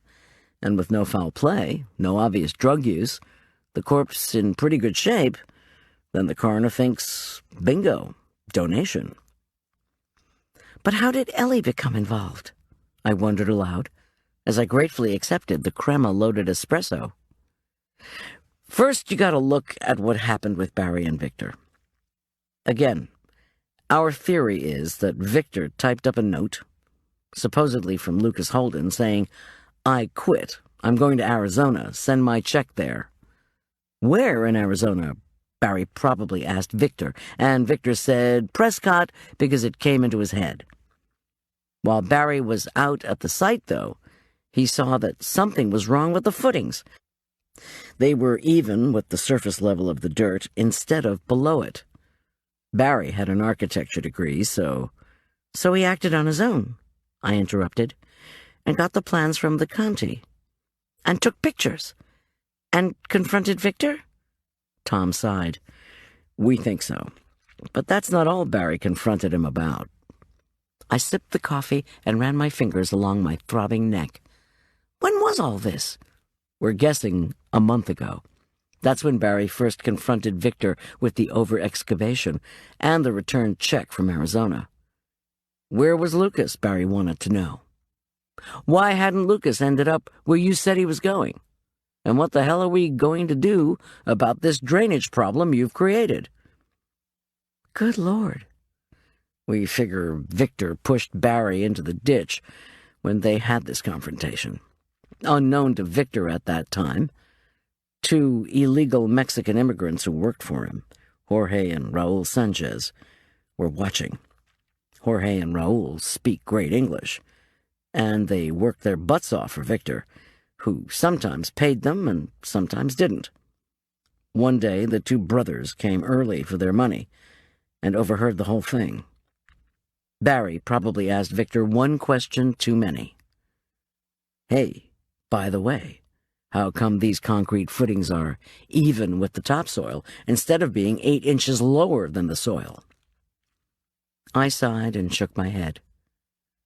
So, Jorge and Raul saw Victor push Barry Dean into the ditch, and knew why, after that, Barry complained about headaches. Yep. Jorge and Raul, chewed out, unpaid, and maybe just a little scared of how violent Victor could become, walked off the job. Victor, instead of being afraid of Jorge and Raul ratting him out, called them up and said, "One of you needs to come over here and drive this truck into Barry Dean, or I'm going to turn all of you into the INS. Then you two and your mother and all your little illegal family will be bussed straight back to Mexico." That bastard! Victor made Jorge and Raul swear the person who had pushed Barry into the ditch was a woman. Using the same blackmail technique, he forced Raul to phone in an anonymous tip that Julian had driven the truck that almost killed Barry and you. But they both felt guilty, which is why they called you anonymously to tip you off about the headaches. And left you that note in Spanish, too. And I brought the bastard cookies. But I still don't understand about the cufflinks and Ellie and all that. After the ditch incident, Victor must have been real worried about what Barry would do. In particular, he might have worried about how much Barry had told his very public girlfriend, Ellie. So before Barry could do anything, Victor probably decided to kill Barry and frame Ellie. He followed Ellie around, saw Teddy Fury nab her purse. Teddy kept the purse and the cash, but tossed the rest of the purse's contents, including Ellie's car keys and the cufflinks receipt, into the dumpster. Victor fished that stuff out and laid his plans. First, he'd crash Ellie's car into Barry's to establish the jealousy. Then he planted the cufflinks in the dump truck, so it would look as if Ellie tried to kill Barry because he was having something on the side with Pam. But the truck scheme to kill Barry failed. And I lost a box of shrimp rolls, I commented. At that point, Victor was probably desperate, Tom went on. He stole your Henkel's knife, stalked Barry, and stabbed him in an area invisible to security cameras, behind the P&G shoe cabinet. When the clerks approached to do the cleanup, he shoved Barry into the cabinet. But as he was leaving the store, he saw you coming in with Arch's guitar. You were asking one clerk after another where the shoe department was. He waited, watched you discover Barry, and whacked you with the guitar. Then, when Julian was arrested, that worked for him too, I concluded glumly. He just blackmailed, who was it? Raul, the construction worker, to say Julian was driving the truck. That son of a bitch! He didn't succeed in getting Jorge and Raul into trouble, did he? Don't worry, Tom reassured me. Jorge's lawyer got the INS deal he wanted, and both Jorge and Raul are cooperating fully in the investigation. Raul and Jorge, I murmured. Two siblings who really care about each other. Oh, and speaking of siblings, Kim Fury finally called. Apologized profusely for not getting back earlier, but she had gone out looking for her brother, whom she still seems to be constantly ticked off at. But at least she found him. Teddy wasn't holed up studying quantum mechanics either, sorry to say, or doing volunteer work in the ghetto. But they're probably going to close the strip bar where he'd been living in the basement. Ah, I frowned at the dregs in my demitasse. What was Teddy doing there? Busboy. Got free rent and meals. Made good tips. And he got to see the shows for free. He perused his cake recipe and began assembling ingredients. "All right," I said finally. "Before we get into the whole Pam and Paige thing, tell me why Barry didn't just fire Victor when he discovered what he was doing." Tom turned to me. "Goldy, you yourself gave us the answer to that. First of all, as mall manager, Barry didn't have the power to fire Victor. Pennybaker International would have had to do that. And why didn't Barry contact Pennybaker?" "Because he was afraid of negative publicity," I answered grimly. "Because he was afraid all his borderline legal antics with giving the vendors goods away would be discovered. Because if Pennybaker swooped in with their analysts and managers, Barry would be blamed, somehow, for the delay in the mall construction. Maybe they'd discover he was blackmailing Shane Stockham over the rent issue. And maybe they'd even get wind of his affair with Pam Disharoon. So Barry figured, I'll hire my old college pal, Goldy, the caterer, who solves crimes. She'll help me find out what happened to Lucas No-Toe Holden." "You did great on this," Tom reassured me. "The guys did check out those alibis for Ellie and Paige, by the way. The women did go straight home. Ellie with Mrs. Harrington, Paige in Shane's car. Shane called a former employee of the gadget guy to drive him back up to the Stockham place. He didn't want to risk driving with his wife after they'd almost killed each other at the party. Oh, and our guy who checked out Paige's alibi also asked her about all those suspicious shoes. Paige never saw Barry in the shoe department. She said she bought so much footwear because that was the best way to get revenge on her stingy old husband." I shook my head. Tom folded sifted cocoa and sugar into the melted butter and chocolate mixture, then folded in yolks, then creamy beaten whites. Even as much as my neck now was beginning to ache, I had to appreciate his skill. Tom regarded me with concern. "You look like you're in pain." "I've had worse pain. Please don't worry," I assured him.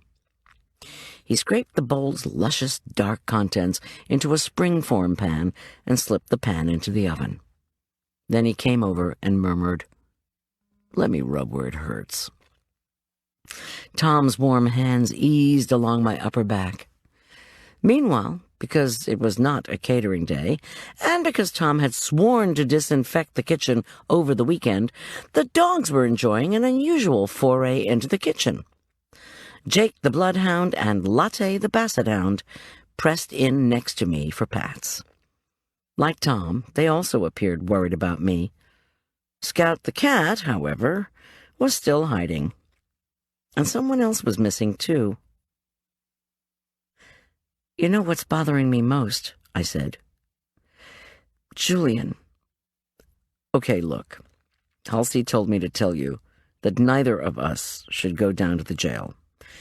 It's an embarrassing situation for his firm, and they don't want you or me around just yet." "Bad publicity?" "You bet," Tom replied. "Halsey, Jones, McCauley, and Wilson is the best-known criminal defense firm in the state. One partner represents a murder case's initial suspect, you. Then he works with a second suspect, Julian Teller. Later, when a much more credible suspect gets apprehended and hit in the groin by a cop's wife," I shrugged modestly, "and it turns out the guy now hitting the high notes is the brother of the Wilson in Halsey, Jones, McCauley, and Wilson. They've got a damage control problem on their hands. They're worried sick the press will be all over them." Yeah, I muttered. Another sibling problem. "Julian'll be all right," Tom reassured me.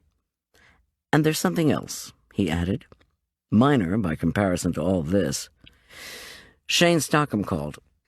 Before he could say why he was phoning, I blasted him on his claims about the payoffs to Barry on the rent issue.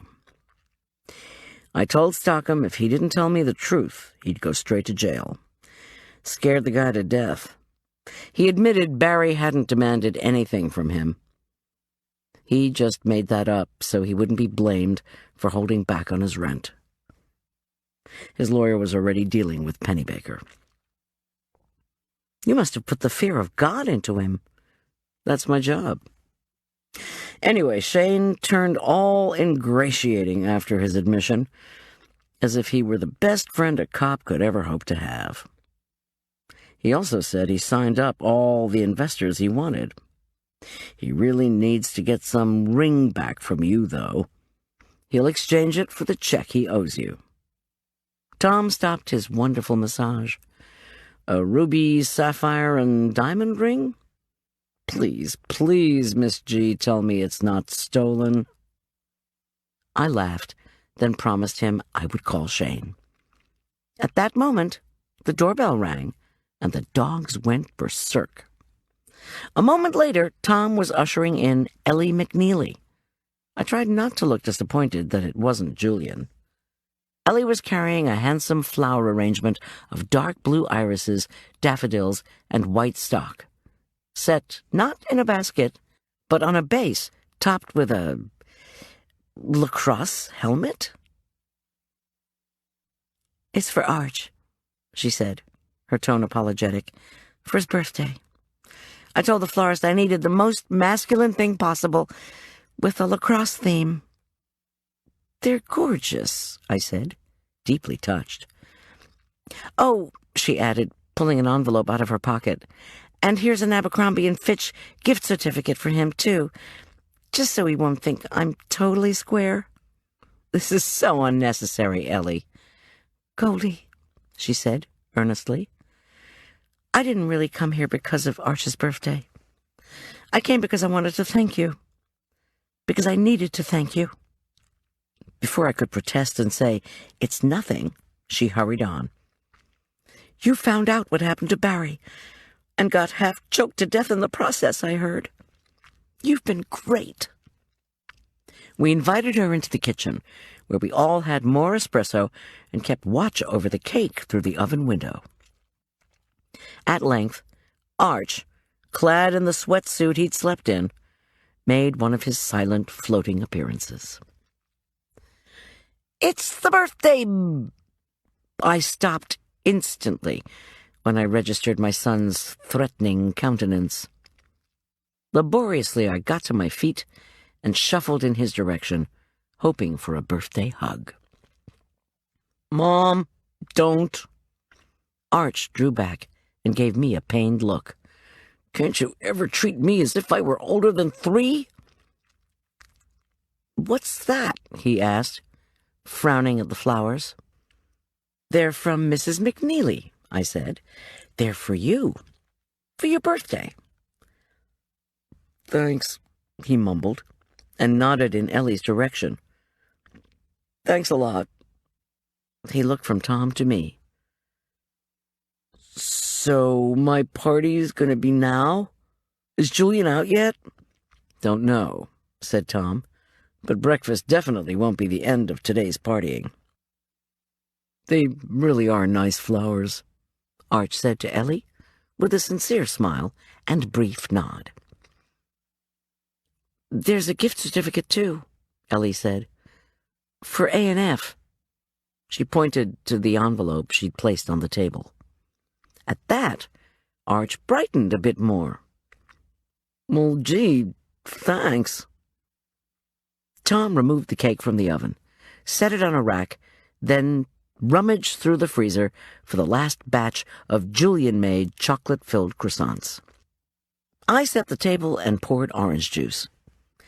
When we were digging into the flaky croissants a few minutes later, Ellie said suddenly, I guess I'll never know if Barry meant to get engaged or not. It doesn't matter. Her lovely wet eyes regarded me earnestly. He was two-timing me. But he wanted to get married, Goldie. He told me so, at the jewelry leasing event. He said, all these arrangements we're making today are for the temporary wearing of stones, but ours will symbolize a lifelong promise. I knew she was looking at me for affirmation. I nodded, thinking only that Barry had a gift for communication, not necessarily one for commitment. "Who's ready for another croissant?" Tom cried jovially. Arch raised his hand.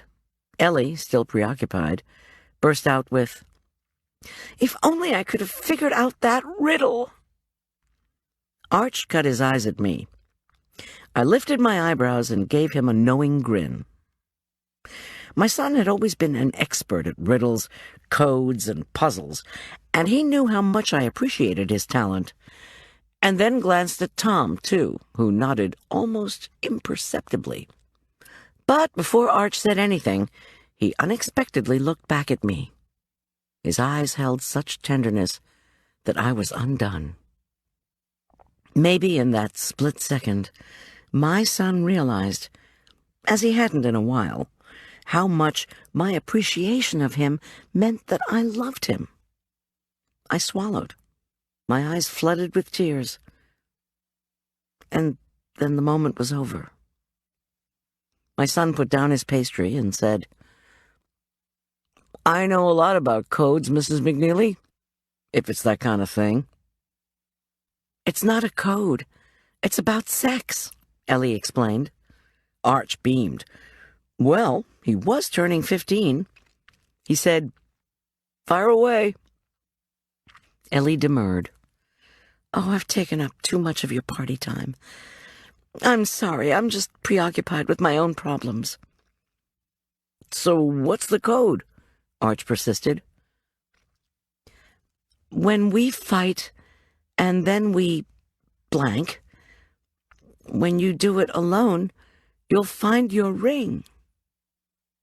Ellie wrinkled her nose. "You see, whenever we fought, we made love afterward. I sure don't want to know what he meant by do it alone, for crying out loud." Arch shook his head. A huge grin creased his face. "I don't think it's about sex, Mrs. McNeely. When you fight with somebody," and here he gave me that affectionate expression again, "you do other things. You apologize. You get something for him. You make up." Ellie let out breath, still bewildered. "Look, Mrs. McNeely," Arch went on, "Barry meant when you make up. Get it? Then later, you put on makeup, you know? Don't you get that?" Oh, Lord, I thought. I bolted from our table as swiftly as a person with a sore shoulder and bruised neck can bolt. From my tote, I retrieved the manila envelope Barry had left for me, that I had remembered to bring home from his place. When Tom eyed it skeptically, I said, "Look, I left all the clues to Victor's wrongdoing there in the cabin, okay? This is separate. It's not withholding evidence." Tom shook his head and rolled his eyes, but said nothing.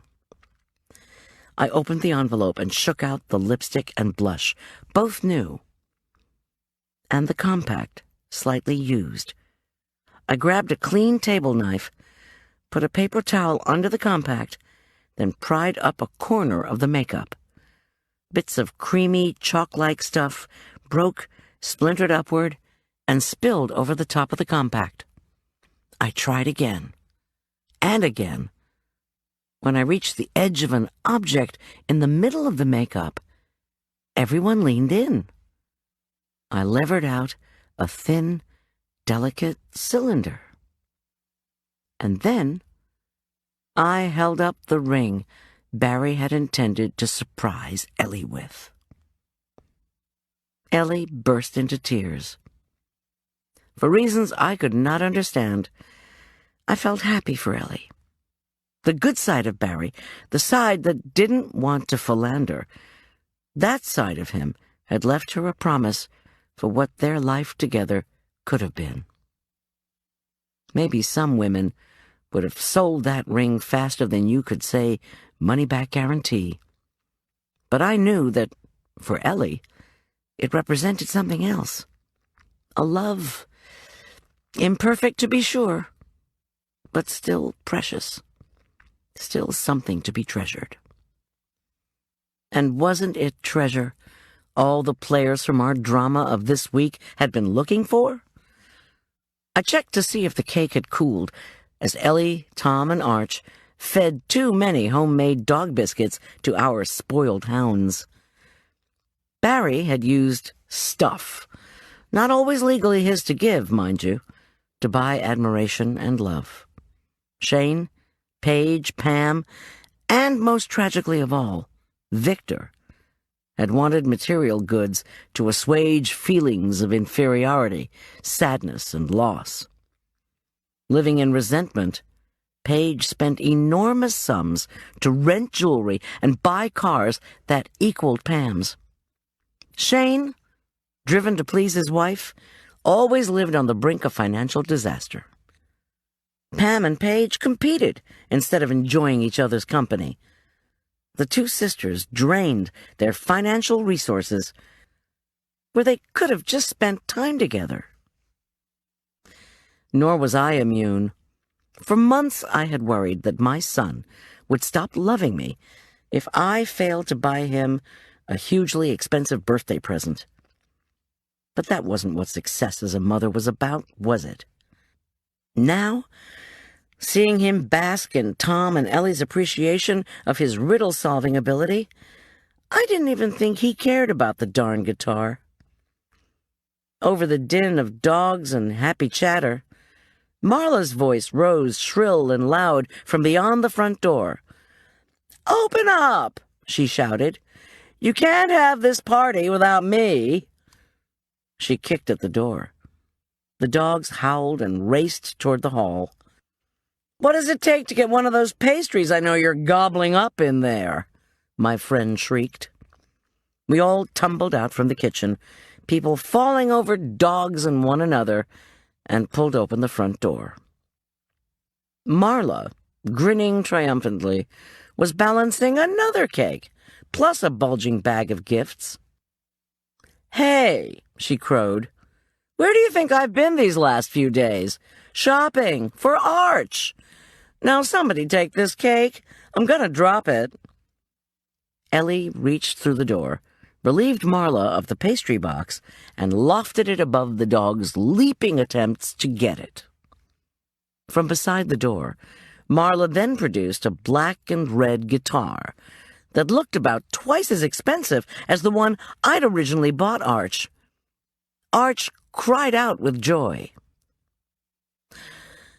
Then, like a magician, Marla sashayed sideways. She cried, "Ta-da!" From behind her, Julian appeared. "I'm here," he hollowed. "Happy birthday." He didn't even make it into the hall. I suppose that to the neighbors, we, Arch, Tom, Ellie, yours truly, and both dogs, looked like a football team. How else could a group of people and hounds surge forward in such a perfect wave? Nor would the neighbors have understood why we were yelling and carrying on. This was April the 15th, for crying out loud. Nobody was happy on tax day. But we were. After I hugged Julian, and Arch had given him a cool high five, Arch turned to me. "Hey, Mom," he said. "I love you." He gave me a tight, firm hug. "Happy birthday," I said. And I hugged my son back. We conclude this book with recipes that are to be found throughout the print edition of this story. Here they are, read once more by Barbara Rosenblatt. Hello, this is Barbara Rosenblatt. If you've been enjoying listening to all the recipes in this latest Diane Mott Davidson culinary mystery, well, here they are. Spice of Life cookies. You will need 2 cups of all-purpose flour, 2 teaspoons of baking soda, 1/4 teaspoon of salt, 1 1/2 teaspoons ground cinnamon, 2 teaspoons of ground ginger, 1 1/2 teaspoons ground cloves, 1/8 of a teaspoon freshly grated nutmeg, 1/4 cup solid vegetable shortening, 1/2 cup, that's 1 stick, of unsalted butter, 1 cup of sugar, 1 large egg, 1/4 cup of molasses, and 1/4 teaspoon of very finely minced lemon zest. Preheat the oven to 375 degrees Fahrenheit. Butter 2 cookie sheets.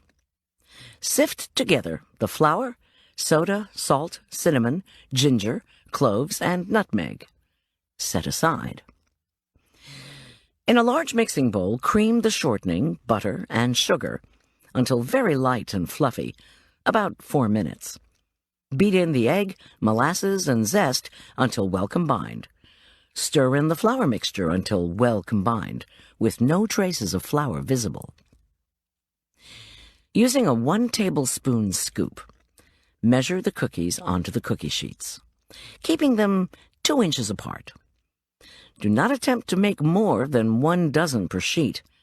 Bake the batches one at a time, just until the cookies have puffed and flattened and have a crinkly surface, 9 to 12 minutes per batch. Cool the cookies for 1 minute before removing to racks. Cool the cookies completely on racks.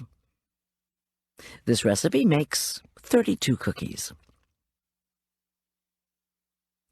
Shopper's Chocolate Truffles.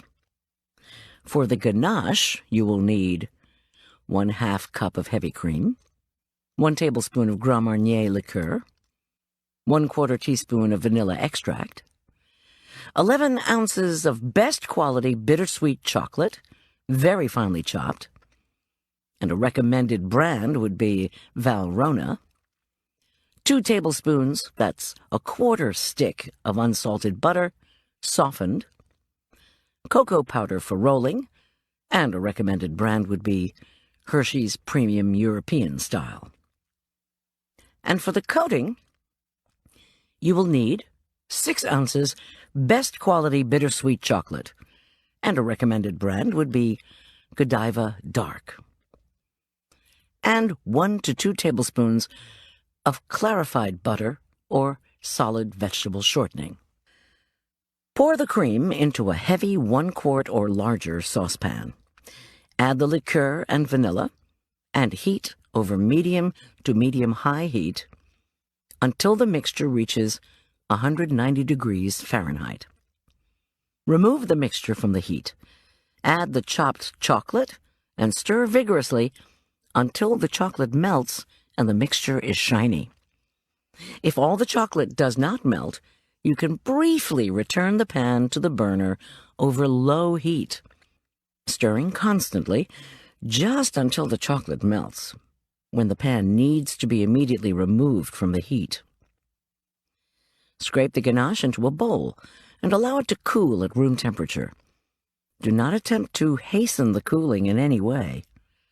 When the ganache reaches 90 degrees Fahrenheit, beat in the butter. Allow the ganache to cool until it's firm. Using a 1 tablespoon ice cream scoop, measure out the firm ganache into balls and place them on a cookie sheet, lined with a silicone or Silpat sheet. Cover loosely with plastic wrap. Chill overnight in the refrigerator. Remove the chocolate from the refrigerator and dust your hands with cocoa powder. Roll each mound into a smooth ball, then place it back on the cookie sheet.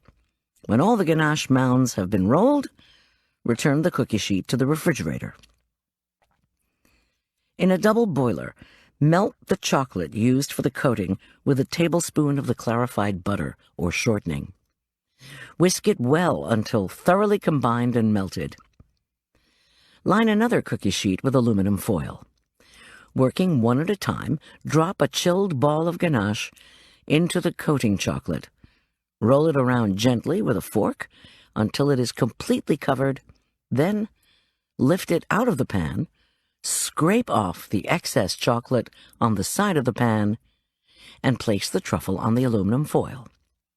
Work this way until all the truffles are coated.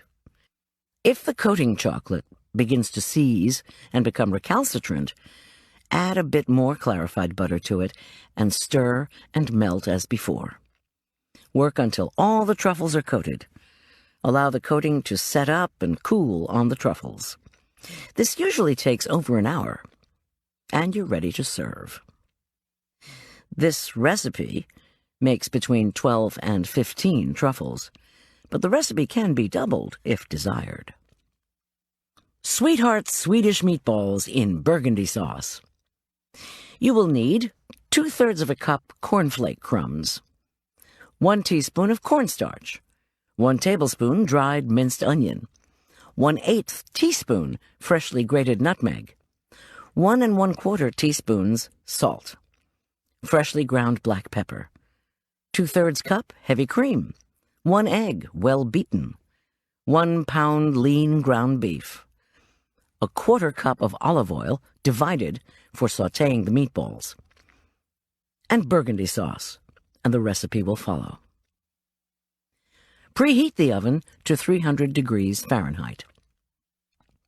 In a large bowl, mix the cornflake crumbs, cornstarch, onion, nutmeg, salt, and pepper. In another bowl, mix together the cream and egg. Pour this mixture over the crumb mixture and stir gently. Allow this mixture to sit until the liquid is absorbed. Gently mix in the ground beef until thoroughly combined.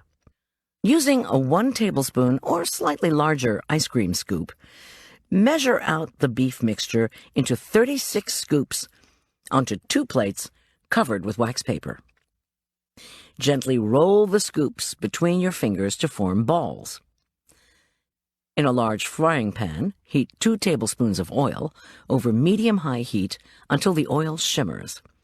Carefully place the balls into the hot oil and sauté, turning once, until the outside is browned. Do not cook the meatballs all the way through. They will be finished in the oven. Using tongs, place the browned meatballs onto a rimmed buttered baking sheet, or better yet, a baking sheet that has been lined with a silicone sheet, like Silpat. Do not discard the drippings in the pan. Place the meatballs in the oven while you make the sauce. If the sauce is to be prepared later, bake the meatballs for about 10 minutes or until just cooked through and no longer pink.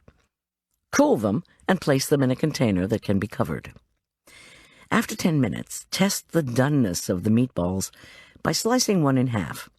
The interior should no longer be pink. Do not overbake the meatballs. Remove the meatballs from the oven as soon as they are done and set them aside until you are ready to reheat them in the reserved sauce. Do not heat the meatballs in the sauce until you are ready to serve the dish. The meatballs are delicate and will fall apart if cooked too long in the sauce. And for the burgundy sauce, you will need 1/4 cup of melted fat, strained pan drippings, plus enough melted unsalted butter to make 1/4 cup. 1/4 cup of all-purpose flour, 1 1/2 teaspoons of sugar, or to taste, freshly ground black pepper, 2 cups of homemade beef stock, or 1 tablespoon beef bouillon powder, dissolved in 2 cups hot water, and 1 cup of high-quality burgundy wine. Strain the fat from the pan. Reserve the browned bits into a glass measuring cup. Add melted unsalted butter to make 1/4 cup. Keeping the heat low, return the fat to the pan and whisk in the flour. Keeping the heat between low and medium-low, whisk and cook this mixture until it bubbles. This shouldn't take more than a couple of minutes. Whisk in the sugar and pepper, then slowly add the stock, whisking continuously to avoid lumps. Finally, whisk in the wine. Allow the mixture to come to a slow simmer and cook for about 5 minutes. Taste and correct the seasoning. If the sauce tastes bitter, add a bit more sugar and allow the sauce to simmer another 10 minutes. If the dish is not to be served immediately, cool the sauce and chill, covered until ready to heat and serve. Just before serving, lower the meatballs into the hot sauce and bring the mixture to a simmer. Taste a meatball with sauce to be sure the dish is heated all the way through. If the dish is to be served as an appetizer, provide small bowls or dishes and spoons. If the dish is to be served as a main course, serve it over hot egg noodles. And this recipe makes 36 meatballs in sauce. And here's a variation. You may use crème fraîche instead of heavy cream in the meatball recipe. Crème fraîche must be prepared 2 days ahead. And here's how you make crème fraîche. You will need a 1/4 cup active culture buttermilk. Do not use buttermilk powder. And 2 cups of heavy cream. Using a glass container, mix the buttermilk into the cream. Cover with plastic wrap and allow to sit at room temperature until the mixture is the thickness of commercial sour cream, usually about 2 days. It can be refrigerated, covered for up to 3 days. Since the recipe only calls for 2/3 of a cup, the rest of the crème fraîche can be used for dips and sauces. Diamond Lover's Hot Crab Dip.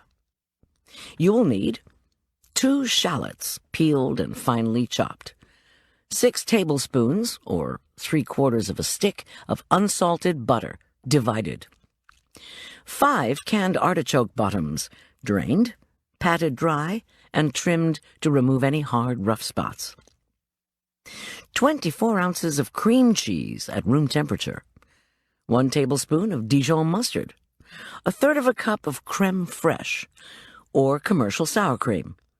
And there's a recipe for crème fraîche in the recipe for Sweetheart's Swedish meatballs in burgundy sauce. 1 cup of freshly grated Parmigiano Reggiano cheese, 1 pound of pasteurized crab, flaked and picked over to remove any stray bits of cartilage, 2 cups of fresh breadcrumbs, preferably made from homemade bread, brioche is best, 1/2 cup of finely chopped fresh parsley, and corn chips and crackers. Preheat the oven to 350 degrees Fahrenheit. Butter an attractive 2-quart au gratin dish, preferably a dark-colored one, and set aside. Place the shallots in a miniature food processor and blend until juicy, less than a minute. Over medium-low heat, melt 1 tablespoon of butter, add the shallots, and sauté just until the shallots begin to turn golden brown. Then remove from the heat and set aside. Chop the artichoke bottoms into 1/2-inch dice. Set aside until you're ready to assemble the dip. In the large bowl of an electric mixer, beat the cream cheese until very smooth. Add the mustard, crème fraîche, and cheese, and beat on a low speed just until combined. Stir in the crab, shallots, and artichoke bottoms until well combined. Turn the crab mixture into the prepared au gratin dish. In a medium-sized sauté pan, melt the remaining 5 tablespoons of butter and stir in the breadcrumbs. Cook and stir just until the butter is absorbed and the crumbs are beginning to turn golden. Remove from the heat, stir in the chopped parsley, and distribute this mixture over the top of the crab dip. Place the dip in the oven and bake for about 30 minutes until the topping is golden brown and a small spoonful of dip scooped up from the center tastes very hot. Serve immediately with a choice of chips and crackers. This recipe makes 24 or more servings.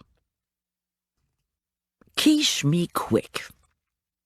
For this, you will need 7 pieces of thick-sliced bacon, 4 ounces Gruyere cheese, grated, 8-inch baked pie shell, a baked 9-inch shallow frozen pie crust is fine, 3 large eggs, 7/8 of a cup of whipping cream, 2 tablespoons of milk, and a 1/4 teaspoon freshly grated nutmeg.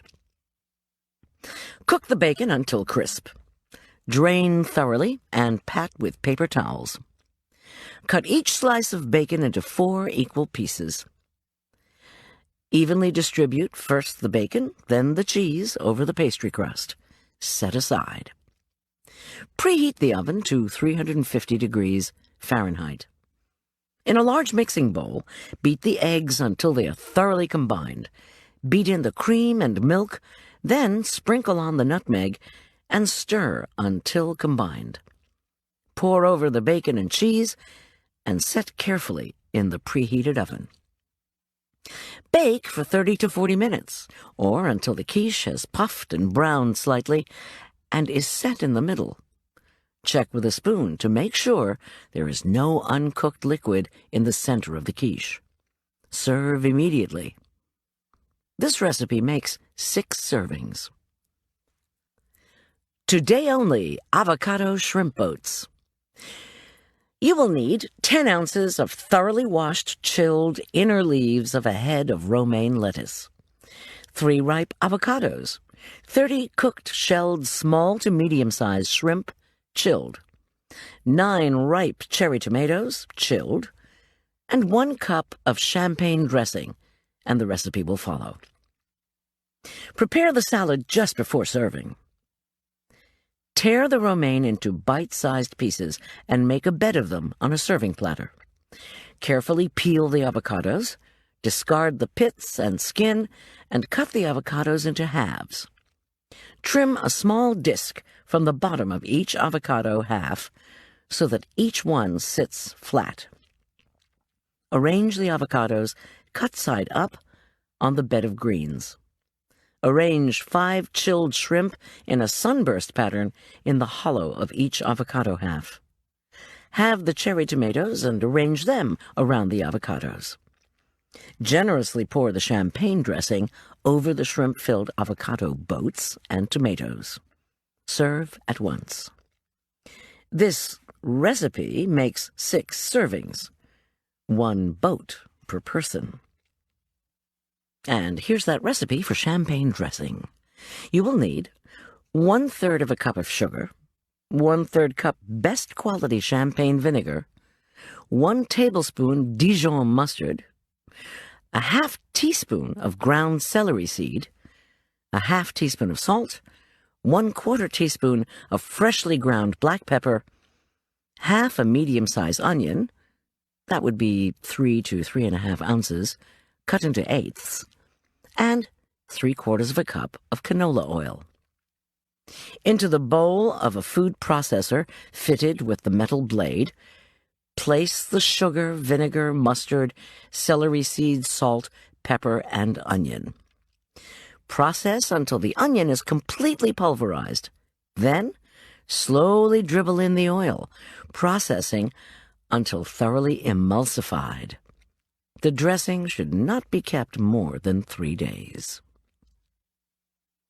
Super Spender's Strawberry Rhubarb Cobbler.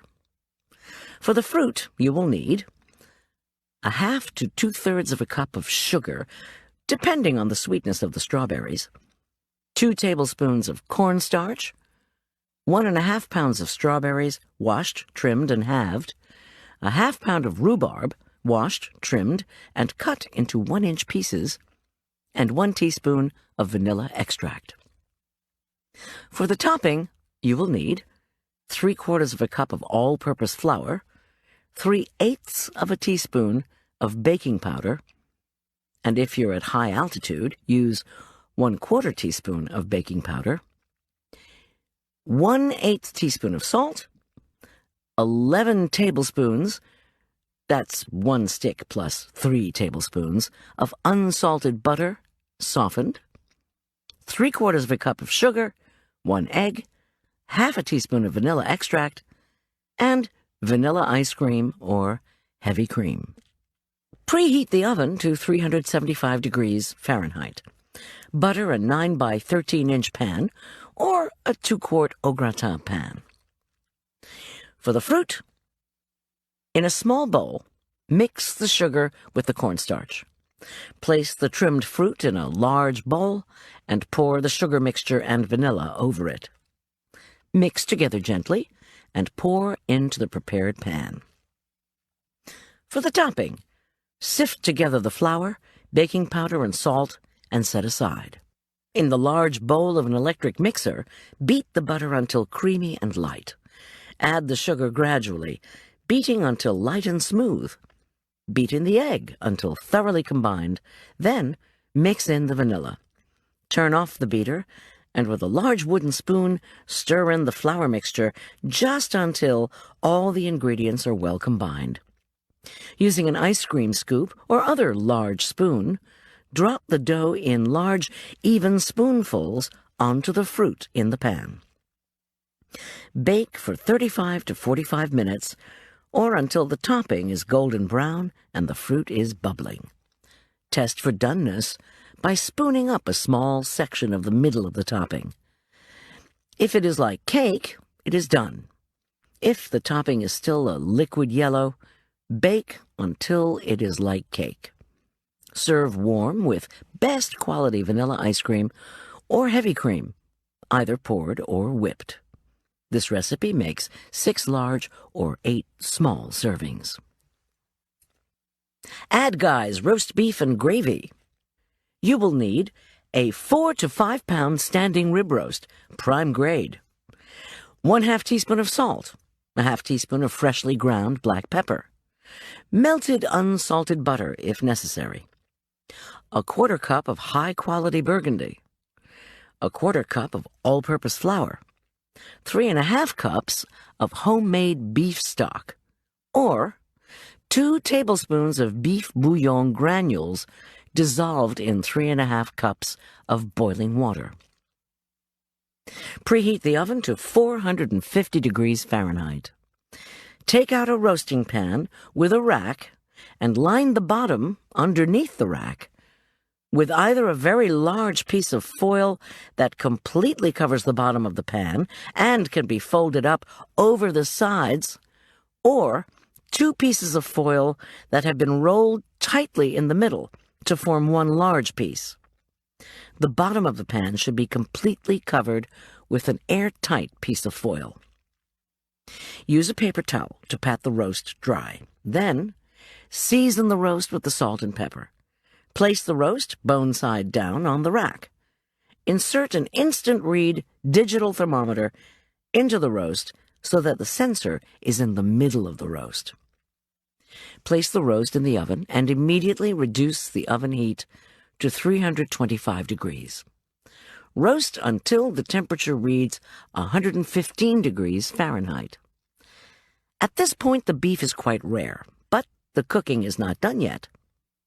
Remove the roast to another pan, even a large pie plate will do, and return it to the oven. To obtain medium rare, the roast should be removed when the thermometer reaches 125 degrees Fahrenheit to 130 degrees Fahrenheit. For medium, 135 to 145 degrees Fahrenheit.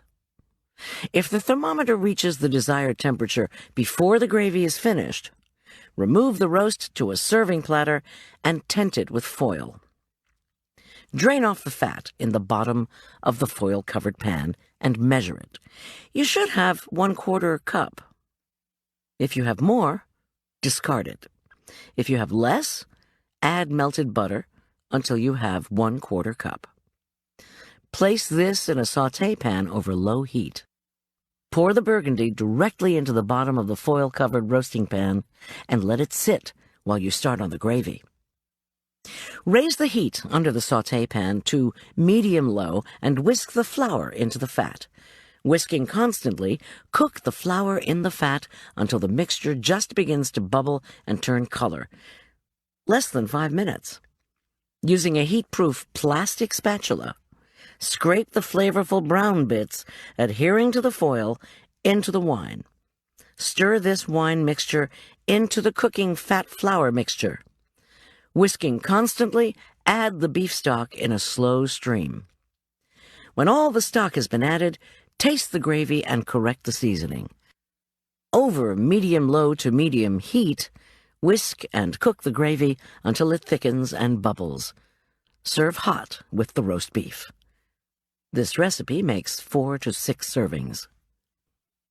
Wild Girl's Grilled Mushroom Salad. You will need 4 ounces portobello mushrooms. That's about 1 large or medium-sized mushroom. 4 ounces shiitake mushrooms. 1 ounce oyster mushrooms. 3 large garlic cloves, peeled and pressed. 2 teaspoons of Dijon mustard. 2 tablespoons of best quality medium dry sherry.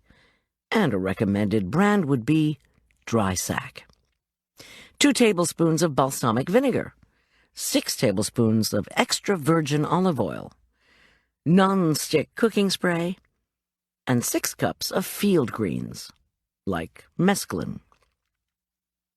To clean the mushrooms, wipe them carefully with damp paper towels. Remove the stems from the portobello and shiitake mushrooms and discard.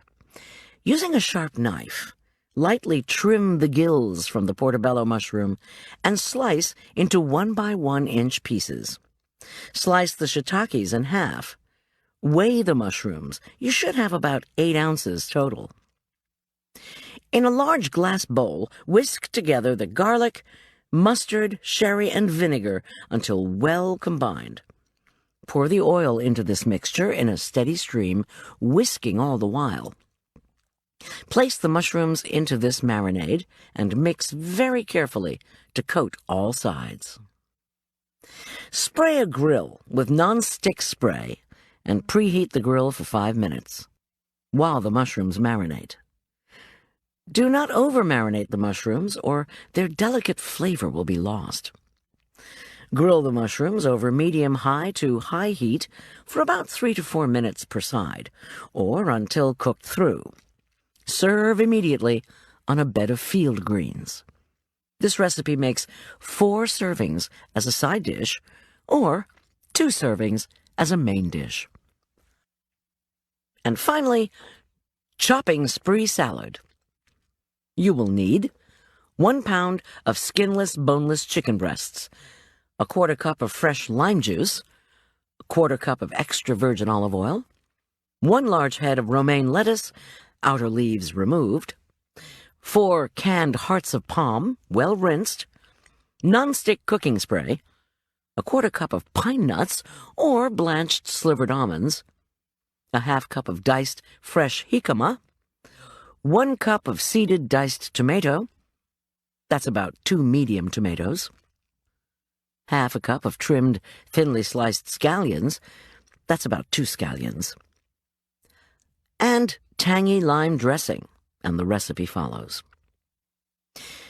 Place the chicken breasts between sheets of plastic wrap and pound them with a mallet to a 1/3 inch thickness. Slice each breast in half lengthwise. In a 9 by 13 inch glass pan, mix the juice with the oil and place the chicken into this marinade while you prepare the rest of the ingredients and dressing, about 15 to 20 minutes. Wash the head of romaine very well, then cut 1 inch off the top to make an even edge. Carefully slice the rest of the head into 1/2 inch slices. You should have about 8 cups of romaine pieces. Rinse these well, spin them to remove any moisture, and wrap them in paper towels.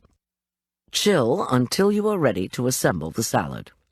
Place the rinsed hearts of palm into a bowl of cold water and allow them to soak for 5 minutes to remove the brine. While the hearts of palm are soaking, lightly spray a small sauté pan with non-stick spray, or use a non-stick pan, and toast the pine nuts over medium-low to medium heat. Stir frequently to prevent burning.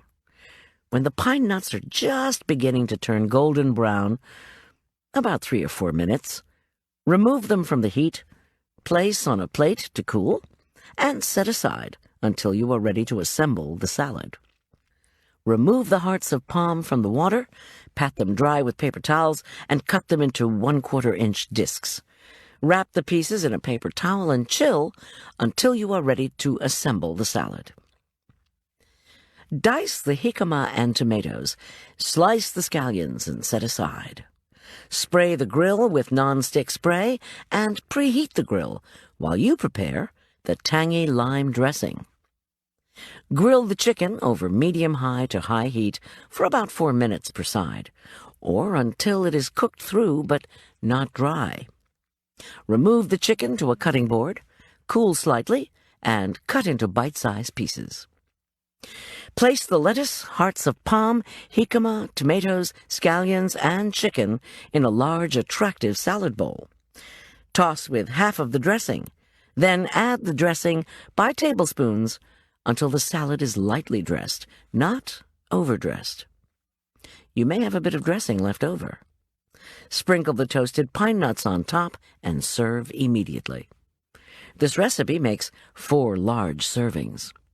Now, to make the tangy lime dressing, you will need half a garlic clove, minced, a 1/4 teaspoon of dried fines herbes, which is available in the spice section of the grocery store, 1 teaspoon of minced fresh parsley, 1½ teaspoons of minced fresh cilantro, a 1/3 cup of buttermilk, 1½ tablespoons of fresh lime juice, a 1/3 cup of best quality mayonnaise, 3 tablespoons or more of heavy cream, 1 tablespoon of finely grated Parmigiano Reggiano cheese, and salt and freshly ground black pepper to taste. Place the garlic, fines herbes, parsley, and cilantro into a miniature food processor and blend until pulverized. Less than a minute.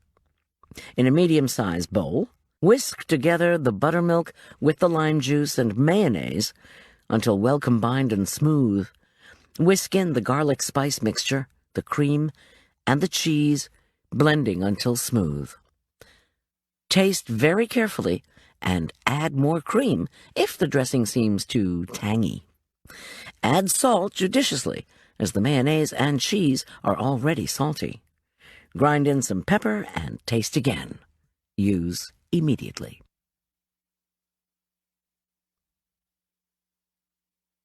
The end.